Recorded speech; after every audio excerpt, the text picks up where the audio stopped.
Blackstone Audio presents The Vision of the Anointed, Self-Congratulation as a Basis for Social Policy, by Thomas Sowell. At most, only a tiny set of policies have been studied with even moderate care. George J. Stigler, Nobel Laureate in Economics. In the flaring parks, in the taverns, in the hushed academies, your murmur will applaud the wisdom of 1,000 quacks, for theirs is the kingdom. Kenneth Fearing, Poet.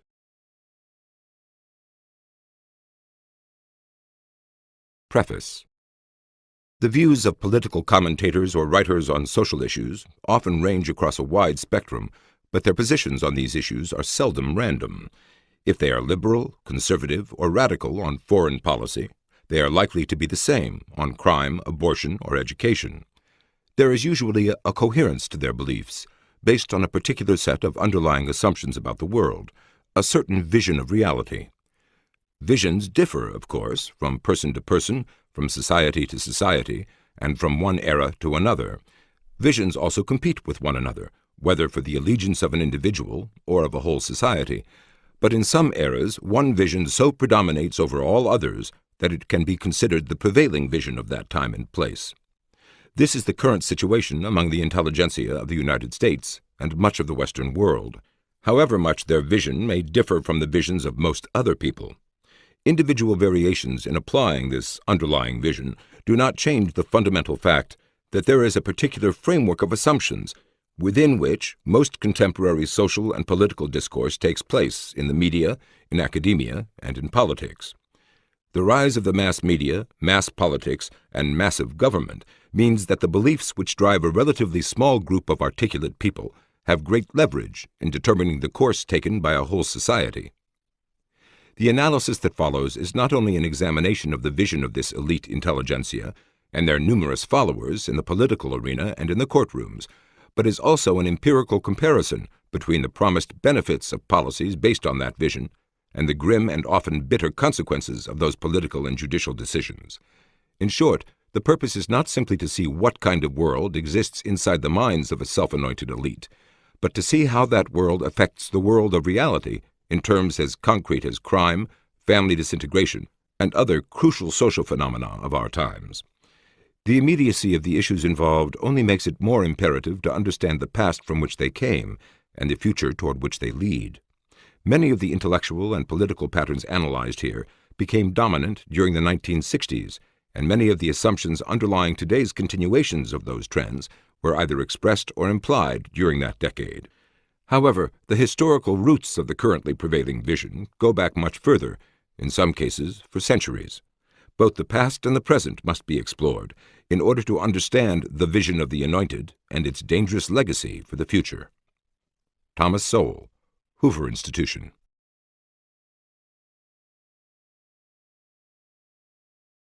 Chapter 1. Flattering Unction. Lay not that flattering unction to your soul. Hamlet. Dangers to a society may be mortal without being immediate. One such danger is the prevailing social vision of our time, and the dogmatism with which the ideas, assumptions, and attitudes behind that vision are held. It is not that these views are especially evil or especially erroneous.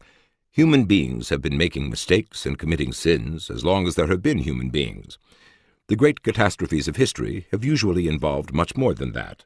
Typically, there has been an additional and crucial ingredient, some method by which feedback from reality has been prevented, so that a dangerous course of action could be blindly continued to a fatal conclusion. Much of the continent of Europe was devastated in World War II because the totalitarian regime of the Nazis did not permit those who foresaw the self-destructive consequences of Hitler's policies to alter or even to influence those policies. In earlier eras as well, many individuals foresaw the self-destruction of their own civilizations, from the days of the Roman Empire to the eras of the Spanish, Ottoman, and other empires. Yet that alone was not enough to change the course that was leading to ruin. Today, despite free speech and the mass media, the prevailing social vision is dangerously close to sealing itself off from any discordant feedback from reality. Even when issues of public policy are discussed in the outward form of an argument, often the conclusions reached are predetermined by the assumptions and definitions inherent in a particular vision of social processes. Different visions, of course, have different assumptions, so it is not uncommon for people who follow different visions to find themselves in opposition to one another across a vast spectrum of unrelated issues in such disparate fields as law, foreign policy, the environment, racial policy, military defense, education, and many others. To a remarkable extent, however, empirical evidence is neither sought beforehand nor consulted after a policy has been instituted. Facts may be marshaled for a position already taken, but that is very different from systematically testing opposing theories by evidence. Momentous questions are dealt with, essentially, as conflicts of visions. The focus here will be on one particular vision, the vision prevailing among the intellectual and political elite of our time. What is important about that vision are not only its particular assumptions and their corollaries, but also the fact that it is a prevailing vision, which means that its assumptions are so much taken for granted by so many people, including so-called thinking people, that neither those assumptions nor their corollaries are generally confronted with demands for empirical evidence. Indeed, empirical evidence itself may be viewed as suspect, insofar as it is inconsistent with that vision. Discordant evidence may be dismissed as isolated anomalies or as something tendentiously selected by opponents, or it may be explained away ad hoc by a theory having no empirical support whatever, except that this ad hoc theory is able to sustain itself and gain acceptance because it is consistent with the overall vision. Examples of such tactics will be numerous in the chapters that follow. What must first be considered are the reasons behind such tactics, why it is so necessary to believe in a particular vision that evidence of its incorrectness is ignored, suppressed, or discredited. Ultimately, why one's quest is not for reality, but for a vision. What does the vision offer that reality does not offer? What a vision may offer, and what the prevailing vision of our time emphatically does offer, is a special state of grace for those who believe in it. Those who accept this vision are deemed to be not merely factually correct, but morally on a higher plane. Put differently, those who disagree with the prevailing vision are seen as being not merely in error, but in sin. For those who have this vision of the world, the anointed and the benighted do not argue on the same moral plane or play by the same cold rules of logic and evidence. The benighted are to be made aware, to have their consciousness raised, and the wistful hope is held out that they will grow. Should the benighted prove recalcitrant, however, then their mean-spiritedness must be fought and the real reasons behind their arguments and actions exposed. While verbal fashions change, this basic picture of the differential rectitude of the anointed and the benighted has not changed fundamentally in at least 200 years. These are not mere debating tactics. People are never more sincere than when they assume their own moral superiority, nor are such attitudes inherent in polemics as such. Some very strong polemicists have argued that their opponents were well-meaning and even intelligent, but dangerously mistaken on the issue at hand. Some may do the worst of things without being the worst of men, Edmund Burke said in the 18th century. Similarly, when Malthus attacked a popular vision of his time, exemplified in the writings of William Godwin and Condorcet, he said, "I cannot doubt the talents of such men as Godwin and Condorcet. I am unwilling to doubt their candor." Yet Godwin's response was quite different. He called Malthus malignant, questioned the humanity of the man, and said, "I profess myself at a loss to conceive of what earth the man was made." More was involved here than mere differences in personal styles of polemics.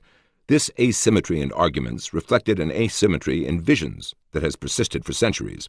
When Friedrich Hayek's The Road to Serfdom attacked the welfare state and socialism in 1944, he characterized his adversaries as single-minded idealists and authors whose sincerity and disinterestedness are above suspicion, but his own book was treated as something immoral, which some American publishers refused to publish, despite its already demonstrated impact in England. Similarly, a 1993 book, highly critical of liberal social policies, nevertheless credited the proponents of those policies as being people who want to help out of decent and generous motives, even though it concludes that the net result has been to keep the poor in their poverty. By contrast, a 1992 bestseller by a proponent of such liberal social policies declared, "Conservatives don't really care whether black Americans are happy or unhappy. Nor is this demonizing of opponents of the vision confined to America or to racial issues. The distinguished French writer Jean-François Revel, who has opposed many aspects of the prevailing vision, reports being treated, even in a social setting, as someone with only residual traces of Homo sapiens. A contemporary writer has summarized the differences between those with the vision of the Anointed, the left, and others this way. Disagree with someone on the right, and he is likely to think you obtuse, wrong, foolish, a dope. Disagree with someone on the left, and he is more likely to think you selfish, a sellout, insensitive, possibly evil. The contemporary Anointed and those who follow them make much of their compassion for the less fortunate, their concern for the environment, and their being anti-war, for example, as if these were characteristics which distinguish them from people with opposite views on public policy. The very idea that such an opponent of the prevailing vision as Milton Friedman, for example, has just as much compassion for the poor and the disadvantaged, that he is just as much appalled by pollution or as horrified by the sufferings and slaughter imposed by war on millions of innocent men, women, and children, such an idea would be a very discordant note in the vision of the Anointed. If such an idea were fully accepted, this would mean that opposing arguments on social policy were arguments about methods, probabilities, and empirical evidence, with compassion, caring, and the like being common features on both sides, thus canceling out and disappearing from the debate. That clearly is not the vision of the Anointed. One reason for the preservation and insulation of a vision is that it has become inextricably intertwined with the egos of those who believe it. Despite Hamlet's warning against self-flattery, the vision of the Anointed is not simply a vision of the world and its functioning in a causal sense, but is also a vision of themselves and of their moral role in that world. It is a vision of differential rectitude. It is not a vision of the tragedy of the human condition. Problems exist because others are not as wise or as virtuous as the Anointed. The great ideological crusades of 20th century intellectuals have ranged across the most disparate fields, from the eugenics movement of the early decades of the century to the environmentalism of the later decades, not to mention the welfare state, socialism, communism, Keynesian economics, and medical, nuclear, and automotive safety. What all these highly disparate crusades have in common is their moral exaltation of the Anointed above others, who are to have their very different views nullified and superseded by the views of the Anointed, imposed via the power of government. Despite the great variety of issues in a series of crusading movements among the intelligentsia during the 20th century, several key elements have been common to most of them. 1. Assertions of a great danger to the whole society, a danger to which the masses of people are oblivious. 2. An urgent need for action to avert impending catastrophe. 3. A need for government to drastically curtail the dangerous behavior of the many in response to the prescient conclusions of the few.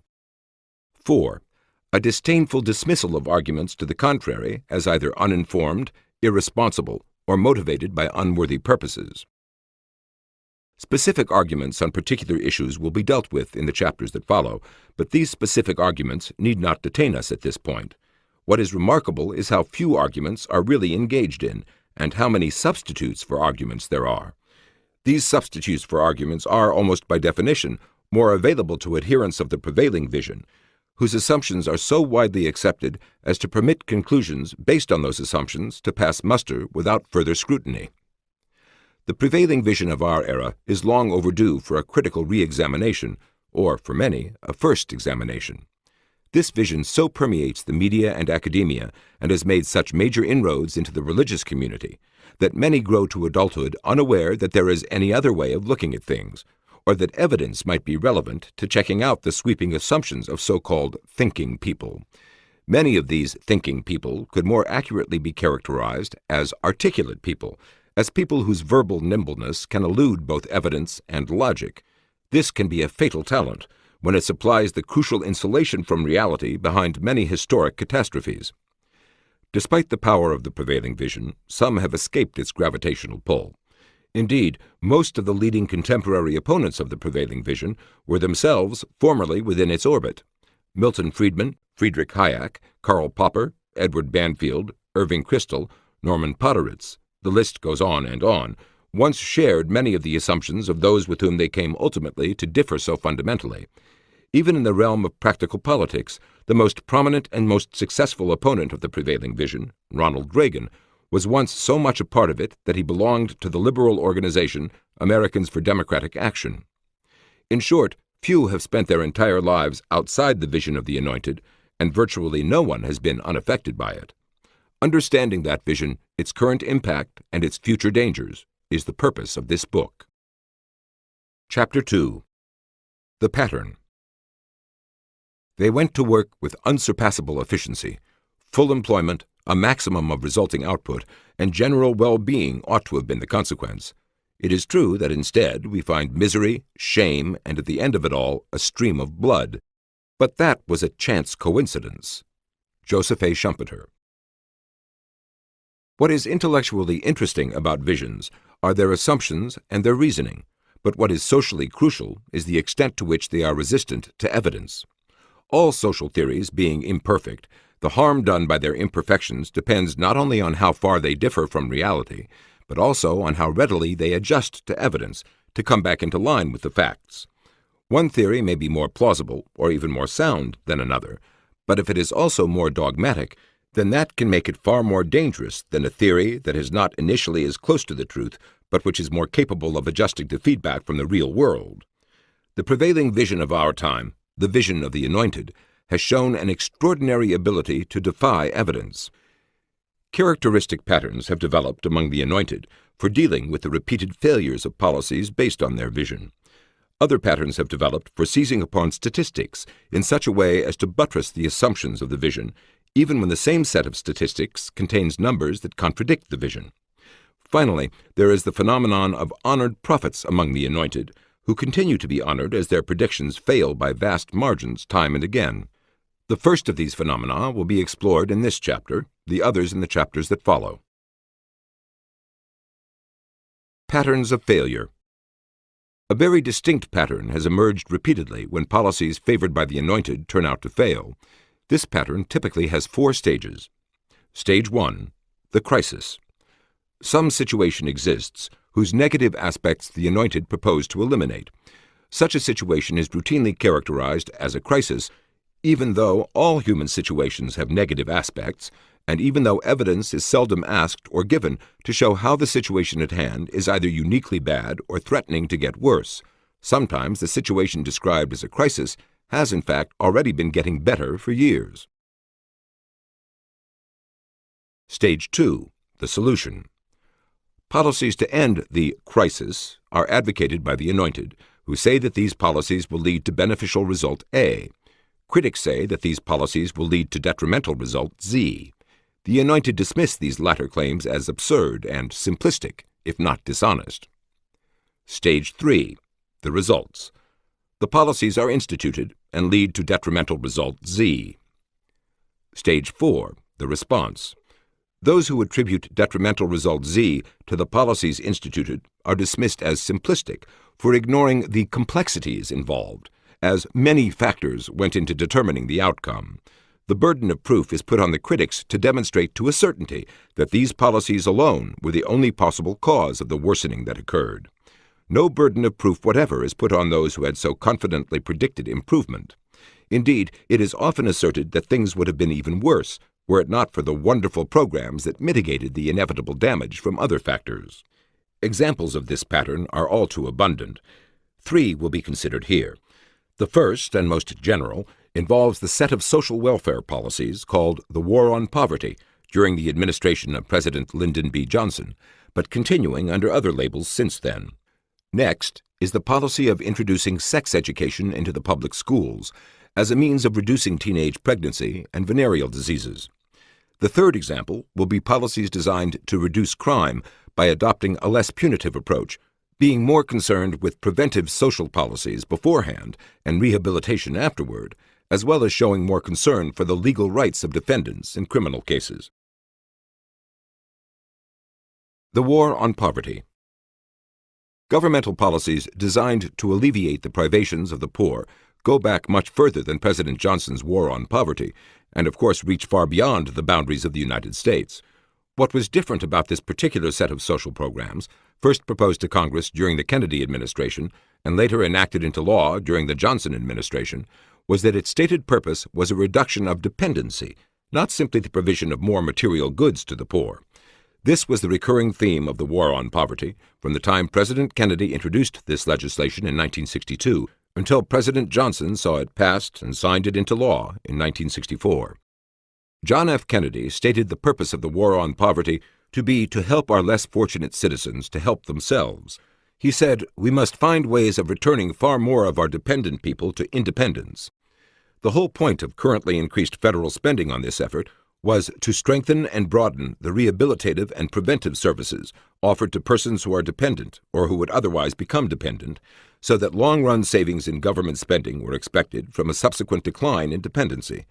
As President Kennedy put it, public welfare, in short, must be more than a salvage operation, picking up the debris from the wreckage of human lives. Its emphasis must be directed increasingly toward prevention and rehabilitation, on reducing not only the long-range cost in budgetary terms, but the long-range cost in human terms as well. The same theme of increased short-run spending for long-run savings as a result of reduced dependency was a theme repeated in a New York Times editorial. President Kennedy's welfare message to Congress yesterday stems from a recognition that no lasting solution to the problem can be bought with a relief check. Financial help to the needy must be supplemented by a vastly expanded range of professional and community services.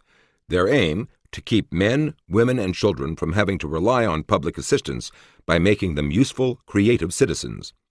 The President does not pretend it will be cheap to provide the needed buildup in staff, facilities, and rehabilitation allowances.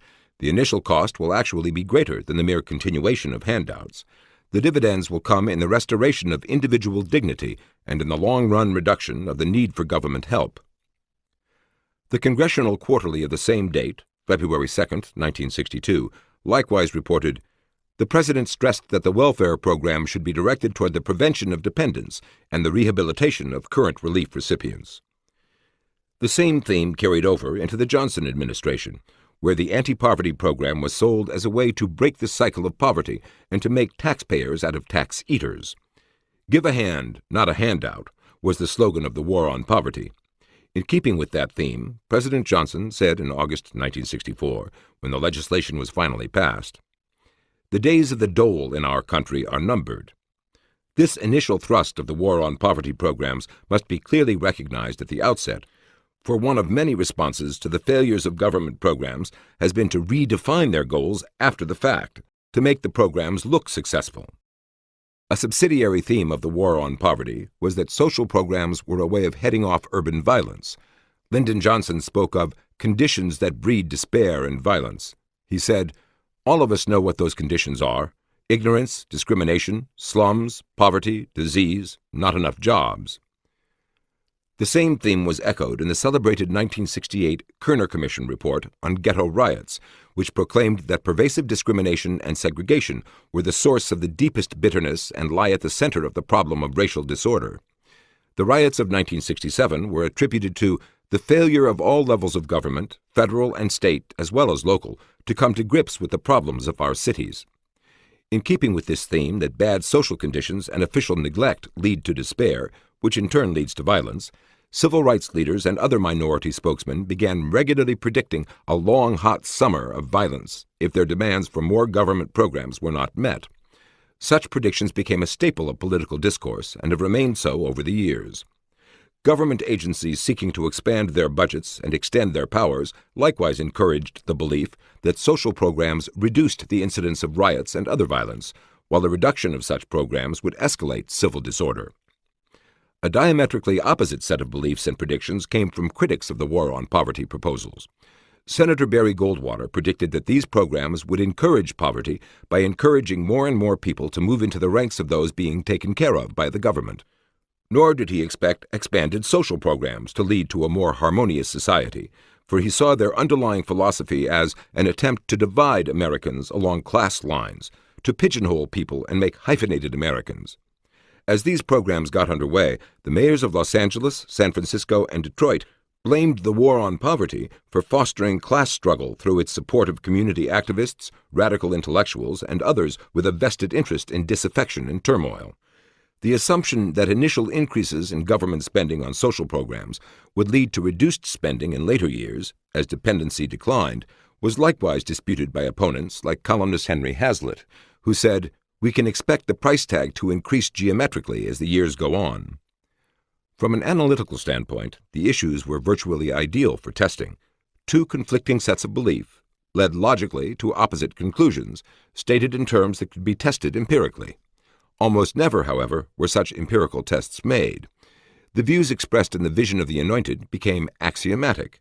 A re-examination of that vision, as it applied to the war on poverty, shows that it went through the four stages already described.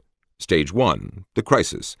Given that the purpose of the war on poverty was to reduce dependency, the question is, how much dependency was there at the time, and was it increasing or decreasing before the new policies were instituted? In short, what was the crisis for which the Anointed were proposing a solution? As of the time the war on poverty programs began, the number of people who lived below the official poverty line had been declining continuously since 1960 and was only about half of what it had been in 1950. On the more fundamental issue of dependency, the situation was even more clearly improving. The proportion of people whose earnings put them below the poverty level without counting government benefits declined by about one-third from 1950 to 1965. In short, dependency on government transfers as a means of warding off poverty was declining when the war on poverty began. Stage 2, the solution. The Economic Opportunity Act was passed in 1964, creating the Office of Economic Opportunity, the War on Poverty Agency. As an historian of poverty programs put it, Congress was quick to buy a program that might help welfare wither away. The Council of Economic Advisers declared, "Conquest of poverty is well within our power." Stage 3, the results. The percentage of people dependent upon the federal government to keep above the poverty line increased. Although the number of such dependent people had been declining for more than a decade before the war on poverty programs began, this downward trend now reversed itself and began rising within a few years after that program got underway. Official poverty continued its decline for some time as massive federal outlays lifted many people above the official poverty line, but not out of dependency, the original goal. Eventually, however, even official poverty began to rise, so that a larger number of people were in poverty in 1992 than were in poverty in 1964, when the war on poverty began. Although the Office of Economic Opportunity itself was modestly funded by government standards, it was a spearhead, a catalyst, and to some extent a coordinator of anti-poverty programs in other agencies as well. The massive expansion of anti-poverty social programs continued even after the Office of Economic Opportunity was disbanded in 1974 and its programs were reassigned to other agencies. Overall federal spending on programs for the poor escalated as eligibility rules for welfare and Social Security were loosened, the size of benefits was increased, and unemployment insurance was made more available to more people and for longer periods of time. Despite initial claims that various government services would lead to reduced federal outlays on welfare programs as more people became self-sufficient, the very opposite happened. The number of people receiving public assistance more than doubled from 1960 to 1977. The dollar value of public housing rose nearly fivefold in a decade, and the amount spent on food stamps rose more than tenfold. All government-provided in-kind benefits increased about eightfold from 1965 to 1969, and more than 20-fold by 1974. Federal spending on such social welfare programs not only rose in dollar terms and in real terms, but also a percentage of the nation's gross national product, going from 8% of GNP in 1960 to 16% by 1974. As for urban ghetto riots, they raged across the country during this era. Later, they declined sharply after the beginning of the Nixon administration, which opposed the whole war on poverty approach and eventually abolished the Office of Economic Opportunity, which had been the spearhead of this program. Still later, during the 8 years of the Reagan presidency, supposedly the nadir of neglect, major urban riots became virtually extinct. The fact that the actual course of events followed a pattern diametrically the opposite of what was assumed and proclaimed by those with the vision of the Anointed made not the slightest dent in the policies they advocated or in the assumptions behind those policies. In this respect, as in others, the vision of the Anointed had achieved a sacrosanct status, hermetically sealed off from the contaminating influence of facts. Stage 4. The response. The failure of the war on poverty to achieve its goal of reducing dependency, And, in fact, an increasing dependency as these policies went into effect brought no acknowledgement of failure.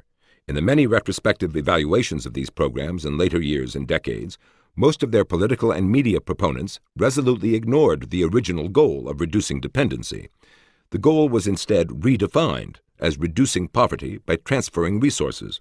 As former Johnson White House aide Harding Carter III put it, millions of people were lifted out of poverty during the period or had their plight considerably alleviated by government programs and public expenditures.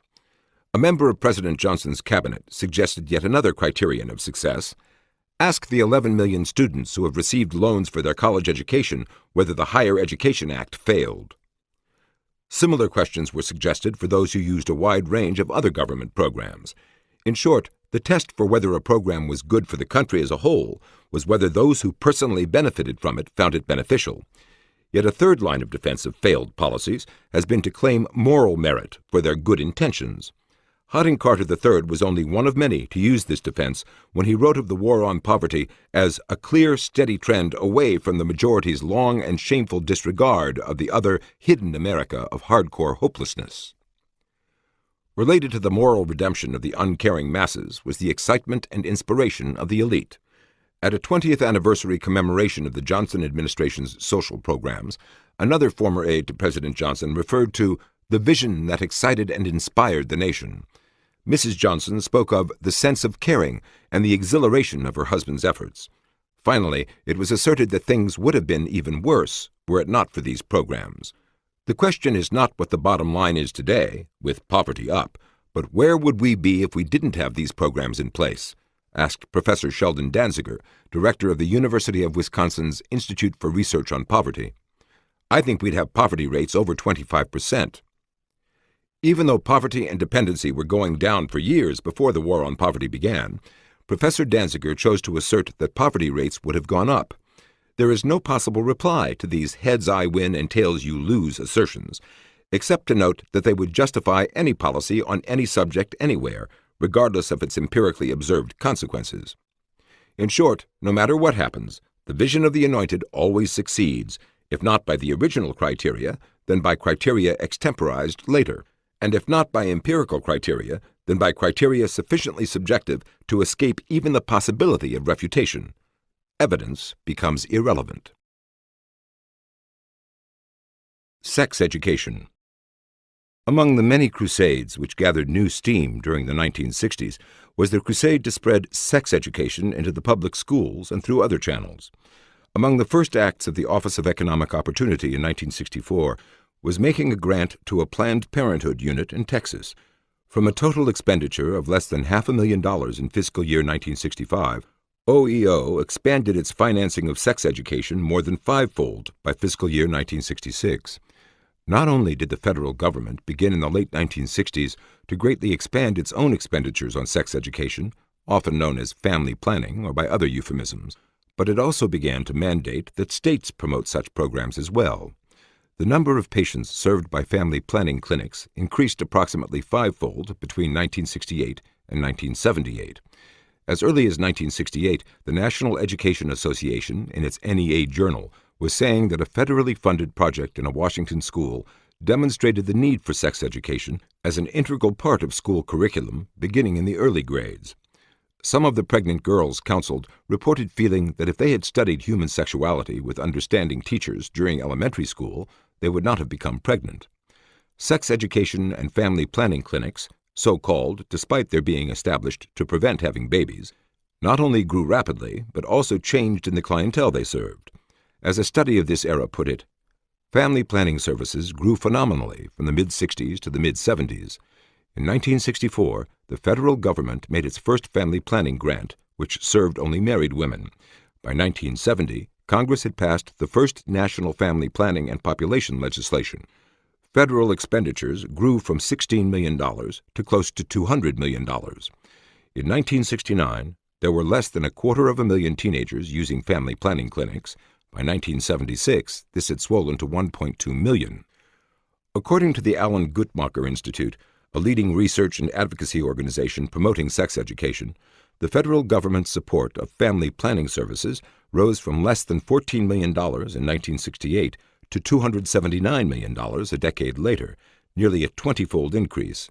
By the early 1980s, nearly two-thirds of the money received by family planning agencies came from the federal government.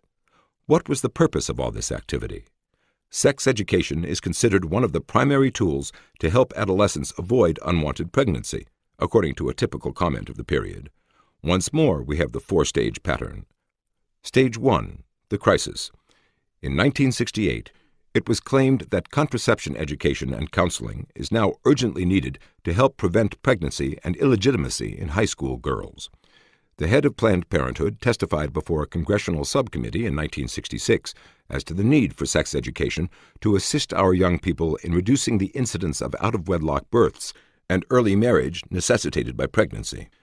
The incidence of venereal disease among young people was cited by the head of the New York City Board of Education as showing the need for a crash educational program. An article in the American School Board Journal in 1969 depicted sex education as a way of combating illegitimacy and venereal disease.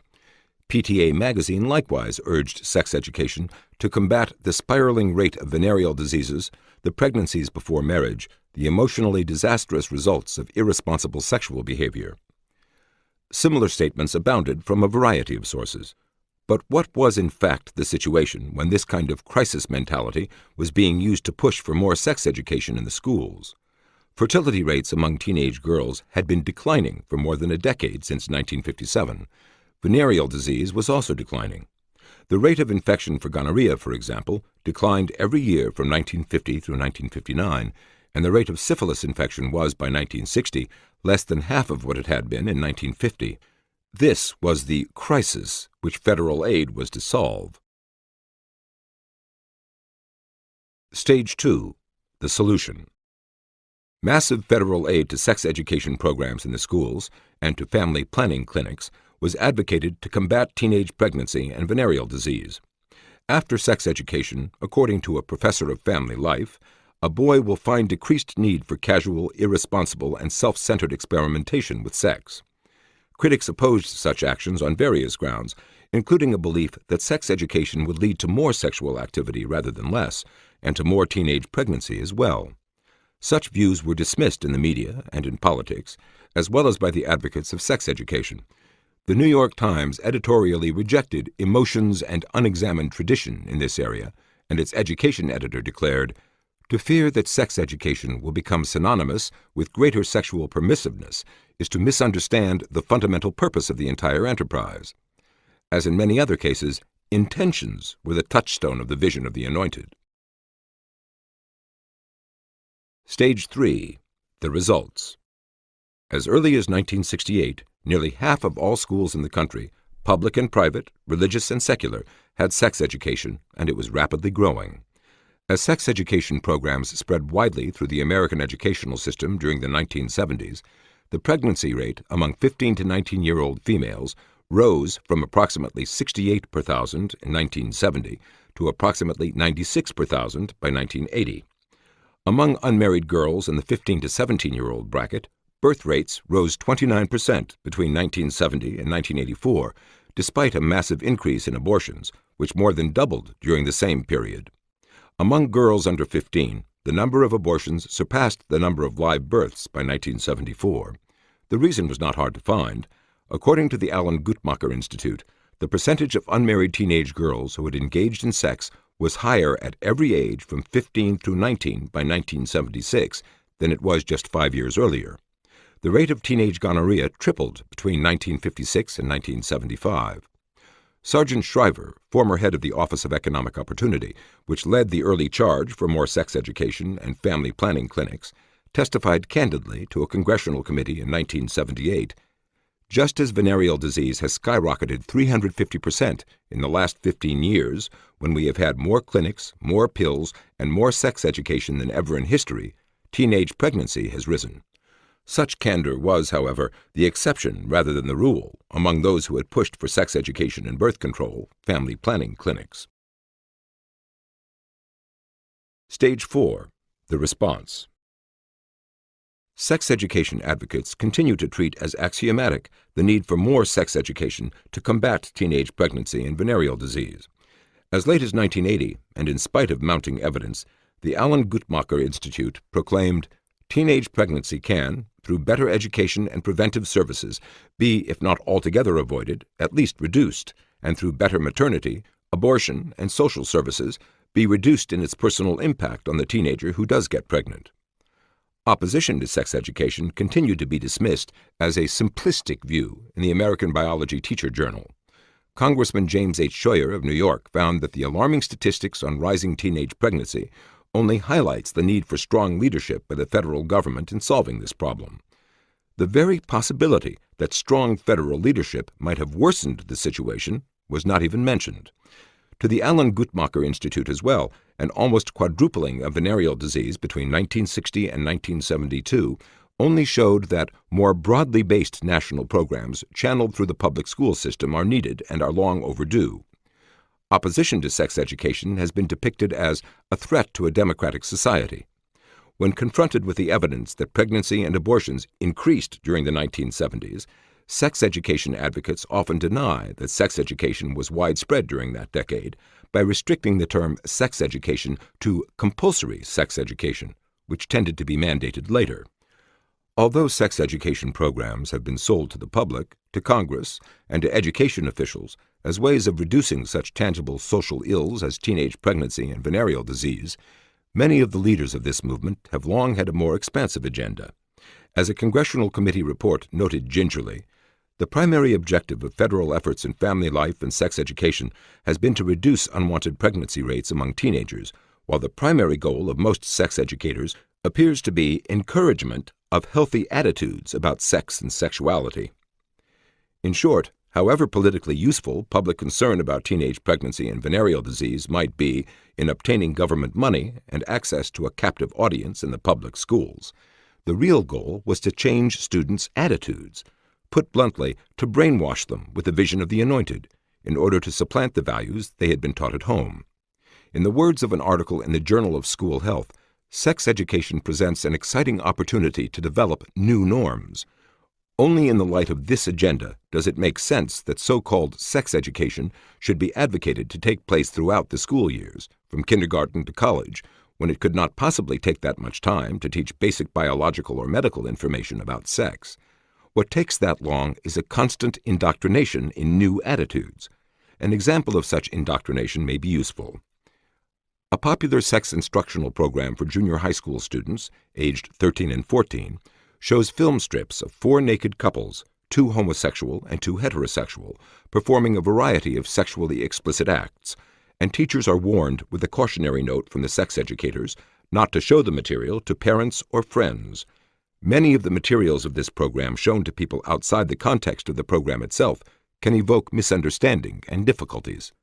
Parents who learned of this program and protested were quickly labeled fundamentalists and right-wing extremists, even though they were in fact affluent Episcopalians in Connecticut. Here is an almost textbook example of the vision of the Anointed preempting the decisions of parents as to when and how their own children shall be introduced to sex, and dismissing out of hand those with different views. Nor was this episode peculiar to this particular school. Similar things have happened all over the country. Parents are denigrated, both in discussions of public policy and in the materials given to students in the schools. A typical comment from experts is that sex and sexuality have become far too complex and technical to leave to the typical parent, who is either uninformed or too bashful to share useful sexual information with his child. This utter certainty of being right, even to the point of circumventing parents, is completely consistent with the vision, however inconsistent it is with decades of empirical evidence on the actual consequences of healthy attitudes toward sex, as promoted by experts. The key point about the sex education crusade, from the standpoint of understanding the vision of the Anointed, is that evidence proved to be as irrelevant here as on other issues. Criminal justice. Like so many negative social trends, soaring crime rates began in the 1960s amid glowing optimism about how much better things could be if the traditional beliefs of the many were replaced by the special new insights of the few. In the case of criminal justice, however, the policy changes did not originate so much in legislation as in judicial and administrative rulings and policies. But the zeitgeist alone did not initiate the changing policies, which depended on specific people doing specific things. Among the key people whose words and actions set the tone for the changes in the criminal justice system in the 1960s were the Chief Justice of the U.S. Supreme Court, the Attorney General of the United States, and the Chief Judge of the Circuit Court of Appeals for the District of Columbia, then as now regarded as de facto the second highest court in the land. By name, they were respectively Earl Warren, Ramsey Clark, and David L. Bazelon. What was the problem or crisis they were attempting to solve? Stage 1. The Crisis. Although Chief Judge Bazelon said in 1960 that we desperately need all the help we can get from modern behavioral scientists in dealing with the criminal law, the cold facts suggest no such desperation or crisis. Since the most reliable long-term data are on murder, what was the murder rate at that point? The number of murders committed in the United States in 1960 was less than in 1950, 1940, or 1930, even though the population was growing over those decades, and murders in the two new states of Hawaii and Alaska were counted in the national statistics for the first time in 1960. The murder rate, in proportion to population, was in 1960 just under half of what it had been in 1934. As Judge Bazelon saw the criminal justice system in 1960, the problem was not with the so-called criminal population, but with society, whose need to punish was a primitive urge that was highly irrational, indeed, a deep childish fear that with any reduction of punishment, multitudes would run amok. It was this vindictiveness, this irrationality of notions and practices regarding punishment that had to be corrected. The criminal is like us, only somewhat weaker, according to Judge Bazelon, and needs help if he is going to bring out the good in himself and restrain the bad. Society is indeed guilty of creating this special class of human beings by its social failure for which the criminal serves as a scapegoat. Punishment is itself a dehumanizing process and a social branding which only promotes more crime. Since criminals have a special problem and need special help, Judge Bazelon argued for psychiatric treatment with new, more sophisticated techniques and asked, would it really be the end of the world if all jails were turned into hospitals or rehabilitation centers? Chief Judge Bazelon's views were not the isolated opinions of one man, but expressed a widespread vision among the Anointed, many of whom lionized him for such statements. The same therapeutic vision was still apparent more than a quarter of a century later, when Supreme Court Justice William J. Brennan referred to the etiology of crime, for which he called upon psychiatrists and psychologists, as well as experts in the behavioral sciences, for help. Brennan's longtime colleague on the Supreme Court, Justice William O. Douglas, likewise took the therapeutic approach. Rehabilitation of criminals has seldom been attempted. Killing them or locking them up is the tried and true ancient method. Why not turn our faces toward rehabilitation? The therapeutic vision also permeated the writings and speeches of President Lyndon Johnson's Attorney General, Ramsey Clark. Rehabilitation must be the goal of modern corrections. Every other consideration must be subordinated to it. To rehabilitate is to give health, freedom from drugs and alcohol, to provide education, vocational training, understanding, and the ability to contribute to society. Rehabilitation means the purpose of law is justice, and that as a generous people we wish to give every individual his chance for fulfillment. The theory of rehabilitation is based on the belief that healthy, rational people will not injure others, that they will understand that the individual and his society are best served by conduct that does not inflict injury, and that a just society has the ability to provide health and purpose and opportunity for all its citizens. Rehabilitated, an individual will not have the capacity, cannot bring himself to injure another or take or destroy property. With Attorney General Clark, as with Chief Judge Bazelon and others, the problem was with the benighted public and its outdated attitudes. Society imposes long prison sentences because we are angry, according to Clark, but this will not reduce crime. He said, if it is the public safety we are concerned about, the question is how persons convicted of crimes can be rehabilitated, not how long they should be locked up. Again, it is necessary to emphasize that these were not the isolated opinions of one man. Ramsey Clark's book, Crime in America, was widely praised among the opinion elites.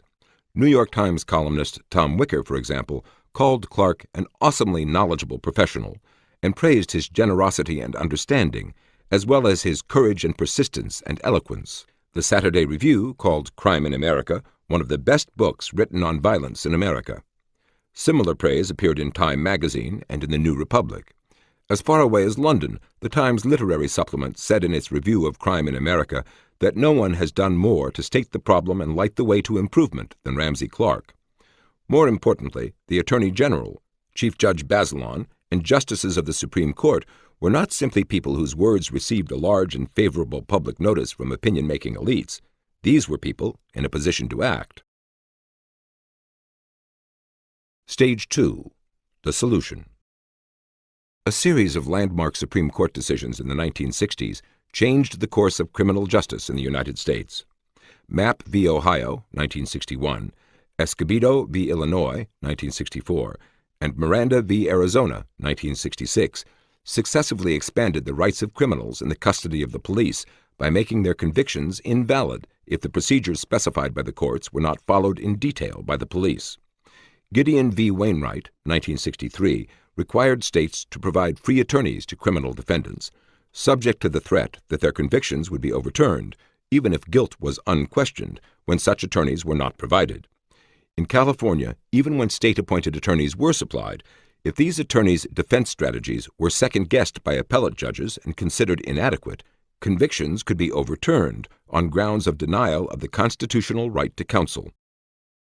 Although the U.S. Supreme Court began this judicial revolution in criminal law in the 1960s, even earlier, Chief Judge Bazelon had expanded the scope of the insanity defense in the landmark case of Durham v. United States, 1954, and he continued to lead the D.C. Circuit Court of Appeals toward more expansive views of criminals' rights. In addition, courts across the land involved themselves more and more in the administration of prisons, prescribing better living conditions and imposing on the prison system a duty to provide prisoners with access to law books in order to prepare appeals of their convictions. Moreover, sentences were less often imposed and tended to be of shorter duration. In short, the vision of the Anointed triumphed in the criminal justice system. The assumptions underlying its actions were the same as elsewhere. Sweeping presumptions about the irrationality and mean-spiritedness of the public were made without either evidence or a sense of need for evidence.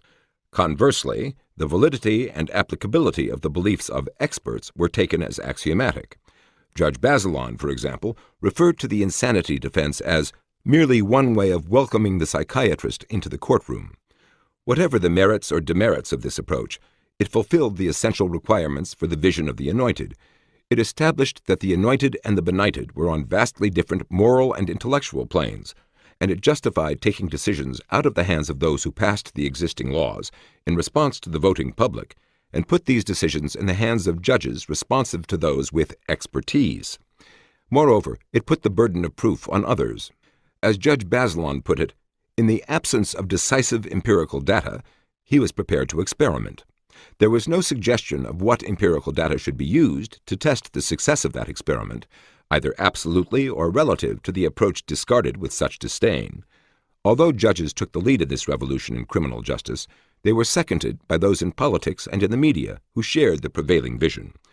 President Lyndon Johnson saw social programs as the real way to fight crime. As quoted in the New York Times, "I don't know why some people sit idly by and are willing to take the more expensive route, the delinquency route, the jail route, the penitentiary route," he asserted. "It takes more of our money to take care of a convict in a penitentiary than it does to prepare a boy to be a good tax-paying citizen who can read and write," he said. Similar views were expressed by 1968 Democratic vice presidential candidate Edmund Muskie. Responding to the law and order issues raised by his opponents in the election campaign, Senator Muskie said, "But you can't have law and order based on ignorance. You've got to build it by education, enlightenment, and opportunity. That's the way to make a society safe." These views did not pass unchallenged, though the legal changes became the law of the land largely by judicial rather than legislative process. On the Supreme Court itself, there were bitter dissents from the continued expansions or creations of criminals' rights. The Miranda decision of 1966, which climaxed the judicial revolution in criminal law, led to this scene in the Supreme Court. Justice Harlan, his face flushed and his voice occasionally faltering with emotion, denounced the decision as dangerous experimentation at a time of a high crime rate that is a matter of growing concern. He said it was a new doctrine without substantial precedent, reflecting a balance in favor of the accused. Justice White said, In some unknown number of cases, the court's rule will return a killer, a rapist, or other criminal to the streets and to the environment which produced him to repeat his crime whenever it pleases him. As a consequence, there will not be a gain but a loss in human dignity. Such dissents were brushed aside, and outcries from the public and from law enforcement officials were dismissed. At a 1965 judicial conference, where a former police commissioner of New York City complained about the trend of the Supreme Court's decisions on criminal law, his concerns were immediately met with sarcastic ridicule by a law professor who asked, "I wonder what rights we'd have left if we always yielded to the police hysteria." According to the New York Times account, Justice William J. Brennan and Chief Justice Earl Warren sat stony-faced during the police commissioner's statements, but then frequently roared with laughter as the law professor poured scorn and derision on those statements, which were characterized as simplistic, narrow-minded, and politically expedient. The benighted were simply not to be taken seriously by the anointed. Had anyone been seriously interested in testing the opposing theories of crime empirically, those theories were ideally suited for such testing, since each theory led to conclusions which were not only logically consistent with its own premises, but which were virtually inescapable, given their respective premises. Moreover, these conclusions were clearly distinguishable empirically, and data were readily available. In the prevailing vision of the anointed, emphasis on punishment was mistaken when what was needed were therapeutic alternatives to punishment, social programs to get at the root causes of crime, and more rights for those accused and convicted of crimes so as to establish that the law was fair and worthy of respect, which respect would then be an ingredient in more law-abiding behavior by those otherwise alienated from society. By contrast, the traditional view would lead one to expect a rising crime rate after the changes of the 1960s. If punishment deters, as the traditionalists believed, then the reduction in imprisonment that occurred in the 1960s would tend to produce more crime. But if imprisonment itself exacerbated the crime problem, as Judge Bazelon, Ramsey Clark, and numerous others with the vision of the anointed claimed, then this reduction in imprisonment would tend to reduce crime. Similarly, if social programs for the poor, for minorities, and for the mentally disturbed were needed to get at the root causes of crime, as the anointed claimed, then the vast and unprecedented expansion of such programs during the 1960s should have reduced the crime rate. The logical implications of each vision were quite clear. All that was needed was empirical evidence. Stage 3. The results. Crime rates skyrocketed. Murder rates suddenly shot up until the murder rate in 1974 was more than twice as high as in 1961. Between 1960 and 1976, a citizen's chances of becoming a victim of a major violent crime tripled. The number of policemen killed also tripled during the decade of the 1960s. Young criminals, who had been especially favored by the new solicitude, became especially violent. The arrest rate of juveniles for murder more than tripled between 1965 and 1990, even allowing for changes in population size. As in other areas, such evidence has made little or no difference in the vision of the anointed, except to spur them on to new feats of ingenuity and interpretation. Stage 4. The response.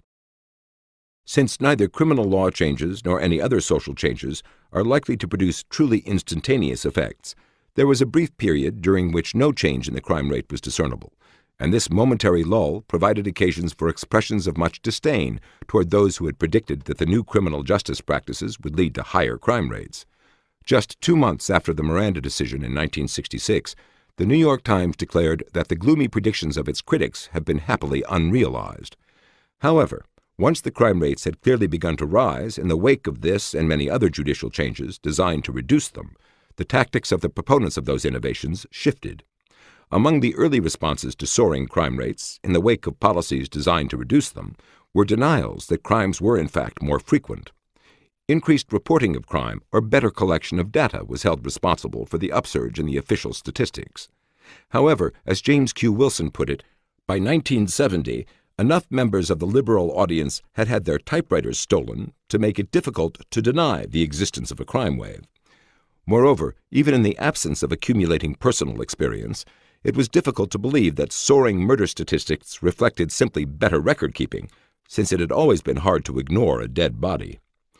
An alternative to denying rising crime rates was to make it socially unacceptable to talk about it, by equating discussions of law and order with racism, since it was well known that crime rates were higher among blacks. Law and order was an inflammatory statement, according to the well-known psychiatrist Carl Menninger. What it really means, I'm afraid, is that we should all go out and find the niggers and beat them up. This was only one of many expressions of the prevailing vision by Dr. Menninger, whose book, The Crime of Punishment, was widely hailed, as it blamed society for crime, treated criminals as more wronged than wronging, and urged a substitution of psychiatric treatment for punishment. Another remarkable attempt to evade the bitter implications of the data on the reversal of the crime rate decline after the criminal justice system was transformed in the 1960s was made in another highly touted book, Criminal Violence, Criminal Justice, by Charles E. Silberman, who wrote, "For all the talk about the decline in punishment and the hobbling effect of the war in court, moreover, what data are available indicate that contemporary criminal courts prosecute, convict, and incarcerate a larger proportion of those arrested for a felony today than did the courts of the 1920s. What was not explained was why the 1920s were selected as a base period for determining the effect of the war in court, which began in 1953 and whose landmark criminal law decisions were made in the 1960s.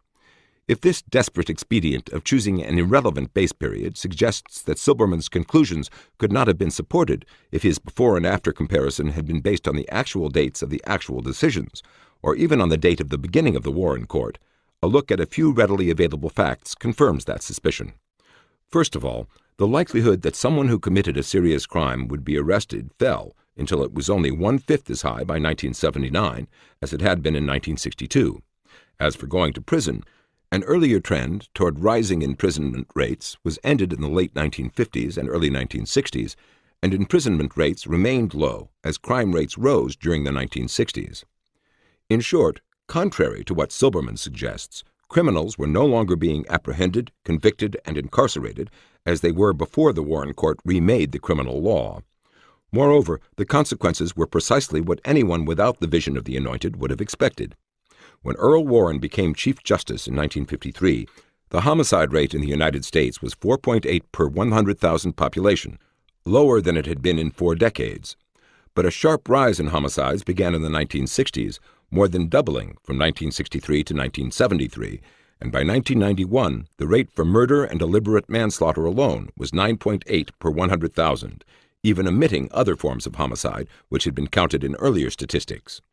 Whatever the weight of before and after statistics, insofar as they are cited at all, the before year selected can change the conclusion completely. Silberman's selection of the 1920s as his base of comparison suggests a desperate evasion of the obvious. Once again, it must be noted that Charles E. Silberman's views were not simply the opinions of one man, as the widespread praise of his book in the elite media demonstrated. The general public and law enforcement officials who did not share the elite vision continued to complain, but while their concerns found some response in the political arena, the Anointed were unmoved. Chief Justice Earl Warren brushed aside those whose self-righteous indignation about rising crime rates was based on oversimplification. According to the Chief Justice, all of us must assume a share of the responsibility, for he attributed the rising crime rates to the fact that for decades we have swept under the rug the slum conditions which breed crime. He ignored the fact that crime rates had been declining during all those decades when they should have been rising, according to his theory.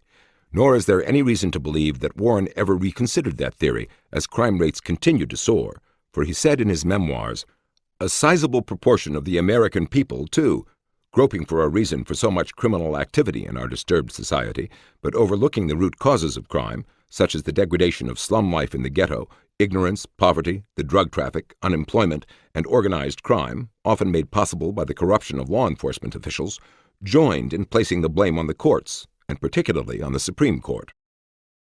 No attempt was made to show how any of these other factors had worsened so dramatically during the 1960s as to explain the complete turnaround in the historically declining murder rate, for example, or why none of the supposed benefits of the new criminal justice reforms materialized. The relationship between theory and evidence was simply not discussed. The vision was axiomatic.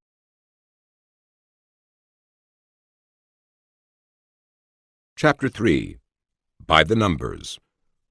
We knew a lot of things we could hardly understand. Kenneth Fearing. Anyone who looks through enough statistics will eventually find numbers that seem to confirm a given vision. Often, the same set of statistics contains other numbers that seem to confirm diametrically opposite conclusions. The same is true of anecdotal facts. That is why evidence is different from mere data, whether numerical or verbal. Scientific evidence, for example, comes from systematically determining, in advance, what particular empirical observations would be seen if one theory were correct, compared to what would be seen if an alternative theory were correct. Only after this careful and painstaking analysis has been completed can the search begin for facts that will differentiate between the competing theories. Seldom is this approach used by those who believe in the vision of the Anointed. More typically, they look through statistics until they find some numbers that fit their preconceptions, and then cry, "Aha!" Others with different views can, of course, do the same thing, but only those with the prevailing views are likely to be taken seriously when using such shaky reasoning. This is only one of many misuses of statistics that goes unchallenged as long as the conclusions are consonant with the vision of the Anointed. Aha statistics. Perhaps the purest examples of the problems of the aha approach are sets of statistics which themselves contain numbers completely at odds with the conclusions drawn from other numbers in the same set. This is not as rare as might be expected. Infant mortality and prenatal care. A widely reported study from the National Center for Health Statistics showed that 1. Black pregnant women in the United States received prenatal care less often than white pregnant women, and that 2. Infant mortality rates among blacks were substantially higher than among whites. Aha! Reactions in the media were immediate, vehement, and widespread. It was automatically assumed that the first fact was the cause of the second, that this showed American society's neglect of its minorities, if not outright racism, and that what was needed was more government spending on prenatal care. According to a New York Times editorial, 1/4 of the infant deaths in the United States were easily preventable and were primarily attributable to their mother's lack of prenatal care. What was needed was an increase in federal spending on prenatal care. The Washington Post likewise urged legislation to provide vital assistance to pregnant women who cannot afford normal medical care. In the very same report that showed racial disparities in infant mortality, indeed on the very same page, statistics showed that 1. Mexican Americans received even less prenatal care than blacks, and that 2. Infant mortality rates among Mexican Americans were no higher than among whites. Had anyone been seriously interested in testing an hypothesis, the conclusion would have been that something other than prenatal care must have been responsible for intergroup differences in infant mortality. That conclusion would have been further buttressed by data on infant mortality rates for Americans of Chinese, Japanese, and Filipino ancestry, all of whom received less prenatal care than whites, and yet had lower infant mortality rates than whites. But, of course, no one with the vision of the Anointed was looking for any such data, so there was no aha. In a reprise of the pattern of justification for government spending on the war on poverty, it has been claimed that money invested in prenatal care will prevent costly health problems, thereby saving money in the long run. Various numbers have been thrown around, claiming that for every dollar spent on prenatal care, there is a saving of $1.70, $2.57, or $3.38, depending on which study you believe. Marion Wright Edelman of the Children's Defense Fund, for example, used the $3.38 figure. However, a careful analysis of these studies in the New England Journal of Medicine found such claims unsubstantiated. What is even more striking was the response to these damaging findings. Dr. Marie McCormick, chairman of the Department of Maternal and Fetal Health at the Harvard School of Public Health, said it was true that justification of these services on a cost-benefit analysis is a weak read, but added that people were reduced to this sort of effort by politicians reluctant to spend money on services for the poor. In other words, if they told the truth, they wouldn't get the money. Invalid statistics serve the purpose of allowing the Anointed to preempt the decision by telling the public only what will gain political support. Intergroup disparities. Media and academic preoccupation with black-white comparisons permits many conclusions to be reached in consonance with the prevailing vision, but whose lack of validity would immediately become apparent if just one or two other groups were included in the comparison. For example, The fact that black applicants for mortgage loans are turned down at a higher rate than white applicants has been widely cited as proof of racism among lending institutions. The Washington Post, for example, reported that a racially biased system of home lending exists, and Jesse Jackson called it criminal activity that banks routinely and systematically discriminate against African Americans and Latinos in making mortgage loans. But the very same data also showed that whites were turned down at a higher rate than Asian Americans. Was that proof of racism against whites and in favor of Asians? Similarly, a statistical analysis of the racial impact of layoffs during the recession of 1990 and 91 turned up the fact that blacks were laid off at a higher rate than whites or others. Although this was a news story, as distinguished from an editorial, the story was sufficiently larded with quotations alleging racism that it was clear what conclusion the reader was supposed to draw. However, here again, Asian American workers fared better than white workers, nor could this be attributed to high-tech skills among Asian Americans. Even among laborers, Asian Americans increased their employment at a time when white, black, and Hispanic laborers were all losing jobs. Yet no one claimed that this showed discrimination against whites and in favor of Asians. Such Asian-white statistical disparities cause no aha because their implications are not part of the prevailing vision. In short, numbers are accepted as evidence when they agree with preconceptions, but not when they don't. In many cases, academic and media comparisons limited to blacks and whites, even when data on other groups are available in the same reports or from the same sources, may reflect nothing more than indolence. However, in other cases, there is a positive effort made to put other kinds of comparisons off limits by lumping all non-whites together as people of color in the United States, visible minorities in Canada, or generic blacks in Britain, where the term encompasses Chinese, Pakistanis, and others. Whatever the rationale for this lumping together of highly disparate groups, its net effect is to suppress evidence that would undermine conclusions based on aha statistics, and with it undermine the prevailing vision of the Anointed. Perhaps the best-known use of the aha approach is to prove discrimination by statistics showing intergroup disparities. Once again, these inferences are drawn only where they are consonant with the prevailing vision. No one regards the gross disparity in representation between blacks and whites in professional basketball as proving discrimination against whites in that sport, nor does anyone regard the gross overrepresentation of blacks among the highest-paid players in baseball as showing discrimination. The point here is not that whites are being discriminated against, but that a procedure which leads logically to this absurd conclusion is being taken in deadly seriousness when the conclusion fits the vision of the Anointed. In short, what is claimed by the Anointed to be evidence is clearly recognized by them as not being evidence when its conclusions do not fit the prevailing vision. Implicit in the equating of statistical disparity with discrimination is the assumption that gross disparities would not exist in the absence of unequal treatment. However, international studies have repeatedly shown gross intergroup disparities to be commonplace all over the world, whether in alcohol consumption, fertility rates, educational performance, or innumerable other variables. A reasonably comprehensive listing of such disparities would be at least as large as a dictionary. However, a manageably selective list can be made of disparities in which it is virtually impossible to claim that the statistical differences in question are due to discrimination. 1.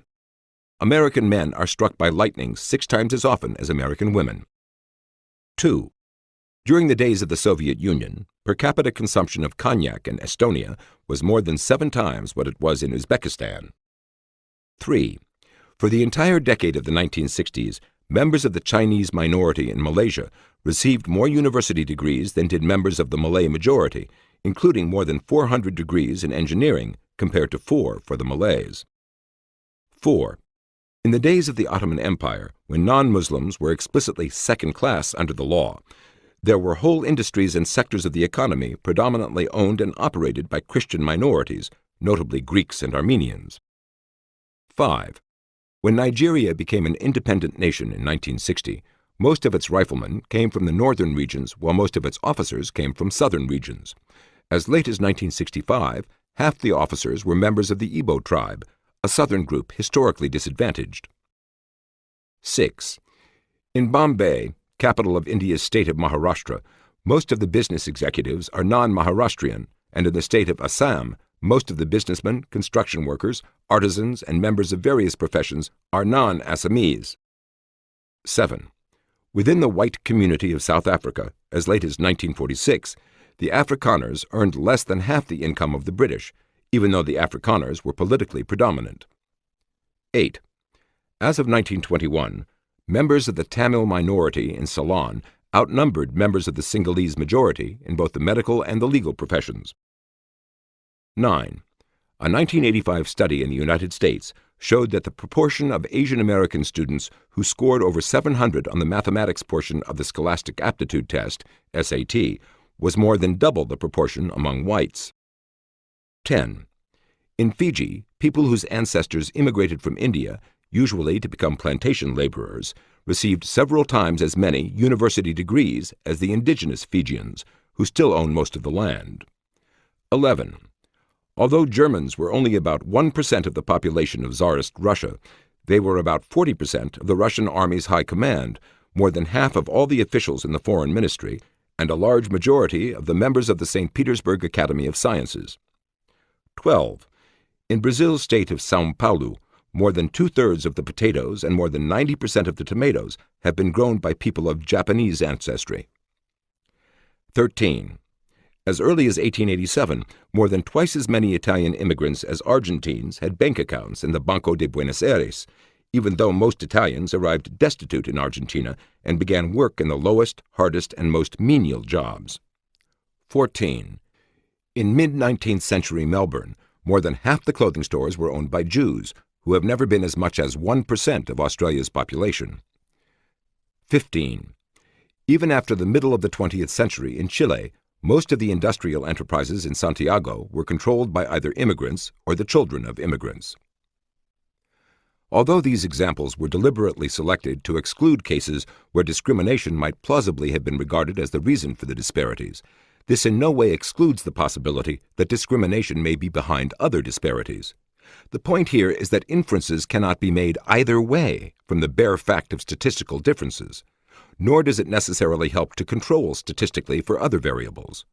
Most social phenomena are sufficiently complex, with data on many variables being either unavailable or inherently unquantifiable, that often such control is itself illusory. That illusion will be analyzed as a special phenomenon which can be called the residual fallacy. The residual fallacy. A common procedure in trying to prove discrimination with statistics is to 1. Establish that there are statistical disparities between two or more groups, 2. Demonstrate that the odds that these particular disparities are a result of random chance are very small, and 3. Show that, even holding constant various non-discriminatory factors which might influence the outcomes, that still leaves a substantial residual difference between the groups, which must be presumed to be due to discrimination. Since essentially the same intellectual procedure has been used to prove genetic inferiority, the choice of what to attribute the residual to is inherently arbitrary. But there is yet another major objection to this procedure. Not uncommonly, as the gross statistics are broken down by holding various characteristics constant, it turns out that the groups involved differ in these characteristics on every level of aggregation, and differ in different proportions from one level to another. The residual fallacy is one of the grand non sequiturs of our time, as common in the highest courts of the land as on the political platform or in the media or academe. At the heart of the fallacy is the notion that you really can hold variables constant, controlling the variables, as statisticians say, in practice as well as in theory. Controlling for education. A commonly made claim is that discrimination is so pervasive and so severe that even people with the same educational qualifications are paid very differently according to whether they are male or female, black or white, etc. Holding years of education constant is often illusory, however, since groups with different quantities of education often have qualitative differences in their education as well. Thus, when Group A has significantly more years of education than Group B, very often Group A also has a higher quality of education, whether quality is measured by their own academic performance at a given educational level, by the qualitative rankings of the institutions attended, or by the difficulty and remuneration of the fields of study in which the group is concentrated. At the college or university level, for example, Group A may be more heavily concentrated in mathematics, science, medicine, or engineering, while Group B is concentrated in sociology, education, or various ethnic studies. In this context, claims that members of Group B are paid less than members of Group A with the same education, measured quantitatively, are clearly fallacious. Qualitative differences in education between groups have been common around the world, whether comparing Asian Americans with Hispanic Americans in the United States, Ashkenazic Jews with Sephardic Jews in Israel, Tamils with Sinhalese in Sri Lanka, Chinese with Malays in Malaysia, or Protestants with Catholics in Northern Ireland. Male-female differences in income are often likewise said to prove discrimination because men and women with the same education receive different pay. Suppose, for example, that we try to hold education constant by examining income statistics just for those women and men who have graduated from college. There is still a sex difference in income at this level of aggregation, and if we are content to stop here, the choice of stopping point being inherently arbitrary, then we may choose to call the residual differences in income evidence of sex discrimination. However, if we recognize that college graduates include people who go on to postgraduate study, and that postgraduate education also influences income, we may wish to go on to the next level of aggregation and compare women and men who did postgraduate study. Now we will find that the proportion of women and men with postgraduate degrees differs from the proportions with college degrees, women slightly outnumbering men at the bachelor's degree level, but being outnumbered by men by more than 2 to 1 at the master's degree level, and by 59% at the PhD level.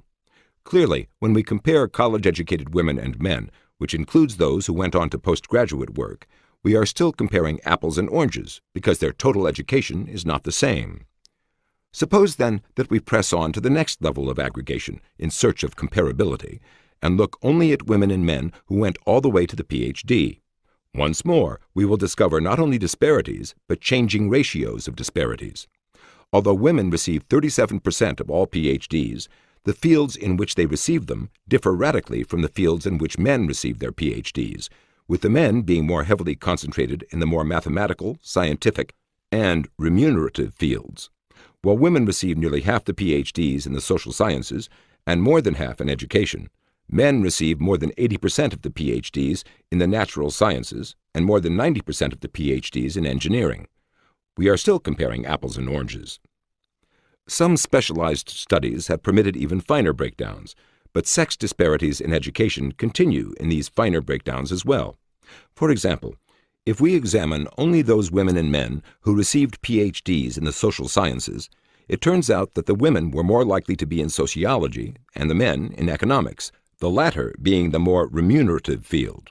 Moreover, even within economics, there have been very large male-female differences as to what proportion of the economics PhDs were specifically in econometrics, a difference in a proportion of 10 men to 1 woman. In short, we have still not held constant the education we set out to hold constant, and which we could have said that we had held constant by simply stopping the disaggregation at any point along the way. While the disaggregation process must stop at some point, whether because the statistics are not broken down any further or because time is not limitless, the fatal fallacy is to assume that all factors left unexamined must be equal, so that all remaining differences in outcome can be attributed to discrimination. In other words, having found causal disparities at every level of aggregation, and often changing ratios of such disparities as well, it is arbitrarily assumed that the causal disparities end where our disaggregation ends, so that all remaining differences in reward must be due to discrimination. Innumerable historical and cultural differences found among many groups in countries around the world, as the numbered examples previously listed suggest, make statistical disparities fall far short of proof of discrimination. Such data may be accepted as evidence or proof in courts of law, but, logically speaking, such data prove nothing. They are aha statistics. Mortgage discrimination statistics.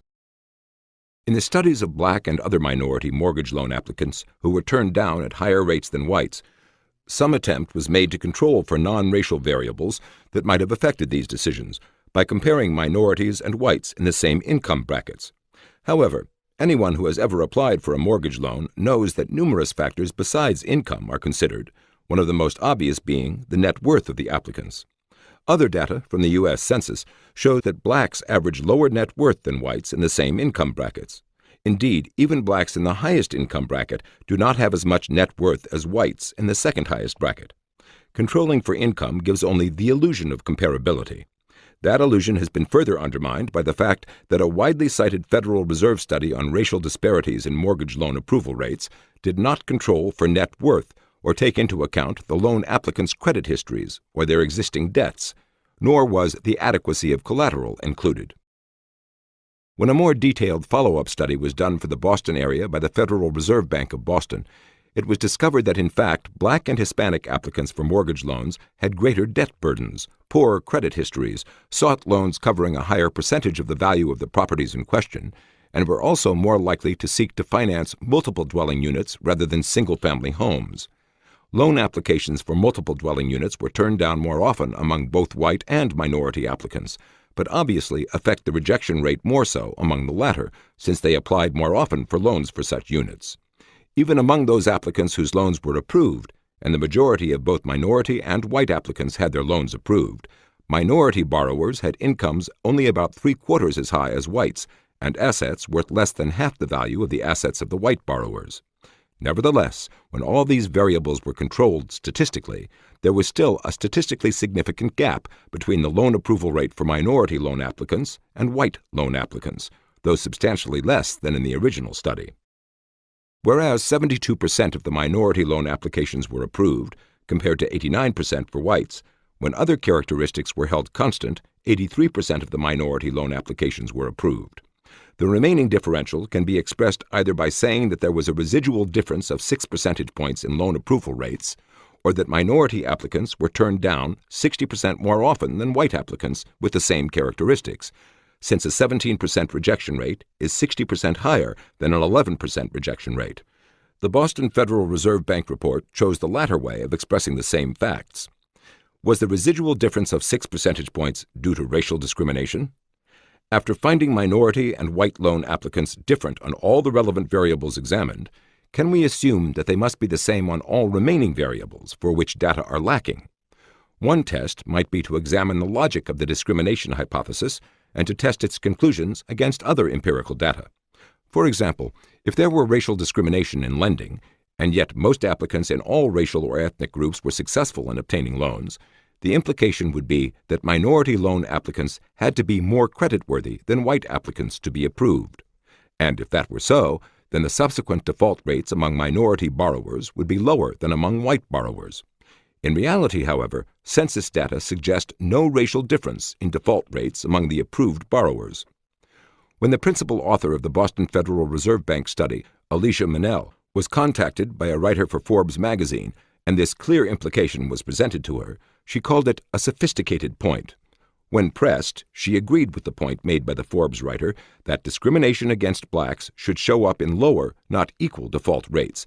Discrimination would mean that good black applicants are being unfairly rejected. The following discussion ensued. Forbes, did you ever ask the question that if defaults appear to be more or less the same among blacks and whites, that points to mortgage lenders making rational decisions? Manel, no. Manel does not want to repudiate her study. She tells Forbes on reflection that the census data are not good enough and could be massaged further. I do believe that discrimination occurs. Forbes, you have no evidence? Manel, I do not have evidence. No one has evidence. This lack of evidence, however, has not prevented a widespread orgy of moral outrage in the media. Changing assortments. One common source of needless alarm about statistics is a failure to understand that a given series of numbers may represent a changing assortment of people. A joke has it that upon being told that a pedestrian is hit by a car every 20 minutes in New York, the listener responded, "He must get awfully tired of that." Exactly the same reasoning, or lack of reasoning, appears in statistics that are intended to be taken seriously. Claims that major industries throughout the American economy are dominated by a few monopolistic corporations are often based on statistics showing that 4 or 5 companies produce 3/4, 4/5, or some other similar proportion of the industry's output, and that this condition has persisted for decades, suggesting tight control by this in-group. What is often overlooked is that the particular companies constituting this monopolistic group are changing. In short, there is competition, and particular businesses are winning and losing in this competition at different times, creating turnover. This simple fact, so damaging to the monopoly hypothesis, is evaded by statistical definition. Those with the alarmist view of a monopolistic economy define the percentage of sales by given businesses as the share of the market they control. Thus, they are able to say that the top 4 or 5 companies control most of the business in the industry, turning an ex post statistic into an ex ante condition. But of course, the fact that there is turnover among these companies indicates that no such control exists. Otherwise, monopolistic firms would not allow themselves to be displaced by new competitors. Perhaps the clearest example of how illusory the control of a market can be was a federal case involving a Las Vegas movie house chain which showed 100% of all the first-run movies in that city. The chain was prosecuted under the Sherman Antitrust Act for monopolization of its market. However, by the time the case reached the Circuit Court of Appeals, one of the second-run movie chains had begun to show more first-run movies than the statistically defined monopolist. Obviously, if even 100% control by statistical definition is not effective, lesser percentages are likely to be even less so. Much the same implicit assumption of unchanging constituents underlies many discussions of the rich and the poor, yet studies that follow particular individuals over time have shown that most Americans do not remain in one income bracket for life, or even for as long as a decade. Both the top 20%, who are often called the rich, and the bottom 20%, who are called the poor, represent a constantly changing set of individuals. A study of income tax returns showed that more than 4/5 of the individuals in the bottom 20% of those who filed income tax returns in 1979 were no longer there by 1988. Slightly more had reached the top bracket by 1988 than remained at the bottom. For one thing, individuals are 9 years older at the end of 9 years and may well have accumulated experience, skills, seniority, or promotions during that time.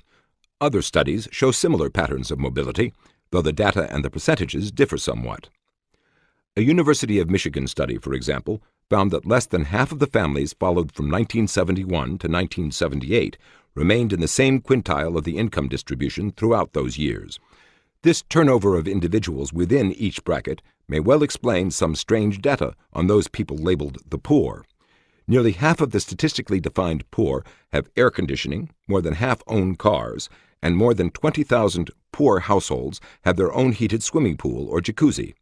Perhaps most revealing, the statistically defined poor spend an average of $1.94 for every dollar of income they receive. Clearly, something strange is going on. Just as people from lower income brackets move up, so people from higher income brackets move down, at least temporarily. Someone in business or the professions who is having an off year financially may receive an income for that year that falls in the lowest bracket. That does not make these individuals poor, except by statistical definition. Such people are unlikely to divest themselves of all the things that go with the middle-class lifestyle, which they will continue to lead as their incomes rebound in subsequent years. Yet the vision of the Anointed is cast in such terms as the poor and the rich, and any statistics which seem to fit the prevailing vision of such categories will be seized upon for that purpose. In keeping with this vision, the media made much of Congressional Budget Office data that seemed to suggest that the rich were getting richer and the poor were getting poorer during the years of the Reagan administration. This was clearly an aha statistic, in keeping with what the Anointed believed or wanted to believe.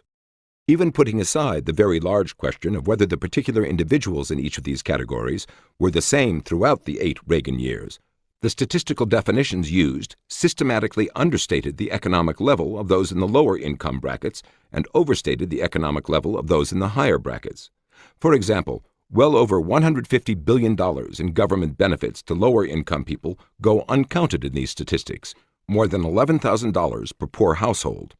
At the other end of the income scale, the official data count capital gains in a way virtually guaranteed to show a gain, even when there is a loss, and to exaggerate whatever gains occur. For example, if someone invests $10,000 and the price level doubles during the years while this investment is being held, then if it is sold for anything less than $20,000 at the higher price level, it is in fact a loss in real terms. Yet if the original investment remains the same in real value by doubling in money value as the price level doubles, the official statistics will show it as a gain of $10,000, and will correct for inflation by dividing this by 2 to get a $5,000 gain in real income. With such definitions as these, it is no wonder that the rich are getting richer and the poor are getting poorer, at least on paper. A will always exceed B if you leave out enough of B and exaggerate A. One of the offshoots of the preoccupation with rich and poor has been another definitional catastrophe: hunger in America. Here many advocacy groups put out many kinds of statistics designed to get media attention and spread enough alarm to produce public policy favoring whatever they are advocating. The definitions behind their statistics seldom get much scrutiny. One hunger activist, for example, determined how many people were hungry by determining how many were officially eligible for food stamps, and then subtracting those who in fact received food stamps. Everyone else was hungry by definition. Using this method, he estimated that millions of Americans were hungry and produced documents showing the 150 hungriest counties in the United States. Of these hungry counties, the hungriest county of all turned out to be a ranching and farming community where most farmers and ranchers grew their own food, where farm and ranch hands were boarded by their employers, and where only 2 people in the entire county were on food stamps. Because some people in this county had low money incomes in some years, they were eligible for food stamps, but because they were eating their own food, they did not apply for food stamps, thereby becoming statistically hungry. Again, studies of actual flesh and blood human beings have yielded radically different results from those produced by broad-brush statistical definitions. When the U.S. Department of Agriculture and the Centers for Disease Control examined people from a variety of income levels, they found no evidence of malnutrition among people with poverty-level incomes, nor even any significant difference in the intake of vitamins, minerals, and other nutrients from one income level to another. The only exception was that lower-income women were slightly more likely to be obese. Such facts have had remarkably little effect on the media's desire to believe that the rich are getting richer while the poor are getting poorer, and that hunger stalks the less fortunate. A CBS Evening News broadcast on March 27, 1991, proclaimed, "A startling number of American children are in danger of starving. 1 out of 8 American children is going hungry tonight." Dan Rather was not alone in making such proclamations. Newsweek, the Associated Press, and the Boston Globe were among those who echoed the 1 in 8 statistic. Alarming claims that 1 out of every 8 children in America goes to bed hungry each night are like catnip to the media.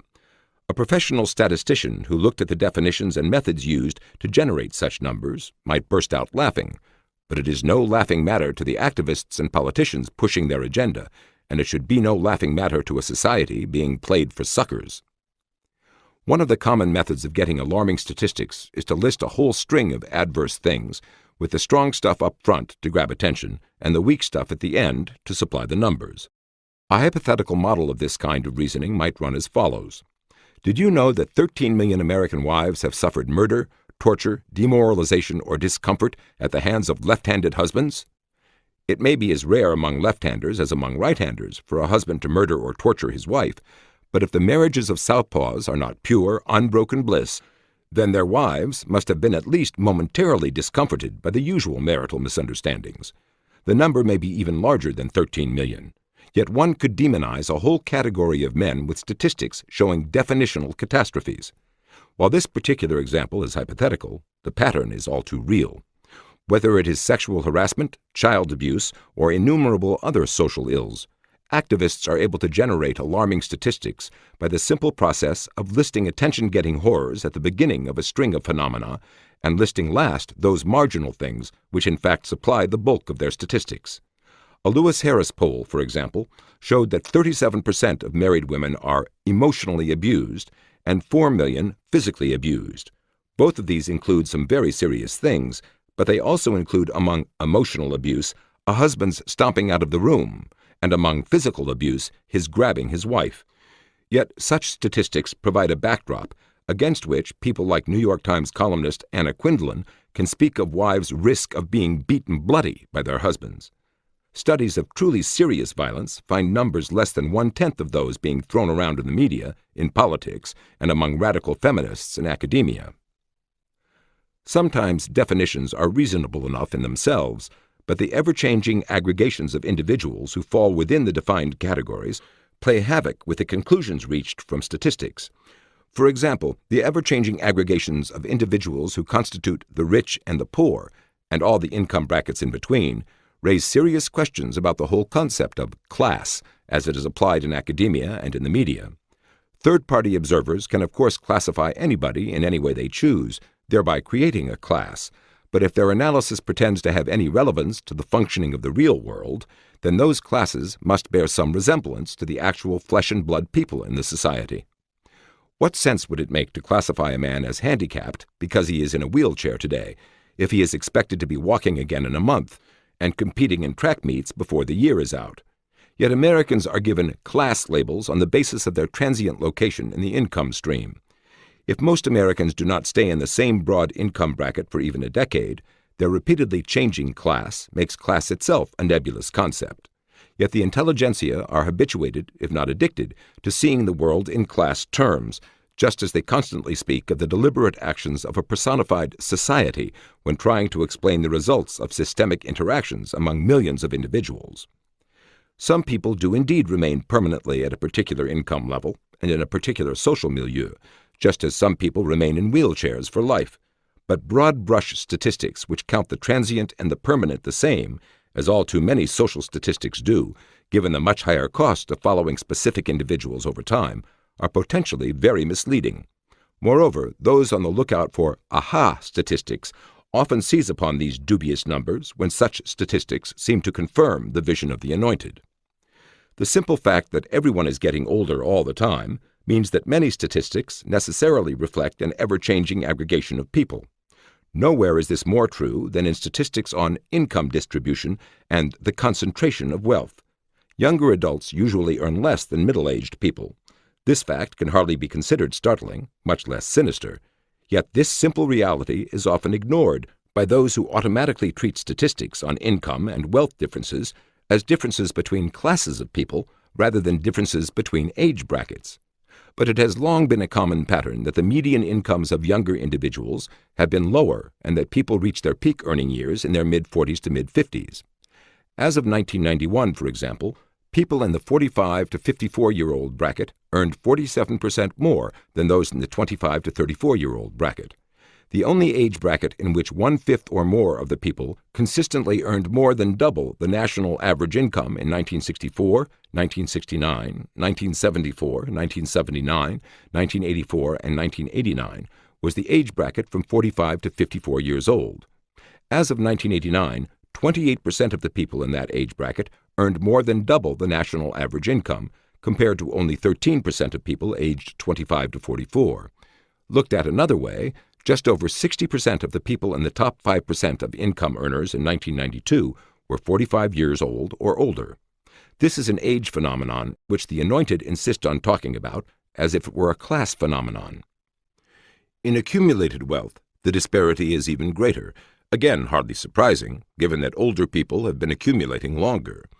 As of 1988, the net worth of households headed by someone in the 55 to 64-year-old bracket averaged more than 10 times that for households headed by someone in the under 35 bracket. Despite the enormous influence of age on income and wealth, statistical disparities are often equated with moral inequities when discussing economic differences.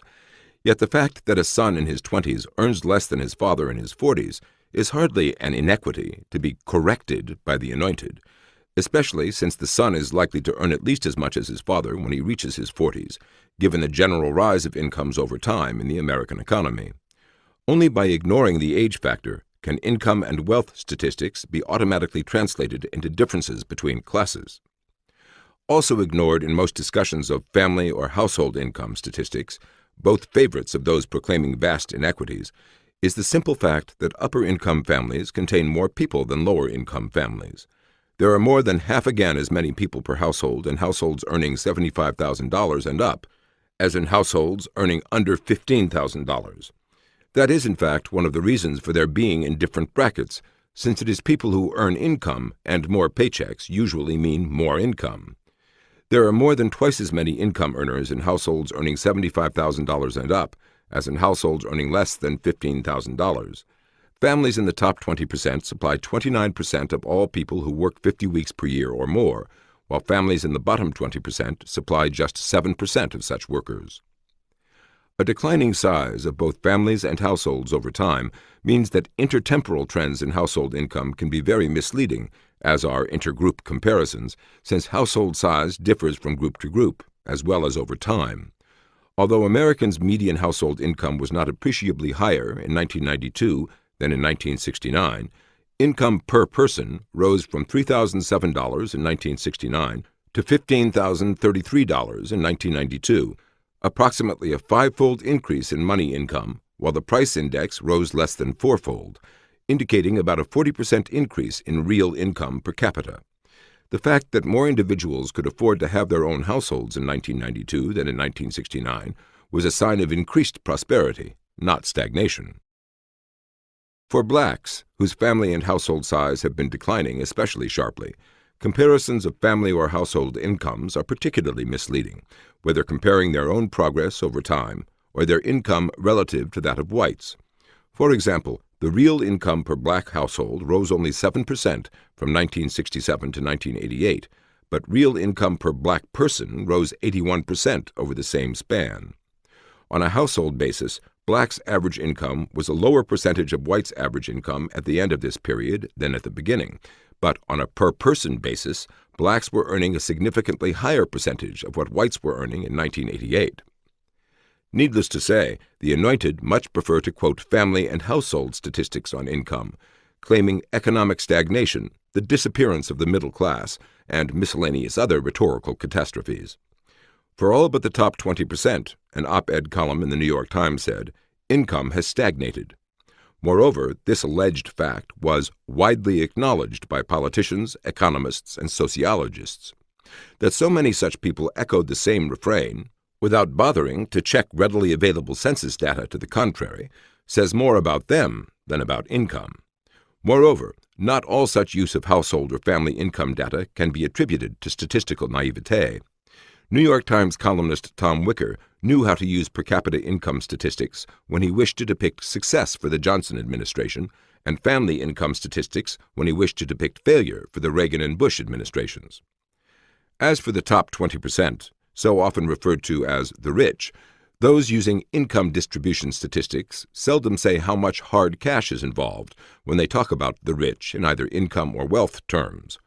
In income, a little over $58,000 a year was enough to put a household in the top 20% in 1992, and a little under $100,000 was enough to put it in the top 5%.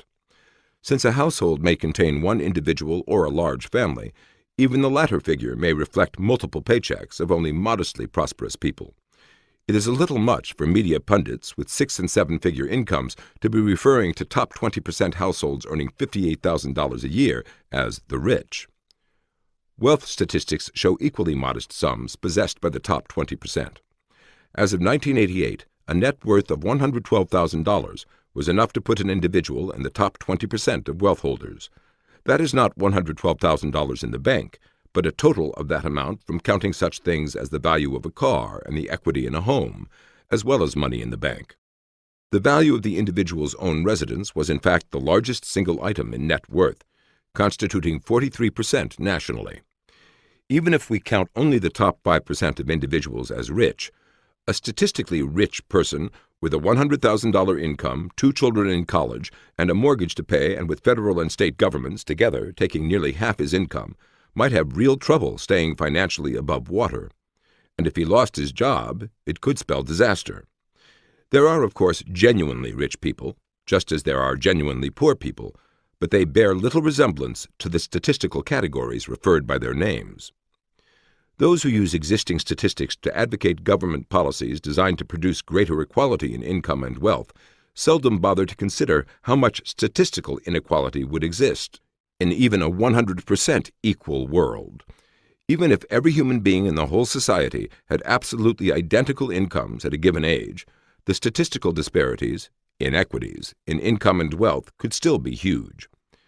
As a simple hypothetical example, imagine that each individual at age 20 begins his working career earning an annual income of $10,000 and, for the sake of simplicity and following the arithmetic, remains at that level until he reaches age 30 when he receives a $10,000 raise, and that such raises are repeated at each decade until his 60s, with his income going back to zero when he retires at age 70.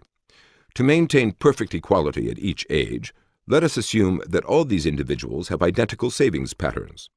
They each have the same notion as to what their basic needs for subsistence are, in this case $5,000, and that they will save 10% of whatever they earn above that, using the rest to improve their current standard of living as their incomes rise over time. What kind of statistics on income and wealth would emerge from this situation of perfect equality in income, wealth, and savings habits? Looking at the society as a whole, there would be a remarkable amount of statistical inequality, as follows. At age 20, annual income $10,000, annual savings $500, lifetime savings 0. Age 30, annual income $20,000, annual savings $1,500, lifetime savings $5,000. Age 40, annual income $30,000, annual savings $2,500, lifetime savings $20,000. Age 50, annual income $40,000, annual savings $3,500, lifetime savings $45,000. Age 60, annual income $50,000, annual savings $4,500, lifetime savings $80,000. Age 70, annual income 0, annual savings 0, lifetime savings $125,000. Note: savings are given as of the day each individual reaches the age indicated. Therefore, the person who has just turned age 20 and enters the labor force has 0 savings, even though the rate at which he saves out of his income will be $500 per year. Conversely, the person who has just turned age 70 and retired will have $125,000 in savings accumulated out of past earnings, even though his current income is 0. Note what statistical disparities, inequities, there are, even in a hypothetical world of perfect equality over every lifetime. At a given moment, which is how most statistics are collected, the top 17% of income earners have 5 times the income of the bottom 17%, and the top 17% of savers have 25 times the savings of the bottom 17%, not even counting those who have 0 in either category. If these data were aggregated and looked at in class terms, we would find that 17% of the people have 45% of all the accumulated savings in the whole society. Obviously, there would be ample raw material here for alarms, moral indignation, and the promulgation of solutions by the Anointed. In the real world as well, even without ideological bias or manipulation, statistics can be grossly misleading. For example, data from the 1990 census showed that Stanford, California, had one of the highest poverty rates among more than 100 communities in the large region known as the San Francisco Bay Area. Although the community of Stanford coincides with the Stanford University campus, where many faculty members live, it had a higher poverty rate than East Palo Alto, a predominantly low-income minority community not far away. Stanford is the second richest university in the country.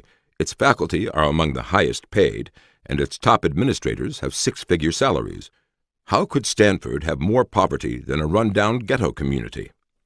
The answer is that students greatly outnumber professors, and although undergraduates living in dormitories are not counted by the census, graduate students living in their own apartments are. About half the students at Stanford are graduate students, and many of them are married and have children. The cash incomes from their fellowships often come in under the official poverty level for a family. Not only is their period of poverty as graduate students one that will end in a few years, leading to professional occupations with professional-level salaries, even during this period of poverty, they are likely to be far better off than the residents of East Palo Alto. Stanford graduate students live in rent-subsidized housing, located within walking distance of their work and their recreation, much of the latter provided free or at subsidized prices. People in East Palo Alto must pay transportation costs to and from work, to and from movies, sports events, or other recreation, and pay what the market charges for everything from rent to newspapers. At Stanford, 3 campus newspapers are available free, as are tennis courts, swimming pools, and buses. Movies, lectures, football games, and a world-class hospital are available at less than market rates. In no reasonable sense is there more poverty at Stanford than in East Palo Alto, but statistically there is. This is not a product of deception, but of the inherent pitfalls of statistics. made far worse by an attitude of gullible acceptance of numbers as representing human realities. Correlation versus causation. One of the first things taught in introductory statistics textbooks is that correlation is not causation. It is also one of the first things forgotten. Where there is a substantial correlation between A and B, this might mean that 1. A causes B, 2. B causes A, 3. Both A and B are results of C, or some other combination of factors, 4. It is a coincidence. Those with the vision of the Anointed almost invariably choose one of the first two patterns of causation, the particular direction of causation depending on which is more consistent with that vision, not which is more consistent with empirical facts. As part of that vision, explanations which exempt the individual from personal responsibility for unhappy circumstances in his life are consistently favored over explanations in which the individual's own actions are a major ingredient in unfortunate outcomes. Thus, the correlation between lack of prenatal care and high infant mortality rates was blamed by the media on society's failure to provide enough prenatal care to poor women, rather than blaming those women's failure to behave responsibly, whether in seeking prenatal care, avoiding drugs and alcohol during pregnancy, or in many other evidences of deficient parental responsibility. The fact that there is no such correlation between a lack of prenatal care and high infant mortality rates in groups which traditionally take more care of their children is simply ignored. A study making comparisons within the black community in Washington found that there was indeed a correlation between prenatal care and low birth weight among infants, but the mothers who failed to get prenatal care were also smokers twice as often as the others and alcohol users 6 times as often. In other words, the same attitudes and behavior which jeopardized the infant's well-being in one way also jeopardized it in others. Failure to seek prenatal care was a symptom rather than a cause. In terms of our little A-B scheme, C caused both A and B. However, this study going completely against the vision of the Anointed was almost completely ignored in the national media. Similarly, the fact that crime and poverty are correlated is automatically taken to mean that poverty causes crime, not that similar attitudes or behavior patterns may contribute to both poverty and crime. For a long time, it was automatically assumed among social reformers that slums were nurseries of crime. In other words, the correlation between bad housing and high crime rates was taken to mean that the former caused the latter, not that both reflected similar attitudes and behavior patterns. But the vision of the Anointed has survived even after massive programs of government-provided housing have led to these brand-new housing projects quickly degenerating into new slums and becoming centers of escalating crime. Likewise, massive increases in government spending on children during the 1960s were accompanied by falling test scores, a doubling of the teenage suicide and homicide rates, and a doubling of the share of births to unwed mothers. Yet, during the 1980s, such social pathologies were attributed to cutbacks in social programs under the Reagan administration, to neglect, as Marian Wright Edelman of the Children's Defense Fund put it. The fact that the same kinds of social deteriorations were going on during a decade, the 1960s, when government spending on programs for children was rapidly escalating, as well as during a decade, the 1980s, when it was not, simply did not matter to those for whom investment in social programs was axiomatically taken to be the magic key. In general, where a correlation goes directly counter to the vision of the Anointed, drastically fewer urban riots during administrations which opposed the war on poverty approach, it is simply ignored by those seeking aha statistics. Likewise ignored is the continued escalation of venereal diseases long after sex education has become too pervasive for ignorance to be blamed, except by those for whom the vision of the Anointed is an axiom rather than a hypothesis. While Chapter 2 showed repeated examples of policies of the Anointed being followed by dramatically worsening conditions, it is not necessary here to claim that statistics prove that these various policies, the war on poverty, sex education, changes in criminal justice procedures, caused the disasters which followed. It would be sufficient to show that the promised benefits never materialized. A consistent record of failure is only highlighted by the additional fact that things got worse. Conceivably, other factors may have been behind these disasters. But to have to repeatedly invoke unsubstantiated claims that other factors were responsible is to raise the question whether these other factors have not become another deus ex machina called upon in desperation to rescue predictions that began with such utter certainty and such utter disdain for any alternative views. Moreover, those with alternative views often predicted the very disasters that materialized. Racial differences. As already noted in various examples, many differences between races are often automatically attributed to race or to racism. In the past, those who believed in the genetic inferiority of some races were prone to see differential outcomes as evidences of differential natural endowments of ability. Today, the more common non sequitur is that such differences reflect biased perceptions and discriminatory treatment by others. A third possibility, that there are different proportions of people with certain attitudes and attributes in different groups, has received far less attention, though this is consistent with a substantial amount of data from countries around the world.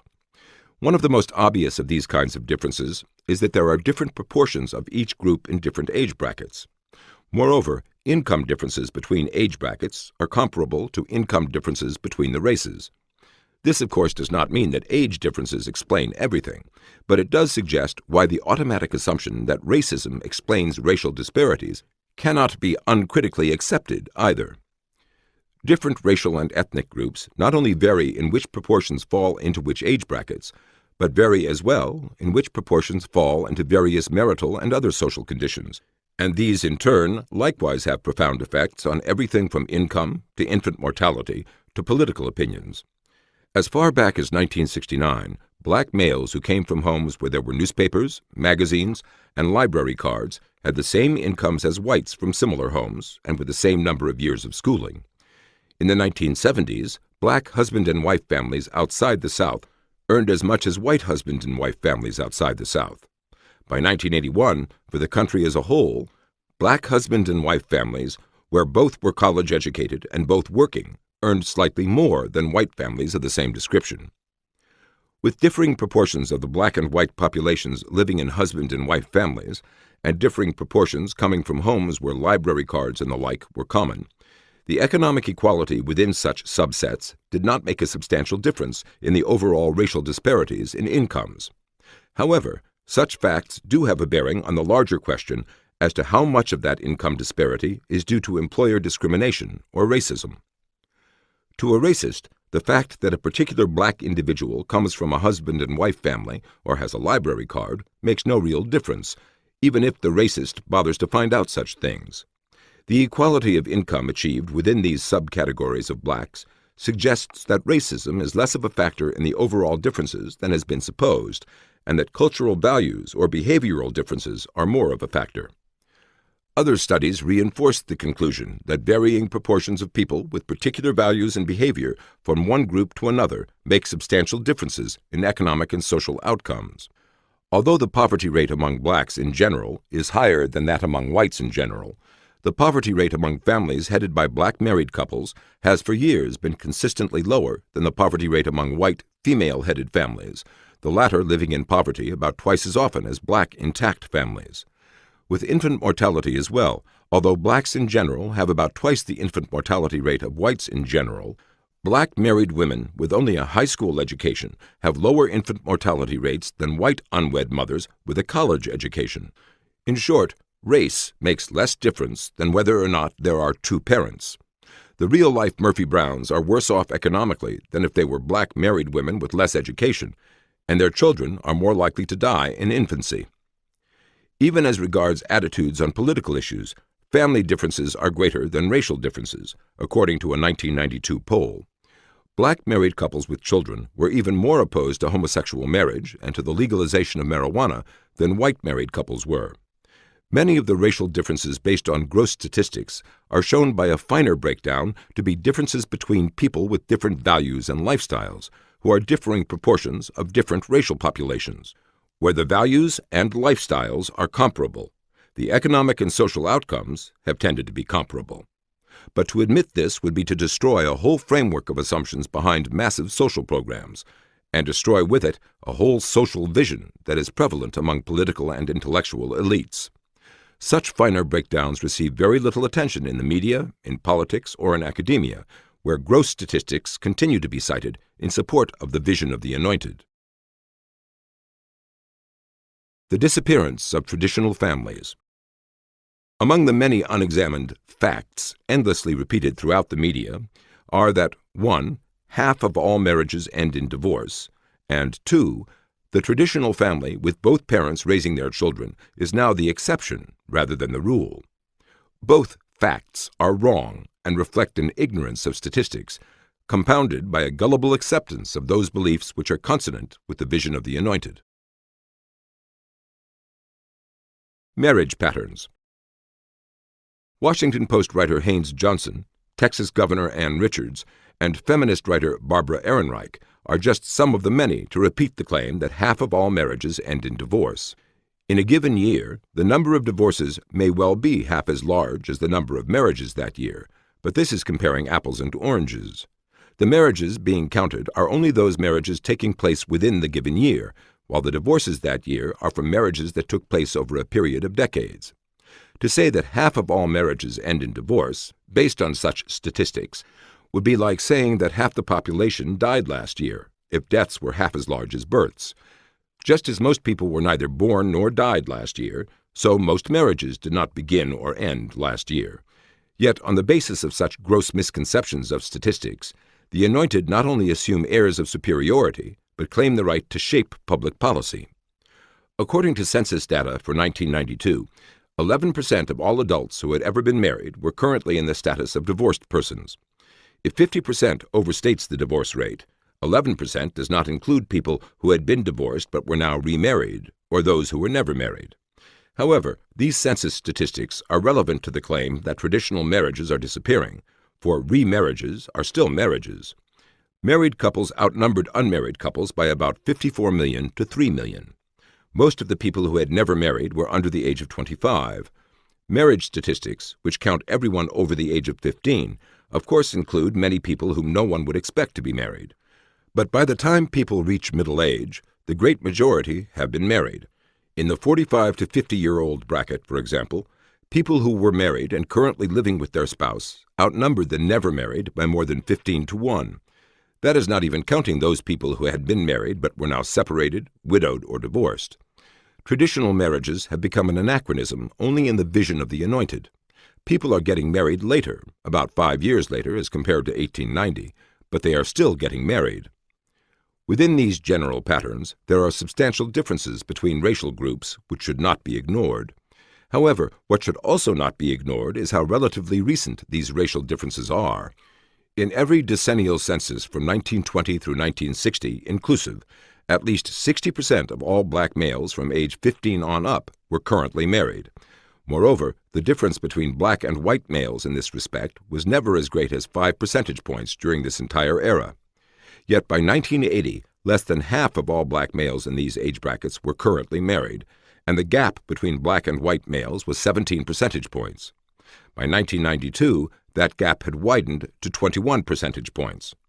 Like other negative social trends, in crime, welfare dependency, venereal disease, and educational test scores, for example, this trend represented a reversal of a previous positive trend. From the census of 1890 through the census of 1950, there was an increase in the proportion of both men and women currently married, among both blacks and whites. Ozzie and Harriet families. A member of the Institute for Human Development at the University of California at Berkeley voiced a widespread view among the intelligentsia when she said, "After 3 decades of social upheaval, the outlines of a new family are beginning to emerge. It's more diverse, more fragile, more fluid than in the past." This was taken as representing the passing of the Ozzie and Harriet family. While the proportion of children living with both parents has been declining over the decades, still the 1992 statistics from a census survey showed that more than 2/3, 71% in fact, of all people under the age of 18 were still living with both their parents. Fewer than 1% were living with people who were not relatives. In particular segments of the population, especially in urban ghettos, the situation was drastically different. Nationwide, a majority, 54%, of all black children were living only with their mothers in 1992. However, this was not a legacy of slavery, as sometimes claimed. As recently as 1970, a majority of black children were still living with both parents. The sharp decline in marriage rates among black males in recent decades has obviously taken its toll on black children being raised without a father. If most American children are still living with both parents, how can the traditional or Ozzie and Harriet family be said to be passing? Like so many statistical misconceptions, this one depends on confusing an instantaneous picture with an ongoing process. Because human beings go through a life cycle, the most traditional families, indeed Ozzie and Harriet themselves, would be counted statistically as not being a traditional family. Before Ozzie met Harriet, and even after they married, they would not be counted in the Census Bureau's married couple family with own children under 18 category until, in fact, they had their first child. In later years, after the children were grown and gone, they would again no longer be in that statistical category. Moreover, in old age, when one spouse dies first, the other would obviously no longer be counted as a married couple. What this means is that innumerable people who have had the most traditional pattern of marriage and childbearing would at various times in their lives be counted in statistics as not in the category popularly known as the traditional family of parents and their children. Depending on their lifespan and the span of their childbearing years, some individuals in the most traditional families would be counted as not being in such families for most of their adult lives. Because most 16-year-olds have not yet married, because married couples do not continue to have children living with them all their lives, and because every elderly widow or widower does not remarry, does not mean that the traditional family has been repudiated, except perhaps by some of the anointed. The family is inherently an obstacle to schemes for central control of social processes. Therefore, the anointed necessarily find themselves repeatedly on a collision course with the family.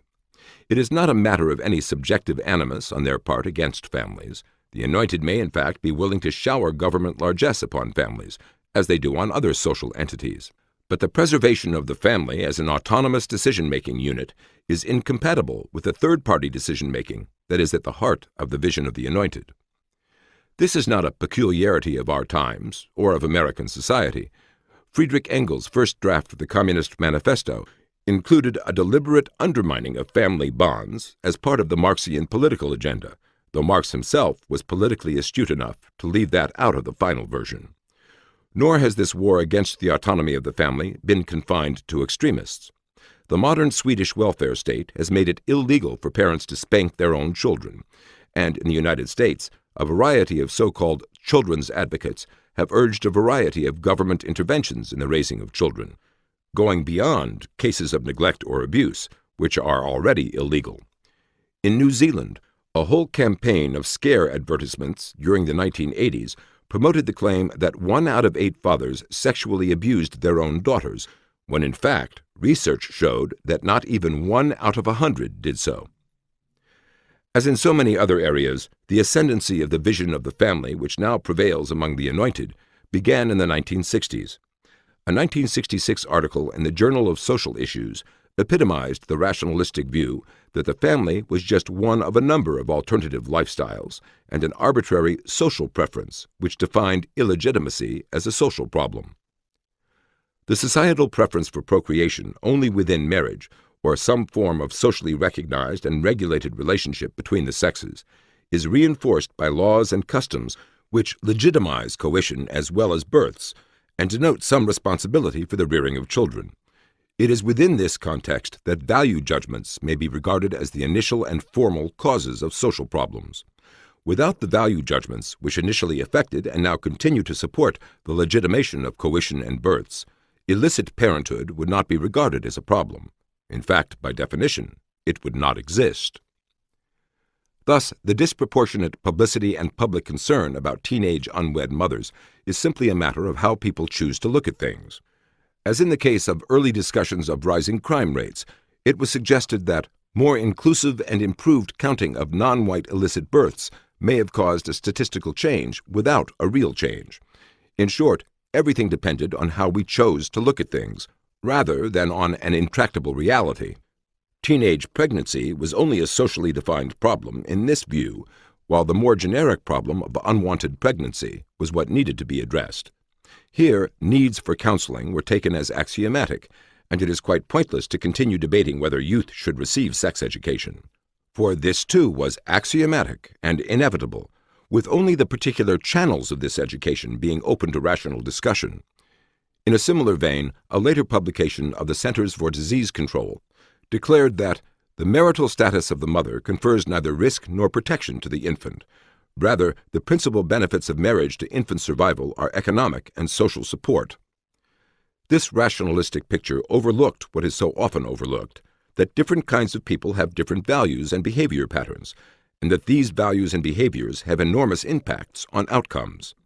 But to say this would be to get into the forbidden realm of personal responsibility and away from the vision of a benighted society needing to be reformed by the Anointed, who reject consensus romanticism about the family, as it was put by Hillary Rodham, later Clinton.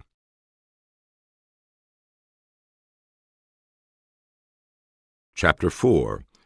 The Irrelevance of Evidence. Facts are stubborn things, and whatever may be our wishes, our inclinations, or the dictates of our passions, they cannot alter the state of facts and evidence. John Adams. Factual evidence and logical arguments are often not merely lacking, but ignored in many discussions by those with the vision of the Anointed. Much that is said by the Anointed in the outward form of an argument turns out not to be arguments at all.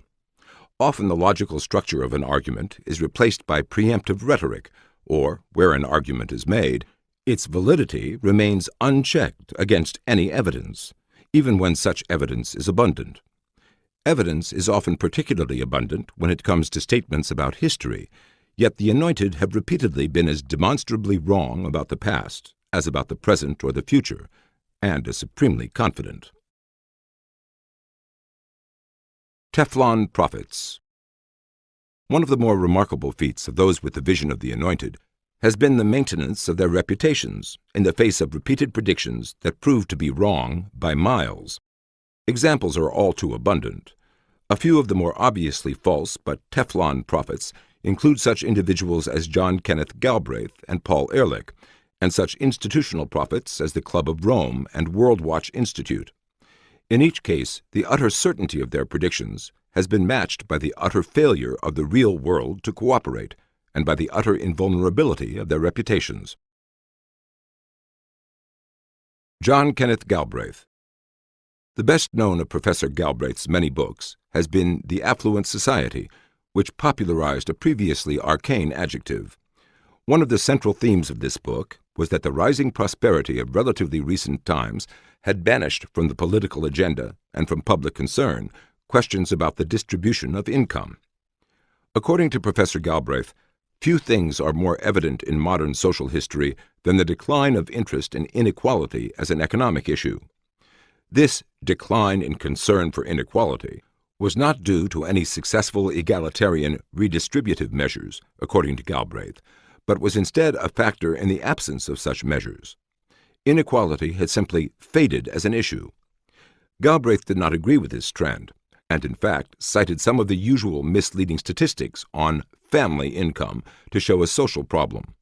But the poverty at the base of the income pyramid simply goes largely unnoticed, while increasing aggregate output has become an alternative to redistribution, and inequality has been declining in urgency.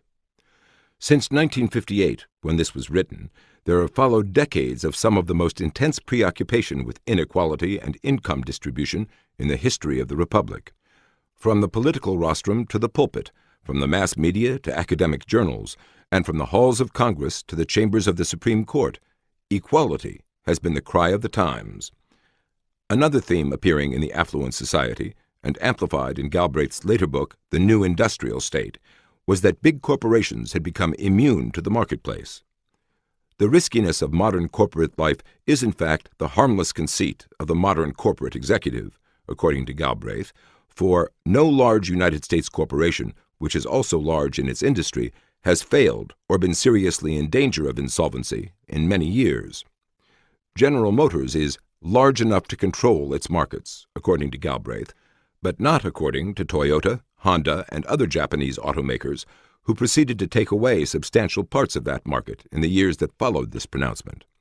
By the early 1990s, Honda produced the largest-selling car in the United States, and Toyota produced more cars in Japan than General Motors did in the United States.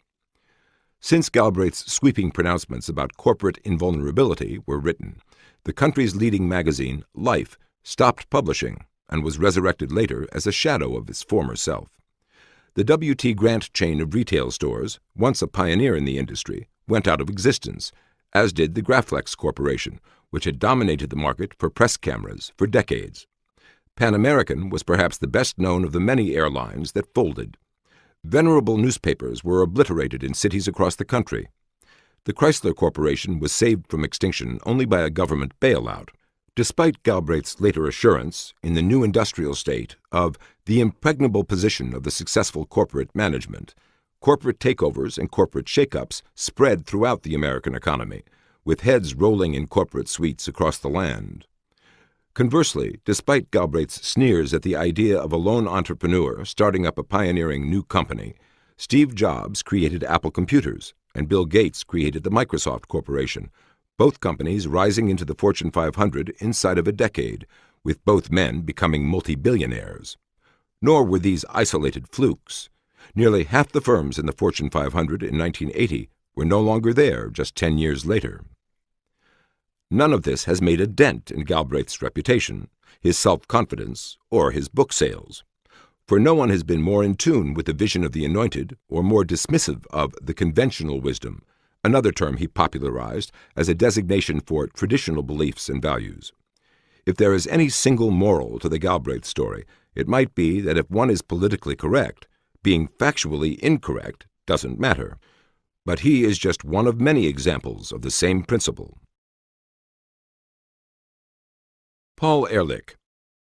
While John Kenneth Galbraith may be the best known of those who are often wrong but never in doubt, Paul Ehrlich is perhaps preeminent for having been wrong by the widest margins on the most varied subjects, and for maintaining his reputation untarnished through it all. The prologue to his best-known book, The Population Bomb, first published in 1968, begins with these words: "The battle to feed all of humanity is over. In the 1970s and 1980s, hundreds of millions of people will starve to death, in spite of any crash programs embarked upon now." Now that the 1970s and 1980s have come and gone, it is clear that nothing faintly resembling Ehrlich's prediction has come to pass. Moreover, such local famines as struck sporadically had nothing to do with overpopulation, and everything to do with the disruption of local food distribution systems, due usually to war or other man-made disasters. As with so many other predictions of catastrophe, famine and eco-catastrophe in Professor Ehrlich's words, there is, as the bottom line, a power agenda by which the vision of the Anointed is to be imposed on the masses. According to Ehrlich, we must take immediate action for population control, hopefully through changes in our value system, but by compulsion if voluntary methods fail.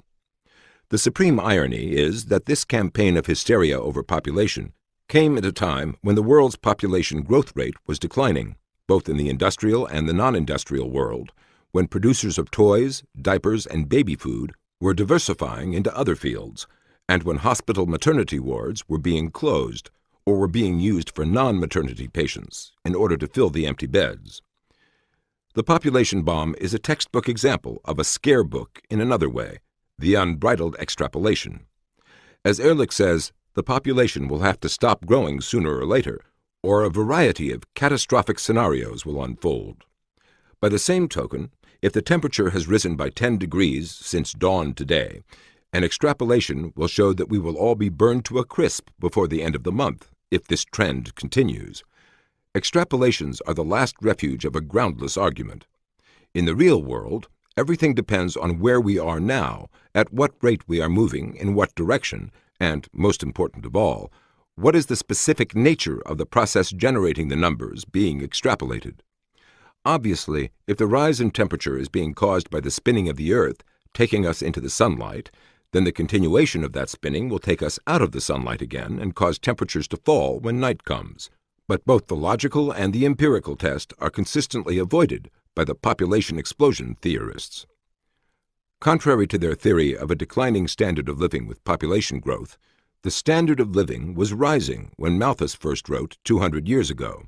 It rose during his lifetime, and it has been rising since then. The population bombers cannot name a single country where the standard of living was higher when its population was half of what it is today. Instead, they must resort to extrapolations and ominous rhetoric about standing room only and the like. In reality, the entire population of the world today could be housed in the state of Texas in single-story, single-family houses, 4 people to a house, and with a typical yard around each home. Moreover, the most thinly populated continent, Africa, is also the poorest.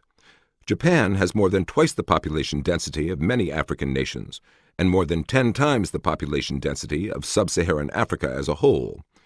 In medieval Europe as well, the poorest parts of the continent, notably Eastern Europe and the Balkans, were also the most thinly populated. A large influx of Germans, Flemings, and other Western Europeans cleared and developed much of the fertile but empty land of Eastern Europe, raising the economic level of the region. For the nations of the world, there is no correlation between population density and income level. While there are costs associated with crowding, there are other and huge costs associated with trying to provide electricity, running water, sewage systems, and other services and infrastructure in a thinly populated area, where the cost per person is vastly greater than in a more densely populated area. Is there some ultimate limit to how many people can live on the planet? Probably. But to see how meaningless and misleading such a question is, consider the fear of the young John Stuart Mill that a finite number of musical notes meant that there was some ultimate limit to the amount of music possible. Despite the young Mill's melancholy over this, at that point Tchaikovsky and Brahms had not yet been born, nor jazz even conceived, nor was there any sign that we are running out of music more than a century later. The starvation of hundreds of millions is not the only Ehrlich prediction to have missed by miles. He was equally certain, equally wrong, and equally unblemished by his predictions about the exhaustion of natural resources. In 1980, economics professor Julian Simon challenged anyone to a bet as to whether various natural resources would or would not become more expensive over time, as would happen if they were in fact becoming more scarce. Professor Simon offered to allow anyone to pick any resources he wished, and any time period he wished, in which to test the theory that resources were becoming more scarce or approaching exhaustion. In October 1980, Ehrlich and other like-minded predictors of natural resource exhaustion bet $1,000 that a given collection of natural resources would cost more in 10 years than when the bet was made. The Ehrlich group chose copper, tin, nickel, tungsten, and chrome as the natural resources whose combined prices, in real terms, would be higher after a decade of their continued extraction from the earth. In reality, not only did the combined prices of these resources fall, every single resource selected by Ehrlich and his colleagues declined in price. How could a decade of extracting these minerals from the earth not lead to a greater scarcity and hence a higher price?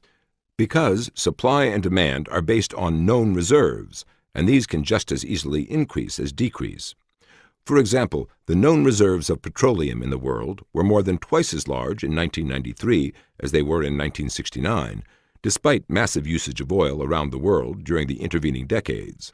One of the fatal flaws in the vision of the Anointed is the implicit assumption that knowledge is far more extensive and less costly than it is.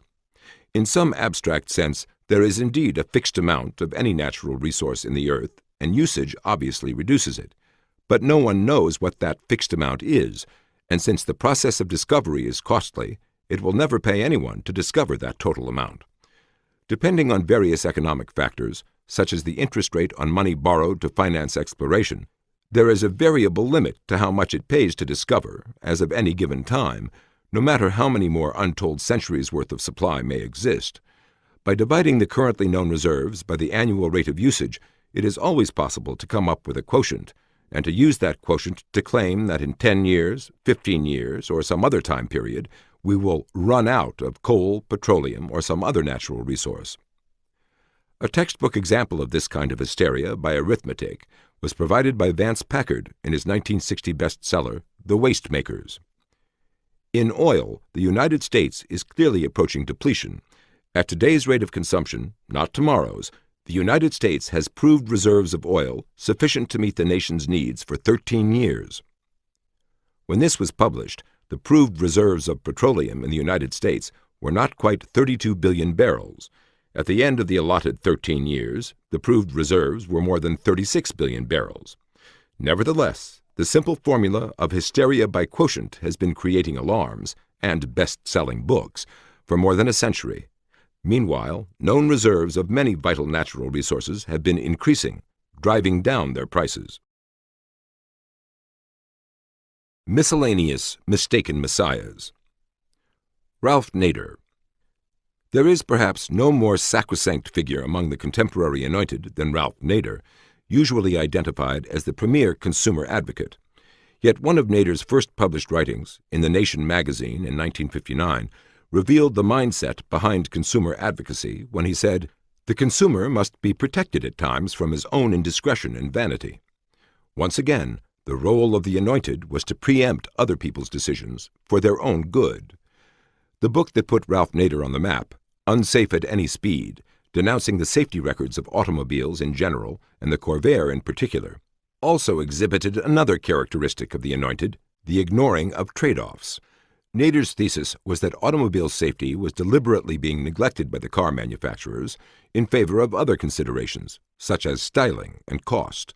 He then proceeded to enumerate the safety deficiencies of various cars, but especially the Corvair, and mentioned gory accidents presumably caused by such deficiencies. A moment's reflection on the implications of trade-offs makes it clear that, inevitably, beyond some point, safety will be sacrificed with any product, in the sense that unlimited sacrifices of other features, including affordability, for the sake of safety, would of course make that particular product somewhat safer. If the paper on which these words are written were made flame-proof, that might well save someone a burn somewhere, or perhaps even prevent a house from catching fire. Similarly, automobiles could of course be built to tank-like sturdiness at a sufficiently high price, which is to say, by making them unaffordable to many or most people. Carrying safety first to such extremes on all the millions of products in the economy would raise costs in general and correspondingly lower the real income and living standard of the public. Nor is it clear that this would even increase safety on net balance, since higher real incomes reduce death rates, whether one compares rich and poor in a given society or wealthy and poverty-stricken societies internationally. Sacrificing real income for the sake of reducing remote dangers is a trade-off that would have to be justified on its merits in each specific case, if one were thinking in terms of trade-offs. But Nader scorned what he called abject worship of that bitch goddess cost reduction. The very notion of trade-offs was dismissed as auto industry cant. Unsafe at Any Speed is a classic of propaganda in its ability to use distracting or dismissive rhetoric to evade a need to confront opposing arguments with evidence or logic. Throughout the book, automobile manufacturers were denounced for such things as neglect of safety, industrial irresponsibility, and unconscionable behavior. To Nader, safety features lying unused on the automobile company's shelves were virtual proof that they should have been used. Cost considerations, including the costs of changing the overall design of a car to accommodate these safety features, as well as the direct costs of the specific features themselves, were dismissed out of hand by Nader. Sometimes he counted only the modest cost of the particular feature in isolation, but at other times he brushed aside the effect of design changes that might make the car less attractive to the consumer. The design engineer was considered by Nader to shirk his professional duty when he considered cost reduction and style. Automobile company representatives who pointed out that the industry cannot produce features that the consumers do not want or are unwilling to pay for were scorned by Nader for treating the issue as wholly one of personal consumer taste instead of objective scientific study. Like so many who invoke the name and the mystique of science in order to override other people's choices, Nader offered remarkably little hard data to back up his claims, whether on the overall safety of the automobile over time or of American automobiles versus cars from other countries, including socialist countries where corporate greed was presumably not a problem, or of the Corvair compared to similar cars of its era. The whole issue was conceived in categorical rather than incremental or comparative terms. Despite Nader's argument that automakers paid little attention to safety, motor vehicle death rates per million passenger miles fell over the years from 17.9 in 1925 to 5.5 in 1965, the year Unsafe at Any Speed was published, and this trend continued to a rate of 4.9 5 years later, after federal legislation on automobile safety, inspired by Nader and his followers.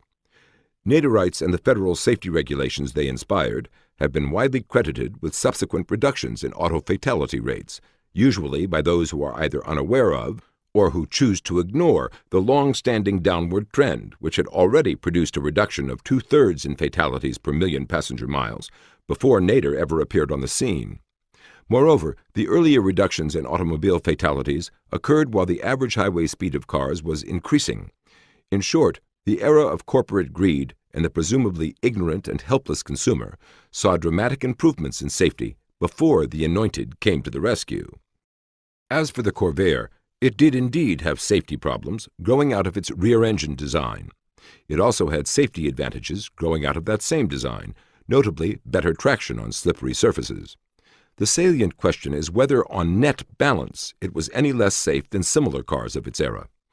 Extensive tests by the U.S. Department of Transportation showed that it was not. An independent academic researcher likewise noted, along with the Corvair's greater tendency to have certain kinds of accidents, its less than average number of accidents in other categories. In other words, it was a trade-off. Although Nader represented the Corvair as a car difficult to handle, Consumers Union's 1960 evaluation of the Corvair noted a sandstorm of controversy about the steering of rear-engine cars, but concluded that prospective buyers need not be unduly concerned. A woman who was both a race car driver and a writer on automobiles was quoted against the Corvair in Nader's book, Unsafe at Any Speed, but when questioned by Senator Abraham Ribicoff's congressional committee, she replied that the Corvair she drove was one of the sweetest-handling, most pleasant-to-drive production cars I had experienced. Moreover, she added, the way that Nader had quoted from her article led me to suspect that he didn't know too much about cars. Another automotive expert interviewed by the Ribicoff Committee, at the suggestion of a member of one of Nader's organizations, said that he not only found the Corvair a safe-handling vehicle, but even had sufficient confidence in its ease of handling to buy one for his own daughter, whose left hand was paralyzed by polio. This confidence was vindicated later when a tire blew out while his daughter was driving the Corvair at over 80 miles per hour, and she was still able to bring it to a safe stop.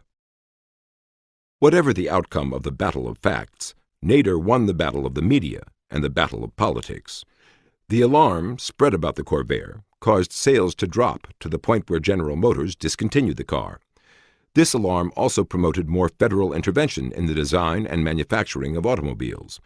This episode also promoted the emergence of consumer advocates in general on the national scene to make similar claims about other products and to spawn more federal legislation. The technique of many consumer advocates remained that pioneered by Ralph Nader in Unsafe at Any Speed: sweeping charges, selective examples, selective quotes, purple prose, dismissals of trade-offs, and an attribution of malign or irresponsible behavior to others. Doctors, lawyers, engineers, and other specialists have failed in their primary professional ethic, Nader's book charged, and the answer was collectivized decisions by society. His earlier article in The Nation likewise charged widespread amorality among our scholarly elite because researchers are reluctant to stray from their scholarly and experimental pursuits. In other words, it is amoral to disagree with Ralph Nader on the role of a scholar. One of the problems faced by consumer advocates in general is how to make the consumer's own preferences disappear from the argument, since consumer sovereignty conflicts with moral surrogacy by the Anointed. It is also not good politics to attack consumers. Here, too, Unsafe at Any Speed showed how artful phrasing can make the consumer's preferences evaporate from the discussion, as a prelude to making his autonomy disappear in laws proposed by so-called consumer advocates. Arguing that the Corvair would be safer with higher pressure in the tires, Nader condemned the engineers for having succumbed to the great imperative, a soft ride. Clearly, this was only the consumer's imperative. General Motors would not make $1 more or $1 less at different tire pressures unless the consumers preferred one kind of ride to another, though Nader chose to depict this consumer preference as the carmaker's obsession with the soft ride. Displacing responsibility from the consumer to the producer has been a crucial part of consumer advocacy. The American automobile is produced exclusively to the standards which the manufacturer decides to establish, according to Nader, though what the automaker actually decides, with millions of dollars at stake, is far less likely to reflect some personal caprice than what consumers are apt to buy. What the Nader approach boils down to is that third parties should preempt the consumer's choice as to whether he wants to sacrifice a comfortable ride in order to make a remote danger slightly more remote. Considering that the tiredness that comes from uncomfortable rides can also affect safety, it is by no means obvious that there would be greater safety on net balance by creating a harder ride. In a sense, however, discussions of facts and logic are irrelevant. Nader achieved his political objectives, established his own image, and put his targets on the defensive. Nader's image has been aptly described by a biographer as a combination of the best qualities of Lincoln of Illinois and David of 1 Samuel chapter 17. A somewhat different view of Nader was offered by a congressional committee chairman quoted in Newsweek.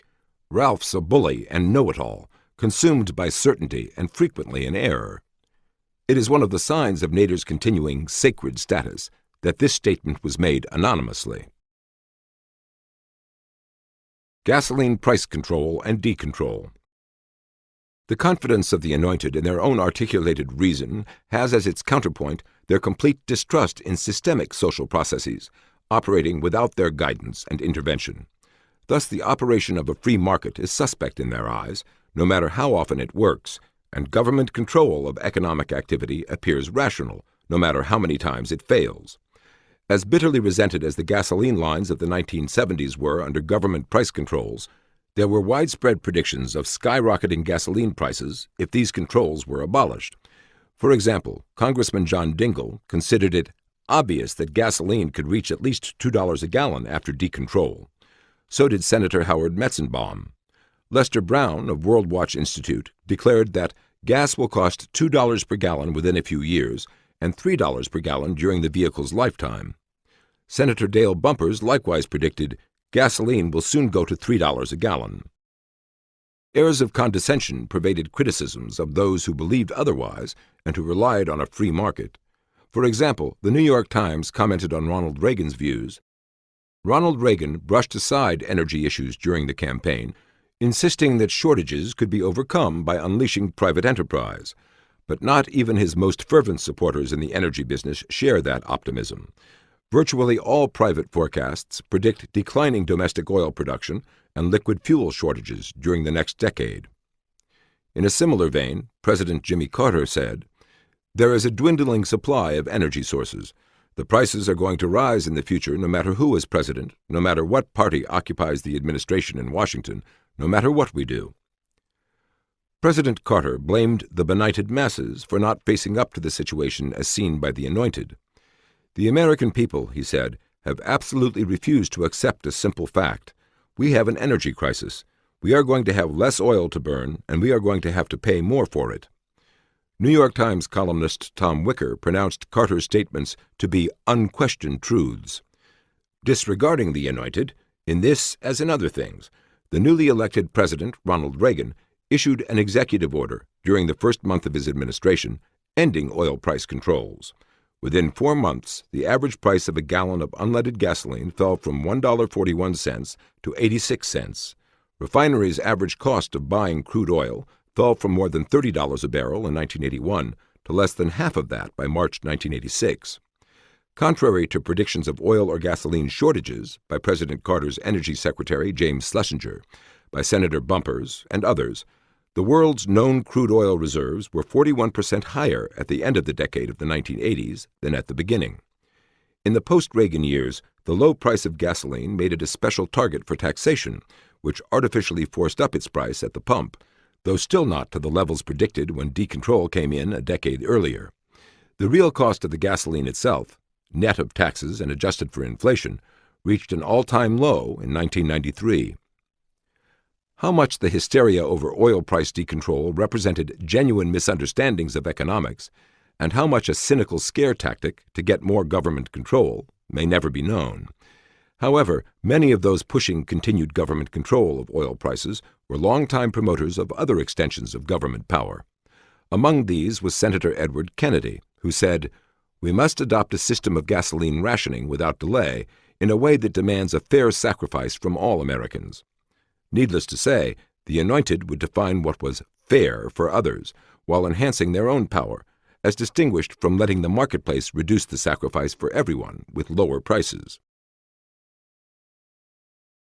The Club of Rome. Perhaps the most famous mistaken prediction in recent times was the Club of Rome prediction that economic growth would grind to a halt around the world during the latter part of the 20th century. Both industrial output per capita and food per capita were to decline, along with a long-run decline in natural resources. In this model, the death rate rises abruptly from pollution and from lack of food. Like so many wrong economic predictions, it was buttressed with all sorts of graphs, tables, and mathematical models. It also relied on extrapolations and on putting the burden of proof on others. In postulating any different outcome from the one shown in Table 3, one must specify which of these factors is likely to change, by how much, and when. In other words, you cannot say that the emperor has no clothes until you have designed a whole new alternative wardrobe. Just how threadbare the current wardrobe was demonstrated by resort to the ultimate finiteness argument, which misled John Stuart Mill about music and Paul Ehrlich about population.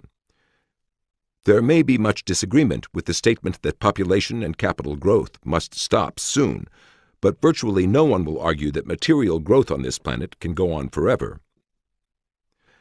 Abstract ultimate limits are neither the theoretical nor the practical issue. What the Club of Rome report sought was collective coercive powers now to head off some impending catastrophe. They were discussing such scenarios as stopping population growth in 1975 and industrial capital growth in 1985. They wanted society to make choices, i.e., collective decision-making, through surrogates like themselves, in a world forum where statesmen, policymakers, and scientists would decide what needed to be done. Such concerted international measures and joint long-term planning will be necessary on a scale and scope without precedent.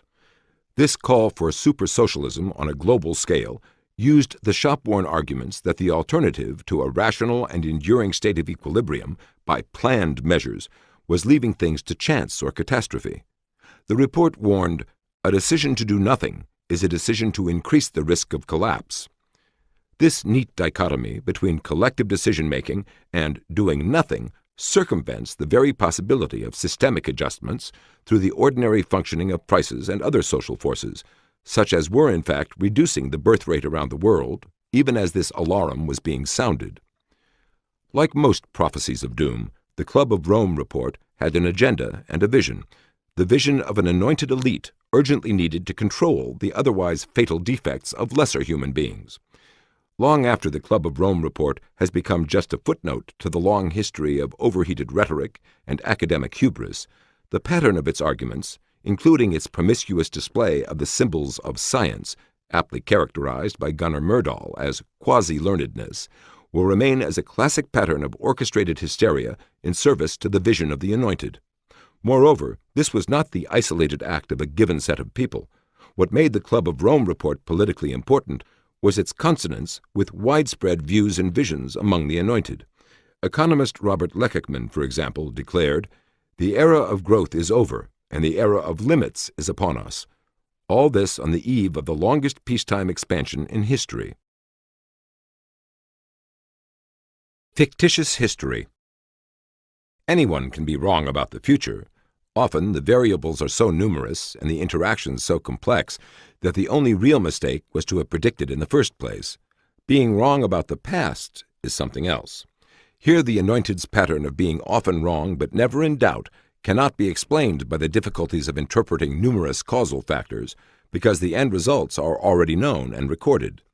That the record was not checked is only another sign of the great confidence of those with the vision of the Anointed, and the groundlessness of that confidence. Among the areas in which the contemporary Anointed have made sweeping assumptions about the past, based on their vision rather than on the actual record of the past, have been two in which the record contradicting their assumptions is particularly clear and obvious. One has been the practice of attributing such social pathology as broken families in the black community to a legacy of slavery. Another has been the practice of attributing the soaring national debt and other economic difficulties of recent years to the past policies of the Reagan administration. There has also been a more general use of history to pooh-pooh those present concerns which the Anointed do not share, by showing that people voiced similar concerns in the past, the implicit assumption being that these past expressions of concern were groundless. The legacy of slavery. Nothing so turns the tables on critics of social pathology in the black community as invoking the painful history of slavery. But because slavery has left bitter legacies, it does not follow that any particular bitter experience among blacks today can automatically be attributed to slavery. Cancer is indeed fatal, but every fatality cannot be attributed to cancer, and certainly not after an autopsy has shown death to be due to a heart attack or gunshot wounds. One of the key misfortunes within the contemporary black community, from which many other misfortunes flow, is the breakdown of the family, or the failure to form a family in the first place. As of 1992, more than half of all black adults had never been married, quite aside from an additional 16% who had been either divorced or widowed. By contrast, only 21% of white adults had never been married. More than half of all black children, 57%, were living with only one parent, and another 7.5% were not living with either parent. Thus, only a little more than a third of black children were living in traditional two-parent households. The great majority of those black children who were living with only one parent were living with their mothers, and more than half of these mothers were unmarried. The all-too-common and all-too-tragic situation was the teenage mother, children having children. Of 190,000 black children whose parents were currently still teenagers, only 5,000 were living with both parents. This, of course, does not include all those children whose mothers were teenagers when they were born, but whose mothers were 20 years old or older at the time the Census Bureau collected the statistics. In short, it underestimates the extent of teenage motherhood and the consequences that continue long after the mother has reached 20 years of age. Children having children is a deadly situation, whether from the standpoint of physical health, babies born to teenage mothers being prone to more medical disabilities, or from the standpoint of the inability or unwillingness of teenage mothers to raise those children with the knowledge, skills, and values necessary for them to become productive and law-abiding adults. Since many of these teenage girls are high school dropouts and are otherwise lacking in the discipline, knowledge, and maturity necessary to raise a child, they can hardly be expected to give the child what they themselves do not have. The tragedy of the situation is too obvious to require elaboration. As in other areas where violations of societal norms have led to disasters, the first order of business for the Anointed has been to turn the tables on society, which must itself be made to feel guilty for what it complains of. Blaming a legacy of slavery for the high levels of unwed teenage pregnancy among blacks and the abdication of responsibility by the fathers of the children clearly performs that function. Whether it is actually true is another question, and one receiving remarkably little attention. Going back 100 years, when blacks were just one generation out of slavery, we find that the census data of that era showed that a slightly higher percentage of black adults had married than had white adults. This, in fact, remained true in every census from 1890 to 1940. Prior to 1890, this question was not included in the census, but historical records and contemporary observations of the Reconstruction era depicted desperate efforts of freed black men and women to find their lost mates, children, and other family members, efforts continuing on for years and even decades after the Civil War. Slavery had separated people, but it had not destroyed the family feelings they had for each other, much less their desire to form families after they were free. As late as 1950, 72% of all black men and 81% of black women had been married, but the 1960 census showed the first signs of a decline that accelerated in later years, as so many other social declines began in the 1960s.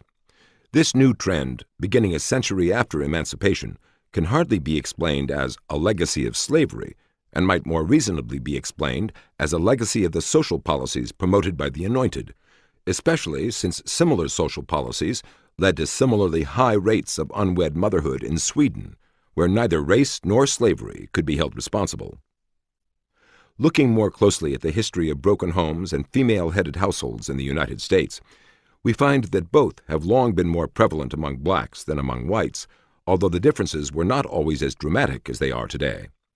The higher levels of broken homes among blacks in the past were due in part to higher mortality rates among blacks, leaving more widows and widowers, but there were also more family breakups. None of this was unique to blacks, however. The Irish went through a similar social history in 19th century American cities. But the female-headed households of an earlier era, whether among blacks or whites, were seldom headed by teenage girls. As of 1940, among black females who headed their own households, 52% were 45 years old or older. Moreover, only 14% of all black children were born to unmarried women at that time. The whole situation was radically different from what it is today. Whatever factors caused the changes, these were clearly 20th century factors, not a legacy of slavery. The Reagan administration. Few histories have been rewritten so completely and so soon as the history of the Reagan administration. From innumerable outlets of the Anointed, the media, academia, and the lecture platform, poured the new revised history of the Reagan administration that its reduction in tax rates in the early 1980s, tax cuts for the rich being the popular phrase, had brought on record federal deficits. Yet this revisionist history of the 1980s is easily refuted with widely available official statistics on the federal government's tax receipts, spending, and deficits during the 8 years of the Reagan administration. The year before Ronald Reagan became president, the federal government took in $517 billion in tax revenues, which was the all-time high up to that point. The record of tax revenues and expenditures during the Reagan years, from 1981 through 1988, is as follows. 1981, $599 billion in receipts, $678 billion in outlays, a $79 billion deficit. 1982, $618 billion in receipts, $746 billion in outlays, a $128 billion deficit. 1983, $601 billion in receipts, $808 billion in outlays, a $208 billion deficit. 1984, $666 billion in receipts, $851 billion in outlays, a $185 billion deficit. 1985, $734 billion in receipts, $946 billion in outlays, a $212 billion deficit. 1986, $769 billion in receipts, $990 billion in outlays, a $212 billion deficit. 1987, $854 billion in receipts, $1,004 billion in outlays, a $149 billion deficit. 1988, $909 billion in receipts, $1,064 billion in outlays, a $155 billion deficit. Contrary to the notion that deficits have resulted from reduced tax receipts by the federal government, those receipts in fact reached new record highs during the Reagan administration. Every year of that administration saw the federal government collect more money than in any year of any previous administration in history. By the last year of the Reagan administration in 1988, the federal government collected over $391 billion more than during any year of the Carter administration. In percentage terms, the government took in 76% more that year than it had ever collected in any year of any other administration. The idea that tax cuts, for the rich or otherwise, were responsible for the deficit flies in the face of these easily obtainable statistics. Spending increases simply outstripped the rising volume of tax receipts, even though hundreds of billions of dollars more were pouring into Washington than ever before. But of course, there is no amount of money that cannot be overspent. The very idea of tax cuts reflects verbal ambiguities of the sort so often exploited by the verbally adept among the Anointed. Except for 1 year, tax receipts never fell during the 2 Reagan administrations, and even that 1 year, tax receipts were higher than they had ever been in any previous administration. It was tax rates that were cut. As for the rich, even if we accept the popular definition of them as people currently above some given income level, those in the top income brackets paid larger sums of money after the Reagan tax rate cuts than before. They even paid a higher percentage of all the taxes paid in the country, according to a report of the House Ways and Means Committee, controlled by Democrats. What bothered the liberals was that the rich paid a smaller percentage of their rising incomes than before. But whatever the metaphysics of fairness, revisionist history can be checked against hard data, and it fails that test. Corresponding to the notion that tax cuts for the rich caused the rising national debt has been the notion that cutbacks in spending on social programs were responsible for much social pathology, including the growth of homelessness. However, as liberal scholar Christopher Jenks has pointed out, actual federal spending on housing increased throughout the years of the Reagan administration. What declined were appropriations, the legal authorization of future spending. In other words, hypothetical money declined, but hard cash increased. Since it is hard cash that pays for housing, homelessness has its roots in other factors besides government spending on housing.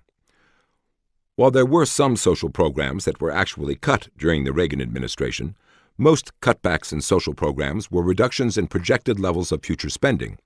That is, if Program X were spending $100 million a year before the Reagan administration took office and was seeking to expand to $150 million a year, an actual expansion to $135 million would be called a cutback in spending of $15 million, even though the program received $35 million more than it had ever received before.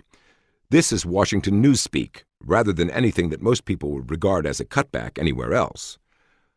For many of the Anointed, it was never sufficient to declare the Reagan administration's economic, social, or foreign policies mistaken, malign, or even dangerous.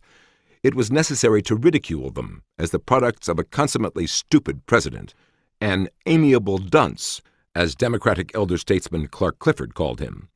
This denigration of Ronald Reagan began even before he became president, and was in fact one of the reasons why his chances of becoming even the Republican nominee, much less president, were considered nil. As Washington Post editorial board member Meg Greenfield recalled the mood she saw among Washington insiders in 1980, it was the wisdom of the other contenders and of most Republican Party leaders, too, not to mention of practically everyone in Democratic politics, that Reagan was too old, too extreme, too marginal, and not nearly smart enough to win the nomination. The Democrats, in fact, when they weren't chortling about him, were fervently hoping he would be the nominee. When he carried the convention in Detroit, people I knew in the Carter White House were ecstatic. This assessment of Reagan remained, even after he defeated President Carter in a landslide in the 1980 elections. This view of him remained unchanged as he got major legislation, the Reagan Revolution, through Congress over the opposition of those who disdained him, despite the fact that the Republicans were never a majority in both houses of Congress during the first Reagan administration and were not a majority in either house during the second. In a 1987 essay full of condescending references to Ronnie, Gore Vidal used as the crowning example of President Reagan's being out of touch with reality the following quotation from the president. "I believe that communism is another sad, bizarre chapter in human history whose last pages even now are being written. The later sudden collapse of communism in the Soviet bloc was foreseen by very few of the Anointed who ridiculed Reagan." The point here is not to reassess the Reagan administration, a task that can be left to future historians, but to examine the role of evidence for the Anointed. Here, as elsewhere, the criteria they used were not pragmatic criteria of success, whether at the polls, in Washington politics, or on the international stage. The overriding criterion was consonance with the vision of the Anointed, and Ronald Reagan had to fail that test, because no president in half a century was so completely out of step with that vision. The choices facing the Anointed were abandonment of a cherished vision, or depicting Ronald Reagan as a bumbling idiot, even if that meant treating concrete evidence as irrelevant. Pooh-pooh history. Complaints about the declining standards of the younger generation, about rising crime rates, or about any of a number of other concerns have been ridiculed by the Anointed by quoting people who voiced similar concerns and perhaps dire predictions in the past. Not only does this tactic relieve the Anointed of any responsibility to debate the specific merits of the particular issue at hand, it further reinforces their more general picture of an irrational public whose views need not be taken seriously. Those who complained about the rising crime rates that followed the judicial expansion of criminals' rights in the 1960s were ridiculed by quoting people who had complained about coddling criminals in earlier times and who had predicted dire consequences. Complaints about the declining behavioral standards of the younger generation go even further back into history, into Roman times, for example, and so are even more useful for purposes of pooh-poohing such complaints today. It is seldom considered necessary to offer any evidence that 1. These complaints were without foundation, or that 2. The failure of the degeneration to reach the dire conditions warned against was not due to those warnings and the actions they spurred to forestall disaster and turn the situation around. One historical example may illustrate the point, and while one example is seldom decisive for a whole spectrum of issues, it is a salient demonstration of the pitfalls of reaching sweeping conclusions without evidence. In early 19th century America, there were many public alarms about drunkenness, violence, and crime. Moreover, empirical evidence suggests that these alarms were well-founded. As a result, massive campaigns against these social ills were launched by numerous organizations at both local and national levels. These included a temperance movement that swept across the country, along with religious revivals and the creation of the Young Men's Christian Association, with a moral message accompanying its athletic and other activities. Organized and uniformed police departments were created in big cities, replacing more haphazard methods of law enforcement. Employers began to ask job applicants for evidence of church membership. Volunteer organizations began placing homeless urban street urchins with farm families. In short, there was an all-out effort on many fronts against social degeneracy. Moreover, those efforts paid off. Per capita consumption of alcohol began declining in 1830, and by 1850 was down to about one-fifth of what it was in 1829. A decline in crime began in the mid-19th century and continued on into the early 20th century. While there were, as always, many factors at work, one of the more obvious being a changing age composition of the population, this change was found to account for only a small fraction of the declining crime rates. More fundamentally, from the standpoint of evaluating pooh-pooh history, there was a very real problem to begin with, very real efforts to deal with it, and very real progress following those efforts. It was not simply that the benighted voiced unfounded hysteria for the anointed to pooh-pooh. The era in which trends in crime, drunkenness, and other social degeneracy were turned around was, of course, the era of Victorian morality, so much disdained by the anointed of later times. Its track record, however, compares favorably with the later track record of the opposite approach. Arguments without arguments. There are too many discussion tactics that substitute for substantive arguments to permit a comprehensive survey. Half a dozen common substitutes may be illustrative, however. There are 1. The complex and simplistic dichotomy, 2. All-or-nothing rhetoric, 3. Burying controversial specifics in innocuous generalities, 4. Shifting to the presumed viewpoint of someone else in lieu of supporting one's own assertions with evidence or logic, 5. Declaring rights, and 6. Making opaque proclamations with an air of certainty and sophistication. The complex complex. One of the most frequently recurring buzzwords of the contemporary anointed is complex, often said with a sense of superiority toward those who disagree with them, the latter being labeled simplistic. The real world is, of course, more complex than any statement that anyone can make about it, whether that statement is in 3 words or in 3 volumes. An exhaustive description of a watch, for example, including its internal mechanisms, the various sources of the materials from which it was produced, as well as the principles of physics which determine how the watch keeps time, not to mention the conceptual complications in the notion of time itself, wrestled with by Albert Einstein and Stephen Hawking, among others, would fill volumes, if not shelves of volumes, quite aside from the economic complications involved in the financing, production, and worldwide distribution of watches in very different economies.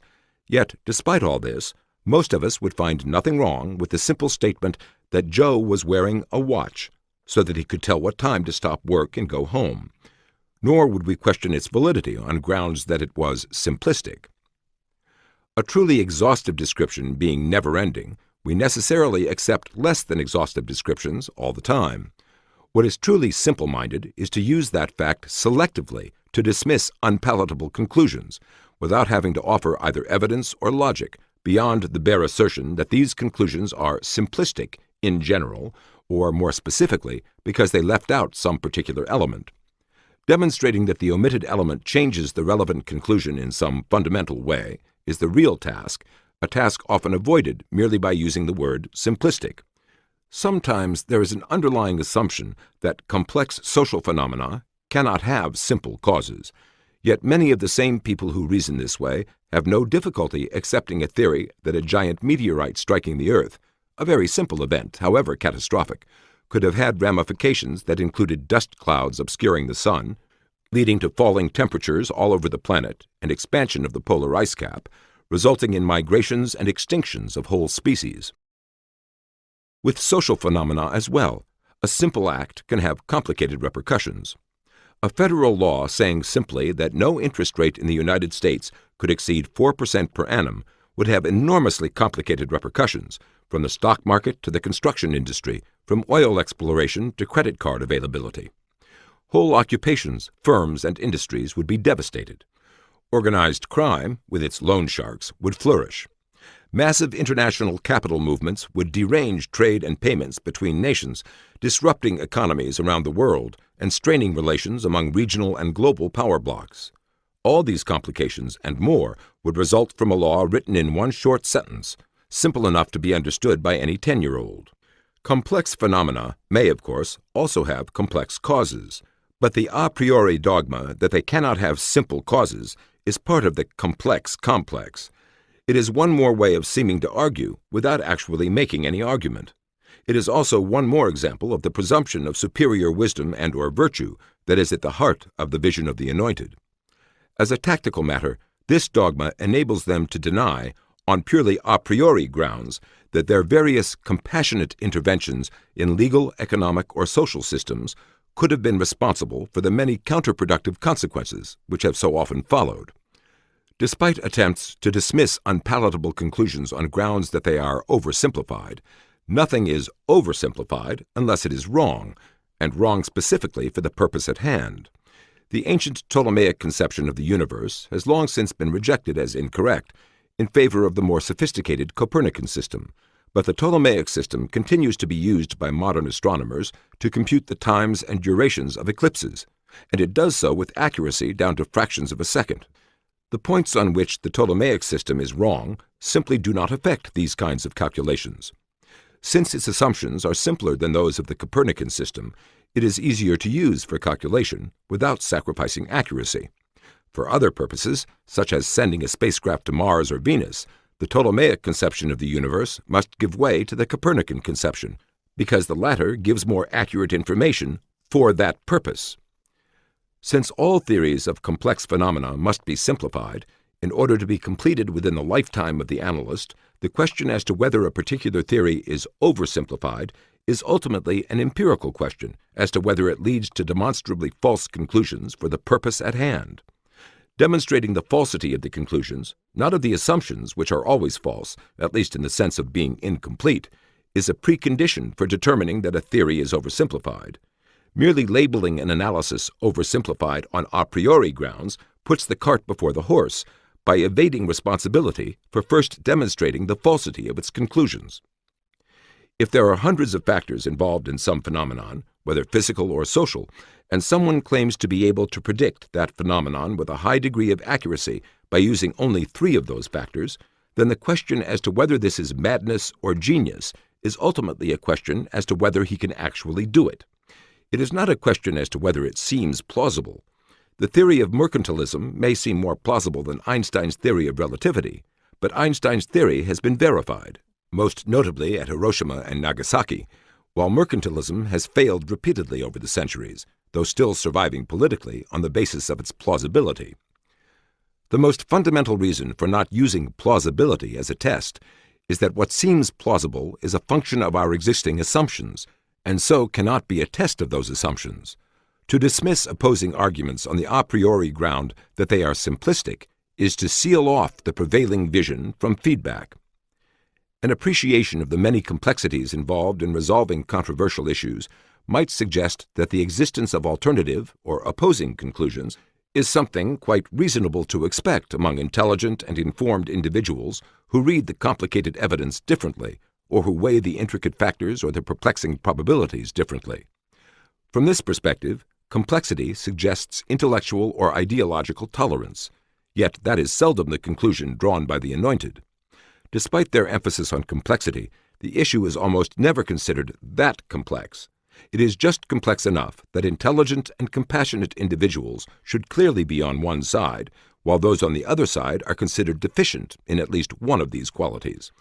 This attitude was epitomized in New York Times columnist Anthony Lewis's view of the much-debated, and indeed complex, death penalty issue. Capital punishment will continue, he said, until perhaps someday reason overtakes primitive emotion. Could anything be more self-congratulatory? In a similar vein, Justice Harry Blackmun wrote in one of his Supreme Court opinions, "I fear for the darkness as 4 justices anxiously await the single vote necessary to extinguish the light." In other words, those of his colleagues who differed from him were the forces of darkness. In a similar vein, and on a different set of issues, Ralph Nader declared, "The issues are black and white," and "No honest person can differ." All or nothing. Most differences that matter in real life are differences of degree, even when these are extreme differences, such as that between an undernourished peasant owning only the rags on his back and a Maharaja bedecked in gold and living in one of his several palaces. Yet a polemical tactic has developed which enables virtually any general statement, however true, to be flatly denied, simply because it is not 100% true in all circumstances. The simplest and most obvious statement, that the sky is blue, for example, can be denied using this tactic because the sky is not always blue. It is reddish at sunset, black at midnight, and gray on an overcast day. Thus, it is simplistic to say that the sky is blue. By the same token, it is simplistic to say that the ocean is water, because there are all sorts of minerals dissolved in the ocean, which also contains fish, plant life, and submarines, among other things. This trivializing tactic is widely but selectively used to deny whatever needs denying, however true it may be.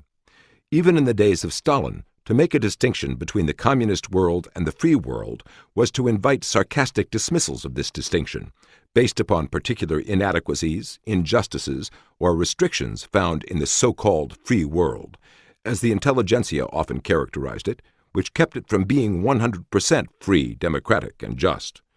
This tactic persisted throughout a whole era, during which millions of human beings in Europe and Asia fled the lands of their birth, often leaving behind their worldly belongings and severing the personal ties of a lifetime, sometimes taking desperate chances with their own lives and the lives of their children, all in order to try to reach the so-called free world.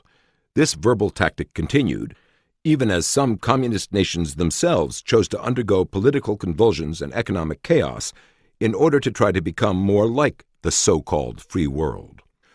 All-or-nothing reasoning allows the Anointed to say that such things as crime, child abuse, and alcoholism occur in all classes, that all segments of society are susceptible to AIDS, and otherwise obfuscate the very large and very consequential differences in all these areas.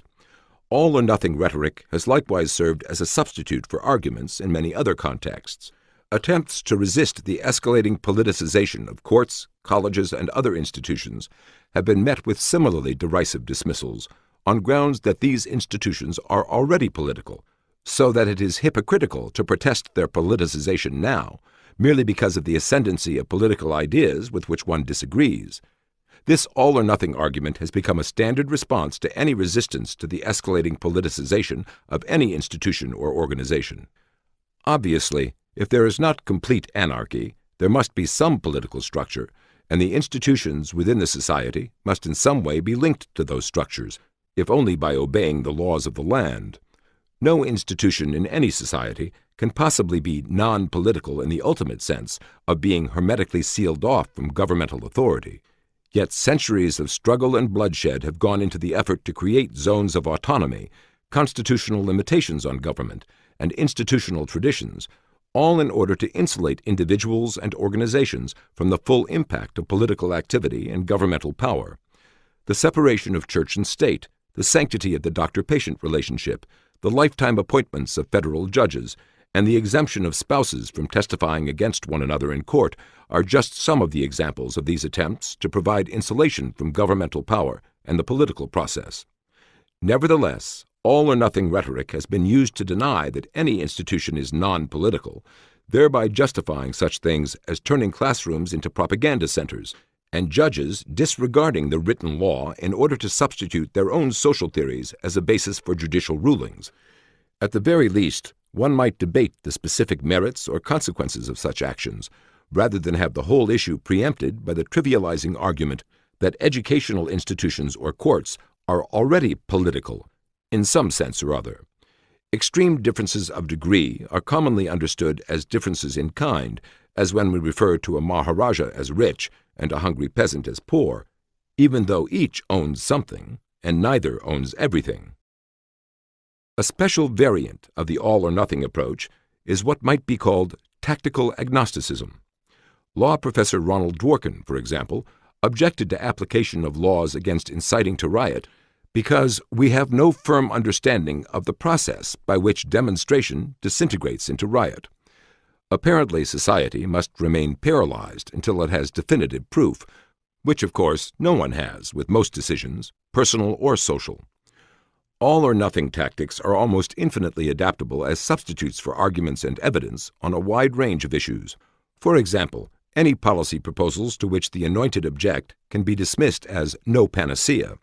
Since nothing is a panacea, the characterization is always correct, regardless of the merits or demerits of the policy or its alternatives. This categorical phrase simply substitutes for logic or evidence as to those merits or demerits. Conversely, when a policy promoted by the Anointed turns out to create more problems than it solves, if it solves any, attempts to show how the previous situation was far better are almost certain to be dismissed on grounds that opponents are nostalgic for a golden age which never existed in reality. Golden ages being as rare as panaceas, this truism again serves to preempt any substantive argument about the merits or demerits of alternative policies. The all-or-nothing fallacy is also used to deal with analogies used for or against the vision of the Anointed. Because all things are different except for the similarities, and are the same except for the differences, any analogy, however apt, can be rejected by those who find it a sufficient objection that the things being analogized are not really the same. By the same token, any analogies favored, however strained, can be defended on grounds that those things analogized involve the same underlying or essential principle. Ice and steam are chemically the same thing, though of course they are not physically the same thing. Just as it is possible to make or deny an analogy between ice and steam, so any other analogy can be selectively made or denied.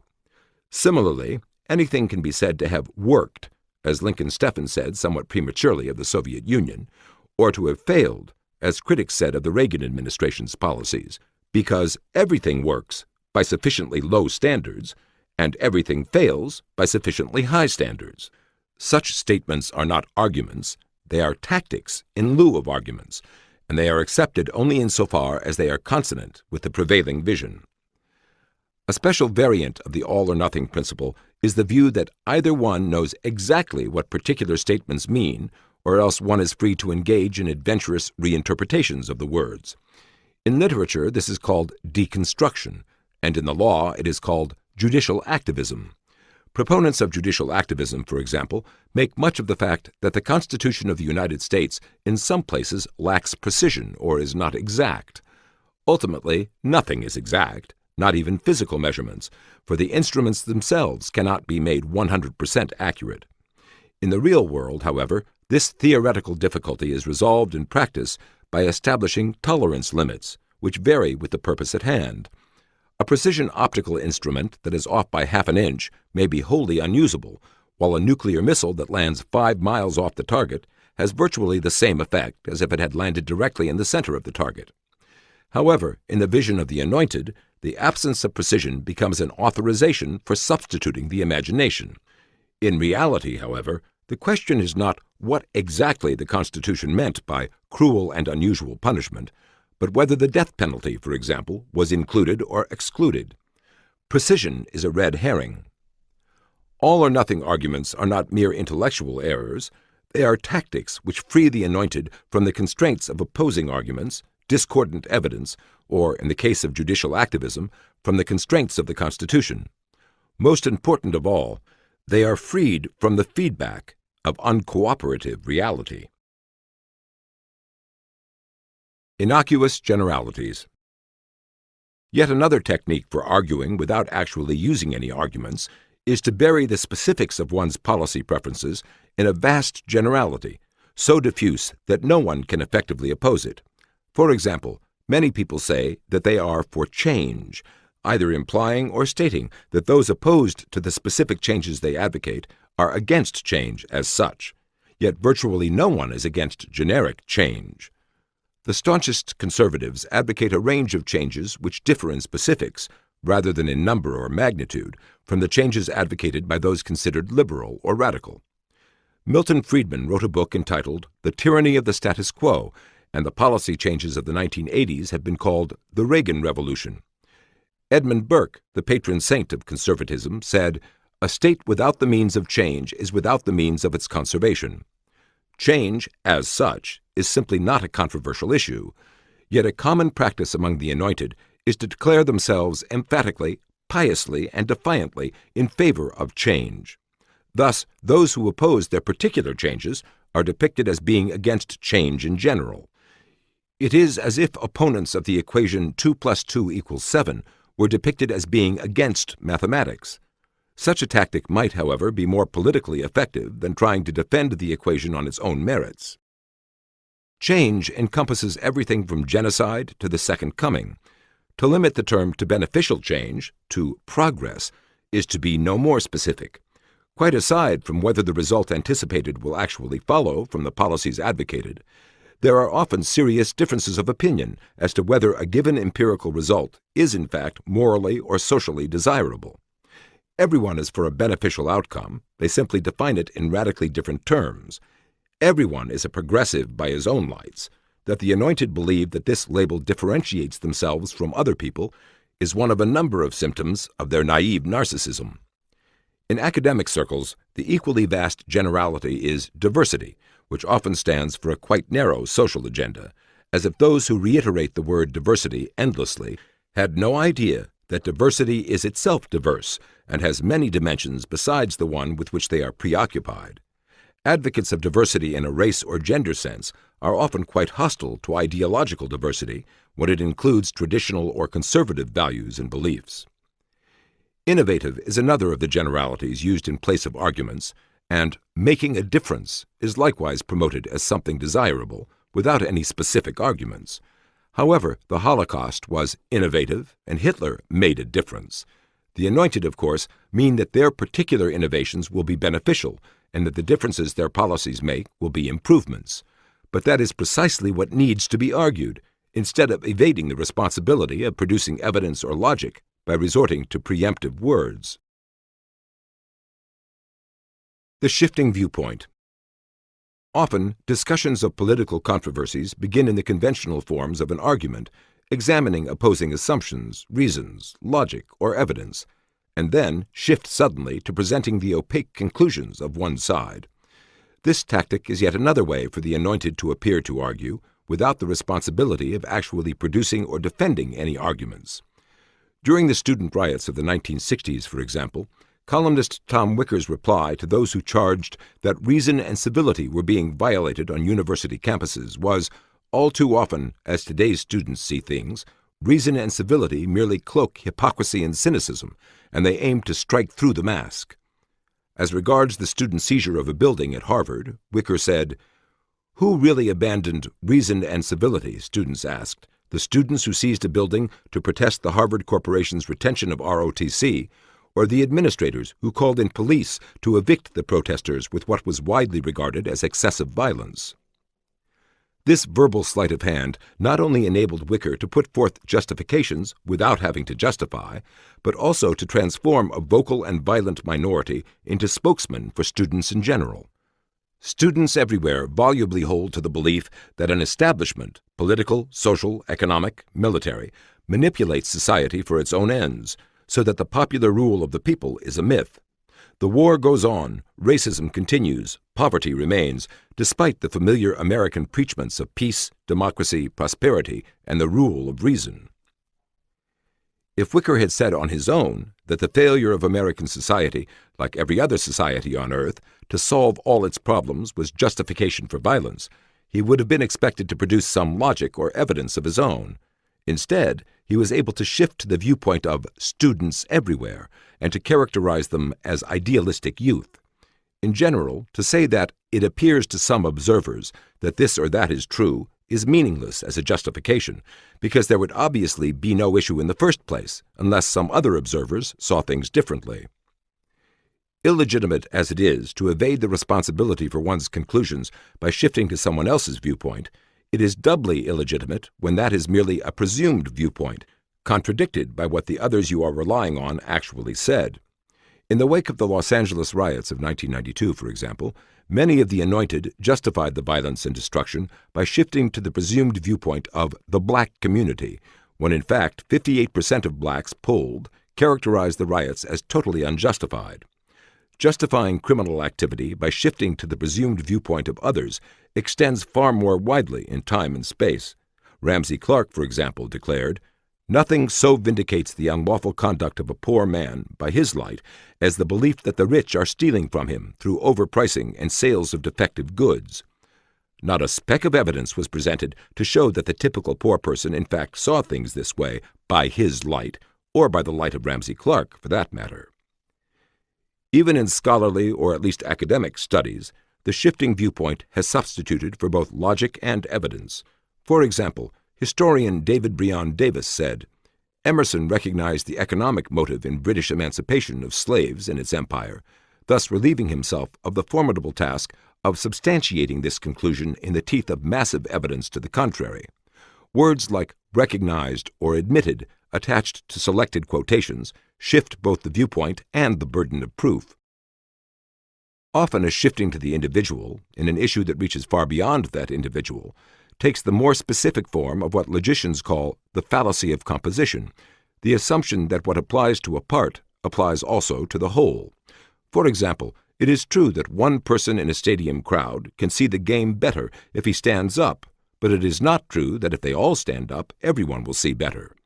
Those who focus on the effects of any particular government policy or judicial ruling on particular individuals or groups often implicitly commit the fallacy of composition, for the whole point of government policies and judicial rulings is that they apply very broadly to many people, and what happens as a consequence to those who are ignored is no less important than what happens to those who have been arbitrarily singled out by an observer.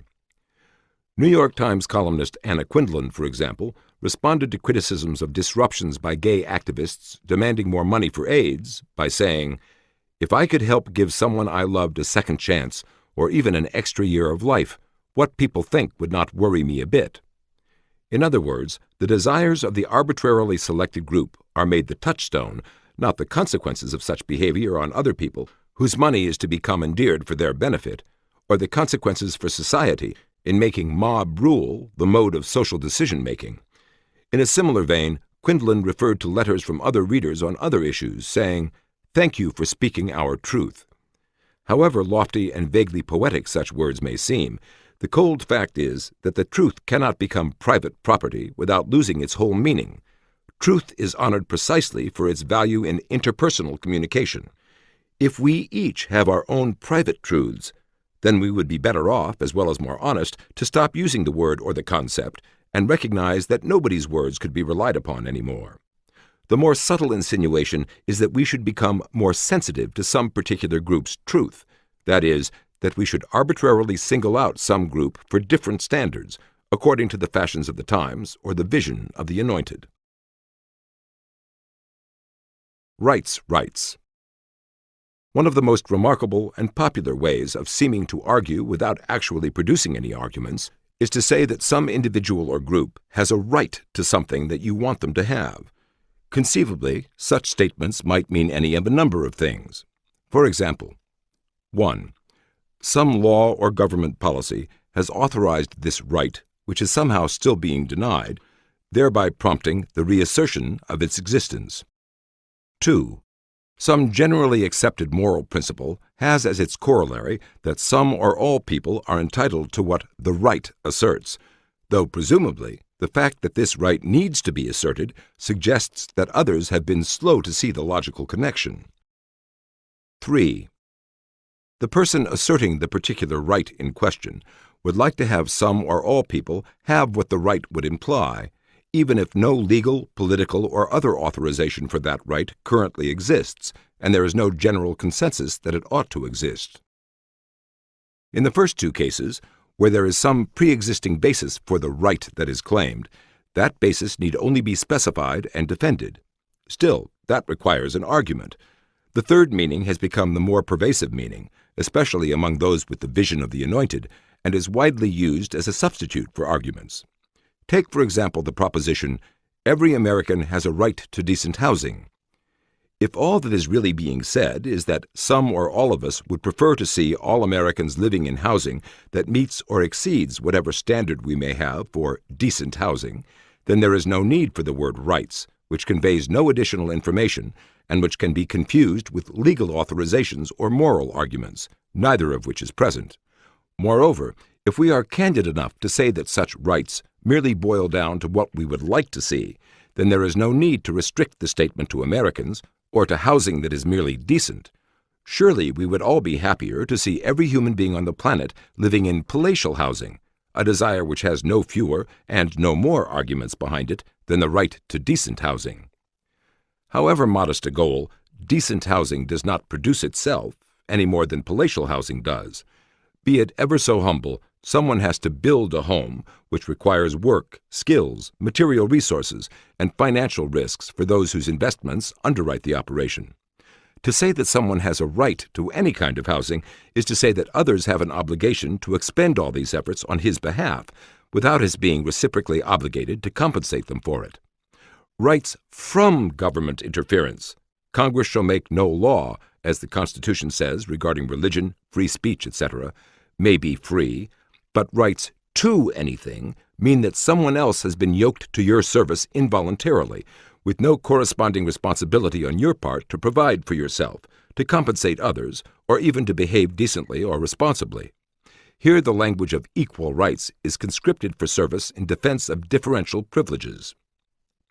More important, from our current perspective, all this is done without arguments, but merely by using the word rights, which arbitrarily focuses on the beneficiary and ignores those whose time and resources have been preempted. Thus, for example, health care was declared by Bill Clinton during the 1992 election campaign to be a right, not a privilege, a neat dichotomy which verbally eliminates the whole vast range of things for which we work, precisely because they are neither rights nor privileges. For society as a whole, nothing is a right, not even bare subsistence, which has to be produced by human toil. Particular segments of society can, of course, be insulated from the necessities impinging on society as a whole by having someone else carry their share of the work, either temporarily or permanently. But however much those others recede into the background in the verbal picture painted by words like rights, the whole process is one of differential privilege. This is not to say that no case can ever be made for differential privileges, but only that such a case needs to be made when privileges are claimed, and that the arguments required for such a case are avoided by using words like rights. Healthcare is only one of innumerable things for which such tactical evasions have been used. Housing, college, and innumerable other costly things have been proclaimed to be rights. New York Times columnist Tom Wicker encompassed all economic goods by proclaiming a right to income. Some have extended this reasoning, or non-reasoning, beyond material goods to such things as a right to equal respect, which is to say, the abolition of respect, which by its very nature is a differential ranking of individuals according to some set of values. To say that we equally respect Adolf Hitler and Mother Teresa is to say that the term respect has lost its meaning. The language of rights has other ramifications. Rights have been aptly characterized as trumps, which override other considerations, including other people's interests. For the Anointed to be announcing rights for particular segments of the population is for them to be choosing others as their mascots, and to be seeking to get the power of the state to ratify and enforce these arbitrary choices, all without the necessity of making specific arguments. General proclamations. Perhaps the purest example of an argument without an argument is to say that something is inevitable. This is an inherently irrefutable argument, so long as any time remains in the future. Only in the last fraction of a second of the existence of the universe could anyone refute that claim, and perhaps they would have other things on their mind by then. Whether particular policies are favored or opposed, there are opaque proclamations of this sort which substitute for arguments. And whether a policy is favored or opposed, it may be currently existing or non-existent. In each of these four cases, there are proclamations that substitute for arguments, such as, for an existing policy, those in favor of an existing policy say it is here to stay, whereas those opposed say it is outmoded. For a non-existing, that is, a future policy, those in favor of a non-existing policy say that it is inevitable, whereas those opposed say it is unrealistic. It is one of the signs of our times that such proclamations are so widely accepted in lieu of arguments, but only when used in support of the prevailing vision of the Anointed. Penetrating the rhetoric. Perhaps a few suggestions might be in order for seeing through much of the rhetoric of the Anointed. Some of the things discussed in previous chapters, as well as in this one, illustrate some general principles of common sense, which are nevertheless often widely ignored in the heat of polemics. 1. All statements are true if you are free to redefine their terms. 2. Any statistics can be extrapolated to the point where they show disaster. 3. A can always exceed B if not all of B is counted, and or if A is exaggerated. 4. For every expert there is an equal and opposite expert, but for every fact there is not necessarily an equal and opposite fact.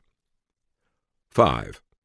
Every policy is a success by sufficiently low standards and a failure by sufficiently high standards. 6. All things are the same except for the differences, and different except for the similarities. 7.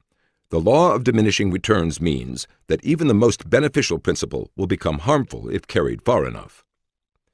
8. Most variables can show either an upward trend or a downward trend, depending on the base year chosen. 9. The same set of statistics can produce opposite conclusions at different levels of aggregation.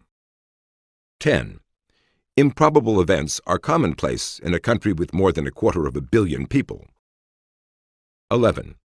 You can always create a fraction by putting one variable upstairs and another variable downstairs, but that does not establish any causal relationship between them, nor does the resulting quotient have any necessary relationship to anything in the real world. 12. Many of the abuses of today were the reforms of yesterday.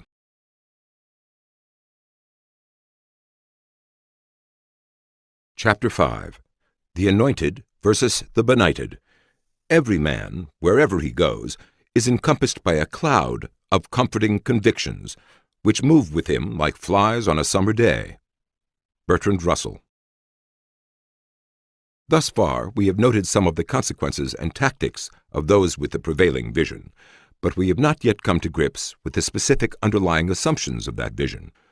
What kind of world exists inside the minds of the contemporary Anointed, and what kind of individual and social causation activates that world?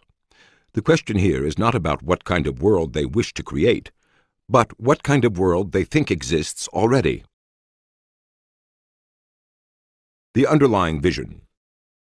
The vision of the Anointed may stand out in sharper relief when it is contrasted with the opposing vision, a vision whose reasoning begins with the tragedy of the human condition. By tragedy here is not meant simply unhappiness, but tragedy in the ancient Greek sense, inescapable fate inherent in the nature of things, rather than unhappiness due simply to villainy or callousness. The two visions differ in their respective conceptions of the nature of man, the nature of the world, and the nature of causation, knowledge, power, and justice. These differences can be presented as follows. Human capability. For those with the tragic vision, human capability is severely and inherently limited for all, whereas for those with the vision of the Anointed, human capability is vast for the Anointed. Social possibilities. For those with the tragic vision, social possibilities are trade-offs that leave many unmet needs, whereas for those with the vision of the Anointed, social possibilities are solutions to problems. Social causation. For those with the tragic vision, social causation is systemic, whereas for those with the vision of the Anointed, social causation is deliberate. Freedom. For those with the tragic vision, freedom is the exemption from the power of others, whereas for those with the vision of the Anointed, freedom is the ability to achieve goals. Justice. For those with the tragic vision, justice is a process resulting in rules with just characteristics. For those with the vision of the Anointed, justice should result in just or equalized chances or results. Knowledge. For those with the tragic vision, knowledge consists largely of the unarticulated experiences of the many, whereas for those with the vision of the Anointed, knowledge consists largely of the articulated intelligence of the more educated few. Specialization. For those with the tragic vision, specialization is highly desirable, whereas for those with the vision of the Anointed, specialization is highly questionable. Motivation. For those with the tragic vision, people should be motivated by incentives, whereas for those with the vision of the Anointed, people should be motivated by their dispositions. Process costs. For those with the tragic vision, process costs are crucial, whereas for those with the vision of the Anointed, they are incidental. Preferred decision-making mechanisms. For those with the tragic vision, preferred decision-making mechanisms are systemic processes that convey the experiences and revealed preferences of the many, whereas those with the vision of the Anointed prefer deliberate plans that utilize the special talents and more advanced views of the few. Kinds of decisions preferred. Those with the tragic vision prefer incremental decisions, whereas those with the vision of the Anointed prefer decisions that are categorical. These differences are not random happenstances. They are systematic differences that follow logically from fundamental differences in underlying assumptions, beginning with assumptions about the nature of human beings and the range of possibilities open to them. All these particular differences between the two visions turn ultimately on differences about human limitations and their corollaries. The more ambitious definitions of freedom and of justice, for example, in the vision of the Anointed, are consistent with the expansive sweep of human capabilities they assume. By the same token, the emphasis on specialization by those with the tragic vision reflects their sense of the inherent limitations of the human mind and the corresponding dangers in attempting to bite off more than anyone can chew. It is not merely that the engineer cannot perform surgery. The judge in his decisions cannot venture very far beyond his narrow expertise in the law without precipitating disasters when he attempts to become a social philosopher who can make law the instrument of some grander vision of the world. The conflicts between those with the tragic vision and those with the vision of the Anointed are virtually inevitable. Clearly, those who assume a larger set of options are unlikely to be satisfied with results deriving from a smaller set of options. Thus, those with the vision of the Anointed, who assume an expansive range of choices, repeatedly find themselves in conflict with those who have the tragic vision and who consequently assume a much smaller set of choices. While these conflicts pervade contemporary ideological politics, they are not peculiar to our times. Both visions have a long history, encompassing many individuals of historic stature. Those with the vision of the Anointed are particularly prone to think of their own philosophy as new, and therefore as adapted to contemporary society, but their framework of assumptions goes back at least 2 centuries, as does the framework of those with the tragic vision. Both visions also have internal coherence.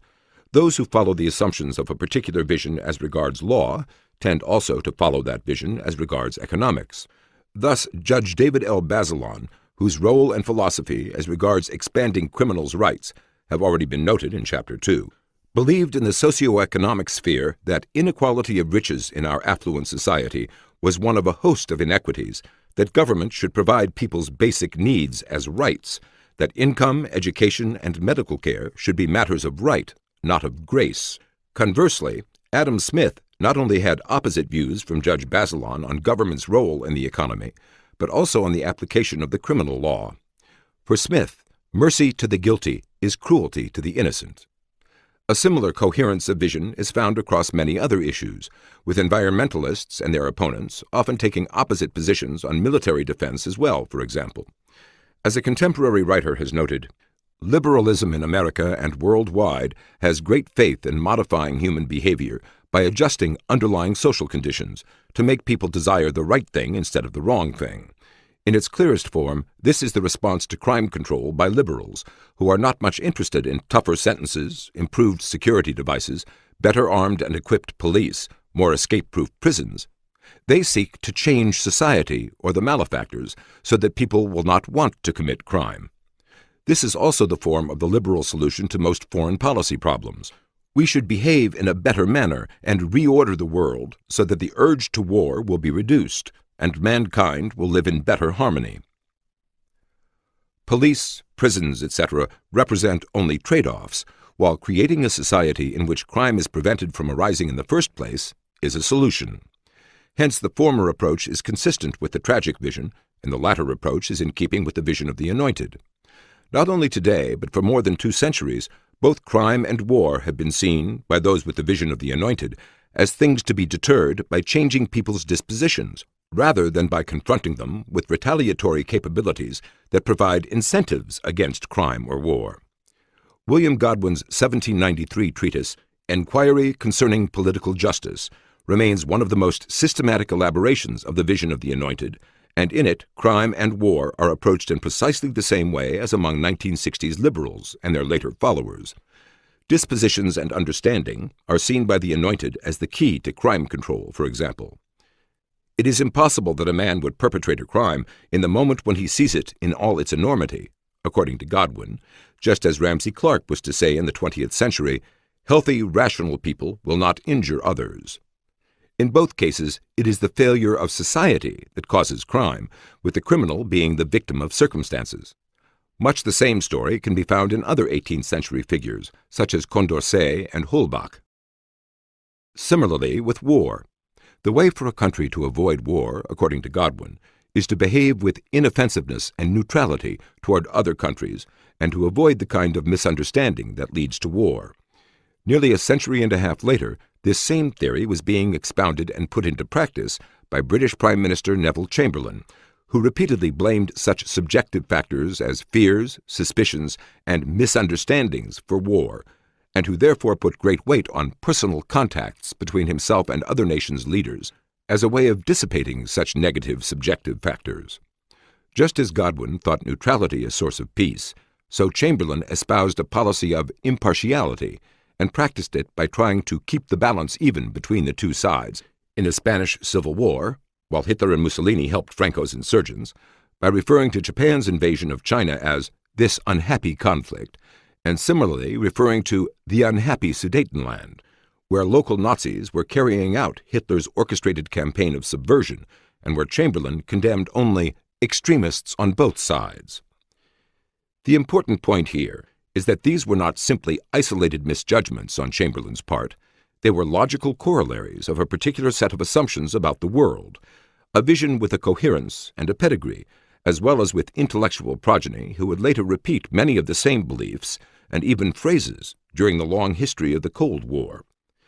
Many latter-day adherents to the vision of the Anointed urged neutrality in the face of Soviet-backed insurgencies around the world, practiced moral equivalence, resisted defense buildups, and were euphoric over personal contacts that were now called summit meetings.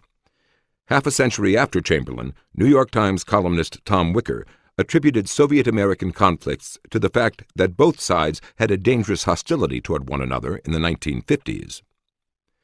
The tragic vision, in which incentives matter more than dispositions, has looked on foreign policy and war in a wholly different way. No document represents the tragic vision of man more starkly than the Federalist Papers, where John Jay said, "Nations in general will make war whenever they have a prospect of getting anything by it." Within the context of this vision, it was not preventing misunderstandings, but maintaining military deterrence that was crucial. In both the 1930s and the 1980s, those with this tragic vision of the world in general, Winston Churchill and Ronald Reagan being the most prominent examples, espoused foreign policies that were likewise radically different from the policies espoused by those with the vision of the Anointed. We now know from history that the foreign policies based on the tragic vision were different both in their assumptions and in their ultimate outcomes. Differential knowledge and wisdom. One of the most important questions about any proposed course of action is whether we know how to do it. Policy A may be better than Policy B, but that does not matter if we simply do not know how to do Policy A. Perhaps it would be better to rehabilitate criminals rather than punish them if we knew how to do it. Rewarding merit might be better than rewarding results if we knew how to do it. But one of the crucial differences between those with the tragic vision and those with the vision of the Anointed is in what they respectively assume that we know how to do. Those with the vision of the Anointed are seldom deterred by any question as to whether anyone has the knowledge required to do what they are attempting. As we have already seen, when President Lyndon Johnson spoke of addressing the conditions that breed urban violence, he said, "All of us know what those conditions are: ignorance, discrimination, slums, poverty, disease, not enough jobs." Similarly, when the New York Times editorially expressed dismay at statistics on high infant mortality rates in the United States, it declared, "America already knows how to make the rate drop again." With these and innumerable other issues, the question for the Anointed is not knowledge, but compassion, commitment, and other such subjective factors, which supposedly differentiate themselves from other people. The refrain of the Anointed is, "We already know the answers. There's no need for more studies." And the kinds of questions raised by those with other views are just stalling and obstructing progress. Solutions are out there waiting to be found, like eggs at an Easter egg hunt. Intractable problems with painful trade-offs are simply not part of the vision of the Anointed. Problems exist only because other people are not as wise or as caring, or not as imaginative and bold as the Anointed. If there was one defining moment of the 1960s, it might well have been at the Judicial Conference in 1965, when Justices Brennan and Warren roared with laughter as a law professor poured scorn and ridicule on the concerns of a former police commissioner about the effects of recent judicial rulings on law enforcement and public safety. It was the Anointed in their classic role of disdaining the benighted, and dismissing the very possibility that the unintended ramifications of morally inspired decisions might make matters worse on net balance. Far more important than particular reckless policies, even those with such deadly consequences as weakening the criminal law, is a whole mindset in which omnicompetence is implicitly assumed and unhappy social phenomena are presumed to be unjustified morally and remediable intellectually and politically. Inherent constraints of circumstances or people are brushed aside, as are alternative policy approaches which offer no special role for the Anointed. The burden of proof is not put on their vision, but on existing institutions.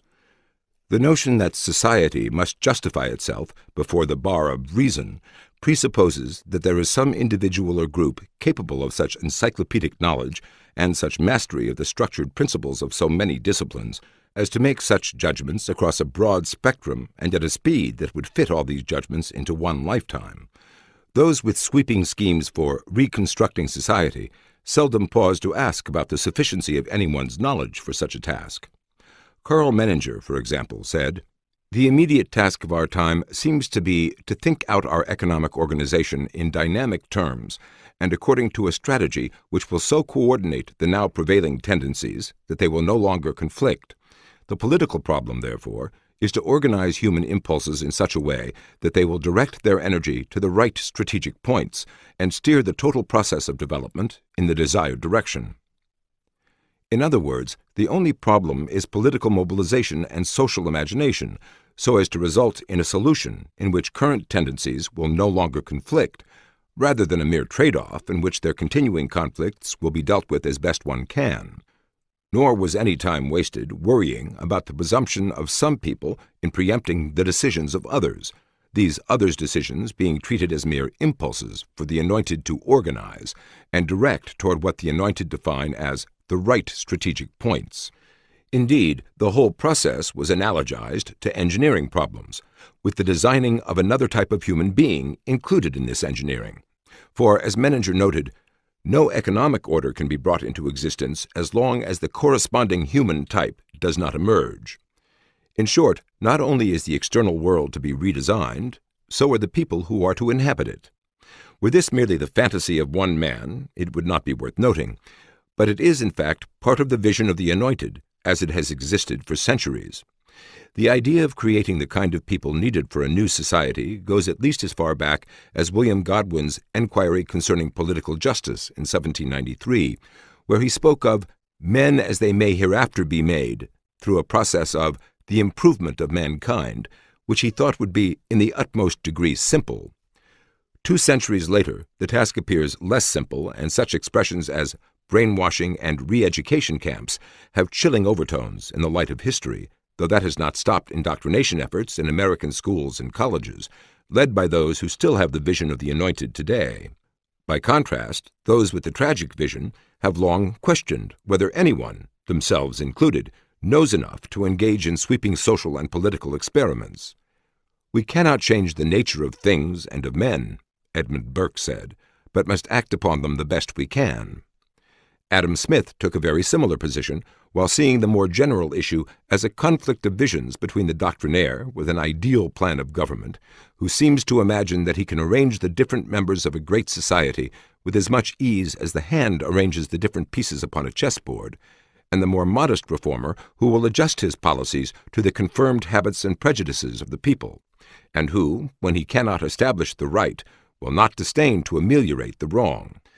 Those with the tragic vision might share the desire for social betterment, without sharing the assumptions as to how much knowledge and control of social ramifications exist.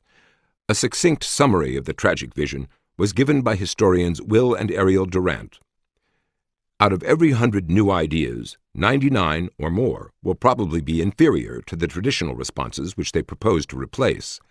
No one man, however brilliant or well-informed, can come in one lifetime to such fullness of understanding as to safely judge and dismiss the customs or institutions of his society, for these are the wisdom of generations after centuries of experiment in the laboratory of history.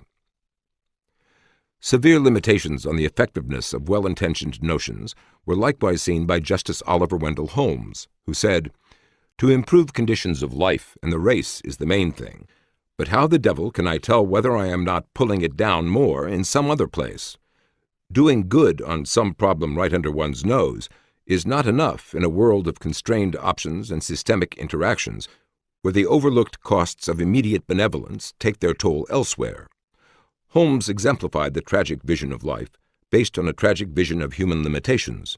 He spoke disdainfully of the vain attempt to love one's neighbor as oneself, of our legislation to make other people better, and of attempts to legislate bliss. In the tragic vision, individual sufferings and social evils are inherent in the innate deficiencies of all human beings, whether these deficiencies are in knowledge, wisdom, morality, or courage. Moreover, the available resources are always inadequate to fulfill all the desires of all the people.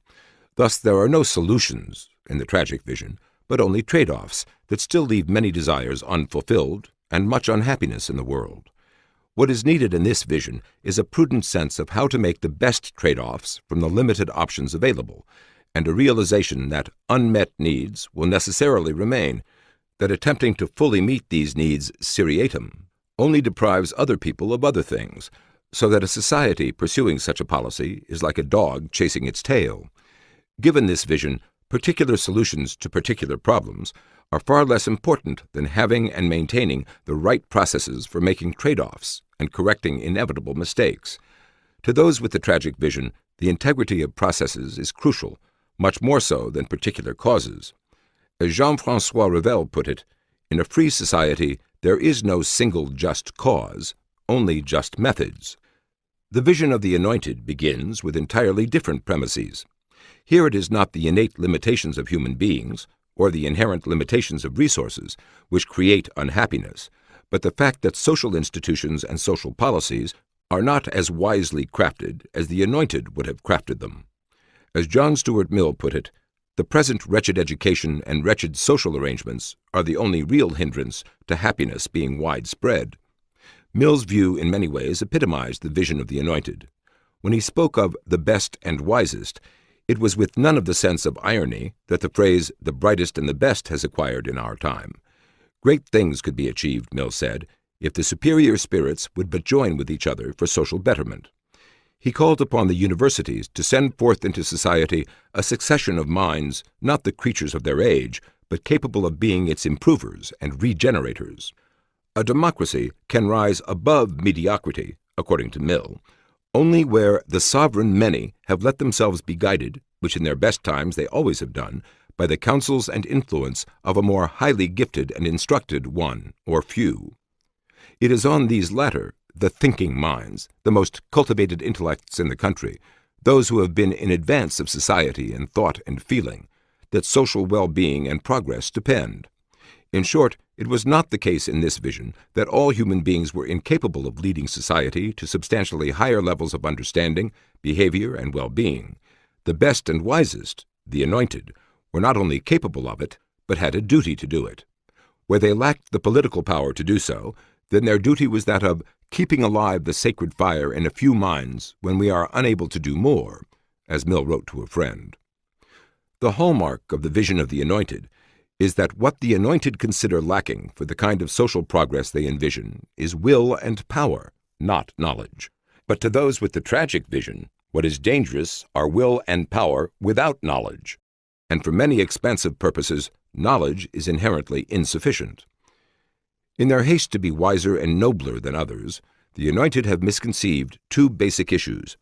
They seem to assume, first, that they have more knowledge than the average member of the benighted, and second, that this is the relevant comparison.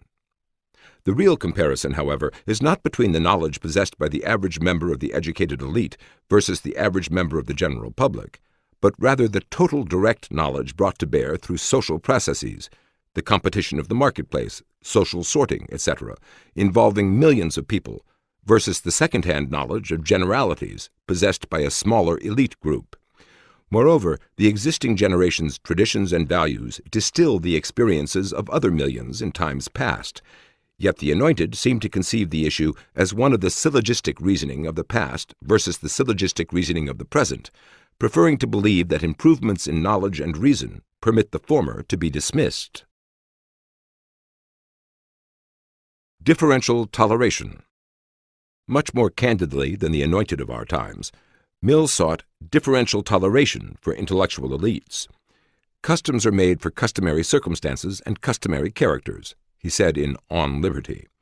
Most of the men and women who at present inhabit the more civilized parts of the world are only starved specimens of what nature can and will produce in later and better times. According to Mill, exceptional individuals, instead of being deterred, should be encouraged in acting differently from the mass. As he said in On Liberty, in this age, the mere example of nonconformity, the mere refusal to bend the knee to custom, is itself a service. Precisely because the tyranny of opinion is such as to make eccentricity a reproach, it is desirable, in order to break that tyranny, that people should be eccentric. Eccentricity has always abounded when and where strength of character has abounded, and the amount of eccentricity in a society has generally been proportioned to the amount of genius, mental vigor, and moral courage which it contained. Mill's On Liberty has often been seen, mistakenly, as a plea for greater freedom of all from government, when it was in fact a plea for differential exemption of the anointed from social criticism.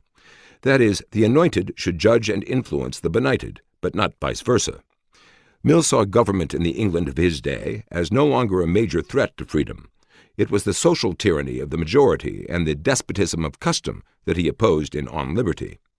What he considered to be desirable was that individuals be free to do as they like without detriment to their estimation in the eyes of others. Today, that is called being non-judgmental, and very often in practice, it too is a principle applied selectively as between the anointed and the benighted.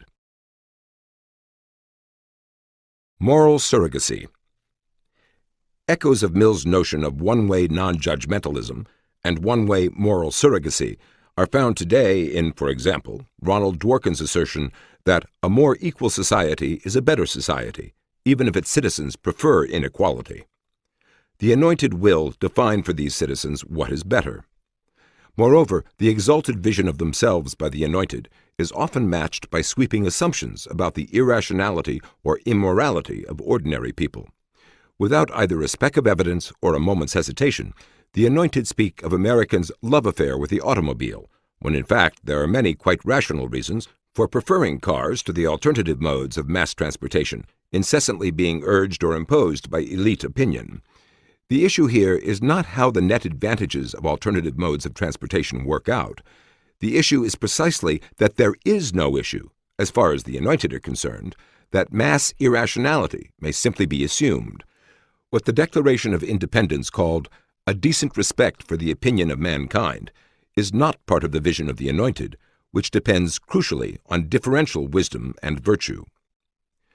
Given this perspective, systemic processes which depend upon the direct experiences and revealed preferences of millions of human beings, whether expressed in prices in the marketplace or through social self-selection of various sorts, are all treated as mere nuisances to be swept aside by public policy when these systemic processes impede the carrying out of the vision of the Anointed. Even formalized and solemnized commitments, such as the Constitution of the United States, are treated as mere obstacles to be circumvented by flexible interpretation. Other people's decisions, through whatever processes those decisions have been made, are to be preempted by the decisions of the Anointed. Although followers of this tradition often advocate more egalitarian economic and social results, they necessarily seek to achieve those results through highly unequal influence and power, and, especially in the 20th century, through an increased concentration of power in the central government, which is thereby enabled to redistribute economic resources more equally. While those with the vision of the Anointed emphasize the knowledge and resources available to promote the various policy programs they favor, those with the tragic vision of the human condition emphasize that these resources are taken from other uses. There is no free lunch, and that the knowledge and wisdom required to run ambitious social programs far exceed what any human being has ever possessed, as the unintended negative consequences of such programs repeatedly demonstrate. Human limitations are moral as well as intellectual in the tragic vision, and these limitations too extend across the spectrum. As Alexander Hamilton put it, "Look through the rich and poor of the community, the learned and the ignorant. Where does virtue predominate? The difference indeed consists not in the quantity but kind of vices which are incident to the various classes." To those whose reasoning begins with the tragedy of the human condition, evil is diffused throughout humanity, while those with the vision of the Anointed tend to see evils more localized in particular oppressors of one sort or another, as expressed in white racism, male domination, or capitalist exploitation, for example. This second set of evils, however severe, is more remediable than the kind of evil implied in the remark, "We have met the enemy and it is us." The logic of the two visions almost inevitably puts them at odds as to how much improvement can be expected from the political process. At the extreme, a revolutionary cannot believe in the tragic vision, for that would imply that all the sacrifices and sufferings incident to a revolution could easily result in largely cosmetic changes in personnel and style, or might even bring to power a worse despot. Conversely, it would be unconscionable to be conservative if that meant passively accepting unnecessary evils and simultaneously preventable sufferings.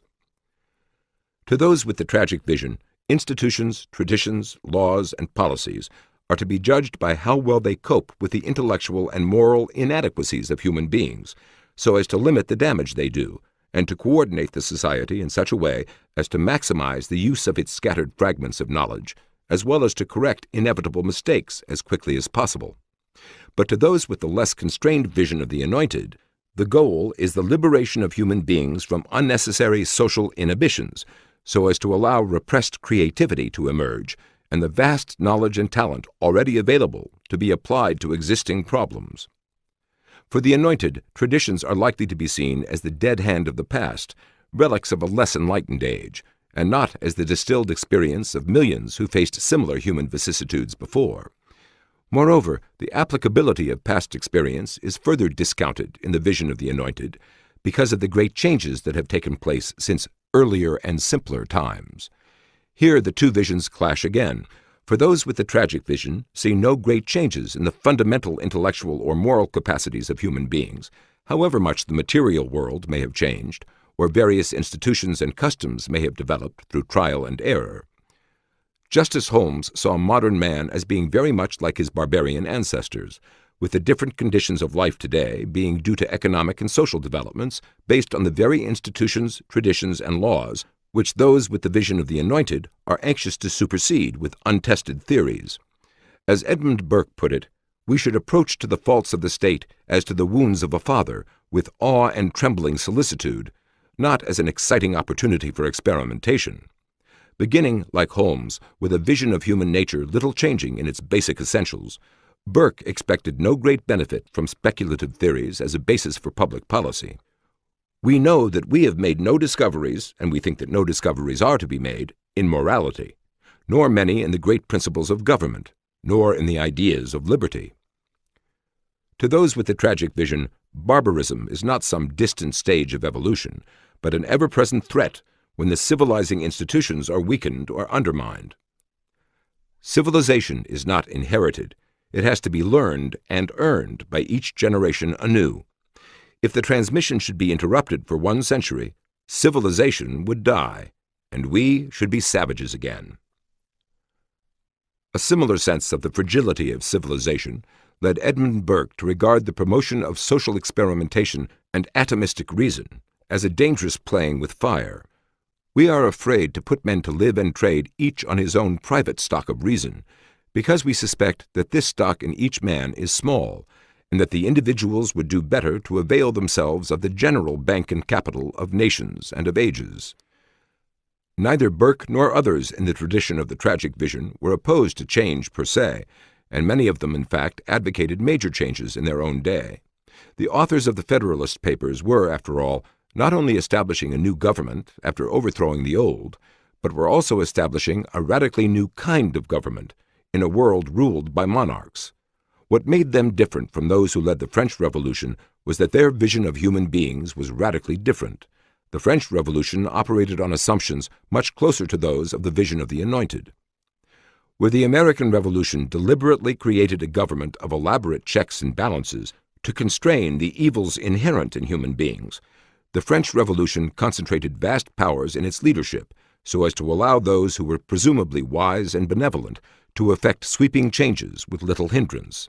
Condorcet, as an intellectual supporter of the French Revolution, could see no reason for the American system of checks and balances in which society was to be jostled between opposing powers or to be held back by the inertia of its constitution. Indeed, even after the revolutionaries turned against him and threw him into prison, Condorcet still seemed not to understand the reason for limitations on government power. The Benighted Public. For those with the vision of the Anointed, it is not sufficient to discredit or denigrate proponents of the tragic vision. The general public must also be discredited, as well as the social processes through which the public's desires are expressed, individually or collectively, such as a market economy or social traditions. In short, all alternatives to the vision of the Anointed must be put out of court by one means or another. Nowhere is evidence considered so unnecessary as in making sweeping denigrations of the public. Mass psychoanalysis of society is a common pattern, exemplified by psychiatrist Karl Menninger's view of crime. Society secretly wants crime, needs crime, and gains definite satisfactions from the present mishandling of it. We need criminals to identify ourselves with, to secretly envy, and to stoutly punish. They do for us the forbidden, illegal things we wish to do. Not only psychiatrists, but journalists as well, engage in mass psychoanalysis of the public. New York Times columnist Tom Wicker, for example, said that Americans want to believe that their president is somehow immune to life's wounds. Those who questioned the introduction of controversial material on homosexuality into the public school curriculum were depicted by New York Times columnist Anna Quindlen as people who want children to grow up with contempt and fear of people unlike themselves. Neither evidence nor even an awareness of a need for evidence accompanied this sweeping denigration of those who disagreed as not merely mistaken, but malign. A headline on the cover of U.S. News & World Report proclaimed, "The War Against Women," and added, "Women are falling further behind in country after country, and their men like it that way." No evidence was offered that men in general wished women ill, much less that their men wished the women connected with them ill, presumably their wives, sisters, mothers, and daughters. During the Vietnam War, celebrated journalist William L. Shirer declared that the American people don't give a damn about the bombing of Hanoi because they were following football. Yet people who attend the ballet or go to art galleries during a war or other national crisis are seldom, if ever, accused of being calloused brutes. But anything that paints the public as benighted requires neither consistency nor logic nor evidence.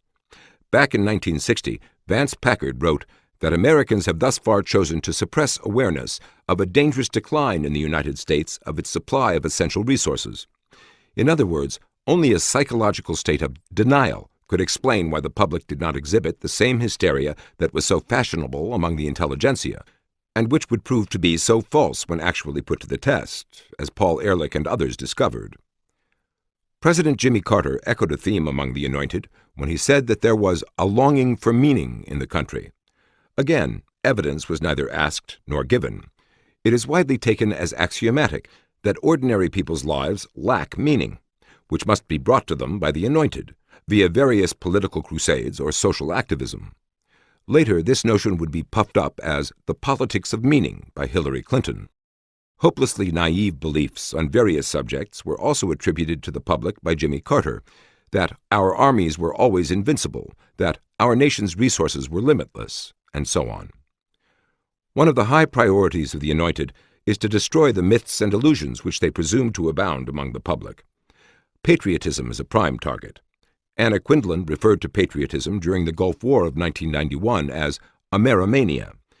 An internal memorandum of the Smithsonian Institution warned that an exhibit being put together on a leading American fighter plane of World War II should avoid an overly heroic, cheerleading, patriotic tone. The same goes for the music. Those who objected to various other examples of the trashing of American achievements were dismissed by another Smithsonian official as people who don't like exhibits, which undermine their fantasies, and who don't want to be educated, but prefer instead a museum where they can be distracted for a moment from the dailiness, the tedium, the fear of their lives. The Smithsonian's own view of its mission was that it should tell visitors immediately what we are about and how we'd like them to change. In other words, the purpose of a taxpayer-supported institution is to express the ideologies of those who run it and to brainwash the visiting public with the vision of the Anointed. Contemporary denigrations of the masses echo a centuries-old tradition among the Anointed, despite much rhetoric on the political left about the people. Rousseau likened the masses of the people to a stupid, pusillanimous invalid, and Condorcet said that the human race still revolts the philosopher who contemplates its history. To 18th-century British radical writer William Godwin, the peasant had the contemptible insensitivity of an oyster. Fabian socialist George Bernard Shaw considered the working class to be detestable people who have no right to live. Edmund Wilson, despite his many left-wing causes, or perhaps because of them, exhibited only contempt toward ordinary people. While serving in the military during World War I, he wrote to a friend lamenting the cruelty of ineptitude and waste that he saw in the conduct of the war, but added, "I should be insincere to make it appear that the deaths of this poor white trash of the South and the rest made me feel half so bitter as the mere conscription or enlistment of any of my friends." Nor was this due to the racism of Southern whites, for Wilson himself referred to how distasteful Chattanooga was to him because of the niggers and the mills. The benighted masses are also important as guinea pigs for particular social experiments, including the remaking of these masses themselves to be the kind of people that the Anointed wished them to be. When William Godwin wrote 2 centuries ago of men as they hereafter may be made, he was echoing a theme already sounded by Helvetius and Holbach, among others, and one that would still be apparent in such 20th-century phenomena as re-education camps and brainwashing programs in communist countries, as well as in various counterparts within democratic countries of the massive propaganda apparatus of totalitarianism. What is seldom part of the vision of the Anointed is a concept of ordinary people as autonomous decision-makers, free to reject any vision and to seek their own well-being through whatever social processes they choose. Thus, when those with the prevailing vision speak of the family, if only to defuse their adversaries' emphasis on family values, they tend to conceive of the family as a recipient institution for government largesse or guidance, rather than as a decision-making institution determining for itself how children shall be raised and with what values. To those with the vision of the Anointed, the public serves not only as a general object of disdain, but as a baseline from which to measure their own lofty heights, whether in art, politics, or other fields. Systemic processes which offer channels of expression of the public's views and values are to be circumscribed and circumvented. Art, music, and ballet are to be financed by compulsory exactions from the public, while ignoring or disdaining what the public itself wants or does not want. Similarly, so-called public television, taxpayer-subsidized television, is in fact the least responsive to the public's desires and most reflective of the vision of the Anointed. Shamelessly one-sided propaganda for the environmentalist movement, for example, has become a staple of so-called nature programs on public television for years. Failure to use tax money to finance things not liked by the tax-paying public is routinely called censorship. If such terminology were used consistently, virtually all of life would be just one long, unending censorship, as individuals choose whether to buy apples rather than oranges, vacations rather than violins, furniture rather than mutual funds. But, of course, no such consistency is intended. This strained usage of the word censorship appears only selectively to describe public choices and values at variance with the choices and values of the Anointed. If a public library declines to buy some avant-garde book approved by the Anointed because either the librarian or the tax-paying public does not like it, that is called censorship, even though the book remains freely available to all who wish to buy it, and no library can possibly purchase even a tenth of all the books published, so that discretionary preferences are inevitable, and the First Amendment does not guarantee either an audience or money. The presumed irrationality of the public is a pattern running through many, if not most or all, of the great crusades of the Anointed in the 20th century, regardless of the subject matter of the crusade or the field in which it arises. Whether the issue has been overpopulation, Keynesian economics, criminal justice, or natural resource exhaustion, a key assumption has been that the public is so irrational that the superior wisdom of the Anointed must be imposed in order to avert disaster. The Anointed do not simply happen to have a disdain for the public. Such disdain is an integral part of their vision, for the central feature of that vision is preemption of the decisions of others. Social causation. Those with the tragic vision and those with the vision of the Anointed not only have different conceptions of the limitations of human beings and of the limitations of resources relative to the insatiable desires of people, but also have very different conceptions of cause and effect as it operates in social processes. In the vision of the Anointed, it is the dispositions, wisdom, intentions, talents, will, and commitment of social decision-makers which are crucial. In the tragic vision, where human knowledge and foresight are very limited for all, causation more often operates in systemic ways, with innumerable interactions producing results controlled by no given individual or group, but falling into a pattern determined by the incentives and constraints inherent in the logic of the circumstances, rather than as a consequence of specifically articulated syllogistic rationality. Systemic causation operates in a wide spectrum of circumstances, whether in the world of nature or in human societies.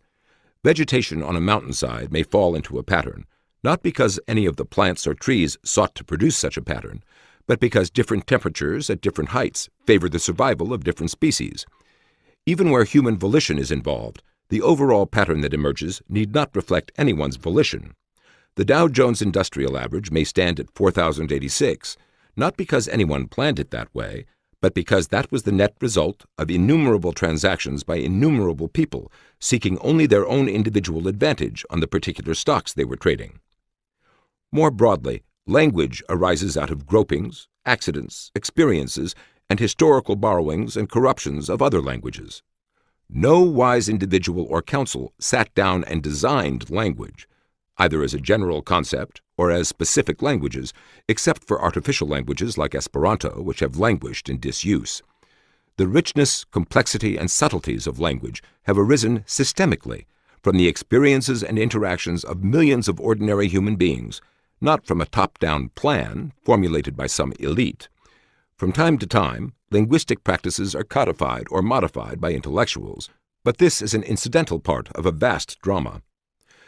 Systemic causation creates an order which arises as a consequence of individual interactions directed toward various and conflicting ends, not toward the creation of this order itself. The characteristics of such an order can be analyzed, even if they cannot be created, and this order may, in particular instances or in general, be superior to what can be created, as the case of artificial versus naturally evolving language suggests. The 18th century school of French economists, called the physiocrats, coined the term laissez-faire to express their view that the natural order that would emerge in a market economy was both discernible and more beneficial than attempts to control such complex interactions from the top. That has likewise been the central theme of the 20th century writings of Friedrich Hayek, who has sharply distinguished an emergent order from a contrived design. In short, systemic causation has been an enduring feature of the tragic vision, whether among economists, legal analysts, or social thinkers in various other fields. Systemic causation takes many forms. Legal traditions, family ties, social customs, and price fluctuations in an economy are all systemic ways in which the experiences and preferences of millions of people powerfully influence the decisions of millions of other people. Where the tragic vision and the vision of the Anointed differ most fundamentally is on the reality and validity of such systemic processes, which utilize the experiences of the many rather than the articulated rationality of a talented few. Related to this difference is a sharp difference in the role of dispositions, intentions, or goals in the two visions. The very terms of discourse among those with the vision of the Anointed have historically reflected their preoccupation with dispositions, intentions, goals, whether these were liberty, equality, fraternity in the 18th century, or social justice, compassion, or women's liberation today.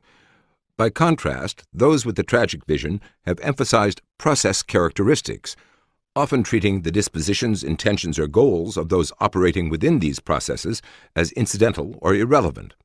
For example, although Adam Smith regarded the intentions of businessmen as selfish and antisocial, he saw the systemic consequences of their competition as being far more beneficial to society than well-intentioned government regulation. Although the overall results of systemic interactions are not directly controlled by anyone, they are neither random nor unfathomable. Otherwise, there could be no such thing as economic analysis of market competition or scientific analysis of ecological or evolutionary patterns.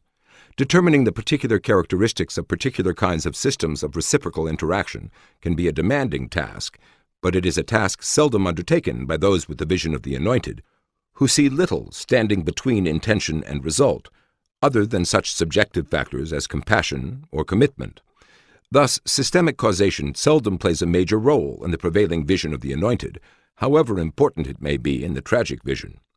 Where the world is conceived in the tragic vision as a system of innumerable and reciprocal interactions, all constrained within the confines of natural and human limitations, individual problems cannot be solved one by one without adding to other problems elsewhere, if only by using up the resources available to deal with them.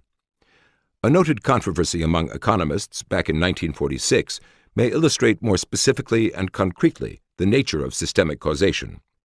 The issue was whether raising the government-mandated minimum wage level would lead to higher pay for low-level workers or to a higher unemployment rate among such workers after their new pay levels reduced the number of such workers in demand by employers. This controversy, which raged in a leading economics journal, the American Economic Review, and was reprinted repeatedly in other places, was between an economist who saw the issue in intentional terms and others who saw it in systemic terms. After surveying hundreds of employers with questionnaires asking whether they would lay off workers in the wake of an externally mandated increase in wages, and finding that most did not say that they would, Professor Richard A. Lester of Princeton University concluded that the prevailing economic analysis was wrong. However, the economic analysis he was attacking was not about employer intentions, but about systemic consequences. It might well be that every employer in the affected industries intended to maintain his employment, but the inherent constraints of consumer demand for the products could easily make it impossible for all the employers to do this, as their attempts to pass on their higher wage costs in higher prices reduce consumers' purchases of their products. This was only one of many possible ways in which systemic results could differ radically from employer intentions or from the intentions of those who promoted minimum wage laws. But it is only after shifting the focus from intentions to systemic interactions that such counterproductive consequences become apparent in the analysis, without having to wait for painful social confirmation. In the wake of a minimum wage increase, the possible adjustment paths include the following. 1. Capital could be substituted for labor intentionally by individual employers buying machinery and laying off workers. 2. Capital could be substituted for labor systemically by a loss of profits and market share by the more labor-intensive firms, which are more hard hit by the minimum wage increase than the capital-intensive firms are. 3. Higher skilled and higher priced labor could be substituted for lower priced labor intentionally by individual employers. 4. Higher skilled and higher priced labor could be substituted for lower priced labor systemically by the greater loss of business by those firms more heavily dependent on the lower skilled labor whose costs have been increased. 5. Marginally profitable firms could be forced out of existence, reducing industry employment, even without any reduction in employment by any of the surviving employers. The specific path of adjustment in the industry is less important than the fact that the adjustment must be made to higher labor costs without a corresponding increase in revenue from product sales. What employers intend does not matter, even in the aforementioned Situation 5, where the surviving firms may be able to maintain their employment as planned. However, Situation 5 has its pitfalls for those researchers who survey employers before and after a minimum wage increase, for the result may be that employment among surviving firms is as high or higher than ever, even though industry employment has gone down due to some companies going out of business. The fatal pitfall in survey research is that one can only survey survivors. As a distinguished economist pointed out at the time of this controversy, by using such research methods, one can prove that no soldier was killed in World War II. Incentives versus dispositions.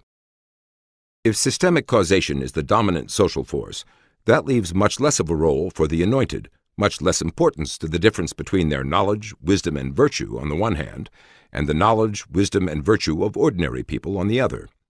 A downgrading of the importance of the special wisdom and virtue of any elite has been a feature of the tragic vision for centuries, going back at least as far as Hobbes in the 17th century, and remaining a dominant note in the 20th century writings of Friedrich Hayek and others. According to Hobbes, a plain husbandman is more prudent in the affairs of his own house than a privy councillor in the affairs of other men. This conclusion reflected in part a belief that the incentives facing decision-makers had much more to do with the quality of their decisions than differences in ability and virtue among them. It also suggested that these latter differences were exaggerated. Both beliefs have remained common for centuries among those with the tragic vision. Adam Smith thought that men differed from one another less than dogs. So did Friedrich Hayek 2 centuries later. Oliver Wendell Holmes likewise believed that great and conscientious minds had less impact on the law than might be supposed. He acknowledged the countless number of great intellects that have spent themselves in making some addition or improvement in the law, the greatest of which, he said, is trifling when compared to the mighty whole. Hayek applied this principle to social processes in general. Compared with the totality of knowledge which is continually utilized in the evolution of a dynamic civilization, the difference between the knowledge that the wisest and that which the most ignorant individual can deliberately employ is comparatively insignificant. The tragic vision of human limitations clearly applies to all, with no exception for any elite. Exempting the anointed from the systemic processes which produce legal traditions, social customs, market mechanisms, and other processes for expressing the life experiences of mankind becomes much more questionable in a world of systemic causation. The importance of the anointed's compassion or commitment to social justice is similarly reduced in a world where intentions are incidental and results depend much more on the kinds of social processes at work and the incentives generated by such processes. In their zeal for particular kinds of decisions to be made, those with the vision of the anointed seldom consider the nature of the process by which decisions are made. Often what they propose amounts to third-party decision-making by people who pay no cost for being wrong, surely one of the least promising ways of reaching decisions satisfactory to those who must live with the consequences. It is not that the anointed advocate such processes as such, but that their preoccupation with goals often neglects the whole question of process characteristics. The very standards by which social problems are defined tend likewise to be third-party standards. Thus, waste, quality, and real needs are terms blithely thrown around as if some third party can define them for other people. Government actions to enforce these third-party preemptions are often advocated in the form of bureaucracies to replace the systemic processes of the marketplace. Such practices as judicial activism, intended to produce socially more beneficial results than a strict adherence to legal rules and traditions might produce, look very different within the framework of systemic causation. To derange a whole process evolved from the experiences of millions of people over centuries of legal development, on the basis of the beliefs or feelings of a particular judge or set of judges about a particular issue before them, risks raising up humanity in one place and pulling it down in another, to use Holmes's analogy. Hard cases make bad law is another way the tragic vision has been expressed. To help some hard-pressed individual or group whose case is before them, judges may bend the law to arrive at a more benign verdict in that particular case, but at the cost of damaging the whole consistency and predictability of the law, on which millions of other people depend, and on which ultimately the freedom and safety of a whole society depend. There cannot be a law-abiding society if no one knows in advance what law they are to abide by, but must wait for judges to create ex post facto legal rulings based on evolving standards rather than known rules. An expanding penumbra of uncertainty surrounding laws creates incentives for a growing volume of litigation, as well as for a blackmailing of law-abiding individuals and organizations into out-of-court settlements because they cannot be sure how some speculative charge against them will be viewed by judges operating under evolving standards. In a system of human interactions, the incentives generated by those systems, whether economic systems or legal systems, for example, are crucial to those with the tragic vision. But those with the vision of the Anointed see dispositions as crucial, and hence emphasize the inculcation of the proper attitudes through schools, the media, and otherwise. Whether the issue is child-rearing, criminal justice, or foreign policy, those with the tragic vision tend to rely on incentives, while those with the vision of the Anointed tend to rely on creating favorable dispositions. Those with the vision of the Anointed often advocate the settlement of international differences through diplomacy and negotiation rather than by force, as if diplomacy and negotiation were not dependent on a surrounding set of incentives, of which the credible threat of military force is crucial. Yet unilateral military cutbacks have often been advocated by those who favor diplomacy and negotiation. Indeed, such policies were not only advocated but followed by Western democracies for a dangerously long time, during the period leading up to the outbreak of World War II. Among the social incentives of systemic interactions, generated more or less spontaneously, are personal ties within families, within communities, or among citizens of a given nation. All these systemically generated ties have been treated as precious sources of motivation and cohesion by those with the tragic vision, who see such ties as countering the inherent selfishness of individuals. Yet these same ties have aroused less enthusiasm, often suspicion, and sometimes even disdain or hostility by those with the vision of the Anointed, to whom such particularistic ties are seen as obstacles to broader social interests or to being a citizen of the world. Once again, these different conclusions go back to underlying differences in the way the world is conceived and corresponding differences in what ranges of options are assumed to be available. To those with the vision of the Anointed, the alternative to particularistic ties are universalistic ties, while to those with the tragic vision, the alternatives are individual egotism and mob psychology. Within the framework of systemic causation, proclamations of high principles and deep compassion are irrelevant distractions which promote a dangerous confusion between what you would like and what is likely to happen if what you advocate is put into practice. But those with the vision of the Anointed tend automatically to attribute statistical differences between groups to intentional reasons, discrimination, or to dispositional reasons, racism, sexism, with seldom a serious thought about systemic reasons, such as age differences, cultural differences, or differences associated with childbearing and homemaking. It is considered an act of generosity if the latter reasons are not dismissed out of hand, but are accorded a perhaps, and all this without a speck of evidence being used to distinguish between these possibilities and those possibilities, whose only superior claims are based on their being part of the intentional and dispositional reasons at the heart of the vision of the Anointed. Nowhere does the difference between systemic causation and intentional causation show up more dramatically than in discussions of racial issues. With such negative phenomena as racism, as with such positive phenomena as compassion, systemic causation does not depend simply on whether these dispositions exist, but on the situational incentives and constraints within which they exist. An owner of a professional basketball team and an owner of a symphony orchestra may be equally racist, but it would be financially suicidal for the former to refuse to hire black basketball players, while the relatively few black symphonic musicians could be denied jobs with much less effect on the overall quality of a symphony orchestra or its financial viability. While these examples are hypothetical, empirical research in countries around the world shows repeatedly that discrimination is in fact more severe in those sectors of the economy where the costs incurred by the discriminators are less.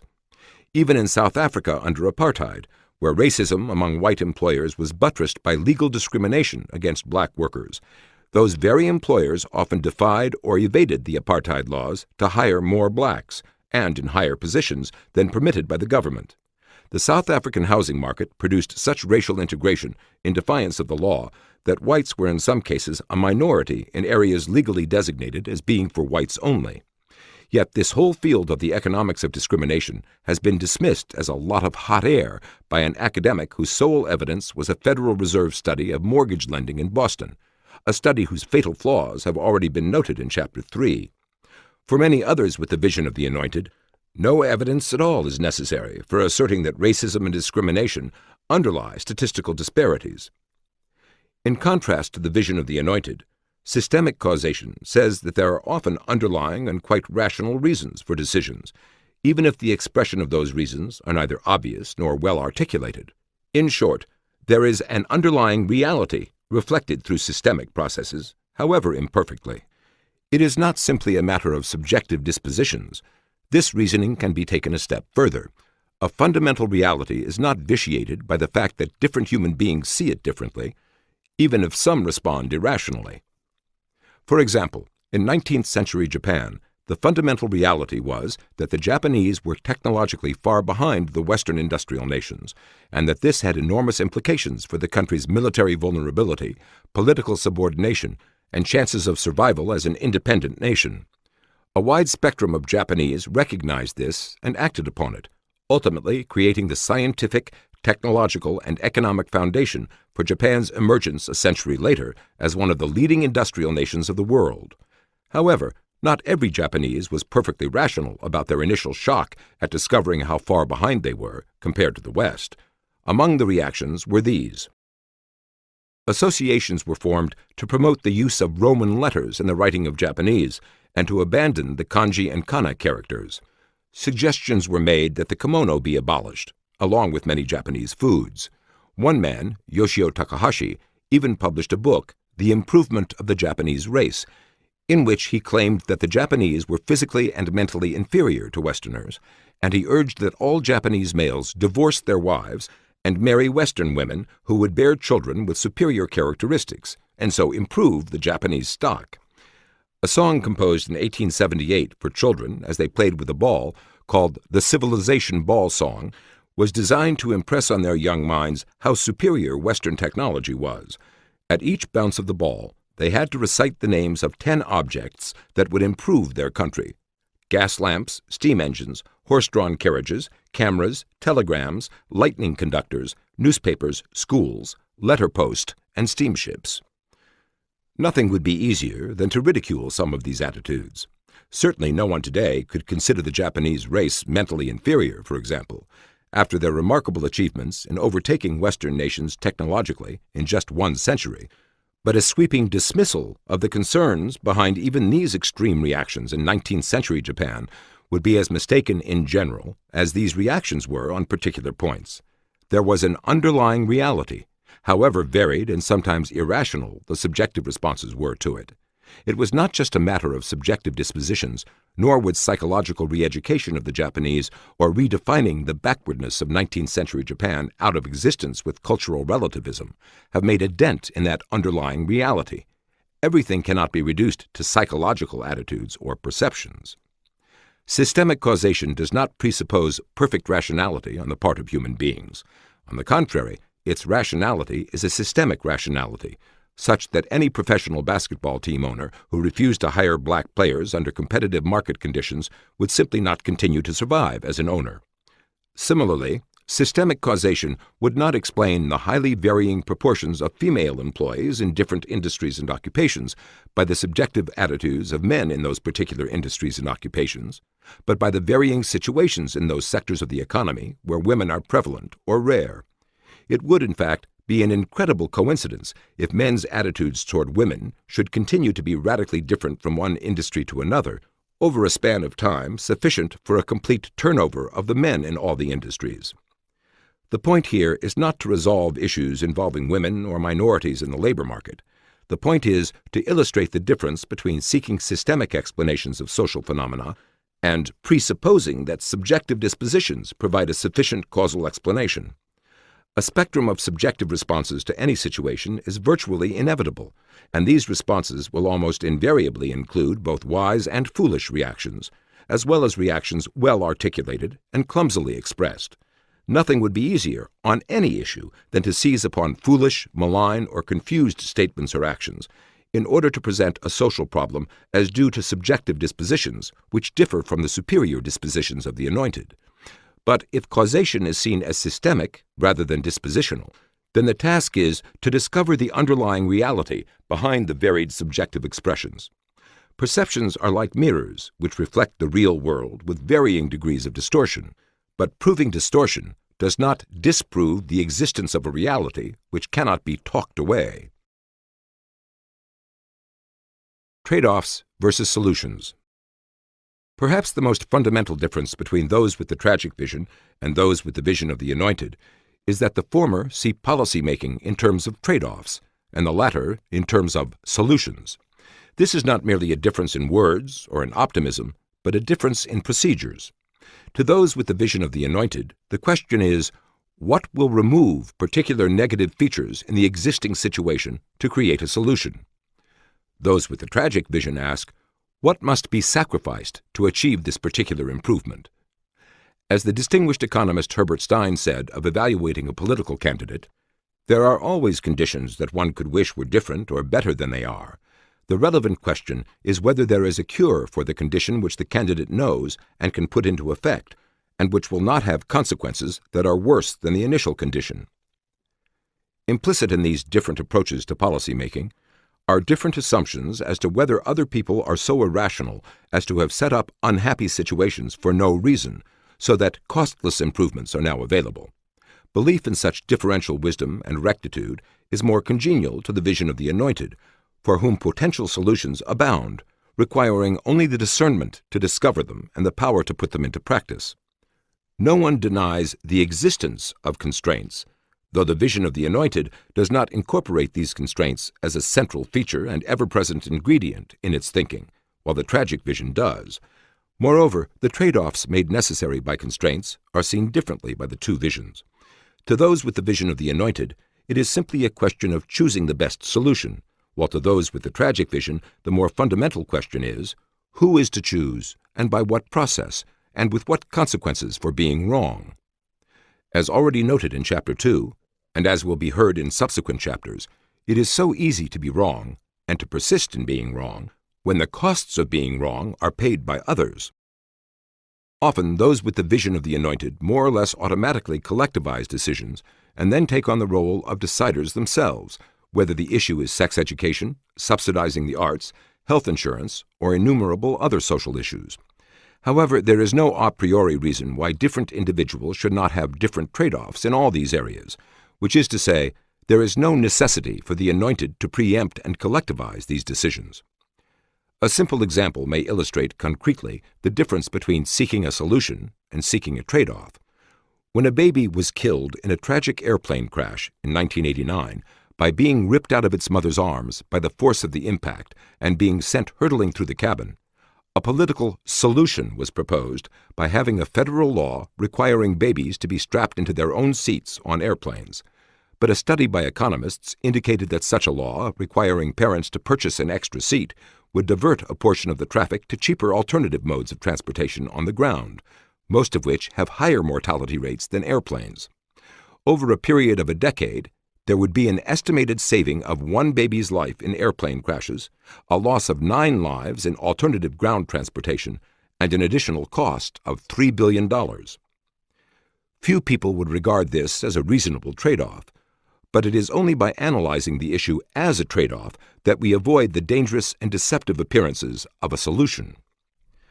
The proposed legislation to increase airline safety by requiring a separate seat for children was a perfect example of what Justice Holmes referred to as raising humanity in one place while pulling it down in another.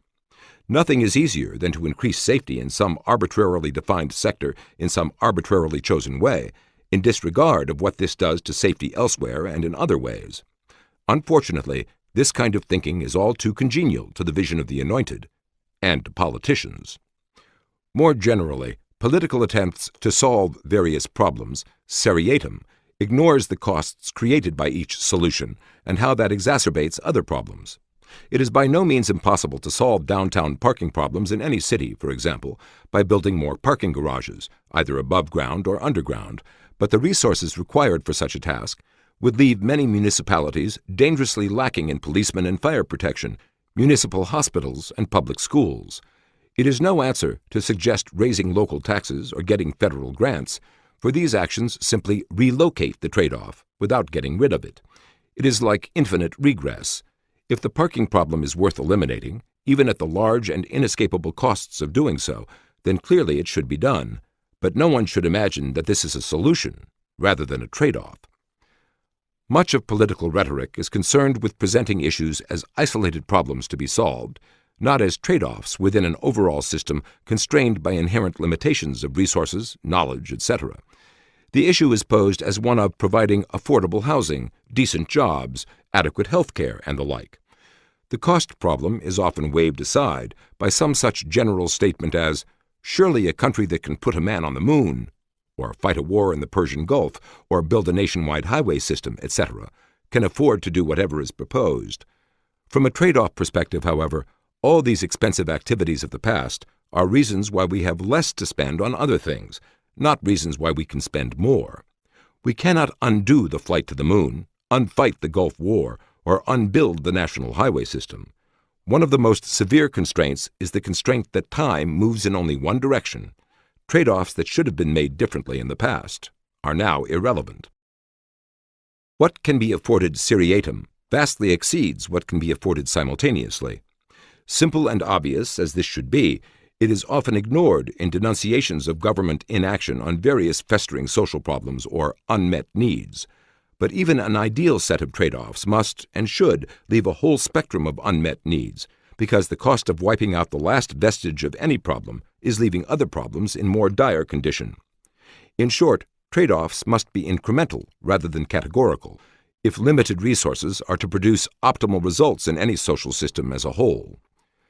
Despite the importance of incremental trade-offs, the language of politics is filled with categorical rhetoric about setting priorities, providing basic necessities, or assuring safety in foods, medicines, or nuclear power. But incremental decisions differ as much from categorical decisions as trade-offs differ from solutions. If faced with a categorical choice between food and music, every sane person would choose food, since one can live without music, but not without food. But if faced with an incremental choice, the decision could easily be just the opposite. If food were categorically more important than music, then we would never reach a point where we were prepared to sacrifice resources that could be used to produce food in order to produce music. Given this premise, Beethoven, Brahms, and Bach should all have been put to work growing potatoes instead of writing music, if food were categorically more important. A world where food had a categorical priority over music would be a world of 300-pound people whose brief lives would never be brightened by a song or a melody. The fact that no one would advocate such an absurd and disastrous outcome in such an obvious case does not mean that people will not advocate equally absurd and disastrous outcomes in more complicated cases, where the connections are harder to follow and where the categorical language of priorities, necessities, or safety is set in the concrete of law or public policy, and where the consequences are either left unmonitored or are monitored by agencies with a vested interest in the continuation of the laws and policies which justify their own existence, money, and power. Put differently, Many a sound and beneficial principle becomes a dangerous absurdity when it becomes a fetish. That is why any categorical principle must be assessed not only in terms of its soundness as a principle, but also in terms of what happens when that principle is applied categorically. Laws tend to be categorical, as do court determinations of what is and is not unconstitutional. That is fine when the law prohibits murder or kidnapping, for example, since virtually everyone is against these things in virtually all cases. But when laws and court decisions become the chosen instruments of social trade-offs, then it is not enough to examine the good intentions or even the sound principles behind the policies chosen, without examining also the effect of pursuing those policies through a categorical process. As already noted in the case of mandating separate airline seats for babies, policies chosen for the sake of safety can, in fact, make life more dangerous. Looked at more broadly, the pursuit of safety in disregard of costs means a degree of sacrifice of economic prosperity, and economic prosperity is itself one of the key factors in longevity. More prosperous individuals, classes, and nations tend to have lower death rates around the world, simply because of their greater ability to guard against diseases and against such natural disasters as earthquakes and floods. The costliness of first-rate medical care and medical research requires no elaboration. Earthquakes in San Francisco or Los Angeles do not kill nearly as many people as earthquakes that hit third-world cities. Flood conditions can be detected sooner and evacuations begun and carried out more quickly where there are ample resources to produce all the cars, planes, and other vehicles needed to move huge numbers of people out of danger. All these things are made possible by the material wealth which is often treated so disdainfully by those promoting safety. But to kill the goose that lays the golden egg is, in effect, to kill people. None of this means that safety laws and policies must be rejected categorically. On the contrary, it means that such laws and policies must be either accepted or rejected incrementally in the light of what is being sacrificed in the specific instance. But that, in turn, means that the incremental trade-off must be made through institutions and processes capable of such incremental decision-making, as courts of law or government bureaucracies seldom are. For example, if the costs of smokestack emissions must be paid in emissions fees or fines by those who own the smokestack, then their incentives will be to reduce those emissions in the most efficient way possible, to the point where the cost of further reductions would exceed the fees or fines. This is likewise the optimum trade-off for society, which gains nothing by further reductions at costs exceeding the damage done by the remaining emissions.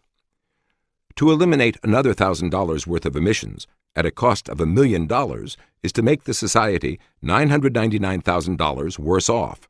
Yet this can easily happen when laws, regulations, or court rulings categorically force cutbacks in emissions in some arbitrarily specified way to some arbitrarily specified level of safety.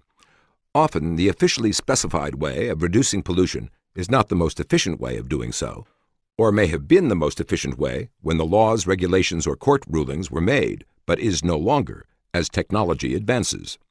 Were the same goal being pursued incrementally through market processes, not only would polluters have incentives to reduce their pollutions in the most efficient way, but others would also have an incentive to keep trying to find still better ways to do so.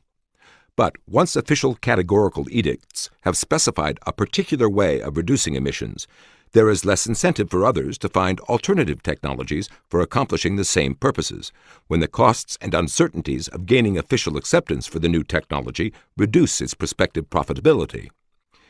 In many other ways as well, market economies often find it easier to decide issues incrementally. When an insurance company, for example, seeks additional customers for its fire insurance, it must determine incrementally how much risk it is prepared to accept in order to get the additional business, and how much it must condition its insurance policies on certain actions by the customer in order to reduce the risks of an outbreak of fire. Make the conditions too stringent, and another insurance company gets the customer.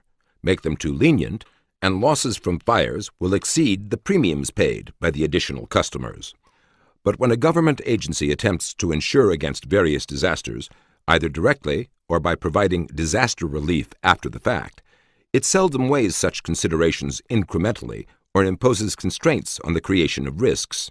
Instead, dangerous locations or behavior are subsidized at taxpayer expense, and the media often applaud the courage of those who choose to continue to live in harm's way in areas prone to flooding, hurricanes, fire, or other natural hazards. Because inherent limitations of human knowledge are among the most severe constraints, decision-making often involves not simply a trade-off of known consequences of alternative courses of action, but instead a weighing of varying probabilities of various outcomes. A certain level of pesticide residues in the soil creates a certain level of probability of a given increase in particular diseases, while banning the use of such pesticides creates a certain level of probability that other insect-borne diseases will increase, as, for example, a resurgence of malaria followed bans on DDT. Thus, the issue is not one of categorical safety, or even safety to some arbitrarily specified level, but rather of weighing alternative probabilities of alternative consequences. To say that pesticides, nuclear power, medicines, automobiles, or other things must be safe, either absolutely, which is impossible, or within some specified level of risk, is to say that only one set of probabilities will be weighed. Put differently, to minimize the overall dangers to human life and health is to accept specific preventable dangers, rather than follow policies which would create worse preventable dangers. The issue thus is not whether nuclear power is safe, but whether its dangers are greater or less than the dangers of supplying the same power from coal, oil, hydroelectric dams, or other ways of generating electricity, or the dangers in reducing the availability of electricity. Fewer or dimmer lights are almost certain to increase both accidents and crime, for example, and brownouts and blackouts create other dangers when people get trapped in elevators or fire alarm systems no longer function. To say that particular dangers on one end of a spectrum are intolerable, either absolutely or beyond some specified risk level, is to say that alternative dangers on the other end of the spectrum are acceptable in whatever open-ended ways they work out. People die when life-saving medicines are kept out of the United States because those medicines have not met the specified safety standards of the Food and Drug Administration. Laws to protect orphans from being adopted into unfit homes condemn more orphans to institutional care or to repeatedly disruptive movements through a whole series of foster homes, both of which can do lasting damage. Banning police use of certain forceful methods of subduing people resisting arrest will indeed lead to a reduction in the number of people injured or killed while being taken into custody, at the cost of an increase in the number of policemen injured or killed in these confrontations. There are no solutions, there are only trade-offs. The language of politics, and especially of ideological politics, is often categorical language about rights, about eliminating certain evils, guaranteeing certain benefits, or protecting certain habitats and species.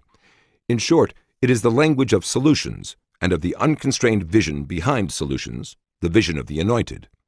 Indirectly, but inexorably, this language says that the preferences of the Anointed are to supersede the preferences of everyone else, that the particular dangers they fear are to be avoided at all costs, and the particular benefits they seek are to be obtained at all costs.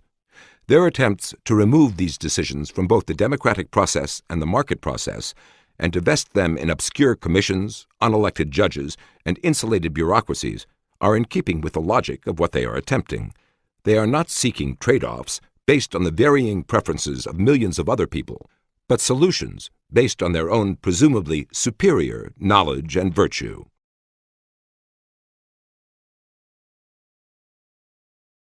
Chapter 6. Crusades of the Anointed. Beware the people who moralize about great issues. Moralizing is easier than facing hard facts. John Corey. It is not only the consummated policies of the Anointed which reflect their vision, so do their crusades still in progress. The pattern of thinking involved in this vision shows up as strongly in trivial crusades against particular kinds of maps as in crusades over something as deadly serious as AIDS. The function of the vision in enhancing the self-esteem of the Anointed is also revealed in the particular groups chosen as targets and in the particular beneficiary groups chosen to symbolize their moral stances. The symbolic function of these latter groups is much like that of team mascots. A mascot's own well-being is not so crucial as its role in enabling others to make a statement. Many social groups are treated as the human mascots of the Anointed, whether or not that ultimately works out to the benefit of those groups themselves. After a general survey of the kinds of crusades to which the Anointed are attracted, and the kinds of reasoning used in them, the discussion will turn to the targets and the mascots of the Anointed. General crusades. Safety crusades. Few issues are so perfectly adapted to the vision of the Anointed, and to politics, as issues involving safety. Such issues lend themselves to the rhetoric of solutions rather than trade-offs, and to categorical statements such as, "Not one human life should be sacrificed for the sake of profits," thereby establishing the moral superiority of the Anointed over the benighted. On the surface, where most political battles are fought, those opposed to policies or legislation for greater safety seem to have an impossible task. It is only when these issues are examined more closely, within a framework of constrained options, that the heedless proliferation of safety rules can be seen as counterproductive, which is to say, dangerous. People are dying from such safety. Perhaps the most obvious examples are the Food and Drug Administration safety rules, which make it illegal for Americans to use various life-saving pharmaceutical drugs which have been in use in Europe for years. Americans die while waiting for these drugs to pass elaborate safety requirements.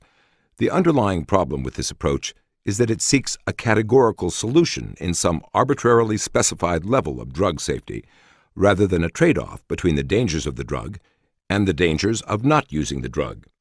Clearly, with no safety requirements at all, needless deaths from untested drugs would be numerous and unconscionable. But beyond some point, the residual increment of safety from more years of testing declines to the point where it is outweighed by the lives that continue to be lost through delay. Safety can be fatal. The same reasoning applies to pesticides, vaccines, and other substances which have both positive and negative effects on human health. The banning of DDT was followed by a resurgence of malaria, a fatal disease to many. Even a small country like Ceylon had 2.8 million people infected with malaria in 1948 before DDT was used. This fell to less than 100 cases by 1962 after large-scale DDT programs were instituted, and rose again to 2.5 million cases by 1969 after DDT was banned.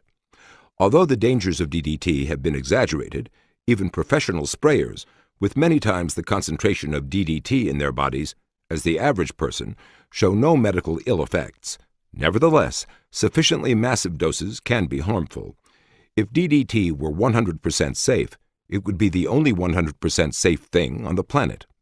The relevant question is the trade-off between the toxic effects of DDT and the effects caused by insect-borne diseases.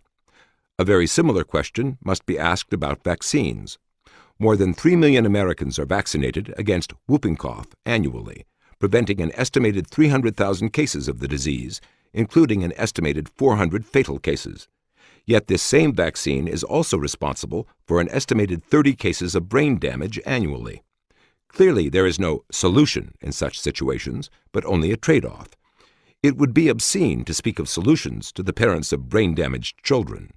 This is the tragedy of the human condition in its starkest form.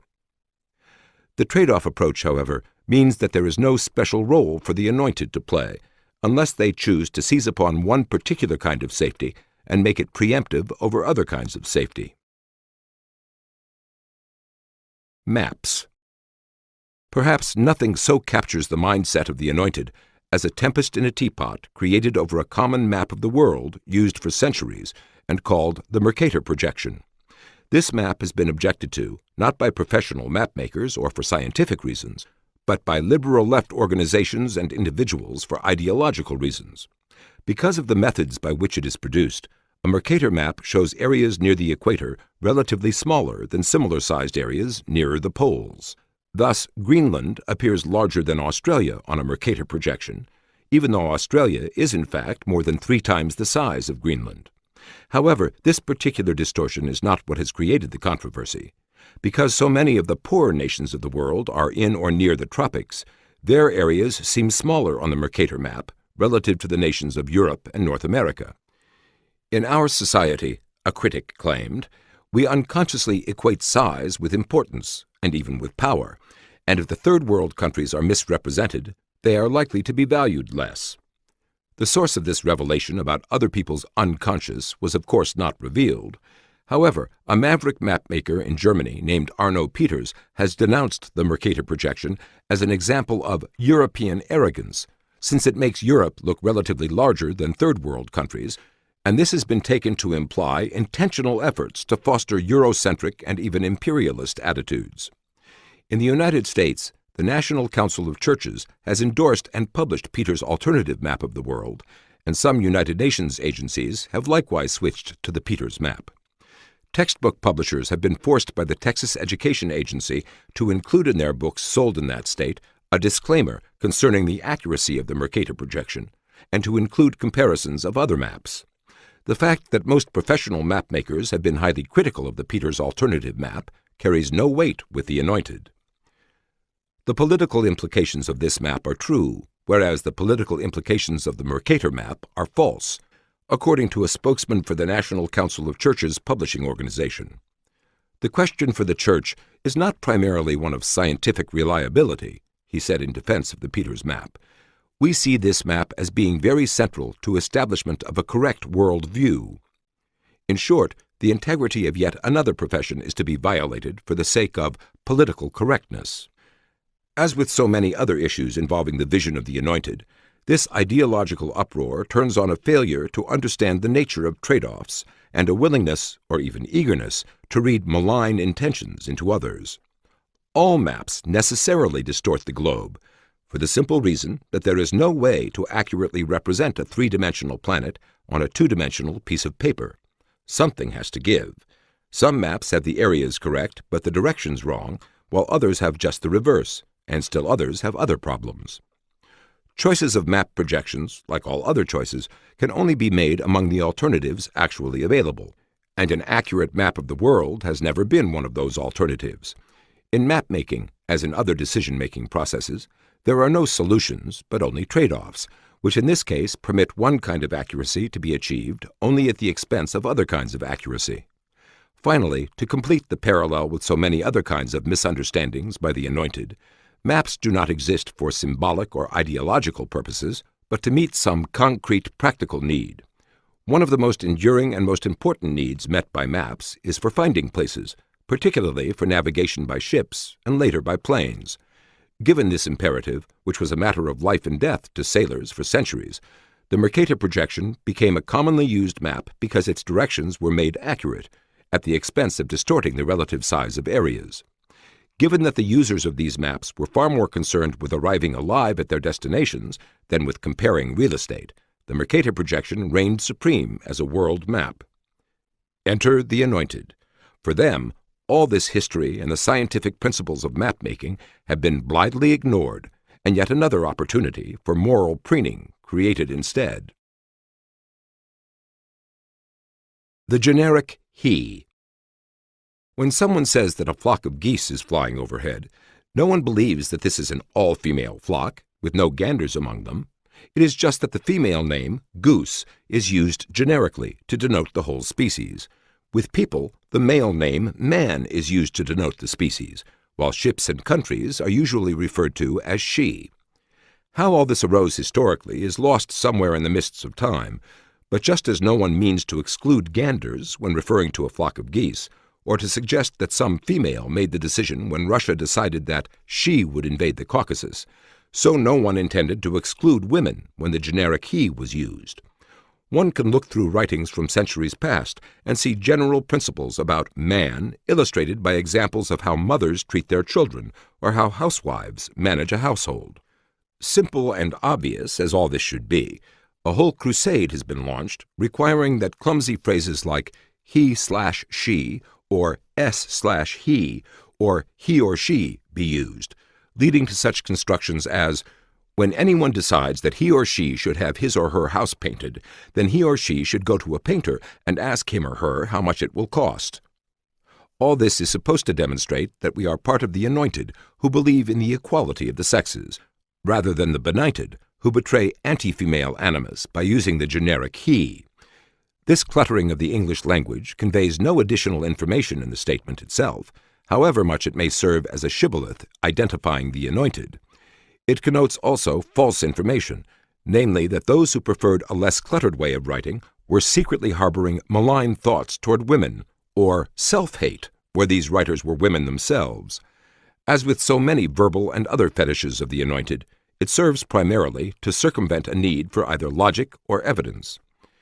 Trivial as such crusades may seem, they have been very successful in changing the way people talk in the media, in academia, and in government.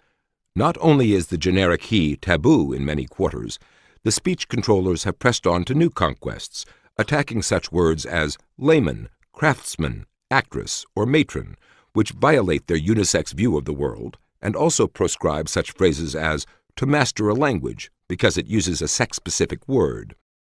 These examples are from an official guidebook put out by the Australian government, which shows how far such crusades have spread.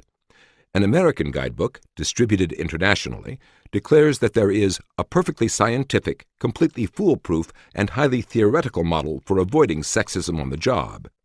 As so often happens, pretensions of science are the last refuge of those who offer neither the evidence nor the logic that are integral to science. The net effect of all this is that young women, especially in educational institutions where they are bombarded with radical feminist propaganda, are led to believe that every use of the generic he in books of the past is proof of disdain or hostility toward women, when in fact such usage simply avoided cluttering up the language or forcing writers into strained constructions and awkward phrases. In short, the Anointed are helped to make yet another group feel like victims and to regard the Anointed as their rescuers.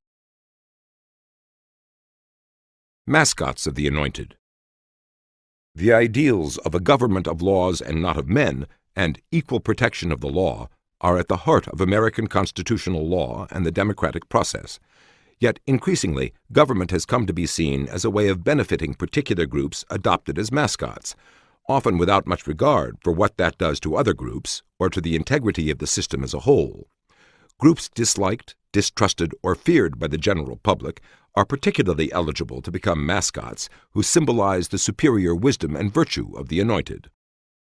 Even for judges, where impartiality has been the treasured ideal for centuries, this arbitrary singling out of beneficiaries has been held up as a new ideal.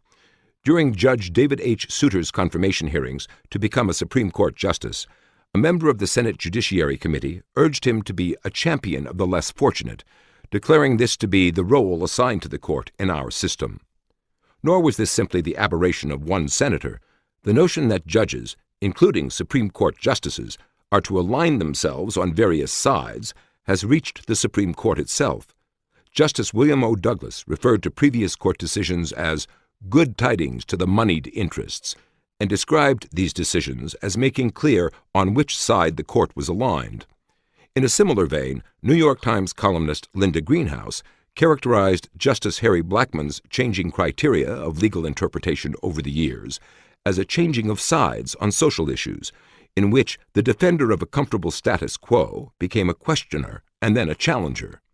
One of Blackmun's former law clerks likewise praised him as someone who had learned that justices must take sides.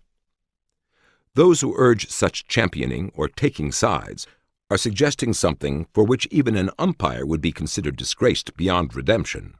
An umpire cannot become a champion of pitchers except at the expense of batters, and vice versa, and in either case at the expense of the integrity of the game. Nevertheless, this view has grown and in many cases prevailed in practice. Among the mascots chosen by the Anointed have been vagrants, criminals, and carriers of contagious diseases. Vagrants, or the homeless. A textbook example of someone with antisocial behavior being turned into a mascot by a judge with the vision of the Anointed was Richard F. Krymer, a vagrant who made a nuisance of himself in a New Jersey public library. During the late 1980s, a number of homeless people began coming into this library in the small town of Morristown, New Jersey, disturbing both the other library users and the staff by their behavior and their body odors. Richard F. Krymer, in particular, often exhibited offensive and disruptive behavior, including talking loudly to himself and to others, and, on at least one occasion, was so belligerent toward a librarian as to cause her to call the police. Some librarians resigned rather than put up with it. Theft of property, smoking, and using drugs and alcohol were just some of the homeless people's activities complained of by the library officials. On May 16, 1989, a notice was posted, limiting the use of the library to persons engaged in normal activities associated with the use of a public library, and specifically banning people who annoy others in various ways and whose personal hygiene was not acceptable. This policy was challenged in court by Crimer, with the aid of the American Civil Liberties Union and others who literally made this a federal case, one costing the town more than $250,000 in legal fees. Federal District Court Judge H. Lee Sorokin ruled in favor of Crimer, declaring the library to be a public forum, defined as an available public space where citizens communicate their ideas through the spoken word. Judge Sorokin declared it covered by the First Amendment. It was a place where people have a right to receive ideas. The library's drastic exclusion denies access to reading materials for the poor and homeless who are without the funds to purchase even a single newspaper. Judge Sorokin declared the library policy vague and brushed aside the claim that Crimer and others were annoying other people. Conduct that annoys some people does not annoy others. Moreover, a hygiene test has a disparate impact on the poor. In short, the library rules unreasonably frustrate, infringe, or obstruct the expressional and associational rights of individuals, according to Judge Sorokin. In a classic expression of the vision of the Anointed, Judge Sorokin lectured the community on its attitude toward the homeless. If we wish to shield our eyes and noses from the homeless, we should revoke their conditions, not their library cards. In other words, it is society's fault that people end up like Richard Crimer, and it is within society's capability to change their conditions. In reality, Crimer was born into a middle-class family and inherited, with his brother, an estate worth $340,000. What society was supposed to do to prevent Crimer, an able-bodied white male, from becoming a bum was unspecified. Yet other people's legal rights were to be disregarded or held hostage, pending the carrying out of Judge Sorokin's social vision. Just as Crimer was treated as a mascot, so the other library users were treated as expendable, and the law-abiding and tax-paying citizens of the town were treated as targets. In addition to having to spend more than $250,000 defending against a lawsuit, the town ultimately had to settle out of court, paying Crimer $150,000 in order to prevent its policemen's homes from being in jeopardy of being taken away from them to satisfy an adverse court judgment. Here, as elsewhere, the Anointed show what Jean-François Revel has called a pitiless ferocity toward some and a boundless indulgence toward others. Both the particular mascots chosen and the particular targets chosen serve the same purpose, to demonstrate the superiority of the Anointed over the benighted. To put themselves solidly on the side of the supposed underdogs, the Anointed often place permanent labels on people on the basis of transient circumstances. Richard Crimer was not born homeless. In fact, he inherited a home and sold it. Most homeless people are by no means as fortunate as Crimer, either in their initial circumstances or in finding a judge so ready to adopt them as mascots, in order to engage in moral preening. However, there are similar attitudes in the intellectual community in general, and in the mass media in particular. The thesis that the homeless are people just like us, who happen to have fallen victim to misfortune, has been repeated endlessly in the media, and the television camera has often presented as typical what is most atypical among the homeless: normal, intact families forced into homelessness by some unexpected injury, plant shutdown, or other unavoidable catastrophe. Politicians promoting various programs to solve the homeless problem likewise have a vested interest in presenting the atypical as typical, in an effort to gather political support behind their programs. Homeless advocates report such requests as, "We need a witness for a hearing. Can you get us a homeless family, mother, father out of work in the past 4 months from an industrial plant, white?" Despite such image-making, a substantial component of the homeless are mentally ill people, often either biologically so or made so by drugs and alcohol. An estimated 1/3 of the homeless fall into the mentally ill category, and another third into the category of alcohol and drug abusers. All have been adopted as mascots of the Anointed, though in different ways. For example, lawyer activists have made it increasingly difficult and costly to confine the mentally ill to institutions, rather than let them roam the streets. Costly lawsuits and the threat of large damage awards add to the incentives for local officials to discharge the mentally ill from hospitals. The premise behind all this is that society is to blame for the things it chooses to call mental illness. It is assumed that either there is no such thing as mental illness, aside from society's arbitrary condemnation of certain behavior, or else where there is a genuine problem, it is regarded as either a product of bad child-rearing or of more general social malaise requiring political solutions. Either way, the problem is due ultimately to the fact that other people are not as wise or as virtuous as the anointed, and the solution is to impose this superior wisdom and virtue, whether on the family or on the whole society. In short, the mentally ill are mascots of the anointed, enabling the latter to make a statement. Notions of social causes of mental illness have had to retreat before growing scientific evidence of biological malfunctions affecting the brain. However, this better understanding of the biology of much mental illness has led to medications which provide another rationale for opening the mental hospitals and sending mental patients back home, or out onto the streets, as the case may be. However, even those mentally ill individuals who can be helped by medication often stop taking the medication once they are no longer living under supervision and retrogress to delusions and incoherence. Those who are sleeping on the streets on bitterly cold winter nights are as much mascots of the anointed as Richard Krymer. In both cases, they serve to enable the anointed to score points against a benighted society, whether or not this proves ultimately to be a benefit to the mascots themselves. Incidentally, Judge H. Lee Sorokin was elevated to the Circuit Court of Appeals by President Clinton in 1994. Criminals. For at least 200 years, those with the vision of the anointed have been claiming that criminals have been misunderstood by the public and mistreated by the law. A product of social circumstances and societal failures, criminals should not be punished but rehabilitated, according to this view, found in such 18th century figures as Condorcet and Godwin.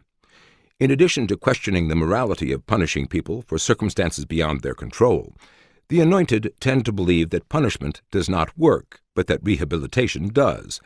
This belief is part of a wider pattern among the anointed of emphasizing dispositions rather than incentives, whether discussing criminals, international diplomacy, or child-rearing. The conclusions of those with this vision are as logical as the opposite conclusions of those with the tragic vision. It is the imperviousness of the anointed to any argument or evidence, and their readiness to dismiss and condemn those with different views, which have made criminals mascots symbolizing the superiority of the anointed.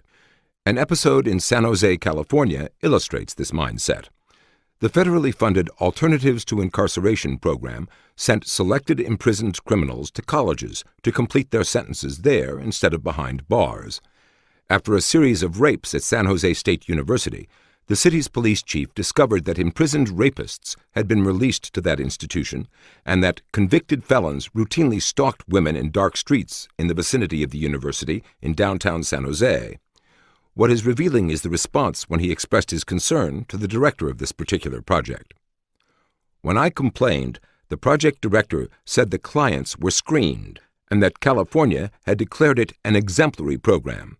Actually, we later found out that the program screened applicants only on the basis of academic scores. Federal rules prevented consideration of their criminal records, and California had declared the program exemplary only because it submitted quarterly reports on time. When my complaints about the program became public, I was censured by the students and faculty and advised by my superiors in City Hall to go easy. After all, this was an exemplary, federally funded program to reduce recidivism. Note that it was not considered sufficient for the anointed to disagree with the police chief's assessment of the danger. It was necessary to condemn him for expressing such concerns. Moreover, the intentions of the program, to reduce recidivism, were considered weighty in themselves. Then, a few months later, came the tragic denouement when the police arrested an honor student in the program for brutally torturing, raping, and murdering 2 women near the university. He was articulate, and the project had often used him to show how wonderful it was that bright people could get a college education instead of languishing in prison. Nor was this an isolated failure. During the entire decade of this program, not one client actually graduated from the university, but a number were arrested for crimes against women. The point here is not simply that some people were mistaken in their beliefs and hopes for this particular program, but that they barricaded themselves against all beliefs to the contrary and morally condemned those who expressed such beliefs. It is this pattern which has been all too characteristic of the Anointed, on this and other issues, over a very long span of time. Moreover, such patterns can be found among the Anointed from the local level to the Supreme Court of the United States. Most of the U.S. Supreme Court's landmark decisions expanding or creating rights for criminals occurred during the 1960s, but another landmark decision of national importance originated earlier in the Circuit Court of Appeals for the District of Columbia, a court aptly characterized as having a more liberal-than-thou posture that made it the darling of the Washington Post. This was Judge David L. Bazelon's 1954 decision expanding the insanity defense in criminal law, an expansion which reverberated far beyond the legal jurisdiction of this particular court, becoming by imitation in other jurisdictions the law of the land. It was thus not simply the view of one judge or of one court, it was an expression of the vision of the Anointed. Before Judge Bazelon's decision, American courts tended to follow the same legal principle used in British law in the 19th century Macnaghten case. The jurors ought to be told in all cases that every man is to be presumed to be sane and to possess a sufficient degree of reason to be responsible for his crimes, until the contrary be proved to their satisfaction, and that to establish a defense on the ground of insanity, it must be clearly proved that at the time of the committing of the act, the party accused was laboring under such a defect of reason, from disease of the mind, as not to know the nature and quality of the act he was doing, or if he did know it, that he did not know he was doing what was wrong. This was not good enough for Chief Judge Bazelon. In the Durham decision of 1954, he repudiated the Macnaghten test by shifting the burden of proof to the prosecution, when the defense claimed that the defendant was not guilty by reason of insanity, and by allowing much more expansive psychiatric speculations to be introduced as evidence in the trial. In his decision in the Durham case, overturning the burglary conviction of a man with a long history of crimes, including writing bad checks, which hardly suggests a lack of reasoning ability, Judge Bazelon spoke of the science of psychiatry and the science of psychology as reasons for letting speculations from these fields deflect the criminal punishments that would otherwise fall on the defendant. No longer did the defendant have to be insane. It was enough if there was some evidence that the accused suffered from a diseased or defective mental condition. The nebulous notion of defective mental condition evolved in later cases into saying that someone suffering from an abnormal condition of the mind was not responsible for his crime. To follow this logic, the more horrible the crime, the further the criminal departed from civilized norms, and by definition, the more abnormal his mental condition. By such reasoning, every violation of law should be excused. But, of course, nothing as straightforward as this was proposed. Instead, the speculations of psychiatrists and psychologists were to be accepted as science, and criminals acquitted whenever these scientists raised sufficient doubts in the minds of jurors. It was not necessary to convince the jury that the defendant was insane or even had an abnormal mental condition, because the burden of proof was on the prosecution, and insanity was no longer necessary. Congressional legislation in 1984 shifted the burden of proof back to defense attorneys, who claimed that their clients were suffering from mental defects, and judicial interpretations are still evolving. But the decisive turn in criminal justice was abandoning a straightforward standard for nebulous speculations, the latter requiring vastly more knowledge than anyone possesses, as so often happens in the vision of the Anointed. Despite much talk about science in discussions of psychiatric and psychological speculations, usually speculations about people who were never patients of those making sweeping statements about their mental condition as of the time of a crime that the speculators never witnessed, the key scientific procedure of empirical verification has been not merely lacking, but almost totally ignored. A psychiatrist or psychologist may testify hundreds of times as an expert witness in criminal cases without once being challenged as to the actual consequences of his previous testimony that turned criminals loose into the community. His expertise is never put to the crucial test of a record as to how often he has been wrong, and at what cost, in money, violence, or lives. As in so many other areas, the word science is used as a substitute for logic and evidence. In short, the essence of science is ignored in favor of its appearance. Many have claimed that the insanity defense is not a serious problem because it is used in only a fraction of criminal cases, and used successfully in a smaller fraction. This understates its full impact, as another factor delaying trials and providing grounds for appeals after conviction in an already overburdened court system. Moreover, the demoralization of the public, as it sees horrible crimes go unpunished and violent criminals turned loose again in their midst because of psychiatrists' speculations, is not a small consideration. Riots broke out in San Francisco after a multiple murderer was let off with a lenient sentence because of speculation that his eating Twinkies might have made him more excitable. But whether or not public outrage takes this form or some other forms, there are numerous signs of a loss of confidence in the courts and in the ability of the society to protect the public from criminals and other antisocial individuals who have become mascots of judges. It is not only psychiatric testimony which tempts judges into decisions which presuppose far more knowledge than anyone has ever possessed. Ordinary petty criminals have learned how to manipulate the arrogant gullibility of judges. A series in the Washington Post in 1994 included this vignette of one of many court appearances by a woman with a long history of petty crimes. Rosa Lee had chosen her clothes carefully when she appeared 2 months earlier before Commissioner John Triner on November 13, 1990. She wanted to look as poor as possible to draw his sympathy. She had worn an ill-fitting winter coat, gray wool overalls, and a white wool hat pulled back to show her graying hair. She had removed her upper dental plate, giving her a toothless look when she smiled. "My homey look," she called it. No lipstick, no earrings, no nothing. The net result of all this was a suspended sentence for a woman with a lifelong history of shoplifting, which she taught her children, and drug addiction, the mother of children and grandchildren who have been in prison. The fundamental problem was not that the judge was taken in, but that he imagined himself capable of knowing enough to disregard the penalties of the law and play Solomon or social worker instead. Although the reporter who covered the story was well aware of how phony the act was, the woman asked him right in the courtroom, "Was I good?" and was pleased when he said yes. Nevertheless, the series blamed society. The first story in the series said of Rosa Lee, "Her life spans a half-century of hardship in blighted neighborhoods not far from the majestic buildings where policymakers have largely failed in periodic efforts to break the cycle of poverty that has trapped her and so many other Americans for so long." Criminals are the most obvious and most resented of those for whose benefit judges have stretched the law in an attempt to achieve the cosmic justice of compensating for pre-existing disadvantages.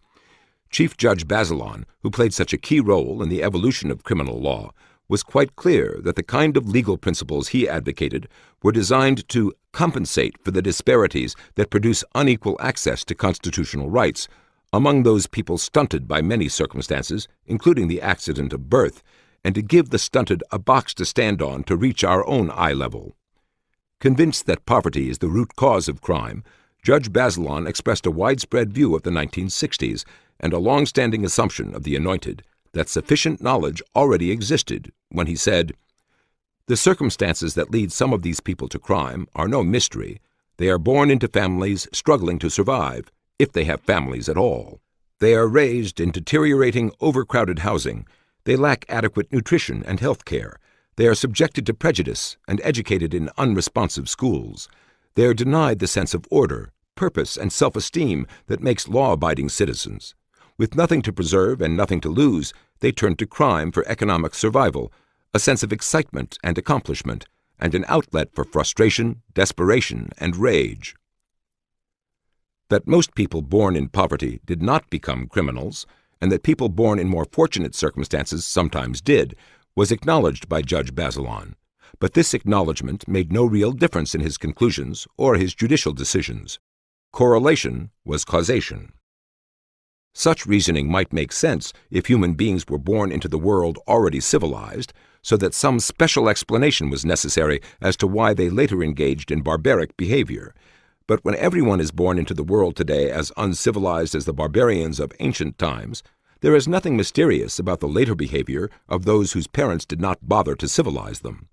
Nor is it surprising that such irresponsible parents have not developed, either in themselves or in their children, the skills, attitudes, and discipline necessary to rise out of poverty. At the very least, the direction of causation cannot automatically be assumed to be from poverty to crime, especially after decades in which massive government programs to alleviate poverty have seen crime rates rising to new heights. The isolated views of one judge would hardly be worth noticing, except that 1. Such views were echoed throughout the media, which lionized Judge Bazelon. 2. The U.S. Supreme Court made similar views the law of the land in its decisions during the 1960s and 1970s. And 3. Both federal and state courts across the country went on similar judicial adventures, interpreting laws to mean whatever they wished them to mean, typically in consonance with the vision of the Anointed. Perhaps the most dramatic examples came from the California Supreme Court when Rose Bird was its Chief Justice. In more than 60 consecutive death penalty cases, every such case to reach the California Supreme Court during her tenure, Chief Justice Bird voted to overturn the penalty on grounds that the defendant had not had a fair trial as required by the Constitution. Either there was not a single judge in the entire state of California who ever gave a murderer a fair trial, or else Rose Bird was simply using this claim as a pretense to enforce her own personal opposition to the death penalty. Since the state constitution explicitly stated that trial verdicts were not to be overturned by appellate courts unless the legal errors in those trials resulted in a real miscarriage of justice, Chief Justice Bird's votes implied that these 60 consecutive trials not only contained technical legal errors, but also that these errors were of such a magnitude and nature that they created a miscarriage of justice in every case. The initial implausibility of this happening 60 consecutive times becomes even more incredible after a look at the particulars of some of these cases. In one of the cases that came before the Bird Court, a man went to a store not only to commit an armed robbery, but also with a list of people who worked at that store whom he planned to kill. He proceeded methodically down his list, murdering the workers with shotgun blasts and pausing to reload, so that premeditation was not an issue.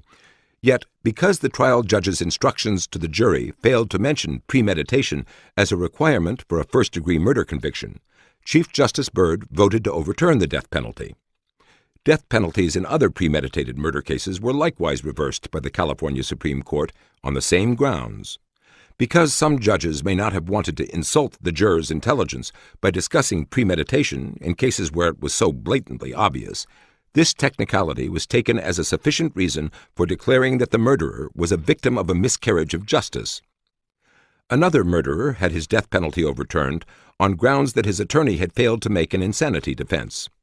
The California Supreme Court did not claim that the murderer was in fact insane, but simply second-guessed the defense attorney's strategy and pronounced it inadequate, thereby making this a de facto denial of the defendant's right to counsel. Here again, we see the insanity defense having an impact well beyond the cases in which it is attempted or sustained. Similar ingenuity was used by Rose Bird to vote against every death penalty that came before her. Again, the idiosyncrasies of one judge or even one court are significant primarily because they are indicative of the zeitgeist among elites. When Rose Bird's re-election was challenged in 1986, much of the national media, as well as much of the California media, sprang to her defense.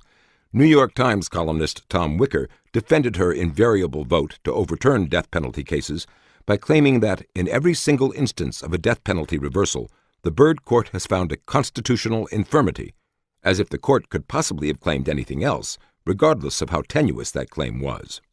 The death penalty cases were an emotional issue, according to Wicker, using the standard term for any principle of concern to the benighted, while Rose Bird's position on the side of the Anointed was a matter of principle, the rule of law, no less. The Los Angeles Times likewise claimed that the Bird Court reversed death sentences because of errors they found in the records in the courts below, that they were trying to enforce justice even when it is unpopular. A New York Times editorial claimed that Rose Bird's opponents were politicizing the judiciary, not that it was she who had turned the court into an enforcer of her own ideology rather than the law. Columnist Anthony Lewis depicted the campaign against Bird as an attack on an independent judiciary. Others in the media chimed in with support for Chief Justice Bird, usually not mentioning the number of consecutive reversals or the egregious specifics of the court's straining after technicalities, in defiance of the constitutional requirement that a substantive miscarriage of justice was necessary for a reversal. That Rose Bird was a symbol of the Anointed was further demonstrated in the judicial elections of 1986. Although no California Supreme Court justice had ever lost an election before, Rose Bird was defeated at the polls in 56 out of 58 counties, finding such electoral support as she had concentrated in bastions of the Anointed. She carried San Francisco County with 65% of the vote and Alameda County, home of the University of California at Berkeley, with 51%. The closest she came to a majority elsewhere was 45% of the vote in Santa Cruz County, home of the politically correct University of California at Santa Cruz, and the same percentage of the vote in Marin County, an affluent and trendy suburb of San Francisco. In character to the end, in her last week as Chief Justice, Rose Bird voted in favor of paroling a cop killer, featured in the book and movie The Onion Field. Those for whose benefit the law is stretched by judges, the mascots, include not only criminals, but also a wide range of groups looked on with disfavor by others, whether for valid or invalid reasons. That such people would be adopted as mascots by those with the prevailing vision is completely consistent with the role in which the Anointed cast themselves, as being nobler and wiser than others. Anybody can condemn criminals, so there is no distinction in it, but to come up with rationales, rights, and solutions expressing solicitude for criminals is far more consistent with being one of the Anointed with special insights. For similar reasons, all sorts of other groups are depicted as victims whom the Anointed are to rescue from the benighted. Given the imperfections of human beings, some of these groups have in fact been given a bad deal, though it by no means follows that what is proposed in the vision of the Anointed will make things better on net balance. Disease carriers. A classic example of the rights of particular mascot groups overriding the rights of others are cases involving people with contagious diseases, including fatal contagious diseases. The landmark Supreme Court case in this area involved an elementary school teacher with active tuberculosis who was fired because of fears that she might infect the children she taught. The teacher sued, charging discrimination against the handicapped, in violation of the Rehabilitation Act of 1973. A majority of the U.S. Supreme Court ruled that it was indeed discrimination because tuberculosis could be considered a handicap. Although the school board argued that the teacher was fired not because of her impairment, but because her presence threatened the health of others, Justice Brennan, writing for the majority, refused to accept that distinction. Arlene's contagiousness and her physical impairment each resulted from the same underlying condition, tuberculosis. It would be unfair to allow an employer to seize upon the distinction between the effects of a disease on others and the effects of a disease on a patient and use that distinction to justify discriminatory treatment. The bending of the law for mascots has as its counterpoint the presumptive guilt of target groups, such as employers, who would seize upon excuses to fire people. The fate of innocent third parties, such as school children, carries little weight when taking sides with mascots against targets. As in so many other contexts, such taking sides provided an occasion for assertions of the superior virtue and wisdom of the Anointed as compared to the benighted. In Justice Brennan's words, the law's purpose was to combat the effects of erroneous but nevertheless prevalent perceptions about the handicapped, to ensure that handicapped individuals are not denied jobs or other benefits because of the prejudiced attitudes or the ignorance of others. He repeatedly characterized others' responses in such terms as reflexive reactions, mythology, and prejudice, stereotypes, or unfounded fear.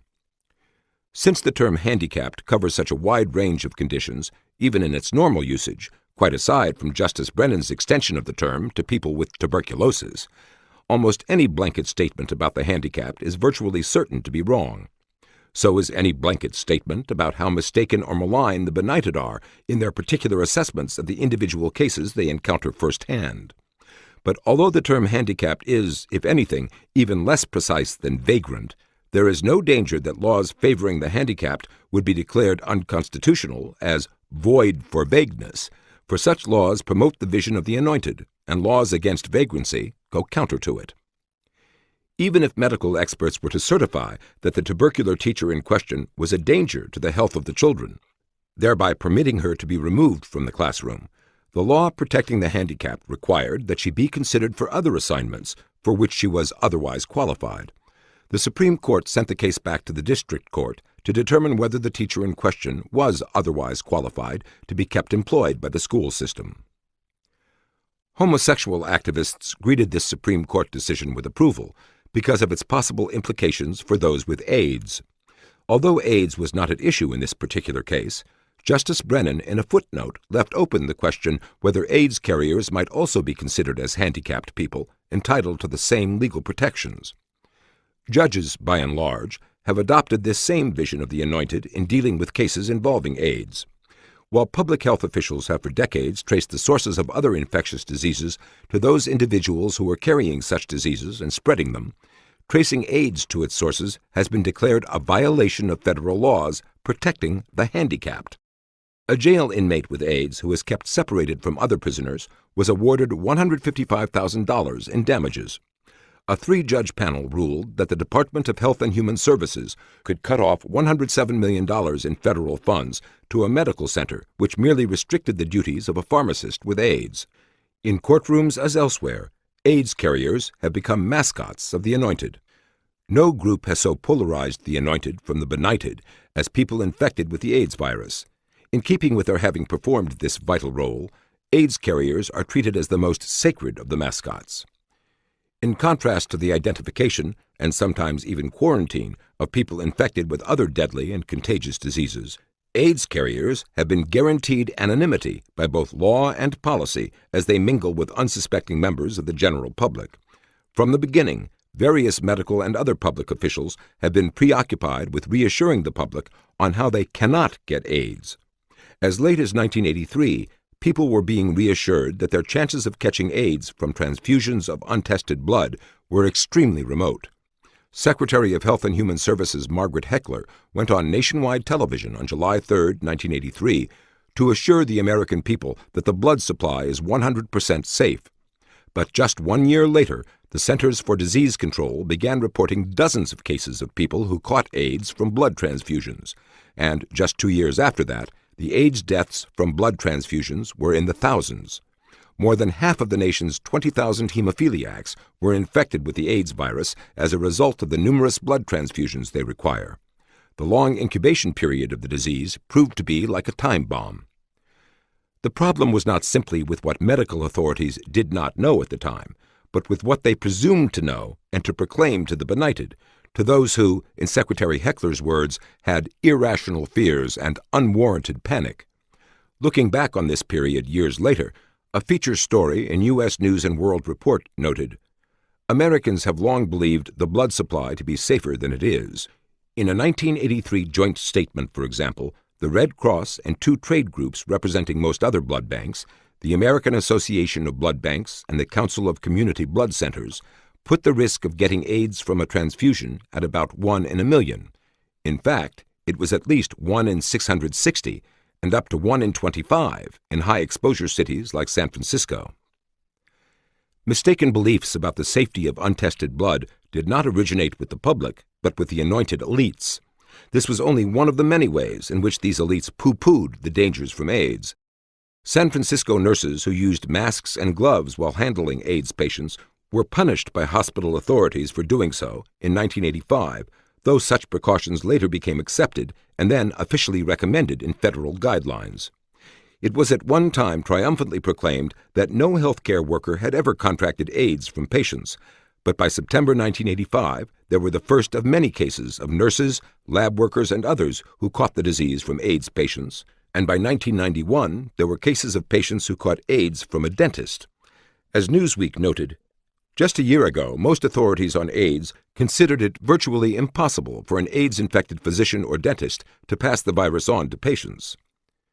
Precautions to protect the public from AIDS carriers have repeatedly been backed into only after new revelations devastated previous reassurances. The fundamental issue in all this is not why medical authorities were repeatedly mistaken, but why this disease was approached in a way directly the opposite of the way other contagious and potentially fatal diseases have been approached. Instead of erring on the side of caution in defense of the public, as with previous deadly and infectious diseases, responsible officials approached the spread of AIDS by making the protection of the AIDS carrier from the public paramount. One political reason has been fear of offending the organized, zealous, single-issue homosexual organizations and their allies in the media, in the American Civil Liberties Union, and in other liberal bastions. But this only raises the further question as to why the interests of carriers of a deadly, incurable, and contagious disease should be regarded in such circles as preemptive over the rights of hundreds of millions of other people. The answer to this, more fundamental question seems to be that AIDS carriers meet the criteria for a mascot group, sharply differentiating the anointed from the benighted. One of the arguments for maintaining the anonymity of AIDS carriers is that otherwise they will be driven underground and become more dangerous. But anonymity laws make them underground to begin with, and maintain them in that situation even when some others discover that they carry a dangerous disease, but are deterred by heavy legal penalties from warning anyone else. One rationale has been that the counseling received by AIDS carriers as part of their treatment will make these carriers more careful not to spread their disease to other people. This view, expressed by the New York Times, among others, would certainly be in keeping with the vision of the Anointed, as contrasted with relying on incentives, as in the tragic vision. Since the AIDS carriers are already fatally infected, the only incentives likely to be effective are those operating on the healthy population, who have every incentive to safeguard their own health, if the Anointed do not prevent them from doing so. Some indication of how much havoc can be wreaked by just one person with AIDS who does not choose to respond to counseling can be illustrated by the case of a homosexual airline steward who flew around the country infecting others with AIDS in gay bathhouses. As of 1982, at least 40 of the first 248 homosexual men found to have AIDS had either had sex with this steward or with someone else who had. He lived for 2 more years with an active sex life, despite knowing that he was infected with AIDS and despite entreaties, warnings, and even threats. After having sex in the dim lights of a gay bathhouse, he would turn up the lights to show his partner the lesions on his skin and say, "I've got gay cancer. I'm going to die, and so are you." Although medical authorities in both the United States and Canada knew who he was and what he was doing, they were legally prohibited from warning anyone. Other AIDS carriers also continue to have sex, and some have deliberately bitten prison guards or policemen trying to arrest them in order to infect them. Once infected, the incentives to stop were zero, except for those with consciences. Again, doctors and others fully aware of what they are doing are prevented by severe penalties of the law from warning anyone. Yet the New York Times editorially supported parole boards' decisions to parole various AIDS-infected prisoners as soon as they served the minimum term for eligibility for parole, but only if they disclosed their condition to those on the outside who might be imperiled. How anyone could enforce such a requirement was left undisclosed. Feasibility questions often have a low priority in the vision of the Anointed, and mascots have a high priority. Many of the same people who spread alarm over remote possibilities of dangers from pesticides or nuclear energy are among those most willing to accept dangers from AIDS carriers. Mascots are treated differently from targets.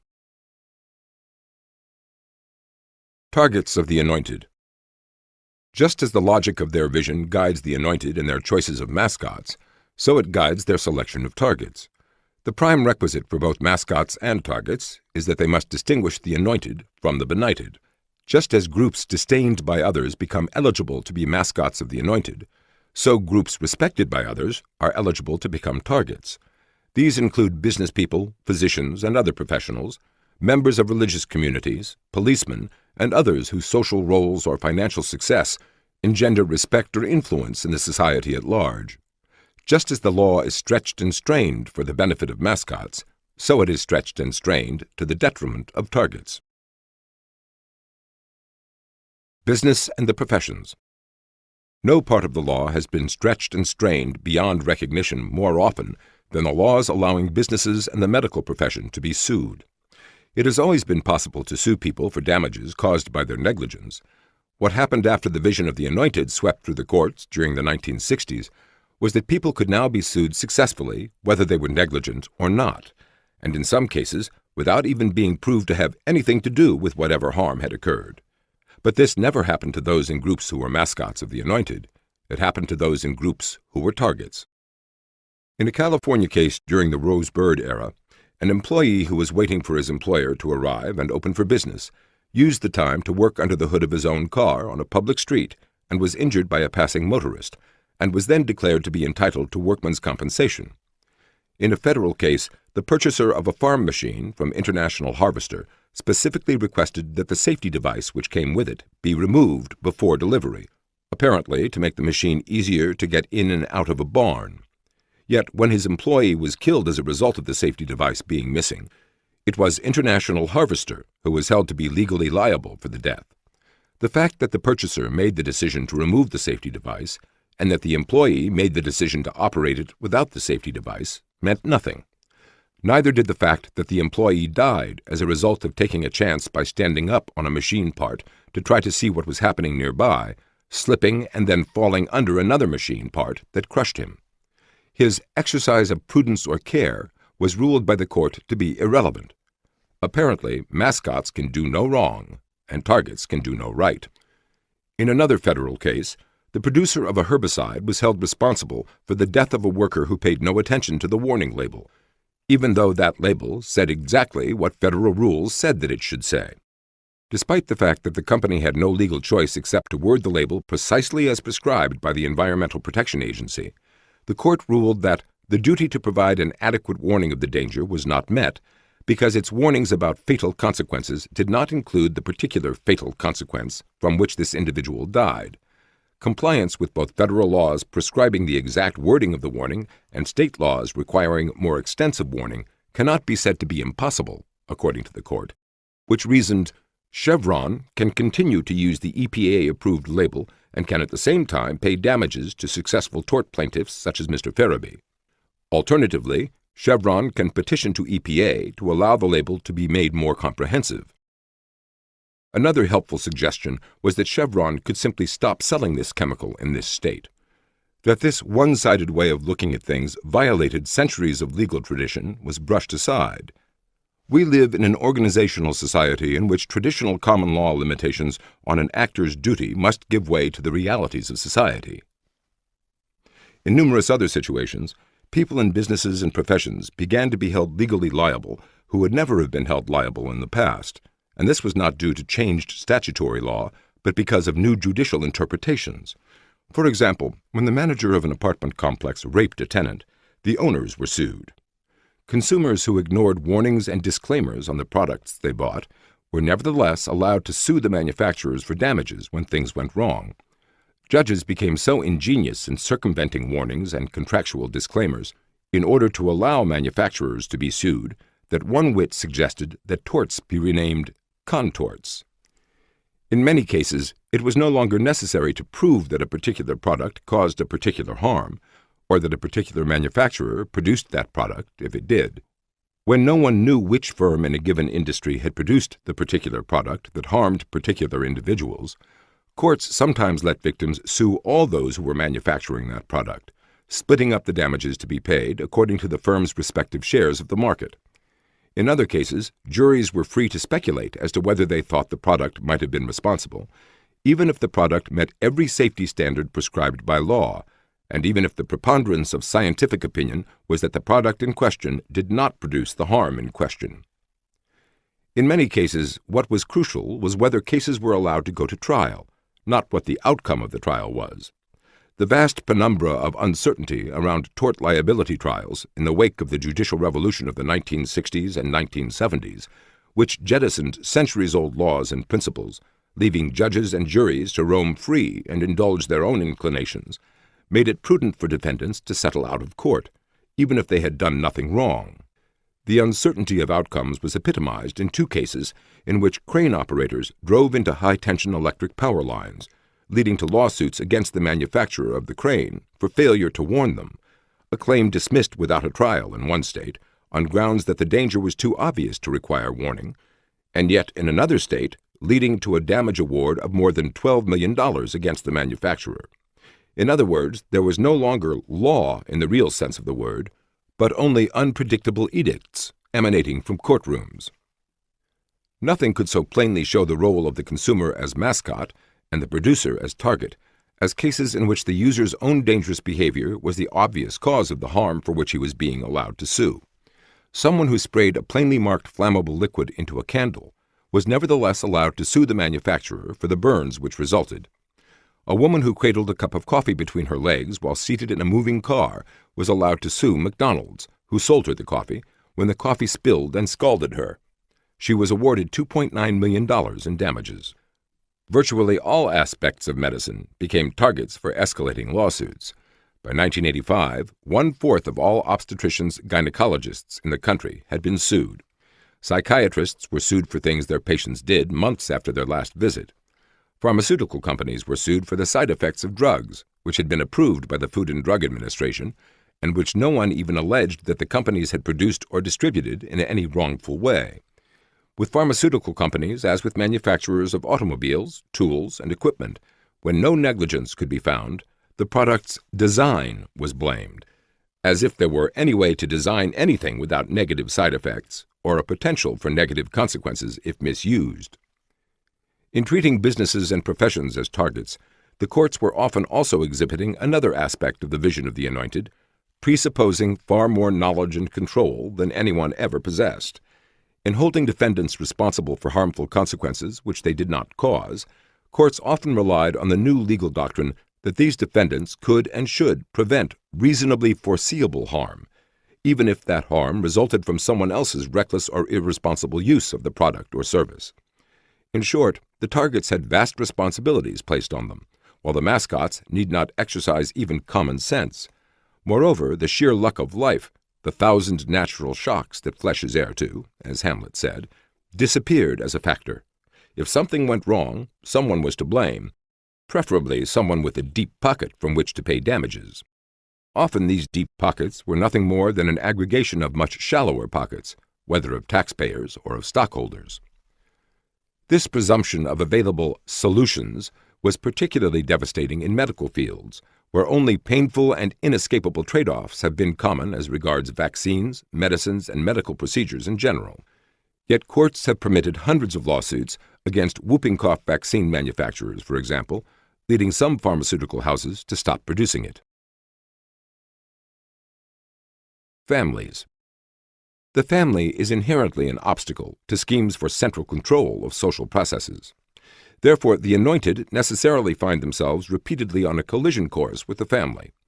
It is not a matter of any subjective animus on their part against families. The Anointed may in fact be willing to shower government largesse upon families, as they do on other social entities. But the preservation of the family as an autonomous decision-making unit is incompatible with the third-party decision-making that is at the heart of the vision of the Anointed. The very existence of families and the viability of marriage are both grossly understated through misused statistics, as noted in Chapter 3.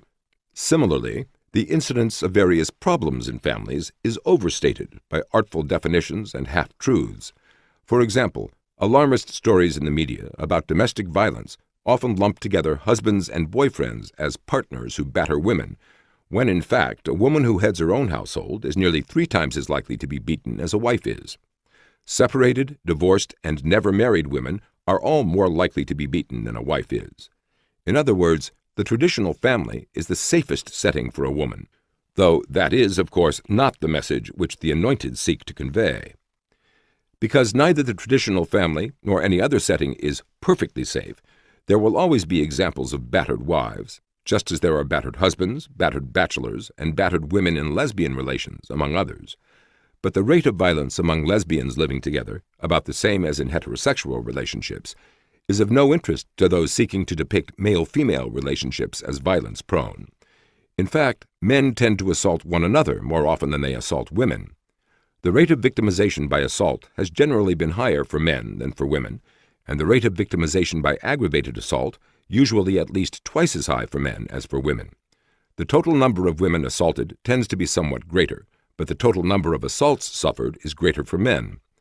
Put differently, the target of a given assault is far more likely to be a man than a woman. Given that all categories of human beings are both victims and perpetrators of violence, the question is not whether anyone can be absolutely safe from assault, but who is more likely or less likely to be victimized. The least likely of all victims is a wife. Men and single women are assaulted more often. Yet the impression spread by those with the vision of the Anointed is just the opposite. Some of the claims made are internally contradictory. The Christian Science Monitor, for example, said, Domestic violence affects an estimated 4 to 5 million women a year. Every 15 seconds, an American woman is abused by her partner. Quite aside from the partner problem, the arithmetic is wrong. 5 million women would mean an incident every 6.3 seconds. This botching of simple arithmetic may be indicative of how anxious zealots have been to proclaim a conclusion in keeping with the vision of the Anointed, and how gullibly many highly regarded newspapers, such as the Washington Post, the Chicago Tribune, and the New York Times, in addition to the Christian Science Monitor, have repeated these claims without even bothering to check for internal consistency with a pocket calculator. As if this mathematical inconsistency were not enough, the estimate itself is also unreliable. Empirical studies which distinguish serious violence from merely grabbing or pushing come up with figures less than a tenth of those widely quoted in the media. Not only is the total amount of family violence exaggerated, its sources and incidents are falsely attributed to the least violent social setting, the traditional family. It is the setting of unmarried sex partners, the non-traditional family, as the Anointed put it, that is especially violent. A study of men charged with domestic violence found that the offender was typically young, unmarried, and either unemployed or working in a blue-collar job. Other studies indicate that alcohol and drugs are involved in most cases. Ozzie and Harriet are not the problem, though what they represent is a target of the Anointed, who seek to undermine the autonomy of families in order to promote the moral surrogacy which is at the heart of their vision. Among the family decisions which various political crusades are attempting to transfer to third parties are 1. At what age, in what manner, and with what moral principles sex is to be taught to children. 2. What general moral and social philosophy shall be taught to children. 3. Whether adoption should include a pledge of confidentiality to the biological mother who gave up the child for adoption. 4. Whether a child of another race may be adopted. 5. Whether a child shall have an abortion. 6. Whether an agreement can be made for surrogate motherhood. 7. Whether couples who did not choose to take on the obligations of marriage shall have those obligations retrospectively imposed on one of them via palimony suits by the other after the dissolution of the relationship.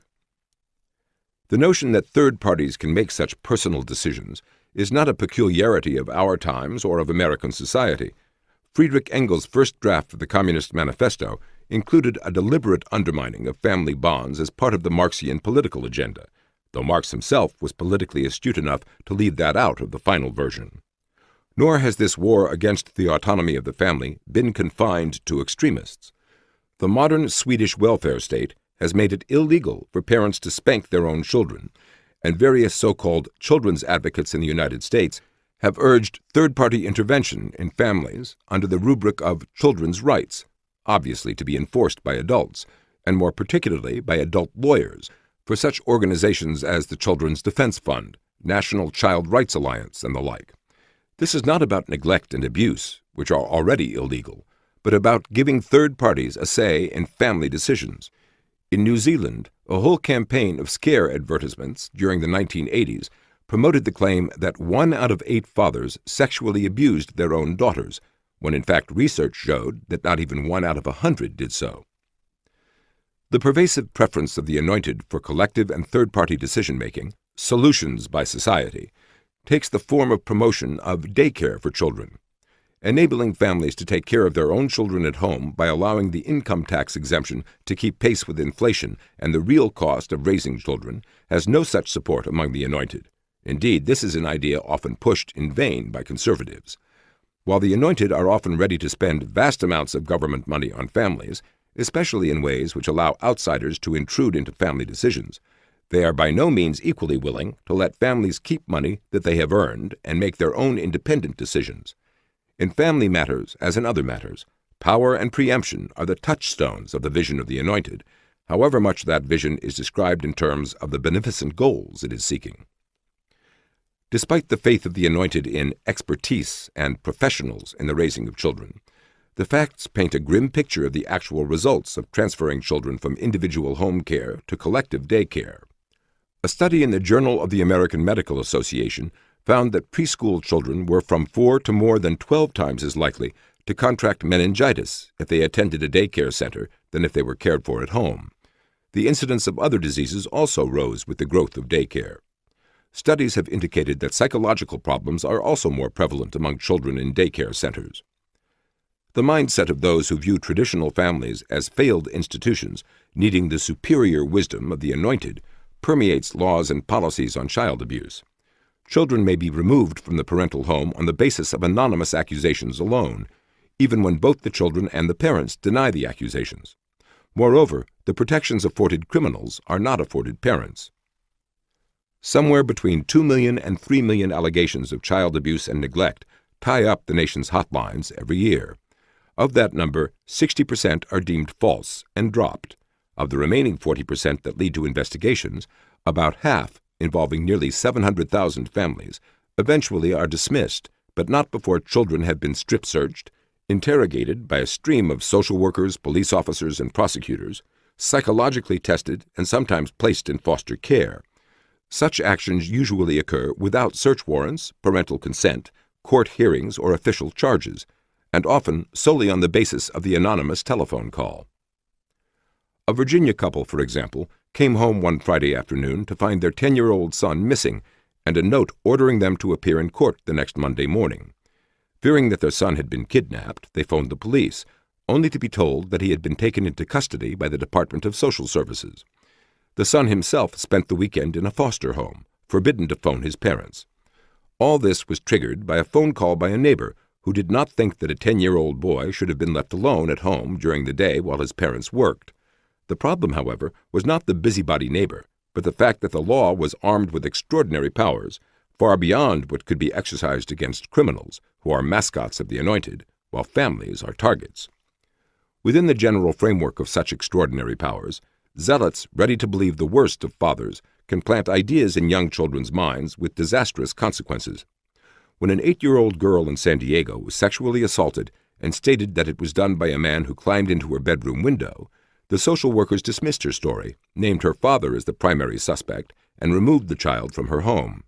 After more than a year in foster custody and in therapy, the girl changed her story and named her father as the attacker. Yet the DNA evidence indicated that it could not possibly have been her father, and in fact the DNA matched that of a convicted child molester who entered the bedroom window of another child in the same neighborhood within days of the assault on this girl. But once the authorities had committed themselves to a different scenario and had taken drastic action in response to their belief, admitting to being wrong was virtually out of the question. Only after a grand jury investigation was the child returned to her parents, after more than a year away and after the father had paid out more than $250,000 in attorney's fees during the legal struggle to regain custody of his daughter. Moreover, the grand jury noted in its report that this was not an isolated situation, either in San Diego or in the country at large, that social workers in such situations had nearly unlimited power, and that the social welfare agency involved seemed incapable of policing itself.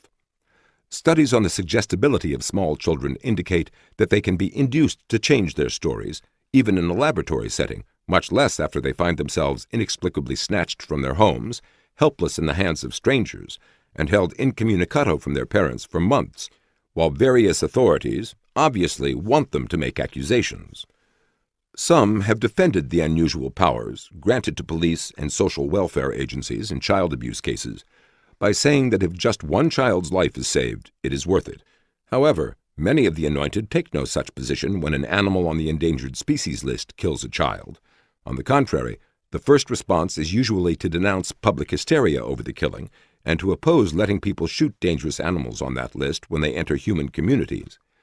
Even when there is proven child abuse, the response is often to send the child back into the same home if the family agrees to psychological counseling and visits by social workers, even though neither of these things guarantees the safety of the child.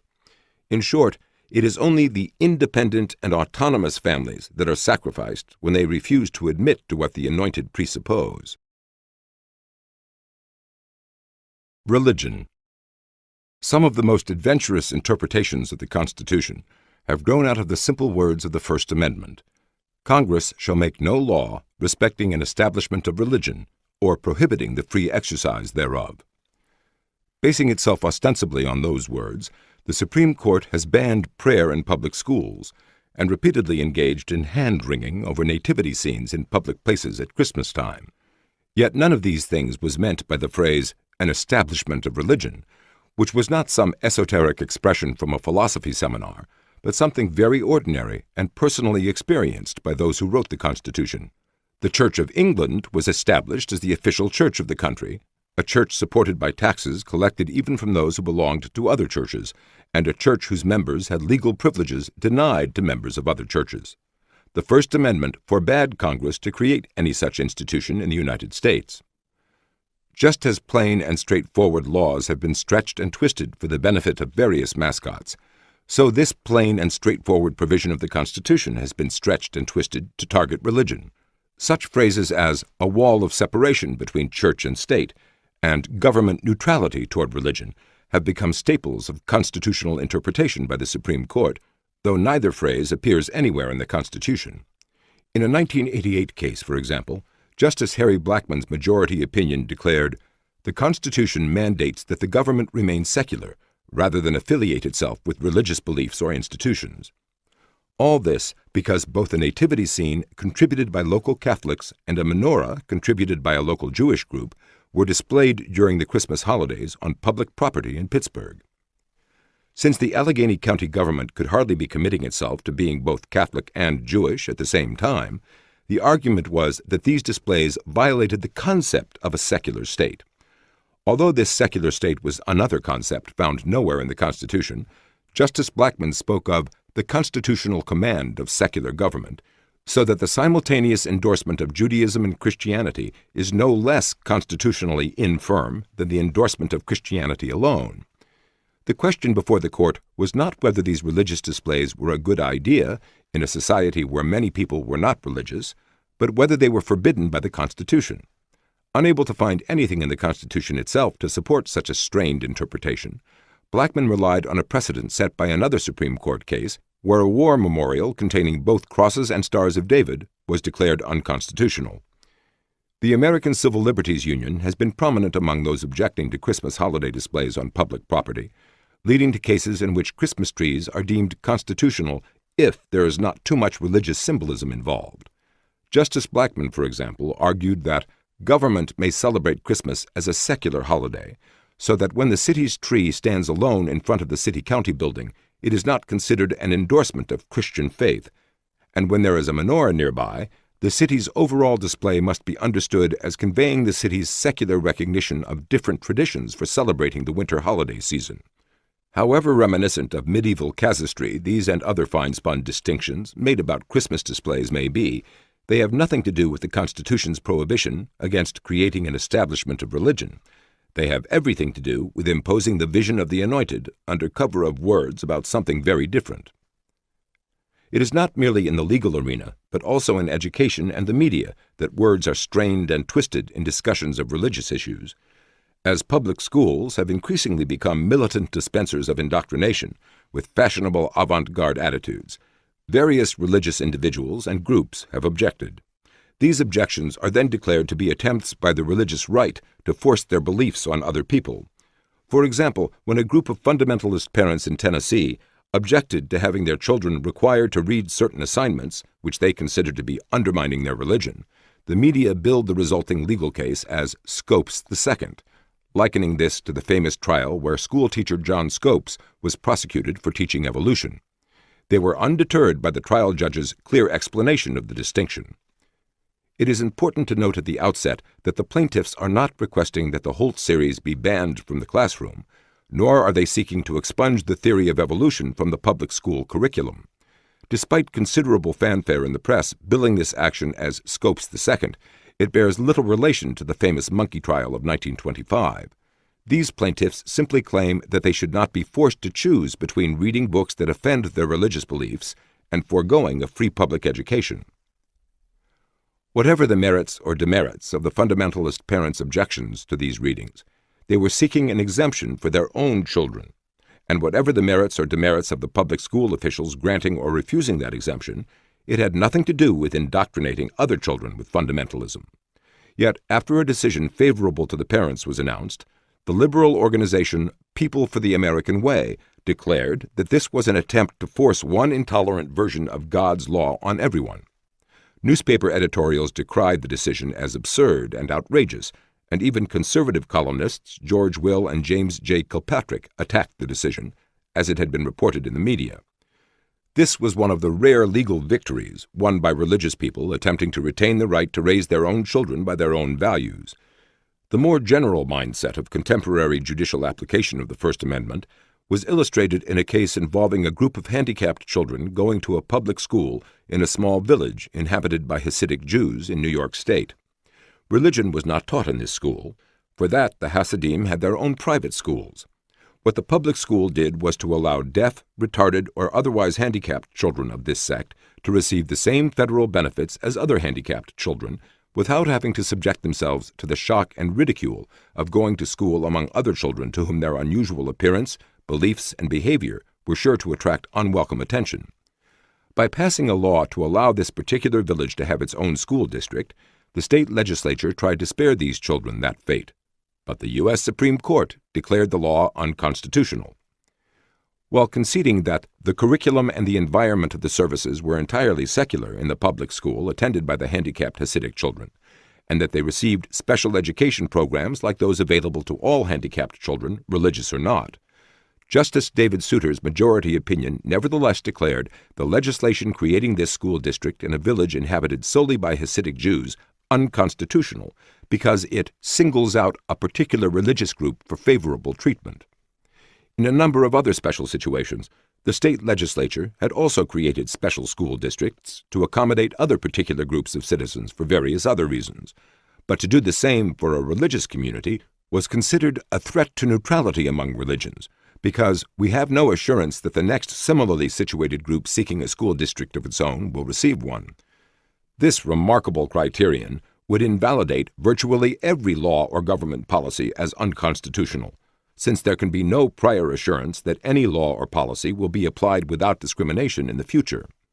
As Justice Antonin Scalia said in dissent, "I never heard of such a principle, nor has anyone else, nor will it ever be heard of again." In other words, it was another ad hoc, disingenuous excuse for imposing the vision of the Anointed as the law of the land, under the guise of interpreting the Constitution. Another remarkable principle emerged in Justice John Paul Stevens' opinion, concurring with that of the majority, that this village school district was unconstitutional. The isolation of these children, while it may protect them from panic, fear, and trauma, also unquestionably increased the likelihood that they would remain within the fold, faithful adherents of their parents' religious faith.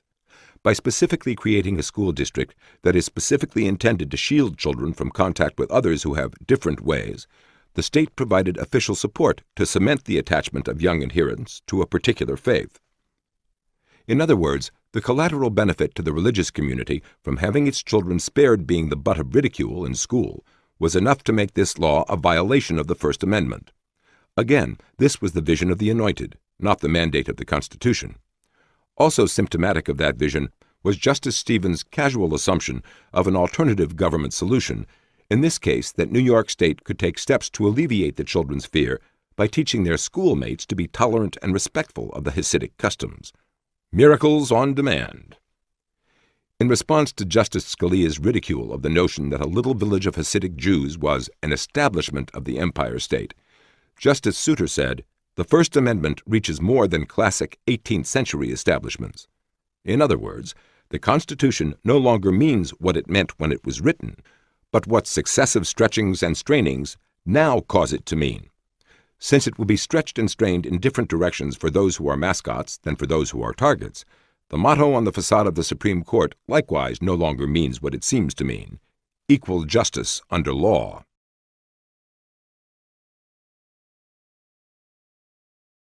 Chapter 7. The Vocabulary of the Anointed. Men have an all but incurable propensity to try to prejudge all the great questions which interest them by stamping their prejudices upon their language. James Fitzjames Stephen. In light of the underlying assumptions of the prevailing vision, it may be easier to see why the particular vocabulary used by the Anointed is what it is. The swirl of their buzzwords, access, stigma, progressive, diversity, crisis, etc., shows a discernible pattern. What these innumerable buzzwords have in common is that they either 1. preempt issues rather than debate them. 2. Set the anointed and the benighted on different moral and intellectual planes. Or 3. Evade the issue of personal responsibility. Verbal preemption. The word crisis, for example, is a preemptive word used for its prospective political effect, rather than for its contemporary or retrospective accuracy. As noted in Chapter 2, all sorts of situations have been called a crisis, even when they have in fact been getting better for years. When the anointed say that there is a crisis, this means that something must be done, and it must be done simply because the anointed want it done. This word becomes one of many substitutes for evidence or logic. So do words like genuine need, as determined by third parties, or self-contradictory phrases like people living below subsistence. Phrases like the peace movement, used to describe disarmament advocates, preempt the whole momentous question as to whether peace is more likely to be achieved through disarmament or through military deterrence. With untold millions of lives depending on the answer to that question, something more substantive than a presumption that some people like peace more than others might be expected, but here as elsewhere, all sorts of factual and analytical issues are reduced to psychological propensities. One of the never-ending crusades of the anointed is for more public service. Like so many of the special buzzwords of the anointed, this phrase does not mean what the straightforward sense of the word seems to say. Not every service to the public is a public service, in this newspeak. For example, those who deliver tons of life-sustaining food to supermarkets are not engaged in public service, as the anointed use the term. Neither are those who build a roof over people's heads or produce the clothes on people's backs. Those who perform these vital services are activated by the incentives of the marketplace, perhaps even by greed, another fashionable buzzword that puts the anointed and the benighted on different moral planes. The call for more public service is then a call for more people to work in jobs not representing the preferences of the public, as revealed through the marketplace, but the preferences of third parties enforced through government and paid for by the power of taxation. Sometimes work for foundations and other non-profit organizations is also included in public service. What is crucial is that public service not be service defined by the public itself through its choices of how to spend its own money in market transactions, but defined for them by third-party elites.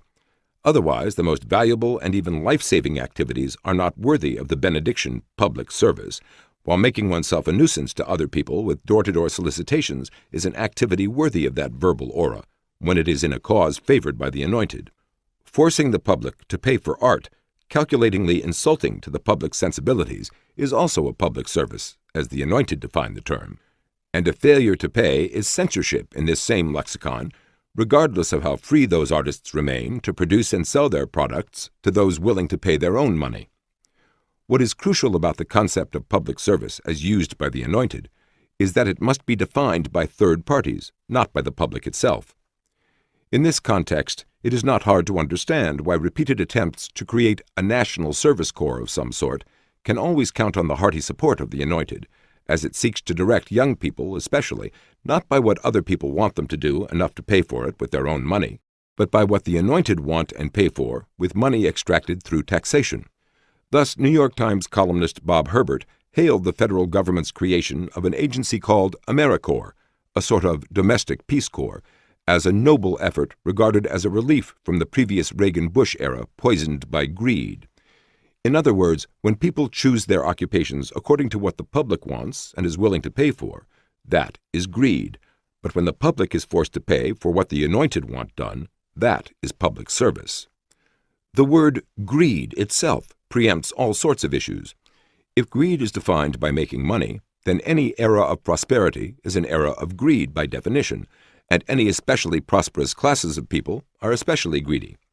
But surely, in the ordinary sense of the word, someone who murders a store owner for the small amount of money in his cash register is greedy, perhaps more greedy than someone who makes millions in legitimate work. The sums of money involved cannot be the touchstone of greed.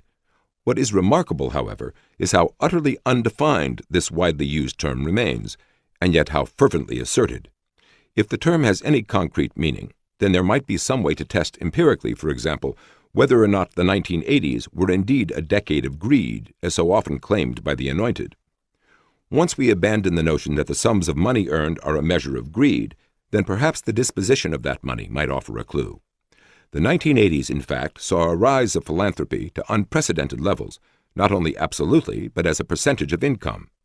Much of this philanthropy was directed toward academia, one of the severest critics of greed, and perhaps a candidate for the title itself, as both tuition and professors' salaries rose faster than the rate of inflation 9 years in a row during that decade. Moreover, not all of this was due to the operations of a free market, as a Justice Department investigation found that organized collusion among the Ivy League colleges, MIT, and more than 24 other elite institutions collectively fixed prices that students and their parents would have to pay. Among the many other questions raised by the nebulous concept of greed is why it is a term applied almost exclusively to those who want to earn more money or to keep what they have already earned, never to those wanting to take other people's money in taxes, or to those wishing to live on the largesse dispensed from such taxation. No amount of taxation is ever described by the Anointed as greed on the part of the government or the clientele of government. Moreover, money is not the only thing for which one might be greedy, nor necessarily the most harmful to society.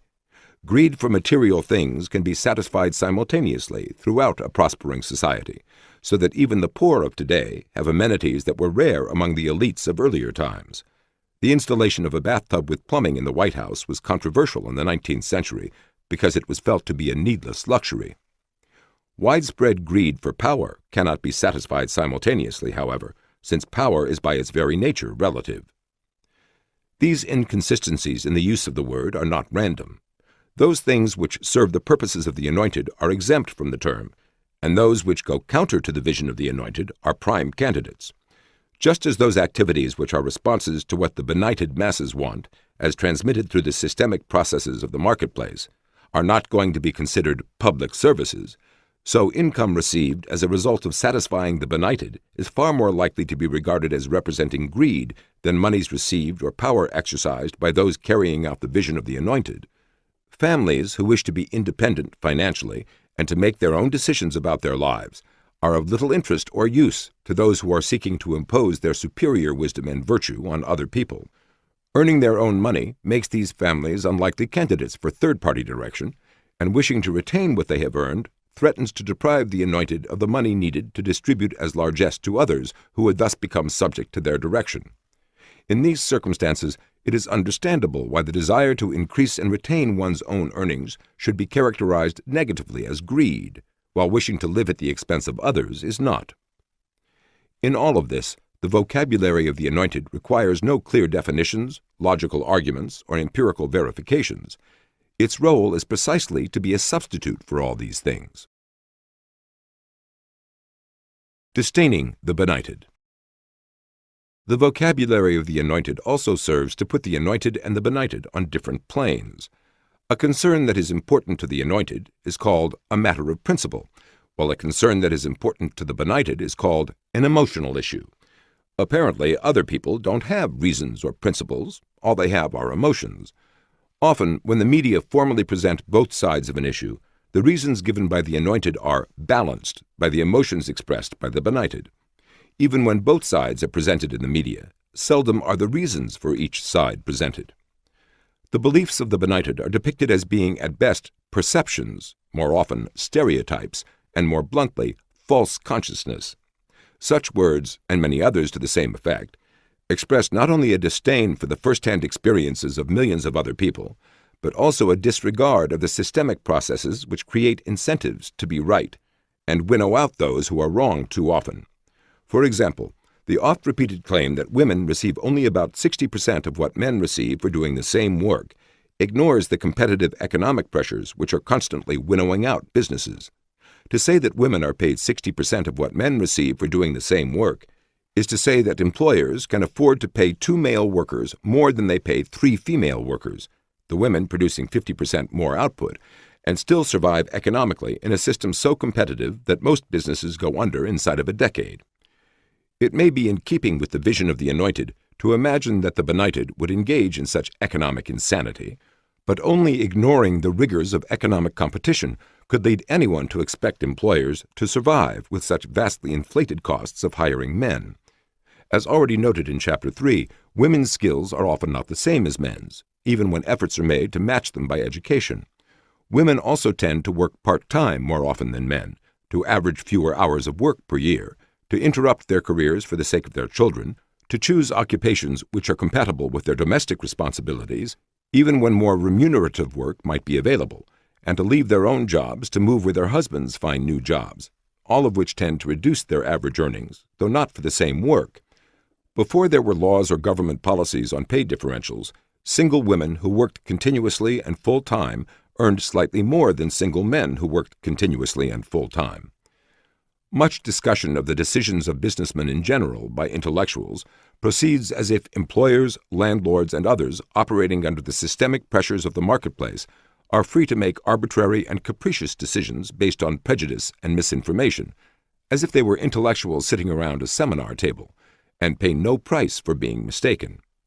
Banks and savings and loan associations, for example, are treated as if they lose nothing by refusing to lend to minority mortgage loan applicants who have the same qualifications as others, and this in an industry where financial institutions have been going bankrupt on a large scale, with others teetering on the brink. Even if most bankers were so completely blinded by prejudice as to risk financial suicide, those whose prejudices were less or whose sense of self-interest was greater would have an enormous advantage in the competition for survival. What matters in a systemic process is not what the initial mixture was like, but what the surviving entities are like. Differential survival rates are the whole point of a systemic competition, whether among trees on a mountainside, animals evolving in the wild, or businesses in a competitive market. The fact that a closer look at the statistical data in Chapter 3 suggests that mortgage lenders are a lot closer to the facts about repayment prospects than the anointed who criticized them is almost incidental. What is crucial is that the very possibility that the benighted may be closer to the truth, even in a given area, is simply not taken seriously by the anointed. Verbal preemption makes it unnecessary for those with the prevailing vision to have to face such a possibility. Feasibility. Another common characteristic of the vocabulary of the anointed is that it puts off limits the question as to whether what is proposed is in fact achievable. Result A may be preferable to result B, but the latter may be a better objective if result A cannot be reached. While those with the tragic vision may see social issues in terms of making the best choice among limited and often unpalatable alternatives, those with the vision of the anointed tend to see these same issues in terms of what should be done to make things right in the cosmic scheme of things. Paradoxically, while feasibility is seldom addressed when proposing public policy, severe limitations on what is feasible by others are often assumed by those with the vision of the anointed and pushed to the point of determinism, with a corresponding denial of personal responsibility. Since the bottom line of the prevailing vision is that the anointed are moral surrogates to make decisions for other people, those other people must be seen as incapable of making the right decisions for themselves. The concept of personal responsibility is thus anathema to this vision, and the vocabulary of the anointed reflects this. For example, a story on the front page of the Los Angeles Times was headlined, "A Deck Stacked Against the Young," even though the specifics of this supposedly stacked deck included skills dubious, education over without a diploma, job prospects nil save for minimum wage. In other words, this stacked deck consisted of the fact that some youths had not chosen to learn in school or to acquire skills at work, and thought that they should be paid according to the needs of their egos, rather than the productivity of their labor. Another feature of the prevailing vision is that the anointed must try to change the fundamental character of their fellow human beings, to make them more like themselves. Thus phrases about raising the consciousness of others, making them aware, or hoping that they will grow. In other words, the anointed must not only design a different social world from that which exists, they must people that world with different creatures, custom-made for the purpose. Here, the contrast with the tragic vision is particularly sharp. Those with the tragic vision are seeking to maintain or promote social arrangements which they deem suitable to the kind of people they are familiar with, whether from personal experience or from historical or other sources, and tend to regard schemes that would require people to be fundamentally different as schemes likely to fail. But to those with the vision of the anointed, to say that a particular plan or policy is contrary to human nature as we know it is only to say that human nature must be changed. Thus the vocabulary of the anointed is replete with such terms as sensitizing, enlightening, or re-educating other people. Given the assumption of a vast intellectual and moral gulf between the anointed and the benighted, the role of thinking people in general, and experts in particular, is decisive. This requires many decisions to be collectivized, and those collectivized decisions to be made by surrogates. All sorts of collective planning, from a national energy policy to imposed school busing, national public service requirements for young people, environmental regulations, and outright socialism, fit this pattern. All have been viewed sympathetically by those with the vision of the anointed. Stated baldly in terms of process characteristics, collectivized decisions made by third parties, these schemes have little appeal, but they are almost invariably stated instead in terms of the goals they propose to achieve. For example, rational planning to avoid chaos, racial integration, or more sweeping goals, such as social justice today or liberty, equality, fraternity in an earlier era. One of the verbal contrasts between the tragic vision and the vision of the anointed is that the former tends to describe its goals in terms of the processes involved, free markets, judicial restraint, or traditional values, for example, which seldom have the emotional impact of statements about ideals and goals. There is nothing obviously or intrinsically desirable about most of the things espoused by those with the tragic vision. It is only after understanding the reasoning which causes those particular processes to be favored over others that the merits and demerits of these systemic processes can be meaningfully discussed, but anyone can be in favor of social justice without further ado. In short, the ideas of so-called thinking people often require much less thinking. Indeed, the less thinking there is about definitions, means, and consequences, the more attractive social justice seems. Advocacy in terms of goals rather than processes is only one of the verbal advantages of those with the vision of the anointed. Another is adoption of a cosmic viewpoint from which to discuss moral issues, a viewpoint which spawns a whole galaxy of buzzwords. Finally, there is simple verbal inflation, as useful as monetary inflation for defrauding people without their being fully aware of what is going on. The cosmic viewpoint. Many of the ideas and approaches of the anointed make sense only when looking at the world through the eyes of God, or from the viewpoint of the cosmos. When Judge David L. Bazelon spoke of a social imperative to provide every family with the means to create the kind of home all human beings need, it was with no reservations as to whether anyone anywhere had ever possessed either the knowledge or the power to externally impose all the values, skills, discipline, and habits, much less love and dedication, required for such a home. Similarly, when Chief Justice Earl Warren responded to indignant outcries against criminals by calling the people who made such outcries self-righteous, he was making a statement whose validity depended on adopting the cosmic viewpoint. From such a viewpoint, particular individuals might turn out to be either criminals or law-abiding citizens as a result of innumerable influences resulting from the accidental circumstances into which they were born and which they chanced to encounter as they grew up. There but for the grace of God go I. However, if one is nowhere close to being either God or the cosmos, the question becomes, now that criminals are what they are, for whatever reasons, how are we to deal with them and protect all the other people? If it were oneself who was the criminal, the policy issue would be the same. The constrained options of the tragic vision permit no policies based on indulgences in cosmic questions or cosmic dogmatism as to causation. After all, people born to great privilege have often done hideous things throughout history for reasons beyond our ken today, and perhaps beyond our ken tomorrow, and 1,000 years thereafter. What we would do if we were omniscient, or could turn back the clock, is irrelevant to choices confronting us within the unyielding constraints of the present, and our constrained present knowledge of the past and future. We shoot mad dogs, not only because they are dangerous, but also because we do not know how to capture them safely and render them harmless. Surely it would be unconscionable to shoot them if we did. But we shoot them because of our own limitations, as much as because of their dangerousness. Such are the constrained options of the tragic vision.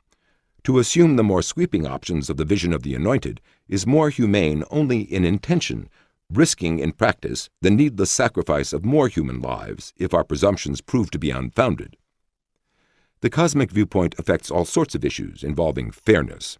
Attorney General Ramsey Clark, for example, said that elemental fairness required that those arrested for crimes be advised of their right to remain silent, because experienced criminals, gang members, and mafiosi already knew that. This emphasis on fairness as between criminals ignores the larger fairness as between criminals and their victims. It also assumes that someone has the omniscience to equalize pre-existing advantages, and that making such adjustments of the cosmos is an activity to be imposed on an already overburdened and faltering legal system, unable to carry out its more modest function of protecting law-abiding citizens from criminals. Again, this was not the idiosyncrasy of one man. The Supreme Court, in its landmark Miranda decision, likewise argued that to fail to give everyone the same information already possessed by the more sophisticated would be to take advantage of the poor, the ignorant, and the distracted. Note what this taking advantage consists of: a failure to provide greater means of escaping punishment for crimes committed by criminals who fall below the state of the art in criminal evasions of the law. Once launched on this line of thinking, however, there is no real reason why the courts should not equalize other pre-existing advantages, such as the fact that some criminals can run faster than others, think quicker, or possess other talents to help them evade capture or punishment.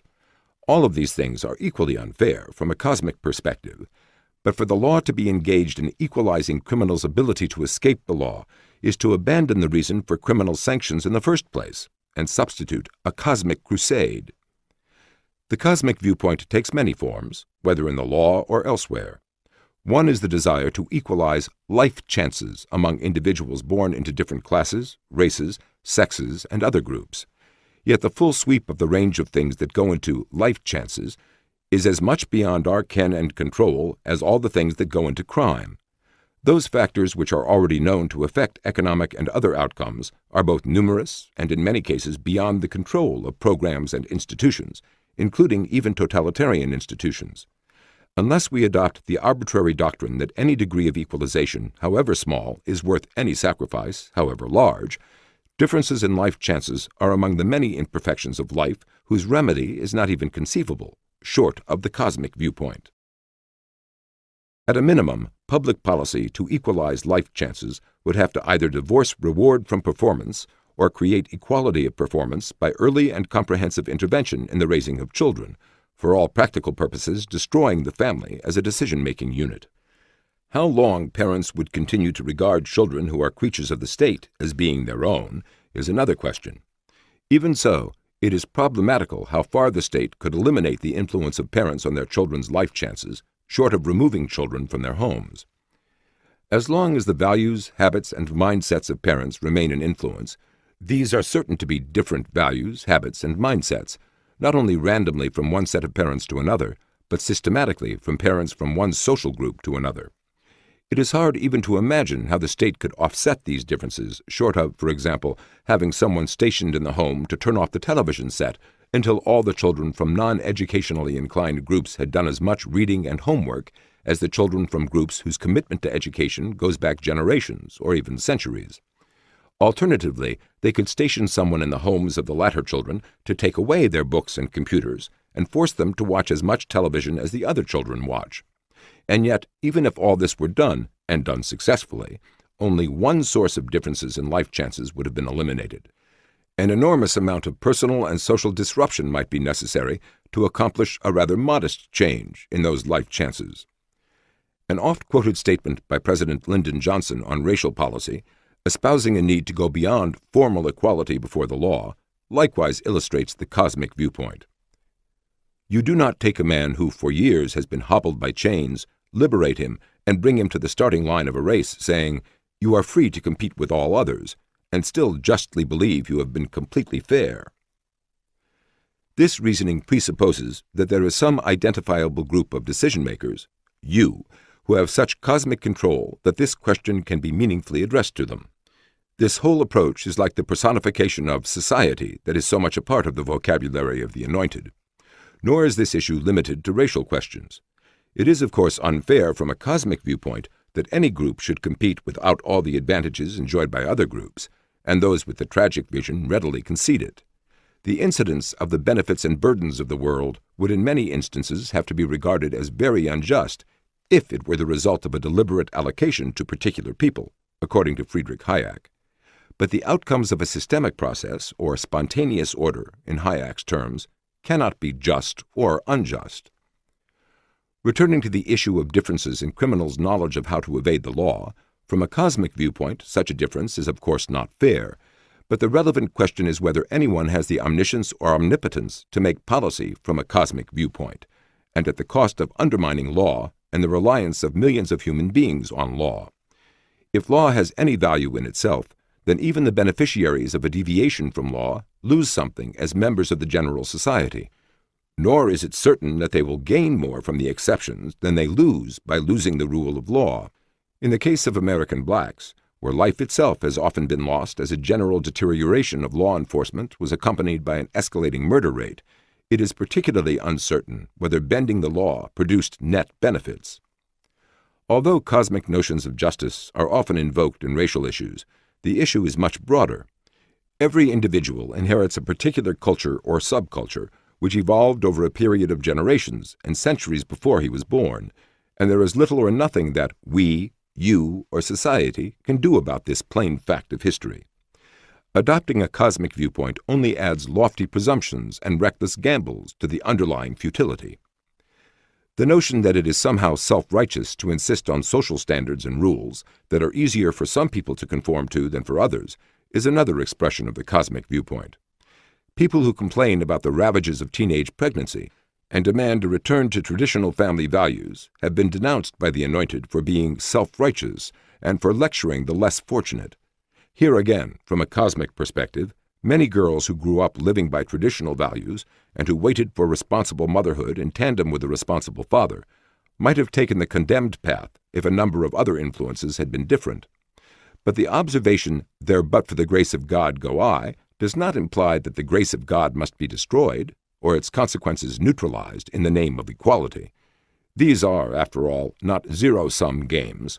The community as a whole is better off or worse off according to whether or not the next generation is raised under circumstances that are more likely to produce productive citizens rather than parasites and criminals. Indeed, the less fortunate are the hardest hit by the consequences when social standards are compromised or jettisoned for the sake of cosmic concepts of equality. Those among the Anointed who are not prepared to assume the cosmic role personally may nevertheless attribute or recommend it to society, and society often means some designated group of elite decision-makers armed with governmental power. But third-party decision-making by surrogates for society offers no a priori reason to expect a closer approximation to omniscience. On the contrary, such surrogates not only lack the detailed and direct knowledge of the innumerable circumstances surrounding each of the millions of individuals whose decisions they are preempting, they lack the incentives of direct gain and loss from being right or wrong, and they have every incentive to persist in mistaken policies, from which they suffer little, rather than admit to being wrong, from which they could suffer much. Sometimes the blatancy of elite preemption of other people's decision-making is mitigated by the notion of mass participation in collective decision-making. If carried out as ideally presented, such general participation would then reduce the issue to one of individual decision-making versus collective decision-making. For example, do you wish to raise your own child according to your own best judgment, or to have one vote among millions as to how children in general should be raised? If the latter, then disproportionate influence is likely to fall to the articulate, the politically sophisticated, and the morally fervent, in other words, to the Anointed. Another way of verbally masking elite preemption of other people's decisions is to use the word ask, as in, we are just asking everyone to pay their fair share. But of course governments do not ask, they tell. The Internal Revenue Service does not ask for contributions, it takes. It can confiscate bank accounts and other assets, and it can put people behind bars for not paying. Yet the word ask is used in all sorts of public policy contexts where elite preemption via governmental power is involved. For example, when some parents objected to having their children put at risk by attending public schools with other children stricken with AIDS, New York Times columnist Anna Quindlen said that we should ask some parents to put their children at some risk, however small, for the sake of principle and fairness. But these parents were not being asked anything. They were being told that it was none of their business to know who or where there were AIDS carriers amidst their children. The Anointed had already decided how much risk other people's children should be exposed to, and official secrecy meant that those other people had nothing to say about it. Whether this combination of characteristics makes for substantively better decision-making, and to an extent sufficient to justify collective preemption, is another question. But it is easy to see why the cosmic viewpoint has such appeal to those with the vision of the Anointed. It magnifies their influence and flatters their egos. While the Anointed may assume that articulation, political activism, and moral fervor are sufficient, those with the tragic vision believe otherwise. As James Fitzjames Stephen said, "The one talent which is worth all other talents put together in all human affairs is the talent of judging right upon imperfect materials, the talent, if you please, of guessing right. It is a talent which no rules will ever teach, and which even experience does not always give. It often coexists with a good deal of slowness and dullness, and with a very slight power of expression. Systemic processes tend to reward people for making decisions that turn out to be right, creating great resentments among the Anointed, who feel themselves entitled to rewards for being articulate, politically active, and morally fervent." Personal responsibility. Many of the words and phrases used in the media and among academics suggest that things simply happen to people, rather than being caused by their own choices or behavior. Thus, there is said to be an epidemic of teenage pregnancy or of drug usage, as if these things were like the flu that people catch just by being in the wrong place at the wrong time. In a similar vein, Chief Judge David Bazelon spoke of forces that drive people to commit crimes. In the economy as well, both parents are often said to be forced to work in order to make ends meet, even if the family owns luxury cars, a vacation home, designer clothes, and a swimming pool. Parents, of course, have every right to make whatever choices they wish, but suggesting that people had no choice is precisely what the vocabulary of the Anointed does repeatedly on the most disparate issues, which it reduces to non-issues with deterministic assertions. People are often said to lack access to various jobs, educational institutions, or credit, when in fact they may not have behaved or performed in a way that would enable them to meet the same standards that others meet. Access is just one of a number of ex-ante expressions, opportunity, bias, and glass ceiling, for example, used to describe ex-post results in such a way as to preempt the whole question as to why those results turned out the way they did.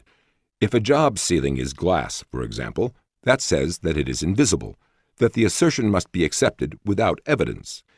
Implicit in much of this verbiage is the notion that the rules were rigged for or against some individual or group, but whether or to what extent this is true is precisely the issue that should be argued, not circumvented by verbal sleight of hand. People who do not choose to spend their money on health insurance, but on other things, are not denied access to health care by society.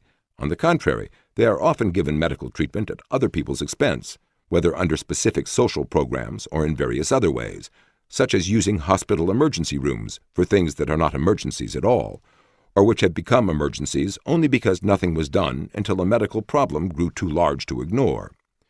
How often people have chosen to spend their money on things other than health insurance, especially when they are young and healthy, and how often they lack health insurance due to circumstances beyond their control, is the crucial question that is sidestepped verbally by speaking of access. Millions of individuals from families with incomes of $50,000 and up lack health insurance, clearly not because they lack access, but because they have chosen to spend their money on other things. Choice, like behavior and performance, is often circumvented by the vocabulary of the Anointed. Performance standards are often depicted as mere subjective barriers reflecting the biases of those who create them. Thus, Professor Stanley Fish of Duke University charges insincerity to opponents of affirmative action who want everyone to compete by the same rules by saying that the playing field is already tilted in favor of the majority because the skills that make for success are nurtured by institutions and cultural practices from which the disadvantaged minority has been systematically excluded. With the word excluded being used in very elastic senses today, it is hard to know how this statement differs from saying that people from different cultural backgrounds have the prerequisites for various activities to varying extents. In a similar vein, former Harvard President Derek Bok said that to apply the same admission standards to minority students as to everyone else would be to exclude them from the university. Among other things, this ignores the fact that blacks were receiving both college and postgraduate degrees from Harvard in the 19th century, when it was very unlikely that they were being admitted under lower standards. The more fundamental fallacy, however, is in using ex-ante words like exclude to describe ex post results. Widespread personification of society is another verbal tactic that evades issues of individual responsibility.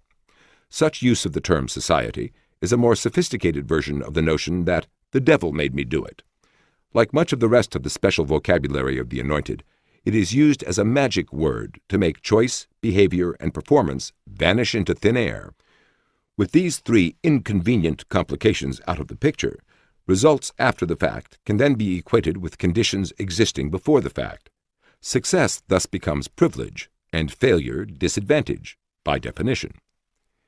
Even inanimate things like classics of literature are called privileged writings, rather than writings which have achieved appreciation from many successive generations. Such concepts as achievement are precisely what the new vocabulary seeks to displace. By all-or-nothing reasoning, it is of course possible to show that not every individual or group has had the same favorable or unfavorable conditions. Indeed, it is hard to imagine how anything short of omniscience and omnipotence could have made such blanket equality possible. But that is still radically different from saying that outcomes ex post are simply results of circumstances ex ante. For example, voluminous evidence from countries around the world repeatedly shows particular immigrant groups beginning their lives destitute in a new country, taking low-level jobs disdained by the native population, and yet ultimately rising above the economic level of those around them. The overseas Chinese have done this throughout Southeast Asia and in several Western Hemisphere nations. Jews have done the same in numerous countries. The history of the United States has seen this achievement repeated by a number of European immigrant groups and by the Japanese and the Cubans, among others. Such evidence is suggestive rather than decisive. There is room for debate, but substantive debate is wholly different from verbal preemption, the weapon of choice among the Anointed. In the vision of the Anointed, not only must other people be either intellectually or morally incapable of making the right decisions for themselves individually, the traditions they use to supplement their own thinking, and the systemic processes which coordinate their competing desires and complementary inputs, the marketplace, for example, must also be depicted as inadequate to the task, without the benign intervention of the Anointed. Surrogate decision-making is the common thread in the highly disparate crusades which have captured the imagination and sparked the fervor of the Anointed at various times, whether this moral surrogacy was in the form of the eugenics movement, Keynesian economics, or environmentalism. All urgently require the superior wisdom of the Anointed to be imposed on the benighted masses in order to avert disaster. Merit versus performance. Underlying much social criticism is the notion that individual merit cannot explain all differences in individual or group results. Professor Stanley Fish of Duke University, for example, condemns the scholastic aptitude test because it does not measure merit. Others condemn the incomes earned in the marketplace for the same reason. Whatever weight such considerations as merit might have if we were God on Judgment Day, making a retrospective assessment, the situation is radically different when we are attempting to establish prospective rules or policies in a society of human beings with necessarily limited knowledge and limited ability to monitor what is in anyone else's heart of hearts. The requirements for judging merit vastly exceed the requirements for judging behavior or performance. We do not know how much innate ability anyone has, and therefore cannot assess how much of the observed performance was simply a windfall gain from nature rather than being a result of exhausting, disciplined, or otherwise meritorious efforts.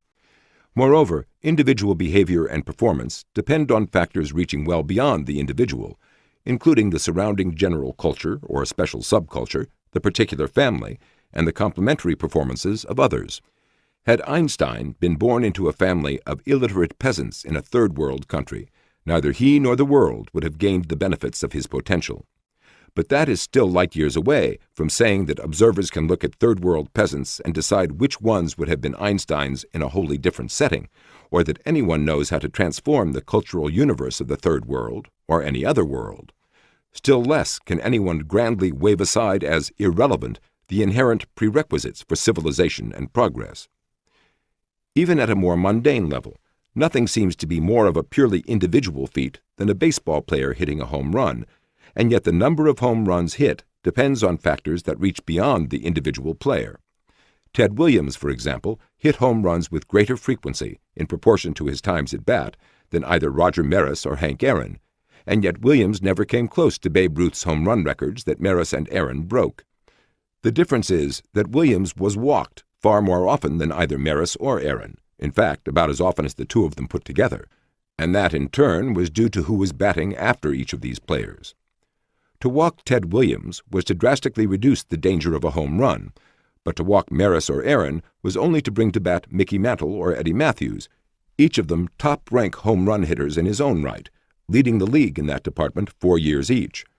Individual batters must, of course, hit their own home runs, but the man on deck has a lot to do with how the man in the batter's box will be pitched to, or whether he will be pitched to at all. In short, performance cannot be due solely to individual merit, where the influence of other individuals and circumstances is at work. The case for rewarding performance is that we can do it, not that it is the same as rewarding merit. Likewise, holding individuals personally responsible for the consequences of their own actions is a social expedient for prospective control, not a cosmic retrospective moral judgment. The hubris of imagining that one can judge merit, as distinguished from judging behavior and performance, can be seen in attempts of educators to grade students according to how well they used their own ability, rather than how well they performed relative to some fixed standard or to other students. This hubris is consonant with the vision of the Anointed and with the vocabulary in which that vision is expressed. Conversely, the inability of ordinary people to make valid assessments, even of observable behavior and performance, is likewise part of the vision of the Anointed and finds expressions in such words as stereotypes, bias, and prejudice, all widely used without any corroborating evidence being asked or given. One of the uses of the concept of merit is to claim that various rewards produced by the economic forces of the marketplace are unmerited. Again, this implicitly assumes that it is possible for a human being to determine merit. Otherwise, all conceivable economic systems and policies will produce rewards whose merit is unsubstantiated. Moreover, applying the impossible standard of merit forfeits benefits attainable under the feasible standard of performance in satisfying consumer desires more fully. If, for example, a new product is introduced by 5 different producers, each in a somewhat different version, then it is possible that none of the 5 fully understands just exactly what the consumer wants, nor need any of the 5 be any wiser or more prescient than the others. Yet if one of these products happens to be far closer to the consumer's desires than the others, its producer may become wealthy as his sales skyrocket, while some of his less fortunate competitors cannot sell enough to avoid bankruptcy. The unmerited gain of the lucky producer, however, serves the larger social purpose of enabling the consumers to receive the product nearest to their desires, and stops the economy's resources from being wasted on the production of other versions that are less satisfactory. Often it is precisely the lure of a chance to hit the jackpot which causes all the producers to gamble on untried ventures, out of which some prove to be beneficial to the public. To insist on a closer approximation to merit would reduce the incentives and the benefits to society that flow from these incentives. And is it not equally an injustice to deprive innocent consumers of benefits they could have had for the sake of an abstract notion important only to a relative handful of the intelligentsia, and little analyzed even by them? The vision of the Anointed is one in which such ills as poverty, irresponsible sex, and crime derive primarily from society, rather than from individual choices and behavior. To believe in personal responsibility would be to destroy the whole special role of the Anointed, whose vision casts them in the role of rescuers of people treated unfairly by society. Since no society has ever treated everyone fairly, there will always be real examples of what the Anointed envision. The fatal step is to make those examples universal explanations of social ills, and to remain oblivious to evidence to the contrary. The certainty of the Anointed. What is at stake for the Anointed in their discussions of public policy issues is their whole image of themselves as people whose knowledge and wisdom are essential to the diagnosis of social ills and the prescription of solutions. To believe that their knowledge and understanding are grossly inadequate for what they are attempting, even if everyone else's knowledge is also grossly inadequate for such ambitious social engineering, would be to bring their whole world crashing down around them. They must believe that they know, and that they know better than others. Utter certainty has long been the hallmark of the Anointed. When John Maynard Keynes predicted dire economic problems resulting from underpopulation in Western society, on the eve of sharp increases in population growth, he said that we know much more securely than we know almost any other social or economic factor relating to the future that we were facing a stationary or declining population level. Similarly, when Lyndon Johnson spoke of the conditions that breed despair and violence, he added, "All of us know what those conditions are," and proceeded to list the explanations that were part of the prevailing social vision. His policies followed the logic of that vision, and the failure of such policies to achieve their goals, either in his time or later, calls into question that underlying vision itself. Whatever its failures as social policy, that vision has a logical structure of coherent beliefs and assumptions, as well as a history going back for centuries. Specialization. Since specialization is a way of coping with the inadequacies of the human mind, it should hardly be surprising that those with the vision of the Anointed often view specialization negatively, or that their vocabulary often reflects that. Cosmic decisions require minds with cosmic scope, and to say that there are no such minds, that the human experience must be broken down into manageable-sized pieces, is to deny the vision of the Anointed. Meanwhile, those with the tragic vision have often proclaimed the virtues of specialization. Adam Smith attributed much of economic progress to the division of labor. Edmund Burke said that he revered the specialist within his specialty, and Oliver Wendell Holmes said that specialists were more needed than generalists, whose presumptions he derided. But such views are the opposite of the views among the Anointed. One symptom of the disdain for specialization among the Anointed is their widespread use of the term microcosm. Thus, a college, for example, may be said to be a microcosm of society, even though its very reason for existence is its specialized activity, that is, its difference from the rest of society. The eye is not a microcosm of the body, although it engages in many of the same general biological processes as other organs, such as using nutrients and expelling wastes, because its whole significance is that it does something that no other part of the body does. Interdisciplinary is another popular buzzword among the Anointed, reflecting their aversion to, or lack of appreciation of, specialization. This is understandable, given their underlying assumptions about the scope of the human mind, at least as it exists in themselves and like-minded colleagues. But academic disciplines exist precisely because the human mind is inadequate to grasp things whole and spontaneously, or to judge the whole person. Thus, mathematics must be separated out for special study, even though it is an ingredient in a vast spectrum of other activities. To the Anointed, it seems merely arbitrary to make such separations, and they are forever explaining, as if it were a great discovery of theirs, that all these various disciplines interact in the real world. But specialists are not solipsists. They are simply aware of the limitations of the human mind, and of the implications of those limitations, as the Anointed so often are not. Much of what is called interdisciplinary by those with the vision of the Anointed is not interdisciplinary at all. It is non-disciplinary, in that it simply ignores boundaries between disciplines. Physical chemistry is truly interdisciplinary in that it requires prior mastery of two different disciplines, physics and chemistry, but many ethnic, gender, and other studies do not require prior mastery of any discipline. They are non-disciplinary. No matter how many disciplines may be mastered by a given individual, that does not make these disciplines any less separate, just as the fact that a particular quarterback can play the violin does not mean that the distinction between football and music is any less sharp. While those with the vision of the Anointed often lament the artificial barriers between fields, as Supreme Court Justice William J. Brennan did, or assert the organic connection between education and personal experience, as John Dewey did, those with the tragic vision who urge that more than one field be studied do so without ever suggesting that the barriers between these fields be erased. Justice Holmes urged legal practitioners to learn economics, but not to blur the distinction between law and economics.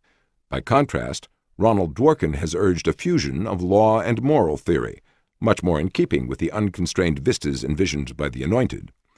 When Justice William O. Douglas called for fresh air blowing from other disciplines to ventilate the law, he was likewise reflecting the assumptions underlying his whole vision of the world. One of the ramifications of the notion that specialization is arbitrary is the application of concepts appropriate to one field to another field where they are not only out of place but counterproductive. Accusations that corporations are undemocratic presuppose that the norms of the political order will be beneficial when applied in a very different institutional setting, established for wholly different purposes. Similarly, the imposition of due process requirements by courts on institutions, such as schools, arbitrarily assumes that what is beneficial in one kind of specialized institution is beneficial in a very different institution pursuing very different purposes. Naming names. Numerous issues are preempted and numerous gaps in logic papered over simply by the names that are given to various things: capitalism, the left, the right, human rights, etc. A few examples may be suggestive as to how easily the need for either logic or evidence can be circumvented by a simple repetition of names that dulls people's awareness so that they literally do not know what they are talking about. Capitalism. Since capitalism was named by its enemies, it is perhaps not surprising that the name is completely misleading. Despite the name, capitalism is not an ism, it is not a philosophy, but an economy. Ultimately, it is nothing more and nothing less than an economy not run by political authorities. There are no capitalist institutions. Any number of institutional ways of carrying out economic activities may flourish under capitalism, that is, in the absence of control from above. You may get food from a restaurant, or by buying it from the supermarket and cooking it yourself, or by growing the food on your own land and processing it all the way through to the dinner table. Each of these is just as much capitalism as the others. At any given time, caravans, supermarkets, or computerized shopping methods may be used, but none of these is anything more than a modality of the moment. They do not define capitalism, but are simply one of the innumerable ways of doing things when choices are unconstrained by authorities. Many have argued that capitalism does not offer a satisfactory moral message, but that is like saying that calculus does not contain carbohydrates, amino acids, or other essential nutrients. Everything fails by irrelevant standards, yet no one regards this as making calculus invalid or illegitimate. Once again, the selective application of arbitrary standards is invoked only when it promotes the vision of the Anointed. The political left and right. Among the many thoughtless labels which have gained currency, the dichotomy between the political left and the political right is one of the most striking, not only for its wide acceptance, but also for its utter lack of definition, or even an attempt at definition. Only the left is defined, initially by the kinds of ideas held by those who sat on the left side of the French National Assembly in the 18th century. But while the left is defined, at least in this general sense, the dichotomy itself remains undefined because the right remains undefined. Those who oppose the left are said to be on the right, and when they are strongly opposed, or opposed across a broad spectrum of issues, they are said to be on the far right. But this is a somewhat Ptolemaic view of the political universe, with the political left being in the center of that universe, and all who differ, in any direction, being called the right. Whether free market libertarians or statists ranging from those with monarchist to fascist views, opponents of the left are called the right. In the United States especially, the related term conservative is routinely used to encompass people who have no desire to preserve the status quo or to return to some status quo ante. Friedrich Hayek, for more than half a century a prime opponent of leftist policies on the international stage, was thus considered a conservative, if not part of the far right, yet Hayek himself wrote an article entitled, "Why I Am Not a Conservative." Milton Friedman has likewise repudiated the conservative label and wrote a book entitled The Tyranny of the Status Quo. Yet he is regarded as the leading conservative intellectual of his age, though many of the things he advocates have never existed in any society, or, like school vouchers, did not exist when he first advocated them. Among so-called black conservatives, it is virtually impossible to find anyone who wants to go back to anything, this group being opposed to both the racial discrimination policies of the past and the racial preference policies that came after them. Although the free market is clearly the antithesis of state control of the economy, such as fascists advocate, the left-right dichotomy makes it seem as if fascists are just more extreme versions of conservatives, in the same sense in which socialism is a more extreme version of the welfare state. But this vision of a symmetrical political spectrum corresponds to no empirical reality. Those who advocate the free market typically do so as just one aspect of a more general vision in which government's role in the lives of individuals is to be minimized, within limits set by a need to avoid anarchy and a need to maintain military defense against other nations. In no sense is fascism a further extension of that idea. It is, in fact, the antithesis of that whole line of thinking. Yet much talk in terms of left and right suggests that there is a political spectrum which proceeds from the center to conservatives to far-right neo-fascism to fascism itself. The only logic to such a conception is that it allows disparate opponents of the vision of the Anointed to be lumped together and dismissed through guilt by association. The categorical versus the incremental. The vocabulary of the Anointed is filled with words reflecting their rejection of incremental trade-offs and advocacy of categorical solutions. This is most clear in the law and in writings among the legal intelligentsia, where individual and social trade-offs are transformed into categorical legal rights. Ronald Dworkin perhaps best expressed this view when he said, "Individual rights are political trumps held by individuals." Just as the smallest trump beats the highest card in any other suit, so these rights take precedence over the weightiest other considerations which are not in the form of rights. Thus the rights of criminals take precedence over crime control, the right to various social entitlements takes precedence over the interests of taxpayers, the rights of those entitled to compensation for past injustices take precedence over the interests of displaced contemporaries who complain of reverse discrimination, and so on. Rights trump interests in this vision. At its worst, this line of argument arbitrarily singles out some particular kind of individual or group to be made sacred and leaves others to be sacrificed on the altar to this sacredness. The particular beneficiaries chosen may range from racial or ethnic minorities to people with AIDS or endangered species of animals. Alternatively, the categorical priorities may be established and defined by particular benefits rather than particular people or species, food being more important than music, medical care being more important than transportation, etc. But, however reasonable the order of precedence may seem, making that order categorical is the fatal step. Surely everyone would agree that life itself is more important than photography. But would anyone wipe out the entire photographic industry in order that one person could live 30 seconds longer than otherwise? Life is indeed more important than photography, in the general and elliptical senses in which we usually speak, but not in the categorical senses used in intellectual models or legal prescriptions. It is precisely in relying on intellectual models and legal prescriptions for categorical decisions that we risk absurd and disastrous consequences. Among many objections to categorical thinking is that it is incompatible with a world of diminishing returns. Where an individual or a society has available any two benefits, to say that benefit X is a right and benefit Y is not, is to say that the most trivial incremental advantage from a further extension of benefit X is worth the most devastating losses from a further reduction of benefit Y.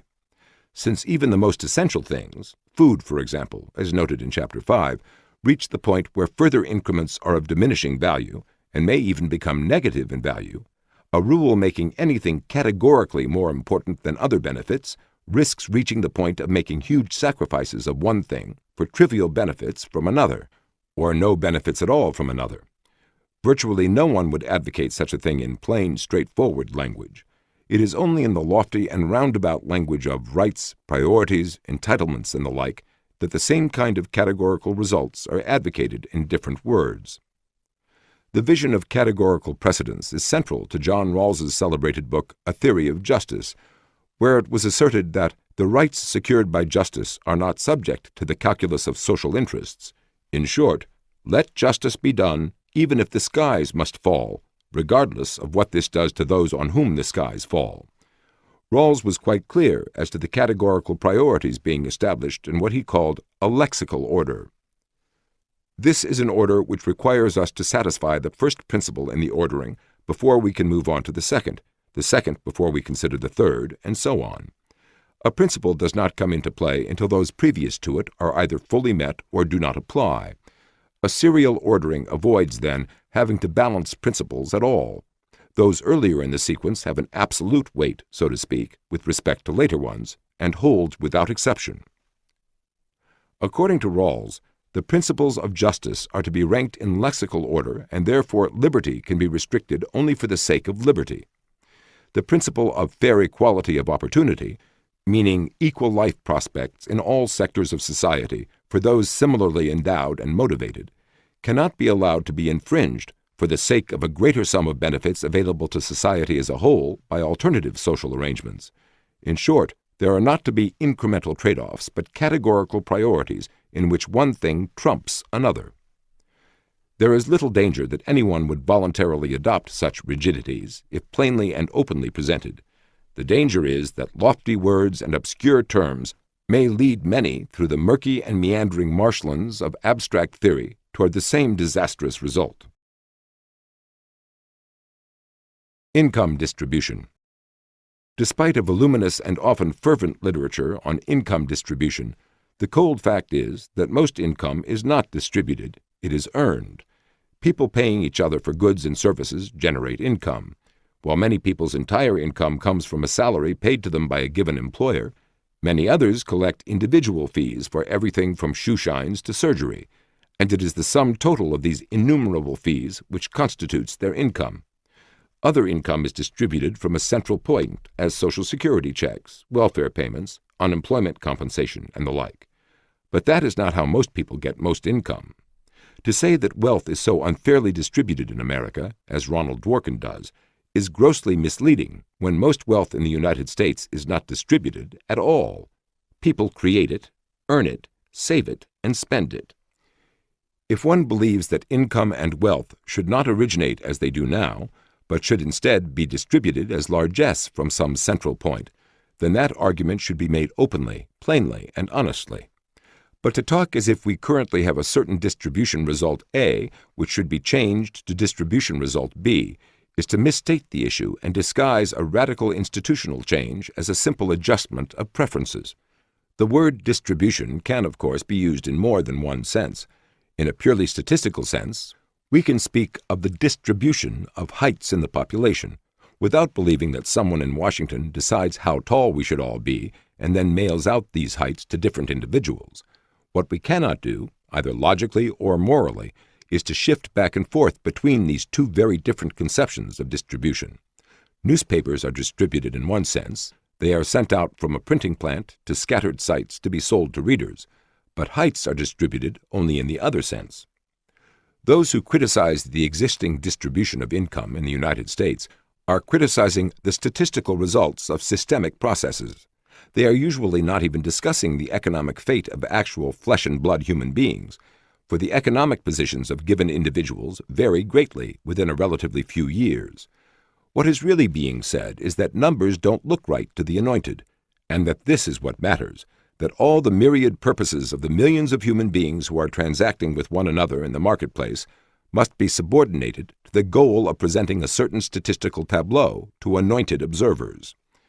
To question the fairness or other index of validity of the existing statistics growing out of voluntary economic transactions is to question whether those who spent their own money to buy what they wanted from other people have a right to do so. To say that a shoeshine boy earns too little or a surgeon too much is to say that third parties should have the right to preempt the decisions of those who elected to spend their money on shoeshines or surgery.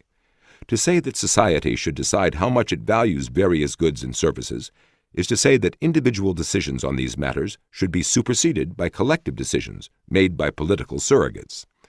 But to say this openly would require some persuasive reasons why collective decisions are better than individual decisions, and why third parties are better judges than those who are making their own trade-offs at their own expense. Again, no one would seriously entertain such an arrogant and presumptuous goal if presented openly, plainly, and honestly. They may, however, be led in that direction if the anointed are able to slip undetected back and forth between one definition of distribution and another, as the exigencies of the argument require. Definitional benedictions and curses. A whole family of self-flattering words serves as benedictions for the vision of the anointed. Progress and progressive are prominent examples, but everyone is for progress by definition. They differ only on specifics, though these differences may be extreme and even violent. Words like progress or progressive preempt these specific issues by arbitrarily assuming the differential desirability of one's own preferred changes without having to debate substance or even acknowledge its relevance. Conversely, others' beliefs or behavior can be verbally put under a cloud by arbitrary labels that substitute for substance. Anyone who has examined and rejected some particular proposition favored by the Anointed is often said to have dismissed this proposition. No matter how much time, meticulous attention, voluminous evidence, or detailed analysis went into the conclusion reached, it becomes a dismissal if it ends up rejecting part of the vision of the Anointed. Thus, anyone who concludes that racial discrimination, for example, explains less of the intergroup differences in income among racial or ethnic groups than is commonly supposed, will be said to have dismissed discrimination as a factor, no matter how extensive the data or history examined before reaching that conclusion. This usage of the word dismiss is very common in book reviews, for example, and serves as a substitute for confronting the arguments in books which challenge some aspect of the vision of the Anointed. It preempts the very possibility that there is anything to argue about. Science and experts. One of the most common benedictions of the Anointed is the use of the word science to describe notions which are consonant with their vision, but which have neither the certainty nor the intellectual rigor of science. Thus, the speculations of sociologists, psychologists, and psychiatrists became part of the criminal justice system under the guise of science. In the landmark Durham case of 1954, which expanded the insanity defense for criminals, Chief Judge Bazelon spoke of the science of psychiatry, of relevant scientific disciplines in general, and of scientific knowledge, which supposedly vitiated the previous test of whether the criminal was sane enough to tell right from wrong. Justice William J. Brennan likewise spoke of experts in the behavioral sciences, and of opening the doors of the nation's courts to the insights of the social sciences. He also applied the medical concept of etiology to crime, to be revealed by anthropologists, social workers, and the like. To allow such people to deflect punishment from criminals with theories was equated by Judge Bazelon with opening the legal process to the widest possible array of information. The notion of judging criminals after seeking information from any and all sources about their lives ignores or disregards the obvious fact that only those with mitigating or exculpatory testimony have any real incentives to present such information. Relatives, friends, and criminal associates have such incentives. But why should those neighbors, teachers, or others with first-hand knowledge contradicting such information be expected to step forward and needlessly subject themselves to the prospect of retaliation? Nor is the expert testimony of social scientists any less likely to be asymmetrical. Numerous studies of the ideological leanings of intellectuals show them clearly in the camp of those with the vision of the Anointed, in which punishment is decried. Why should the speculations of those with the vision of the Anointed supersede the penalties prescribed by laws passed by elected officials? That question is evaded by calling those speculations science. The most important characteristic of science, empirical verification, is often omitted entirely by those with the vision of the Anointed. Indeed, much of their verbal dexterity goes into evading empirical evidence. The crowning irony is that no empirical data are collected or sought as to how often these scientists are wrong. A psychiatrist or psychologist whose testimony has freed 100 criminals, who have committed dozens of violent crimes after being released, will be listened to the 101st time with no record available as to how much havoc he has already contributed to. Nothing could be less scientific. One of the incidental examples of scientific puffery is widespread use of the term parameters to mean boundaries, rather than its actual meaning in mathematical equations. What are usually called parameters in discussions of social policies could more accurately be called perimeters, but of course that would not foster the illusion of science. Verbal inflation. In addition to particular words and phrases which betray the mindset of those with the prevailing vision, there is a more general tendency toward verbal inflation among the Anointed. Thus, the ordinary vicissitudes of life become traumas. Any situation which they wish to change becomes a crisis, regardless of whether it is any worse than usual or is already getting better on its own.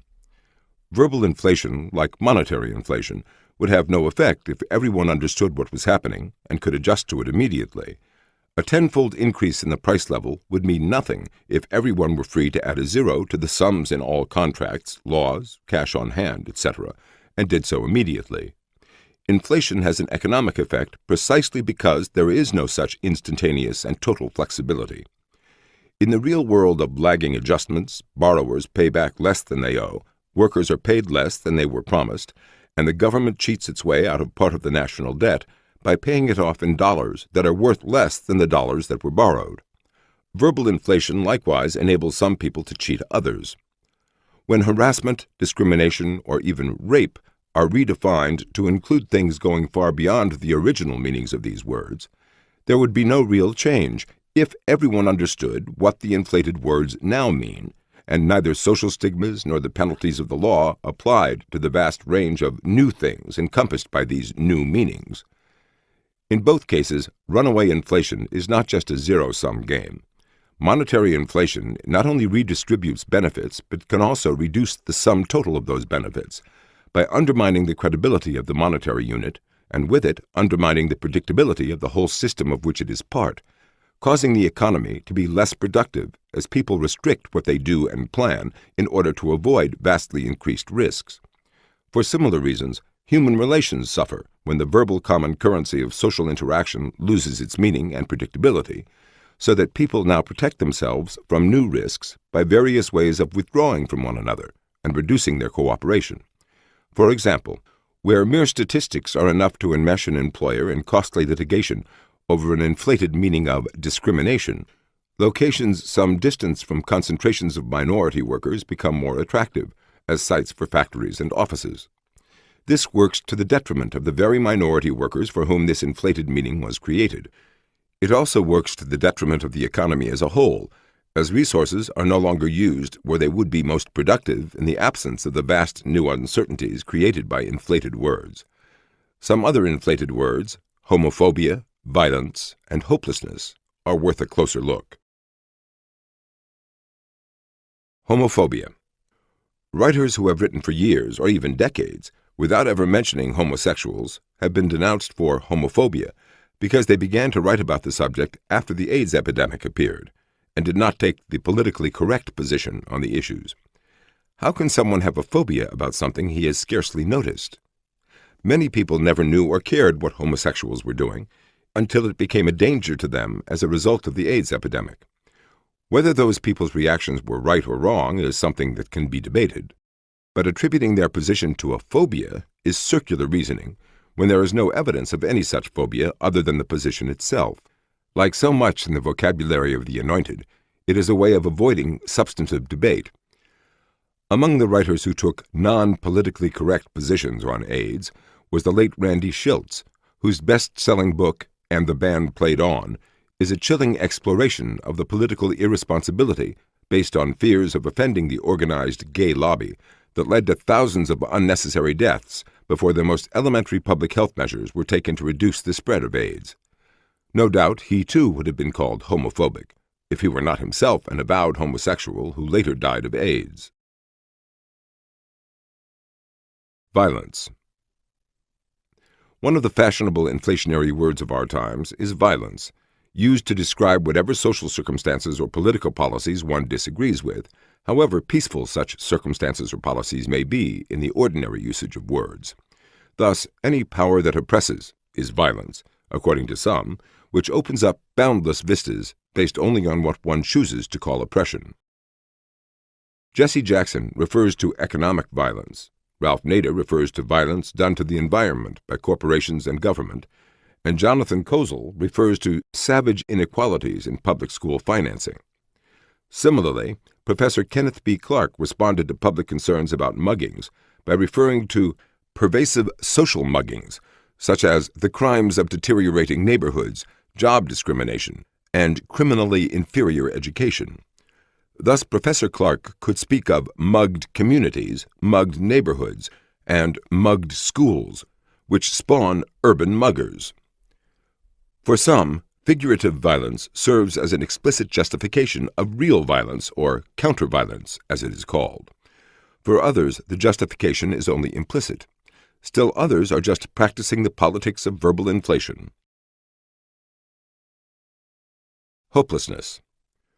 One of the inflated words that plays a key role in promoting the vision of the Anointed and the social policies based on it is hopelessness.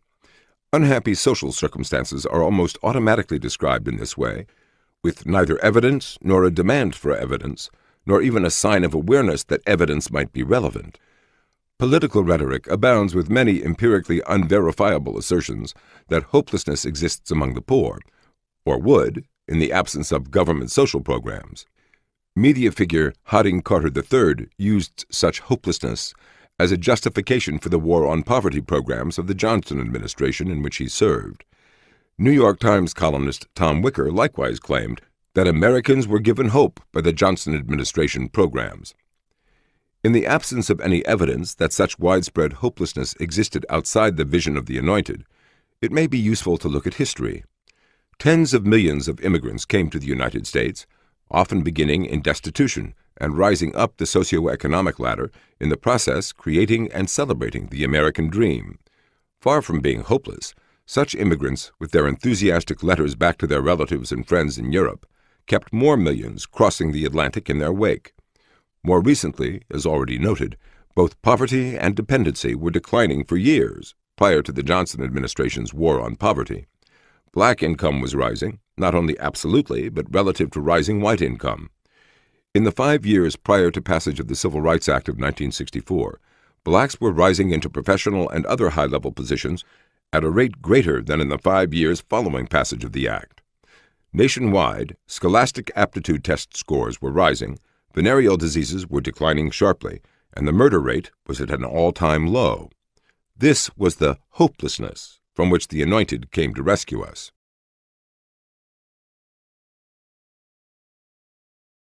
Chapter 8. Courting Disaster. Law has lost its soul and become jungle. Bertrand de Jouvenel. Law is more than the sum of all the statutes, regulations, constitutional provisions, and judicial interpretations currently in force. What gives them all coherence, and the public support without which they could not be enforced, is that they are expressions of an underlying notion that we live by rules rather than by either arbitrary edicts or anarchy. The ideal is a government of laws and not of men, and while neither this ideal nor any other has ever been realized 100%, such an all-or-nothing standard would trivialize out of existence virtually everything that matters in life. There is a fundamental difference between a society where a ruler can seize the wealth or the wife of any subject and one in which the poorest citizen can refuse to allow the highest official of the land inside his home.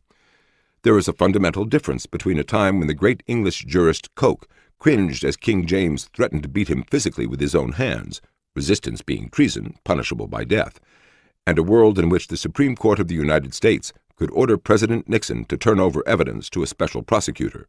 No clever trivializing can erase these differences. Centuries of struggle, sacrifice, and bloodshed went into creating the ideal of a government of laws superior to any ruler or political organ. Law in this sense is more than any given ensemble of particular edicts and rulings, such edicts and rulings being common to all sorts of societies, from the freest to the most totalitarian. But law in the full sense cannot exist under totalitarianism, as the totalitarians themselves acknowledge. The point was well made by a Soviet writer who said, "Communism means not the victory of socialist law, but the victory of socialism over any law." There was likewise no law restraining Hitler, any more than any law or any concept of law limited what Stalin could do. Similarly, a sultan of the Ottoman Empire could order any person executed on the spot at any time for any reason, or for no reason. By the rule of law is not meant simply that edicts are enforced, but that only laws set forth in advance can be used to punish, and that only legal enactments conforming to some accepted principles, set forth in a written constitution in some countries, will be enforceable. Every society has its rules, but not every society has the rule of law. When Bertrand de Jouvenel said that law had lost its soul, he meant that the grand concept of law was being eroded away or prostituted until it became nothing more than an ensemble of rules and rulings, changeable without notice, and reflecting little more than an arbitrary exercise of power, the very antithesis of law. This is the direction in which American law has been driven by those with the vision of the Anointed. The rule of law and the vision of the Anointed are inherently at loggerheads. The judge who carries out the law as written is the agent of others, and the law that emerges from the political process in a democratic country reflects the values and experiences of the benighted, not the anointed. That judges with the elite vision should find such a situation unduly constricting, if not intolerable, is consistent with the premises of their vision. Only by going beyond the law as written can they impose their superior wisdom and virtue, and in the process preempt the decisions of others. Creative and adventurous interpretations of the Constitution, statutes, and contracts give judges that power, while those with the tragic vision decry the presumptions of judges who circumvent the systemic processes of society, as expressed in economic transactions, social practices, and legal traditions, for example. Those who assume a more sweeping capability are little deterred by any fear of inadvertently deranging these systemic processes. Perhaps the classic expression of the objection to the rule of law was by socialist writer Anatole France, when he said sarcastically, "The law, in its majestic equality, forbids rich and poor alike to sleep under bridges, beg in the streets, or steal bread." The differential impact of the same laws on people in different social circumstances has long been a key reason given for departing from the ideal of law and government as a set of impartial processes, and instead making law and government instruments of a set of policies directed toward prescribed social results. Moreover, these prescribed results are often conceived within a framework of a cosmic perspective on justice, in which it is not sufficient to treat everyone the same after they enter the legal system, if they entered with pre-existing inequalities that must be compensated for in order to achieve real justice. Such are the ambitious goals, the vision of the Anointed, behind the stretching and bending of the law that has become known as judicial activism. It is in seeking cosmic justice that the law has become less and less law, and more a series of ad hoc pronouncements, which the judicial activists call evolving standards, or a living constitution. Cosmic justice. Seeking a range of justice reaching beyond the narrow confines of the traditional legal system, or the Constitution as historically written, takes many forms. For example, the Constitution's plain and simple statement that no person shall be compelled in any criminal case to be a witness against himself has been stretched in legal theory to cover the following situation. The police arrested Eugene Frazier for the robbery of Mike's carryout. After they advised him of his rights and let him read a copy of the Miranda warnings, Frazier signed a consent to speak form and told an officer that he understood his rights and did not want a lawyer. When an officer began questioning him about Mike's carryout, Frazier interrupted and admitted to robbing High's Market. The policeman started to transcribe Frazier's remarks, but the defendant stopped him, saying, "Don't write anything down. I will tell you about this, but I don't want you to write anything down." The officer put down the pad and continued listening in silence as Frazier went on about the High's robbery. After about 5 minutes of this, Frazier confessed to the robbery of the Meridian Market. 2 hours or so later, Frazier ended the questioning, stating, "That's it. That's all I am going to tell you."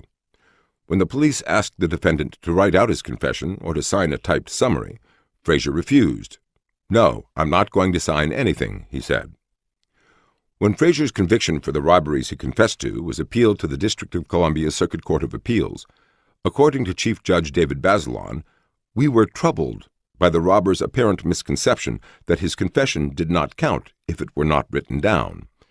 Therefore, the burden of proof was on the government to show that Frazier intelligently and knowingly waived his constitutional right, and the case was sent back to the trial court.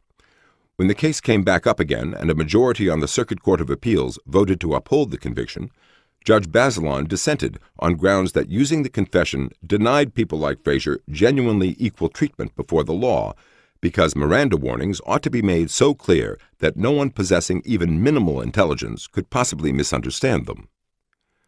Although Judge Bazelon did not ultimately prevail in this particular case, it is revealing for the kind of reasoning which caused the Court of Appeals to send the case back to the trial court in the first place. At no point was the robber compelled to be a witness against himself, in the words of the Fifth Amendment. This whole issue arose because judges went beyond the Fifth Amendment in pursuit of a more cosmic view of justice. Judge Bazelon stated the issue as so many others with the vision of the Anointed have stated it. Educated, respectable suspects ordinarily know of their rights to be silent and to retain a lawyer. In short, the task of the courts was conceived to be not simply to treat everyone equally within the confines of the legal system, but to offset pre-existing inequalities. They were to pursue cosmic justice. The cosmic perspective, of course, extends beyond the law, but in whatever field it appears, its adherents are quick to say that people did not really have a free choice in what they did.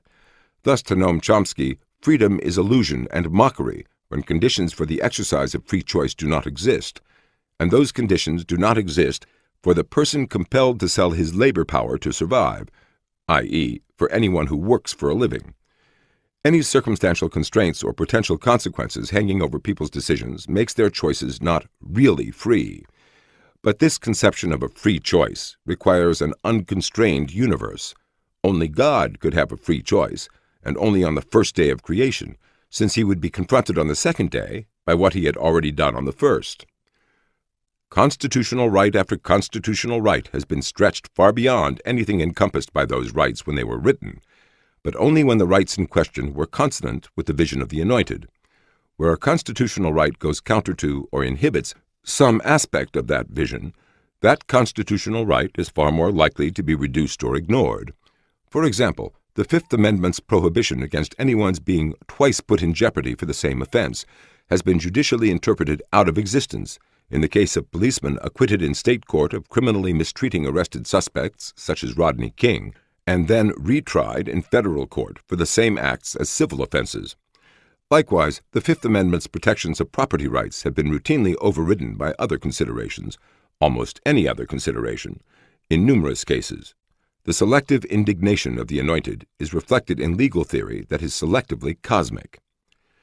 Even if cosmic justice were sought equally and consistently for all, however, it would still conflict disastrously with the law of diminishing returns. The proliferation of new technicalities in the criminal law, each designed to eliminate various residual biases and uncertainties surrounding arrest and trial, beyond some point risks far greater dangers to the public from criminals out on bail awaiting trial when there is an overcrowded court system taking longer and longer time to complete each trial due to these new technicalities. A few years after the criminal justice revolution of the 1960s, a California appellate judge said, "It is with almost melancholy nostalgia that we recall how only 5 years ago it was possible to sustain a judgment of conviction entered in such a clear case of unquestionable guilt and to accomplish it without undue strain." Judicially expanded rights to appeal state court decisions to the federal courts led to an increase in such appeals for habeas corpus from fewer than 100 in 1940 to more than 12,000 by 1970. Commenting on this explosive growth, a federal appeals court judge in New York noted the effects of this expanded role of the federal judiciary in second-guessing state appellate court decisions.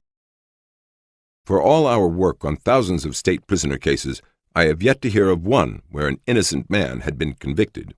The net result of our fruitless meddling in search of the non-existent needle in the ever-larger haystack has been a serious detriment to the administration of criminal justice by the states. This is not to say that there are literally no innocent men ever convicted in a country with 250 million people.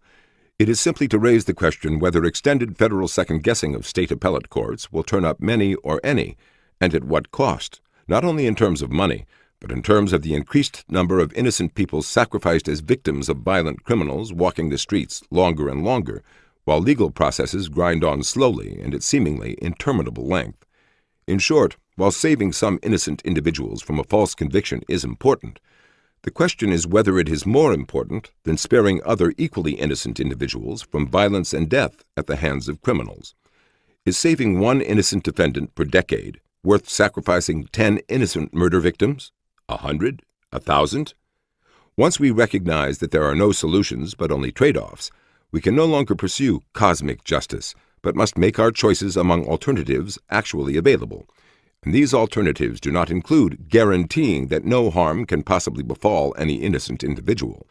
The only way to make sure that no innocent individual is ever falsely convicted is to do away with the criminal justice system and accept the horrors of anarchy. No one would advocate such a situation. That is simply the direction in which the legal system has drifted in pursuit of cosmic justice.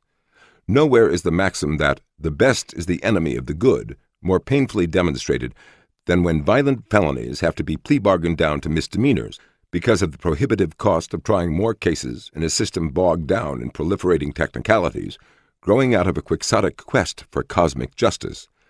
This is part of what Judge Macklin Fleming has aptly called, in the title of his book, The Price of Perfect Justice.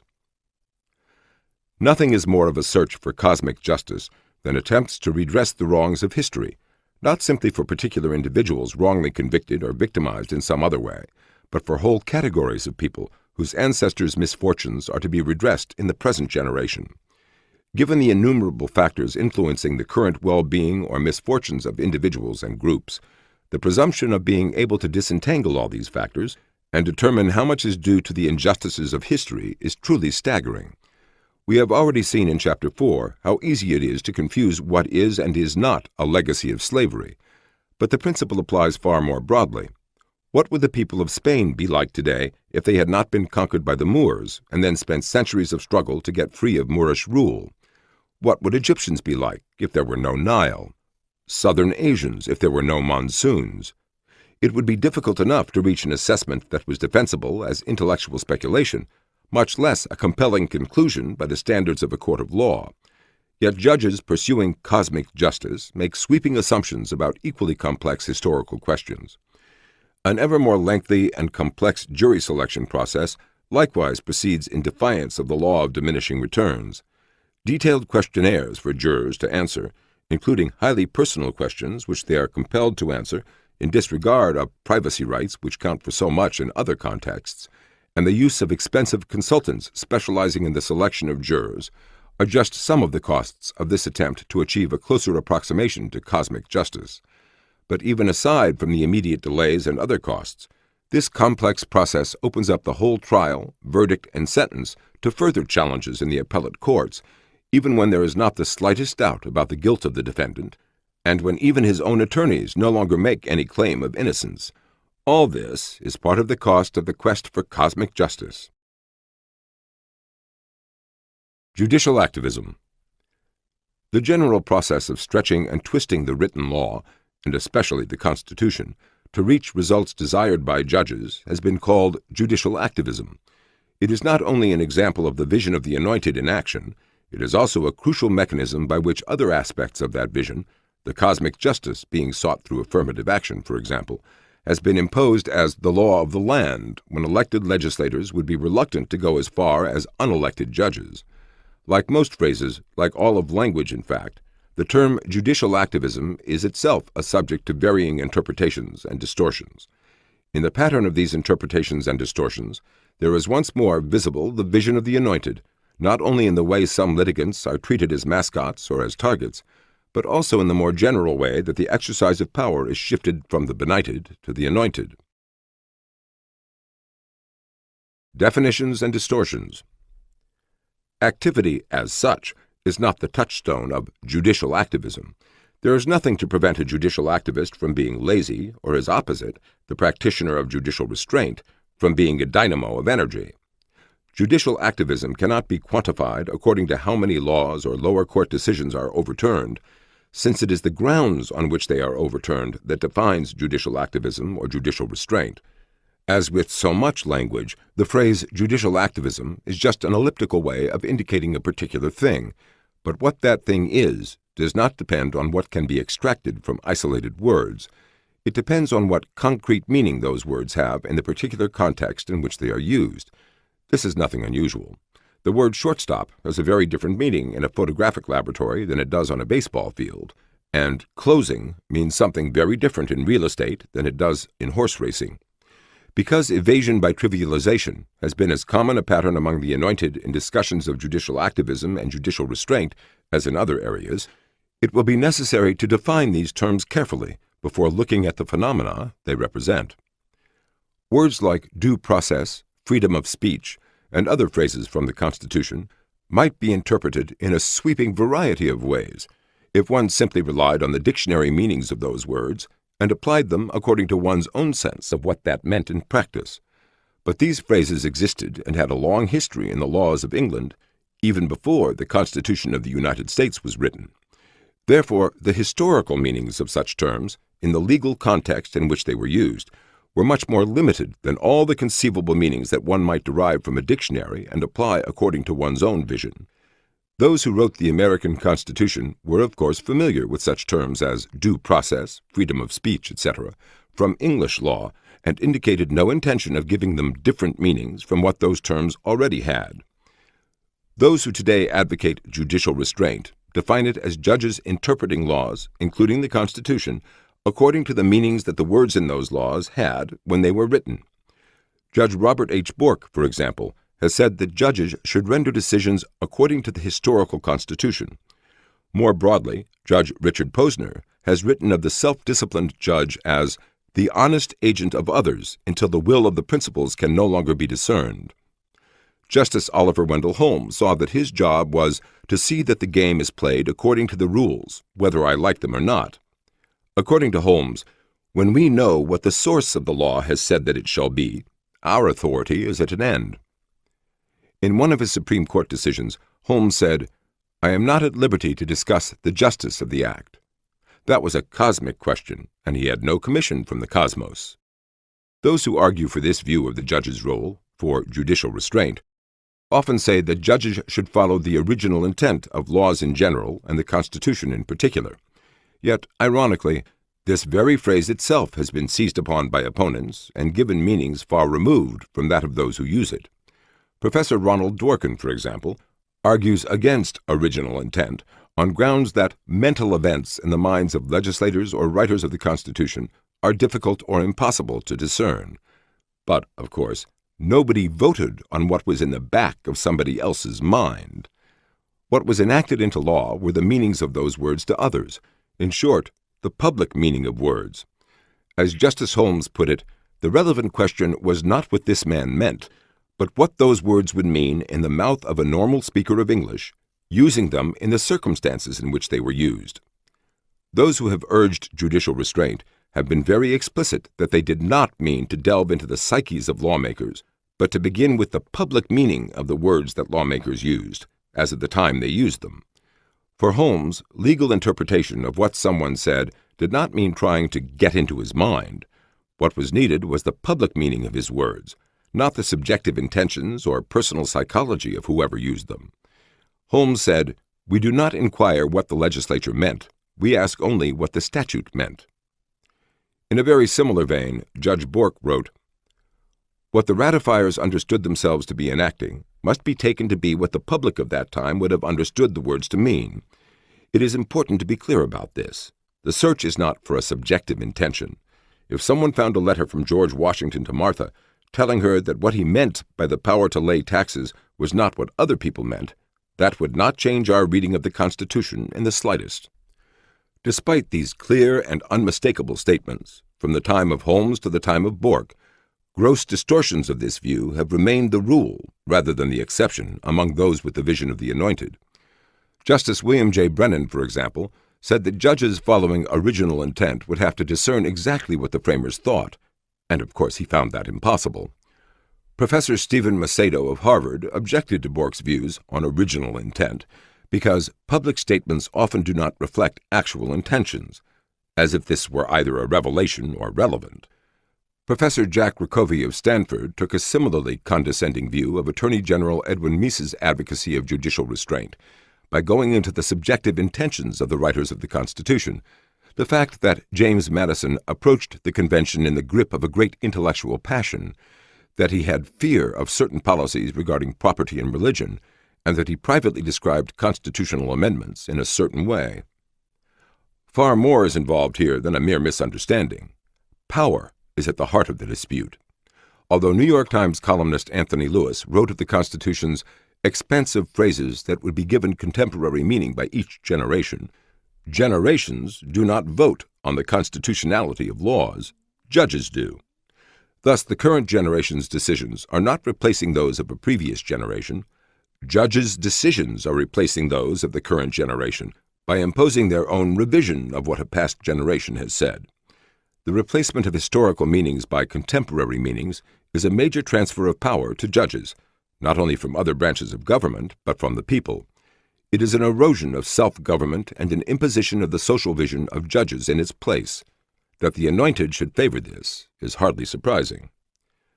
A constitution was created for a purpose, to prescribe and restrict what power could be wielded, by whom, and within what limits. Unlike the Constitution of England, which exists not as a tangible document but as a collection of traditions, the Constitution of the United States was written down to fix the limits of government power, not forever, but until an authorized change was made in an authorized way. The imperative words of the Constitution, "Congress shall make no law," were clearly intended to convey a substantive meaning rather than simply to provide a text for judges to deconstruct and reassemble to mean whatever they wanted it to mean. Judicial activists and the legal theorists who promote judicial activism seek to free judges' decisions from the constraints of the Constitution as written and the limitations of legislation as passed. They seek judicial decisions which reach beyond these confines to encompass more sweeping moral principles. Ronald Dworkin, for example, rejects a strict interpretation of the words in the Constitution because that would limit constitutional rights to those recognized by a limited group of people at a fixed date in history. In other words, judges are to be free to seek cosmic justice. According to Justice William J. Brennan, the genius of the Constitution rests not in any static meaning it might have had in a world that is dead and gone, but in the adaptability of its great principles to cope with current problems and current needs. To Chief Justice Earl Warren as well, the idea of a strict construction of the words of the Constitution was ludicrous and a spurious issue because of ever-changing circumstances, including circumstances far beyond the vision of even the wisest of the Founding Fathers. Similar statements abound throughout a large literature on legal theory. The stress placed on changing circumstances and on the need for legal changes to deal with them is a central part of the verbal fanfare over something that is not even at issue, for absolutely no one denies that there have been major changes since the 18th century. This verbal fanfare serves only to distract attention from what is in fact crucially at issue.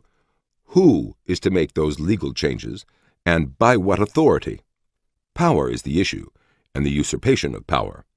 The Constitution itself clearly contemplates legal changes. Otherwise, why create a Congress to pass laws, or a president charged with enforcing them, much less spell out a whole legal procedure for amending the Constitution's own provisions? The issue as regards judicial activism is not whether there shall be change, since no one is against generic change, but who shall wield the enormous power of prescribing the particular nature and direction of change, and by whose authorization?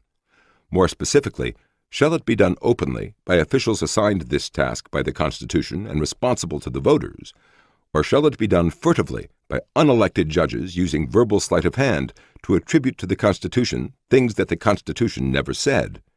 The issue is preemption of power, not change.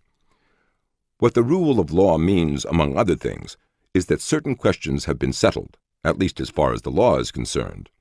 Therefore, the citizens of the country can rely on the law of the land in their plans and actions until such time as that law is explicitly changed by new statutes or constitutional amendments. The occasions of such change provide advance warning that we are all now living under different rules. Judicial activism makes all this radically different. Individuals and organizations discover only after the fact that they are violating evolving standards, such discoveries sometimes costing millions of dollars in damage awards. More important, loose interpretations of words in contracts, statutes, and the Constitution itself empower judges to reopen questions that were settled when these contracts, statutes, and the Constitution were written, imposing judges' notions of what should have been done on what the parties concerned had decided to do. Far from defining the boundaries of governmental power and contractual obligations, judicial activism allows judges to second-guess the decisions made within those boundaries and to call the decisions they dislike unconstitutional. Much criticism of judicial activists' decisions has centered on the merits or demerits of the particular policies imposed by such decisions. But however much those policies may deserve criticism, the most fundamental damage done is not in these particular policies, but in undermining the very concept and purpose of law itself. Freewheeling judges make the whole framework of law unreliable. One obvious consequence is that this facilitates legalized extortion when those with deep pockets which are often only an accumulation from much shallower pockets of individual taxpayers or stockholders, are afraid to go into court to defend themselves against even the most frivolous or far-fetched claims for damages, for fear of what some judge or jury's arbitrary notions or emotions might be on a given day. But forfeiting the benefits of a government of laws and not of men goes far beyond that. It goes to the heart of a free, self-governing society, which is being superseded by ex post facto laws deriving not from legislation, but from judicial fiats. That the particular policy decisions imposed by judges may often be counterproductive is secondary. Those who seek to have judges go beyond the document authorizing judicial power and beyond the principles agreed to in that document are seeking essentially cosmic justice. However much better cosmic justice might be, judges have no authorization from the cosmos, nor do human beings have cosmic capacities, even when they have cosmic presumptions. One of the more remarkable defenses of judicial activism is that courts were forced to act because Congress, the President, or other authorities and institutions failed to act. Only by arbitrarily presuming that policy X must be enacted can the fact that all institutions except one believed otherwise be taken as a mandate for that single institution to impose policy X anyway. Only where the policy is one favored by the Anointed is any such non sequitur likely to pass muster. The whole constitutional system of checks and balances, designed precisely to prevent any given branch of government from acting as sovereign, is thus blithely tossed aside by those who see the courts as legislatures of last resort for policies that reflect the vision of the Anointed, but which cannot become law otherwise. Although the great changes that have occurred over the centuries since the Constitution was written provide talking points for those advocating judicial activism, the particular judicial rulings which have sparked the greatest controversies in recent decades have involved things common and well known when the Constitution was written: abortion, prayer in schools, the arrest of criminals, the segregation of the races, differential weighting of votes, and executions. Most of the great rhetorical flourishes about technological and other changes have no bearing on the particular controversies in which they are invoked, nor is a long passage of time either necessary or sufficient to explain judicial activism. The Civil Rights Act of 1964 was passed during the lifetimes, and in some cases during their tenure on the Supreme Court, of those who voted with Justice William J. Brennan not to follow a literal interpretation of its words in the 1979 Weber case. The Supreme Court majority's interpretation went so directly counter to the plain words of the Act that a dissenting justice likened the court's evasion of those words to the great escapes of Houdini. The same Justice Brennan who claimed elsewhere that discerning the original intent of lawmakers was virtually impossible, in this case saw lawmakers' intent so clearly, Congress's primary concern for the plight of the Negro in our economy, that he disregarded the plain words of the Civil Rights Act, which forbade any racial discrimination in apprenticeship training programs, such as that which excluded a white worker, Brian F. Weber, in order to include black workers with lower qualifications.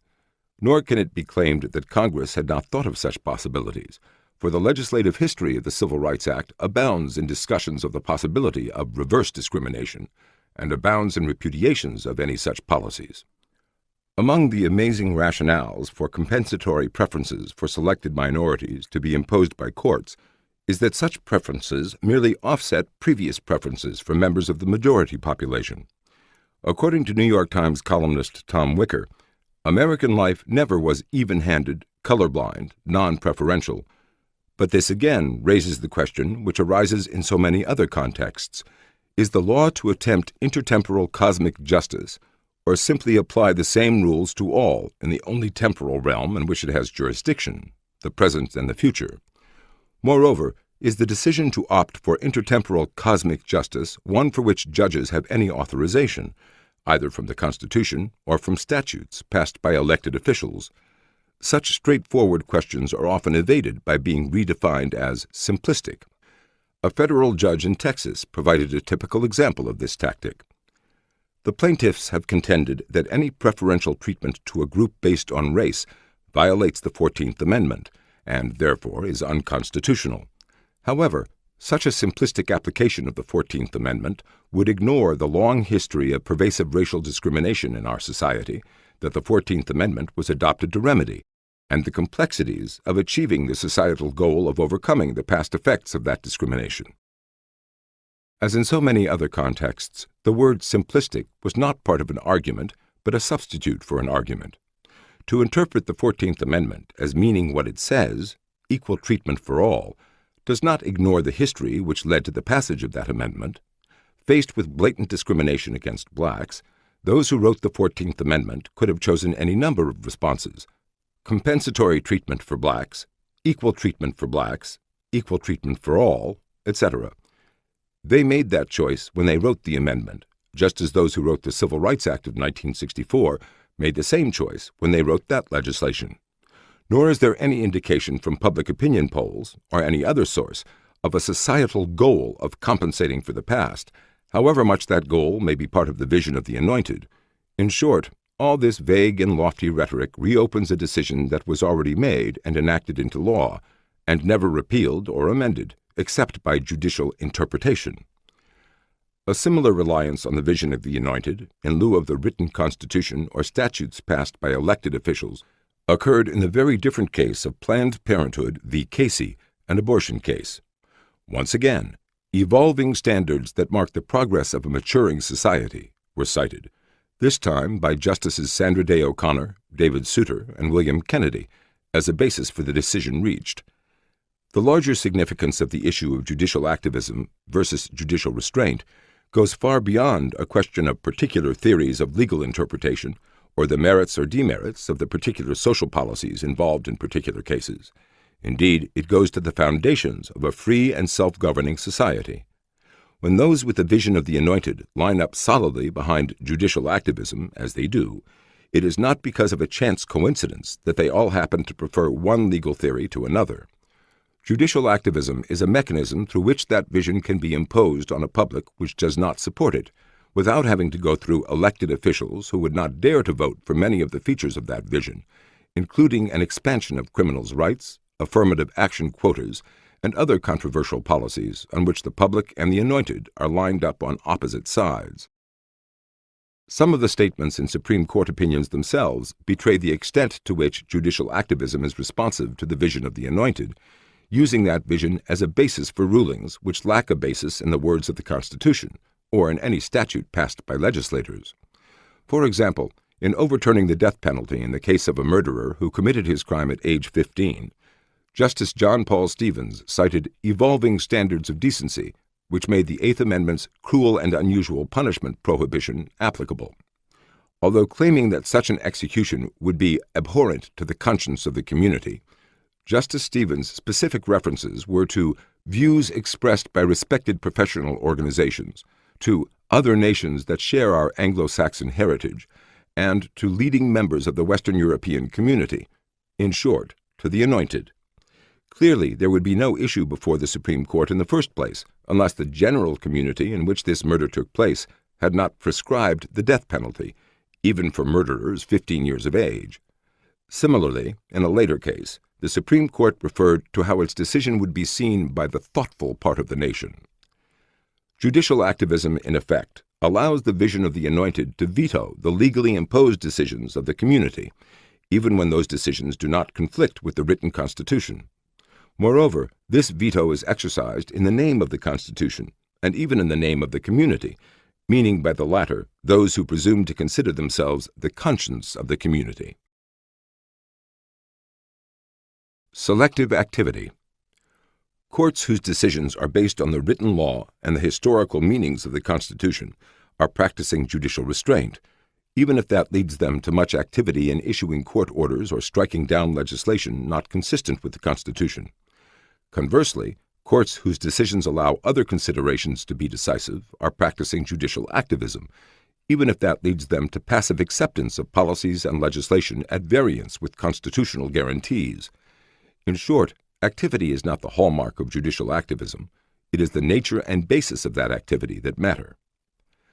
A court which allows its own notions of evolving standards and the conscience of the community to supersede the written law and the historical Constitution is practicing judicial activism, even if that means doing nothing when property rights are violated by sit-ins or by legislation which ignores the protections of the Fifth Amendment against government seizures of property without due process or just compensation.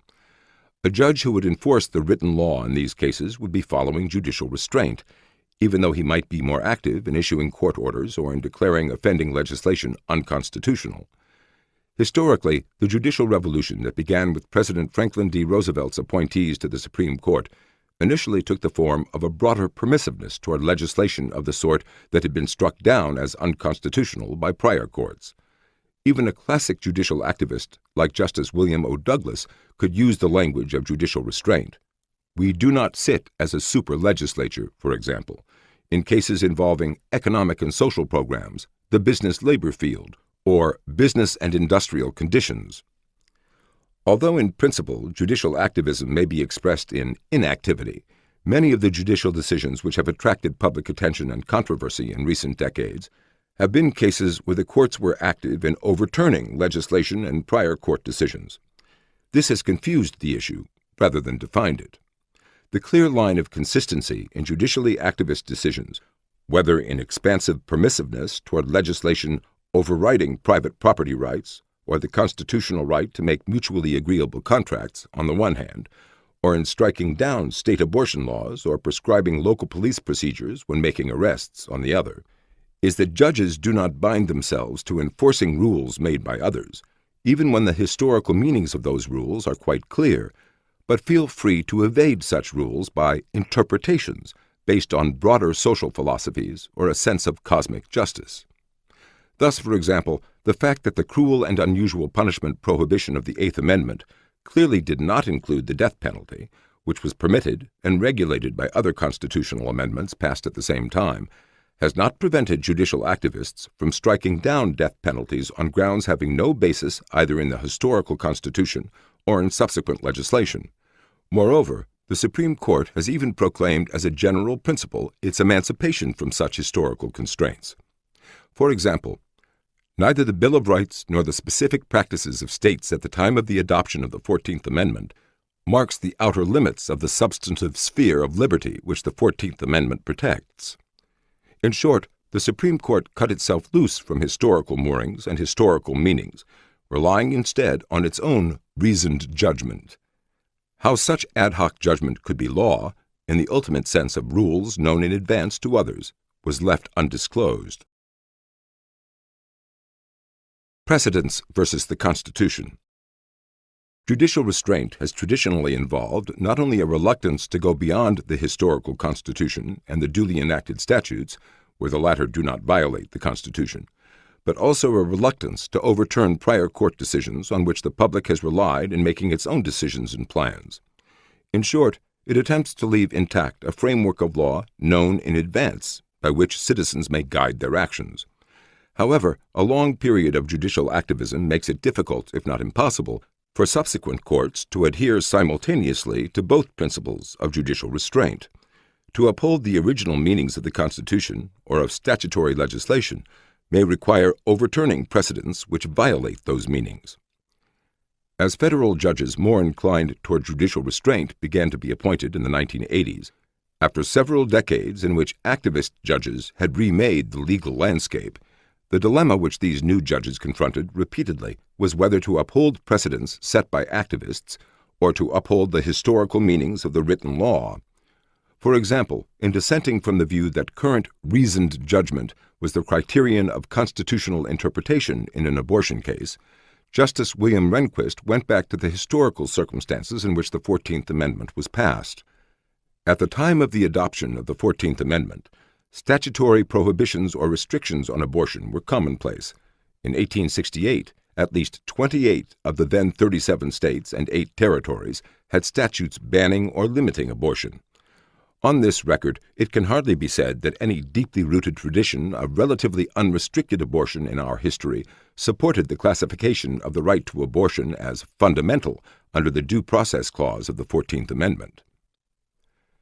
This approach does not even address the cosmic question as to whether a woman has a right to do what she will with her own body, as it is often phrased. The question addressed was whether the 14th Amendment's protection of existing liberties from state interference encompassed abortions.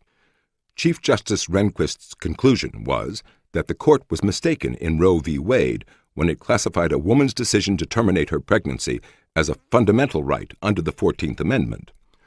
Whether it was a fundamental right in some cosmic sense was not a question within the jurisdiction of a court set up to apply the Constitution and the statutes. As Justice Antonin Scalia put it, "It is difficult to maintain the illusion that we are interpreting a constitution rather than inventing one when we amend its provisions so breezily. The freedom to abort her unborn child is, of course, a liberty of great importance to many women," he said, "but the issue is whether it is a liberty protected by the Constitution of the United States." Given this historical approach of judicial restraint, Chief Justice Rehnquist and the other dissenters called for the 1973 Roe precedent to be overruled in 1992. Our constitutional watch does not cease merely because we have spoken on an issue. When it comes clear that a prior constitutional interpretation is unsound, we are obliged to re-examine the question. Although judicial restraint did not prevail in this case, in some other cases, previous adventurous interpretations of laws were scaled back. This overturning of precedents set off denunciations by media and academic intellectuals who had applauded the precedent-shattering judicial activism of the Warren Court era. A New York Times editorial was typical. "Recklessly reversing precedents. That is not the role assigned to the Supreme Court. The 9 justices are indeed supreme and often have the last word, but they are also a court, bound by restraints against willfulness and unfairness. That marble temple wasn't built so that the 9 could meet to pool themselves on matters of public interest." No such complaint was made when the Warren Court overturned precedents that were more numerous and of longer duration. Yet the Times continued to berate the Rehnquist Court for contempt for precedent, and its columnist Tom Wicker accused the new justices of hypocrisy and expressed his own contempt for the presidents who appointed them, and prattled about judicial restraint.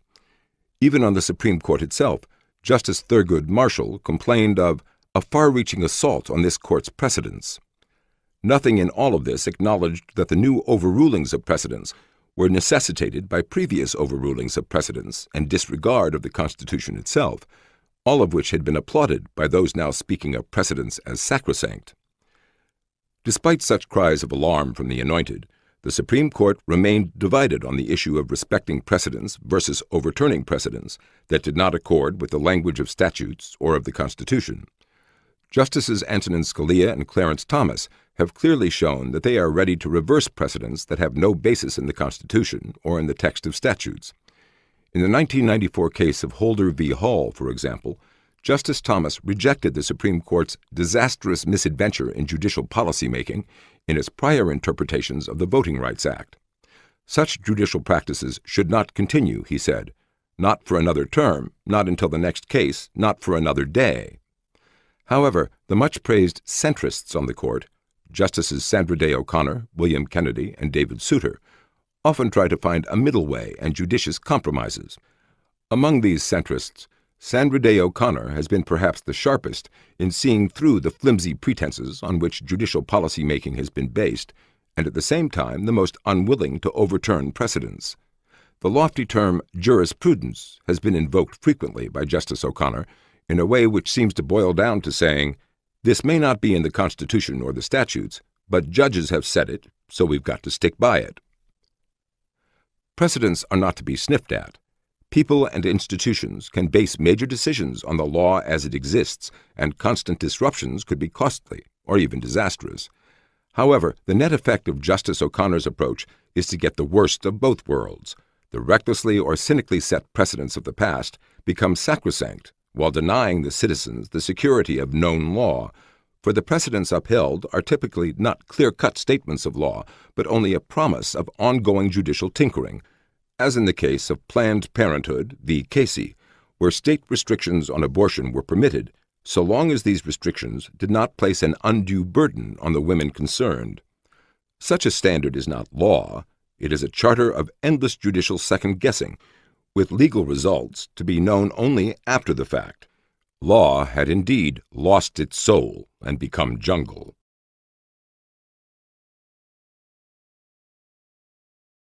Chapter 9. Optional Reality.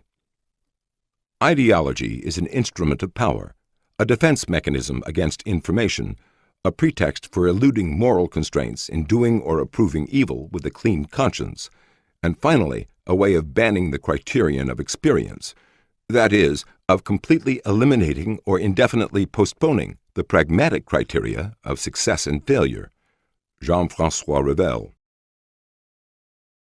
This chapter's recapitulation of our exploration of the vision of the Anointed will begin with its greatest achievement and its greatest danger, which are one and the same. That vision has become self-contained and self-justifying, which is to say, independent of empirical evidence. That is what makes it dangerous, not because a particular set of policies may be flawed or counterproductive, but because insulation from evidence virtually guarantees a never-ending supply of policies and practices fatally independent of reality. This self-contained and self-justifying vision has become a badge of honor and a proclamation of identity. To affirm it is to be one of us, and to oppose it is to be one of them. Moreover, the pervasiveness of the vision of the Anointed at all levels of the American educational system ensures future supplies of people indoctrinated with this vision, and also convinced that they should make a difference, that public policy making is to be seen as ego gratification from imposing one's vision on other people through the power of government. The central tenets of the prevailing vision can be summarized in 5 propositions. 1. Painful social situations, problems, exist not because of inherent limits to knowledge or resources, or inadequacies inherent in human beings, but because other people lack the wisdom or virtue of the Anointed. 2. Evolved beliefs represent only a socially constructed set of notions, not reflections of an underlying reality. Therefore, the way by which problems can be solved is by applying the articulated rationality of the Anointed, rather than by relying on evolved traditions or systemic processes growing out of the experiences of the masses. 3. Social causation is intentional rather than systemic, so that condemnation is in order when various features of the human experience are either unhappy or appear anomalous to the Anointed. 4. Great social or biological dangers can be averted only by the imposition of the vision of the Anointed on less enlightened people by the government. 5. Opposition to the vision of the Anointed is due not to a different reading of complex and inconclusive evidence, but exists because opponents are lacking, either intellectually or morally, or both.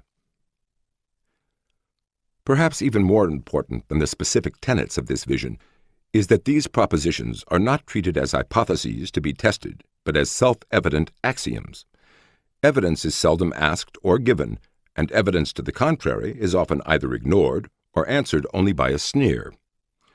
Whether dealing with crime, foreign policy, the economy, the environment, or 1,000 other issues, the first prerequisite is that these issues must be conceived in terms which flatter the egos of the Anointed. The question is not how to reduce crime, but how to showcase the superiority of the Anointed to the benighted on the crime issue, such as by talking about root causes. In foreign policy, the issue is not how best to safeguard the lives and livelihoods of the American people, but how to showcase the superior wisdom and virtue of the Anointed, such as by promoting disinterested knight-errantry around the world, a vision that has turned Cold War doves into post-Cold War hawks, from Bosnia to Haiti. Any conception, theory, or policy which fulfills the vital function of validating the Anointed's sense of differential rectitude has the inside track for becoming part of their vision, even with little or no evidence, and in fact despite mounting evidence to the contrary. Adopting as mascots all sorts of people who create high costs for their fellow human beings, whether through crime, disease, or parasitic behavior, clearly fulfills the requirement of flattering the Anointed on their superior vision, which allows them to see social issues in terms of how society has mistreated its victims, who are to be rescued by the Anointed. This vision requires that the mascot's own behavior, choices, and performances be brushed aside as factors in unhappy outcomes, as is done by the preemptive phrase, blaming the victim. Rejecting traditional morality likewise allows the Anointed to believe that all over the world, millions of people of every race, creed, and nationality have for thousands of years been hopelessly mistaken in thinking that moral codes are necessary for the survival of civilization, a mistake to be corrected by the newly minted wisdom of the zeitgeist. Verbal dexterity plays a key role in insulating the vision of the anointed from the vicissitudes of mere facts. Through the magic of definitions, no one can ever catch AIDS by casual contact, and no one will ever be murdered by a homeless person. Any newly discovered way by which someone catches AIDS will then be removed from the category of casual contact, and any homeless person who commits murder will thereafter be referred to in the media as a transient or a drifter, but not homeless. Indeed, the very conception of testing beliefs against reality is attacked by such things as deconstruction, cultural relativism, and the practice of describing uncongenial conclusions as perceptions or stereotypes, and attributing false consciousness to those who hold them. Through these and other such tactics, intractable three-dimensional realities are reduced to one-dimensional psychological propensities, male-female pay differentials, for example, being due to uncaring institutions and exploitative employers, as Barbara Ehrenreich put it. Any unflattering information about any group treated as mascots by the anointed is attributed to malign intentions toward that group when that information comes from outsiders, and to self-hate when it comes from insiders. As Hannah Arendt has pointed out, transforming questions of fact into questions of intent has been the great achievement of 20th century totalitarians. It is a dangerous achievement which has survived the collapse of both fascist and communist empires and has become a hallmark of much of the Western intelligentsia. Divorce from reality is so nearly complete that the question rarely, if ever, arises as to whether the world inside the mind of the anointed differs from the world outside. That there is a vision in the first place, a framework of assumptions without which even their most heartfelt beliefs are groundless, is something noted from time to time by those with the tragic vision, but seldom, if ever, by those with the vision of the anointed. To the anointed, their vision and reality are one and the same. Yet the world inside their mind has few of the harsh constraints of the world inhabited by millions of other human beings. The crucial role of a vision is that it enables a vast range of beliefs to be regarded as presumptively true until definitively disproved by unchallengeable evidence, something seldom encountered outside of science laboratories. Another way of saying the same thing is that this vision puts all burdens of proof on others. The world of the anointed. The world of the anointed is a very tidy place, or, put differently, every deviation of the real world from the tidiness of their vision is considered to be someone's fault. If employment or college admissions statistics do not match the preconceptions of the anointed, then that indicates discrimination. If someone falls victim to one of the 1,000 natural shocks that flesh is heir to, then that is the fault of someone else who should have foreseen and prevented it. Both assumptions have led to soaring litigation and huge damage awards under wildly expanded definitions of discrimination and of tort liability. If a murderer did not have as happy a childhood as everyone else is presumed to have had, then that becomes a reason to reduce his sentence. In this highly predictable and highly controllable world, where prescient politicians can invest tax dollars in the industries of the future, where criminals can be rehabilitated, irresponsible mothers taught parenting skills, and where all sorts of other social problems can be solved, there is obviously a very expansive role for government, and for the anointed in prescribing what government should do. Unfulfilled yearnings or chafing inhibitions have no place in this tidy world of the anointed, where even an inadequate supply of group heroes and historic group achievements is someone else's fault, presumably the historian's. It is a world where reality itself is socially constructed and can therefore be deconstructed and then reassembled to one's heart's desire. It is not hard to understand why anyone would prefer to live in this kind of world rather than in a world of inherently constrained options, tragic choices, and variably incremental trade-offs, rather than categorical and emotionally satisfying solutions. The only question is whether it is within our power to choose between these alternative worlds, ultimately, whether reality is optional. The perennial desire to make particular things affordable through public policy or to have government provide an ever-expanding list of basic needs suggests that the economic realities conveyed by prices are seen as mere arbitrary social conventions, rather than expressions of inherent constraints and inescapable costs. Similarly, the desire to spare people stigmas for their behavior treats such stigmas as representing mere arbitrary narrowness by others, rather than social retaliation for very real costs created by those who are being stigmatized, and deterrence to others who might create more such costs in the absence of stigmas. The vision of the Anointed divorces effects from causes. The very possibility that many inequalities of result are due to inequalities of causes is often sweepingly dismissed by those with the vision of the Anointed, so that statistics on unequal outcomes become automatic indictments of society. There is much discussion of the haves and the have-nots, but very little discussion of the doers and the do-nots, those who contribute and those who merely take. Widespread use of the word unacceptable for social circumstances suggests that reality depends upon our acceptance of it. This whole approach has the net effect of insulating people and policies from an awareness of how and why their own actions are bringing on unhappy consequences. By treating reality as highly malleable and unpleasant experiences as readily preventable, this approach ignores the powerful forces behind the reality, including the dangerous, though natural, impulses of human beings. Instead of treating ourselves as inherently constrained by reality, it treats reality as constrained by our acceptance. Activist government feeds this illusion because it can in fact make dramatic changes in particular circumstances, though always at a cost exacted elsewhere, however much such costs may be ignored, denied, or finally treated as bolts from the blue, newly arising problems to be solved by yet more programs.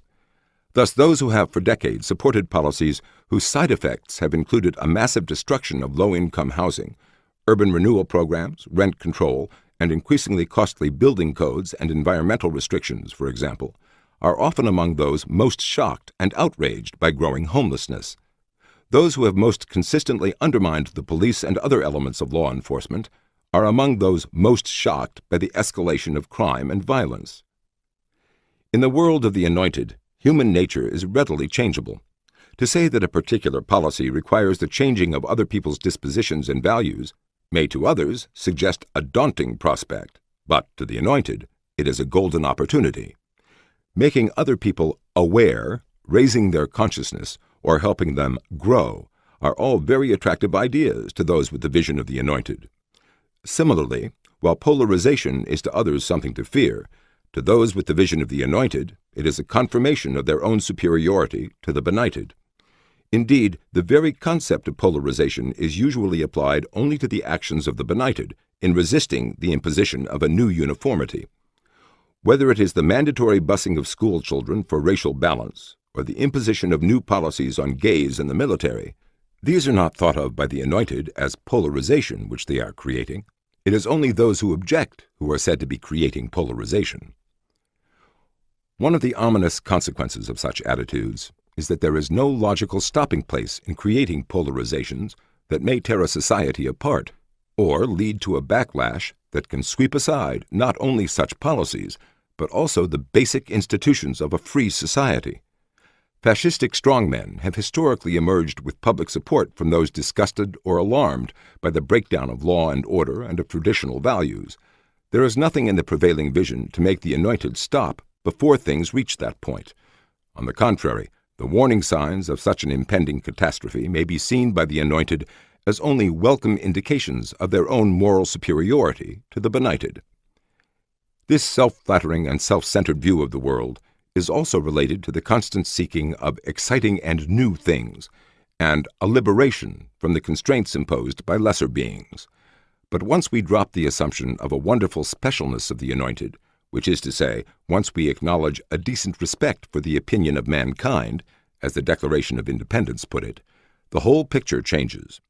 In social life, the more fundamental a truth is, the more likely it is to have been discovered long ago, and to have been repeated in 1,000 ways to the point of utter boredom.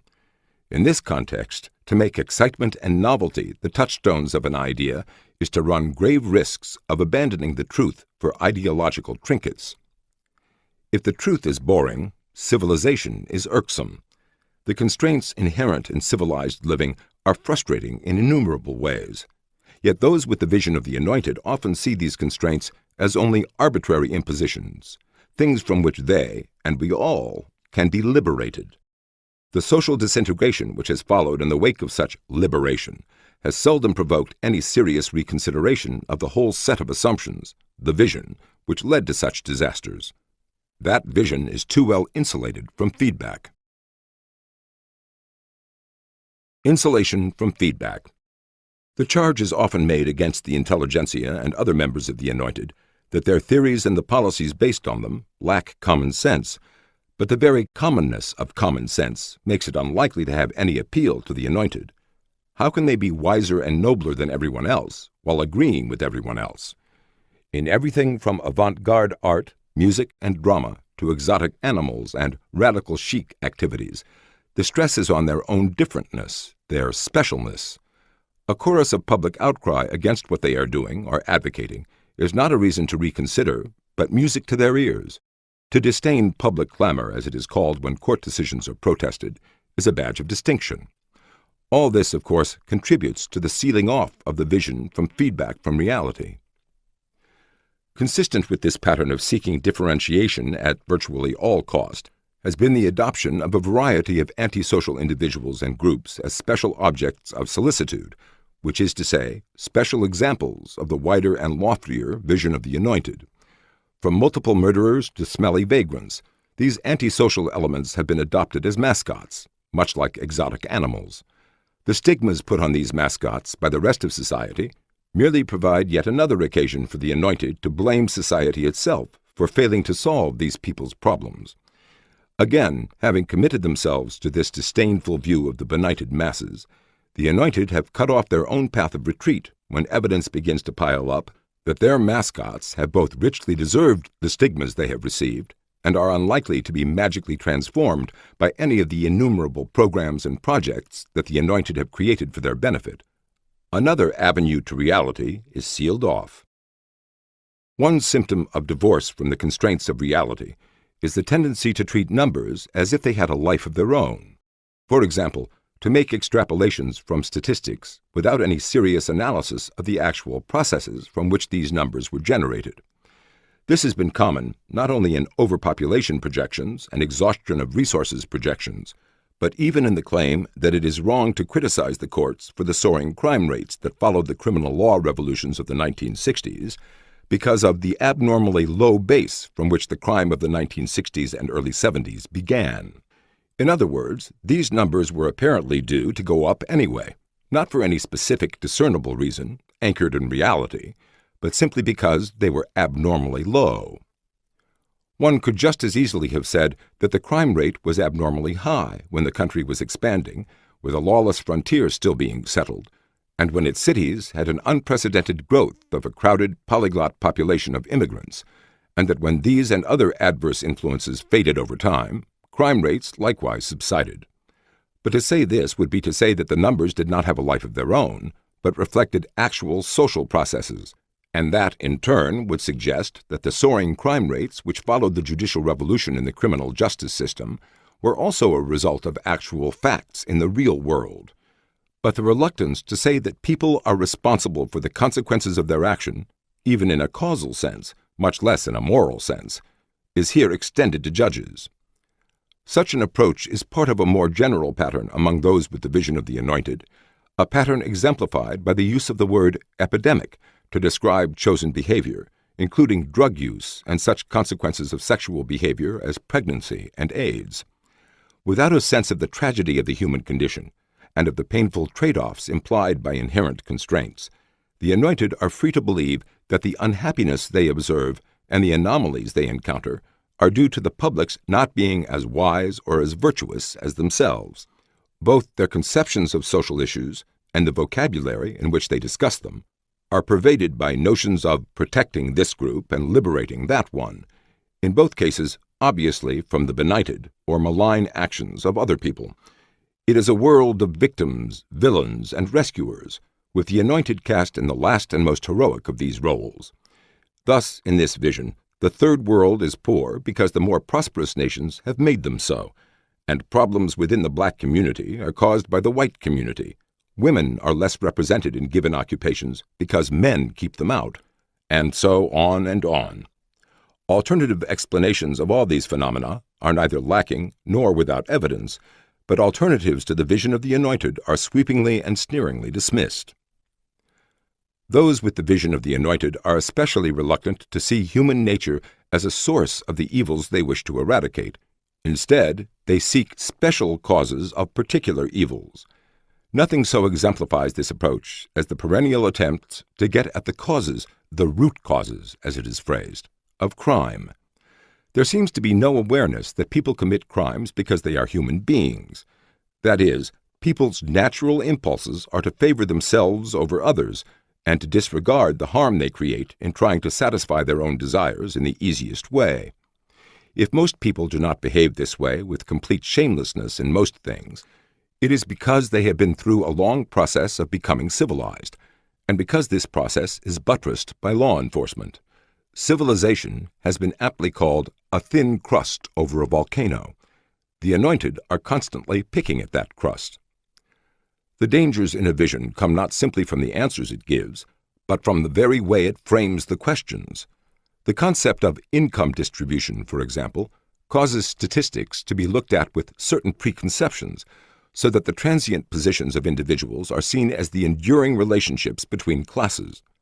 The habit of looking at policy issues in terms of the goals they proclaim and the values they represent, not to mention the unconstrained options they assume, leads in a wholly different direction from an analysis of the incentives being created within the constraints that exist and the probable outcome of such incentives and constraints.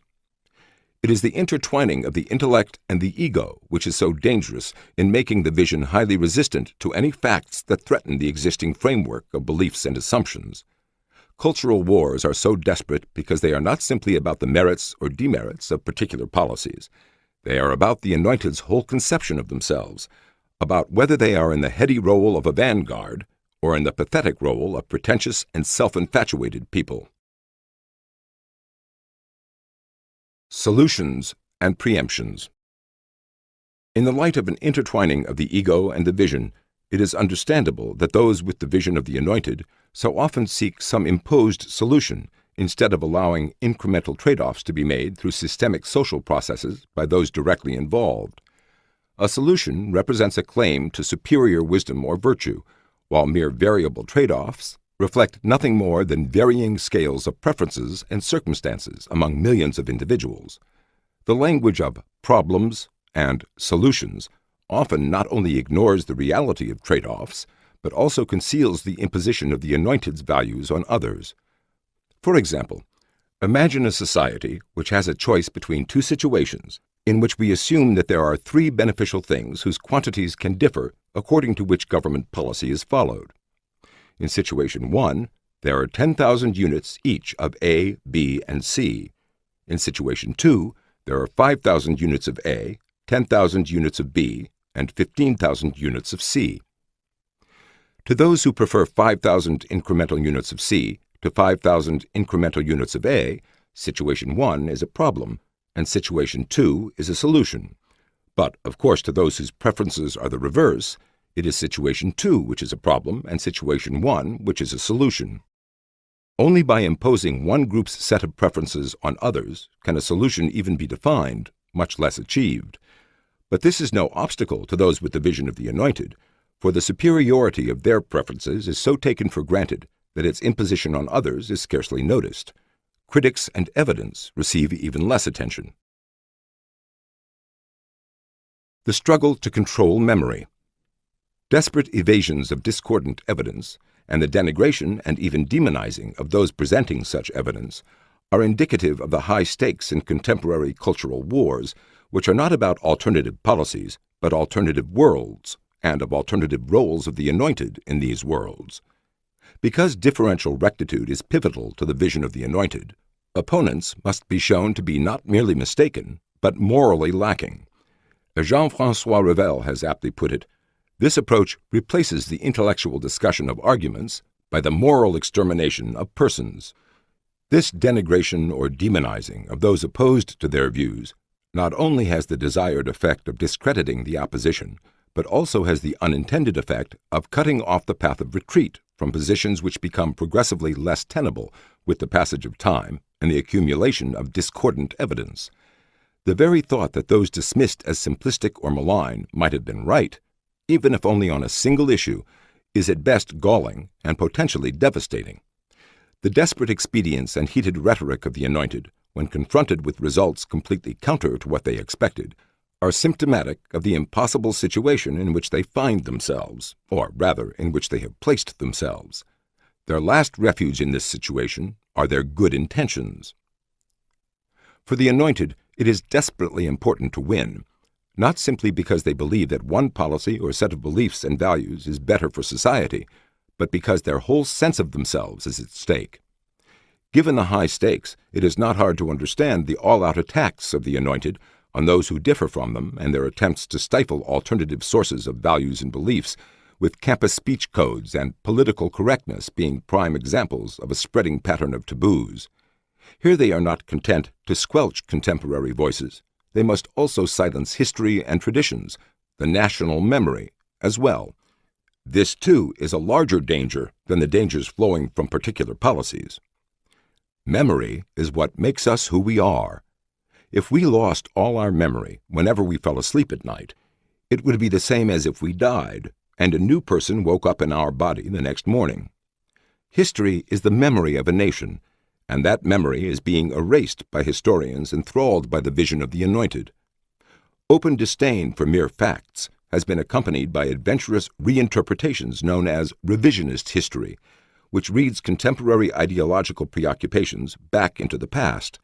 This erasing of the national memory, and the recording of a preferred vision over it, is yet another expression of the notion that reality is optional.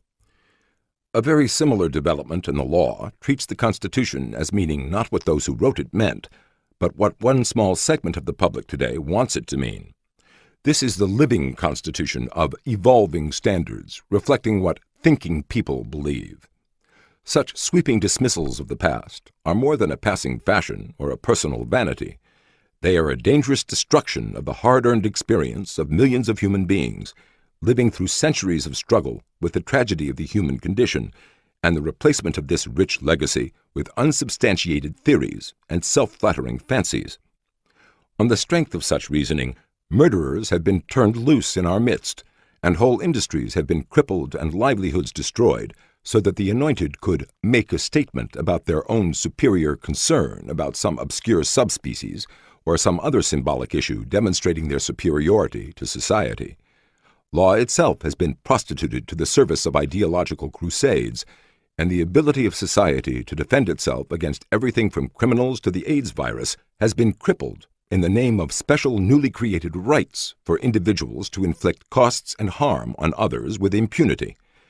The social cohesion that makes civilized life possible has been loosened by the systematic undermining of families and of commonly shared values and a common culture. Decision-making processes. Among the innumerable, varied, and never-ending ideological crusades of the Anointed, a common pattern is discernible. Typically, a crusade begins when some substantial discrepancy is found between the world as they envision it and the world as it exists.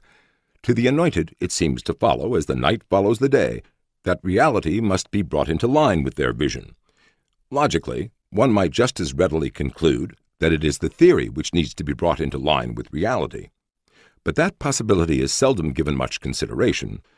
The fact that reality has survived the test of time and experience, while the viability of their vision has yet to be proven in practice, is likewise seldom given much attention. Moreover, the process by which a society is to move from the existing situation to the situation desired by the Anointed is seldom analyzed for its characteristics as a process. Some process may indeed be specified: a war on poverty, criminal rehabilitation programs, sex education in the schools, but a critical evaluation of the characteristics of such processes is seldom forthcoming. The discussion tends to be in terms of goals rather than incentives, and assumptions rather than evidence. That so many grandiose social schemes which sound plausible to the intellectual elites not only fail but prove to be disastrously counterproductive is by no means surprising when these schemes are analyzed in terms of the characteristics of the processes by which they operate, rather than the goals they seek or the visions to which they conform. At the heart of many of these schemes is third-party decision-making. Third parties typically know less, even when convinced that they know more, in addition to lacking the incentives of those who directly benefit from being right and suffer from being wrong. The knowledge brought to bear in even ordinary processes, the manufacturing of a pencil, for example, usually exists as a sum of many small overlapping circles of individual information and skills, which altogether add up to a vast expanse of information, experience, and understanding. As was pointed out in a celebrated essay years ago, no given human being knows enough to make even a simple lead pencil. No single person knows how to mine the graphite, process the wood, produce the rubber, manufacture the paint, and make all the investment, marketing, inventory, and distribution decisions required to put a pencil in the hands of the ultimate consumer. This is clearly even more true of the manufacture of an automobile or a computer, much less the enormously more complex social processes which enable a civilization to function.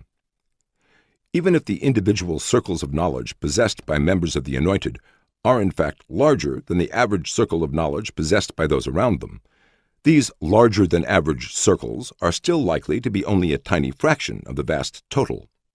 To allow the Anointed to preempt the decisions of millions of other people is to confine the knowledge that is brought to bear on decisions to what exists within the circles of the Anointed, in effect shrinking the knowledge that can be used to a fraction of what is available. It can hardly be surprising that poorer decisions often emerge from this process. Indeed, dangerous decisions are often the consequence. When one considers how small a defect in reasoning can utterly destroy a whole elaborate analysis, it is truly staggering to expect intellectuals to construct social policies which will compare with what emerges from the systemic interactions of millions of other human beings, continuously adjusting to consequences reflecting the revealed preferences of others and the changing opportunities and constraints of technology. The complex and highly sophisticated structure of Marx's Kapital, for example, rests ultimately on crude and even bungling assumptions about the special role of labor in the economic process. Sweeping assumptions about knowing the root causes of crime, mindless extrapolations that produce hysteria about overpopulation and resource exhaustion, and shallow confusions of tax rates and tax revenues dominating discussions of the federal budget deficit are just some of the fatally flawed intellectual output which seeks to displace systemic interactions with imposed solutions. One of the implications of the common observation that hindsight is 20/20 is that people who judge results, as in economic transactions in the marketplace, have a far less daunting task than people who project social plans, which require them to be correct simultaneously on innumerable assumptions, flawless in the logic with which the complex implications of these assumptions are derived, and at the same time prescient about an ever-changing reality within which events are unfolding. Add to this the fact that publicly admitting fundamental mistakes can be fatal to a whole political career, and the differences between the two decision-making processes become even wider when the need to admit and reverse mistakes is taken into account.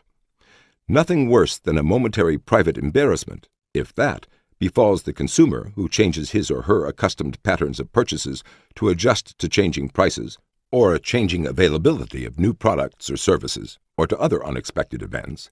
But one need only imagine the response if a political leader admitted to initiating or supporting policies which destroyed the livelihoods of thousands of people in a particular industry or sector of the economy, much less admitted to getting thousands of American soldiers killed in a war that was unnecessary or whose conditions were misconceived. Given the severe prerequisites for reaching correct conclusions by rationalistically planning the activities of an economy or engaging in successful social engineering, it can hardly be surprising that making such decisions through political processes so often turns out to be unsuccessful. The more comprehensive such collectivized decisions and centralized control, the more comprehensive the failure, the economic debacle of Eastern Europe under communism being the classic example.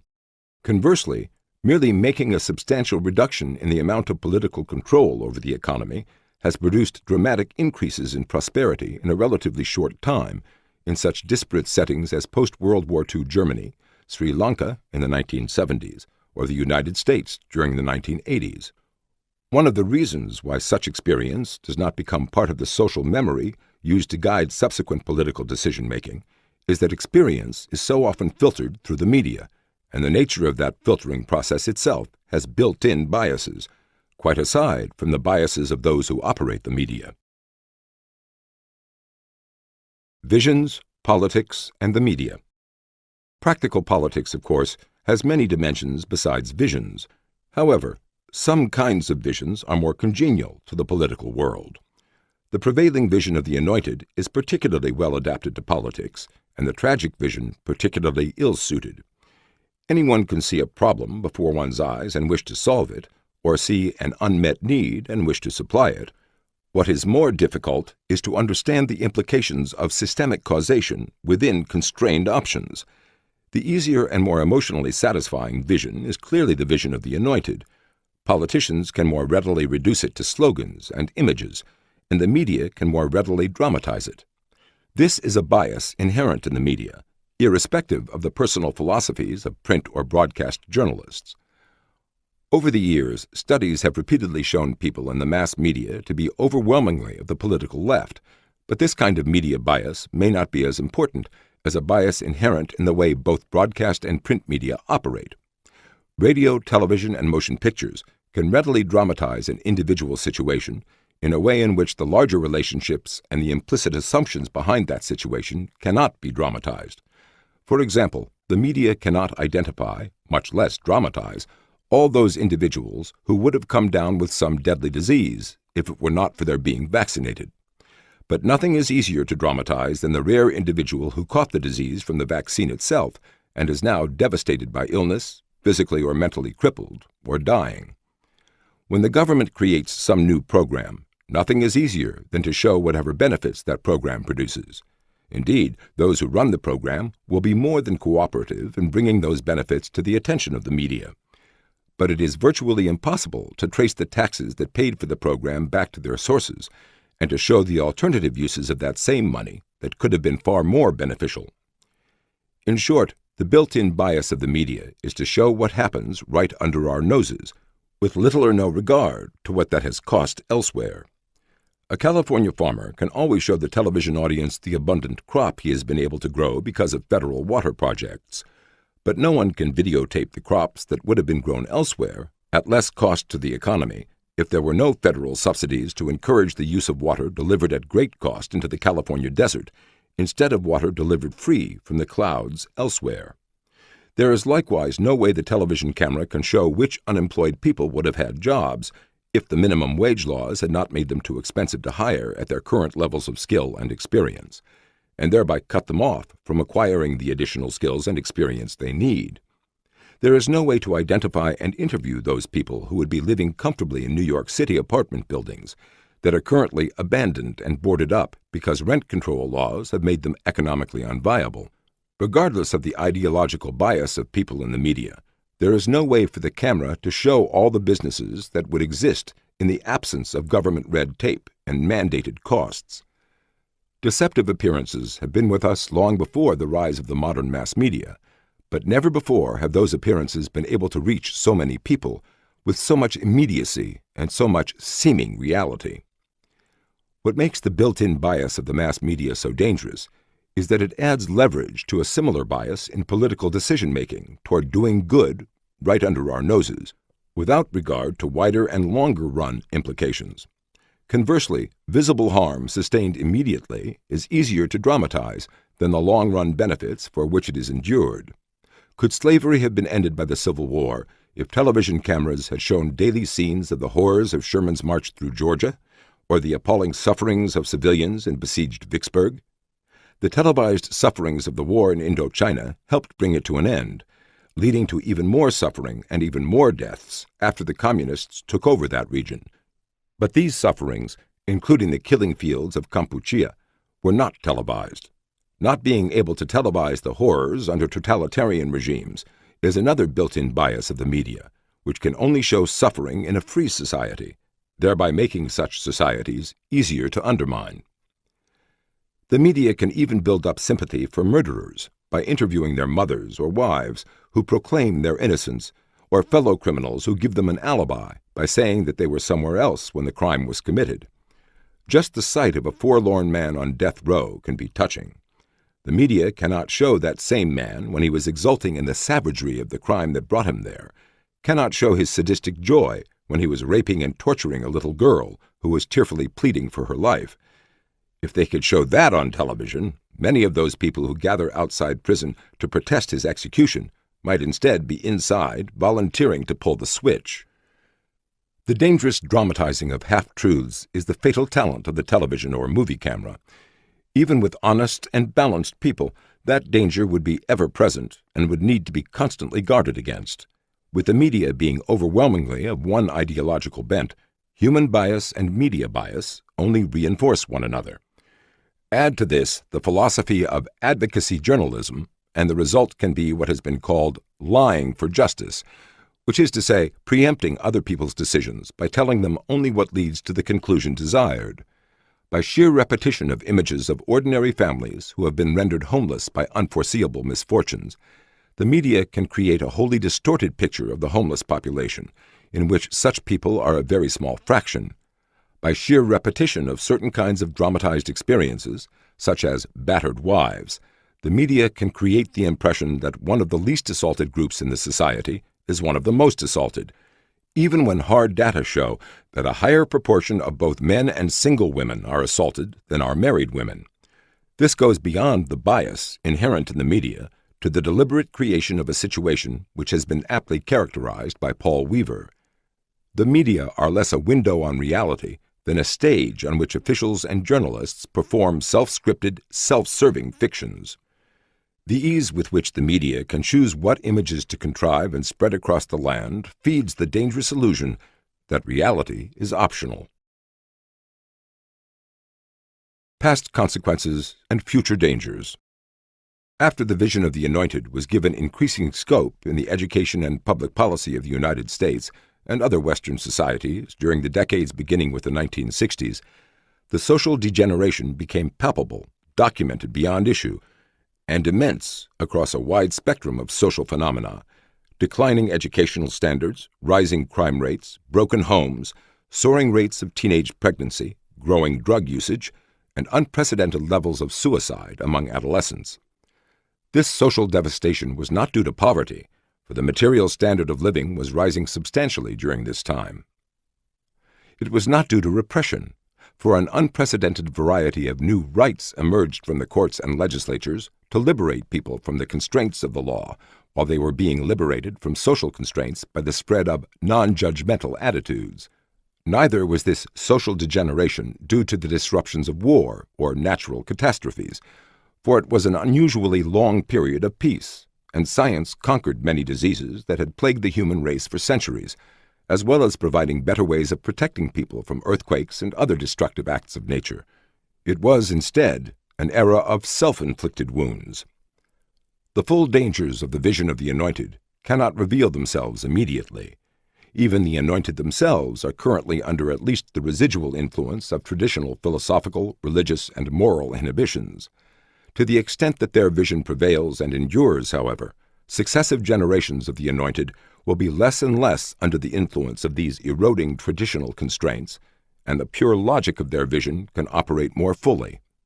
Conversely, among those not convinced of this vision's virtues, the spirit of resistance may well erode, and the sense of outrage at its consequences become dulled by the accumulation of precedents for policies and actions that might once have been considered intolerable. In the Anointed, we find a whole class of supposedly thinking people who do remarkably little thinking about substance and a great deal of verbal expression. In order that this relatively small group of people can believe themselves wiser and nobler than the common herd, we have adopted policies which impose heavy costs on millions of other human beings, not only in taxes, but also in lost jobs, social disintegration, and a loss of personal safety. Seldom have so few cost so much to so many.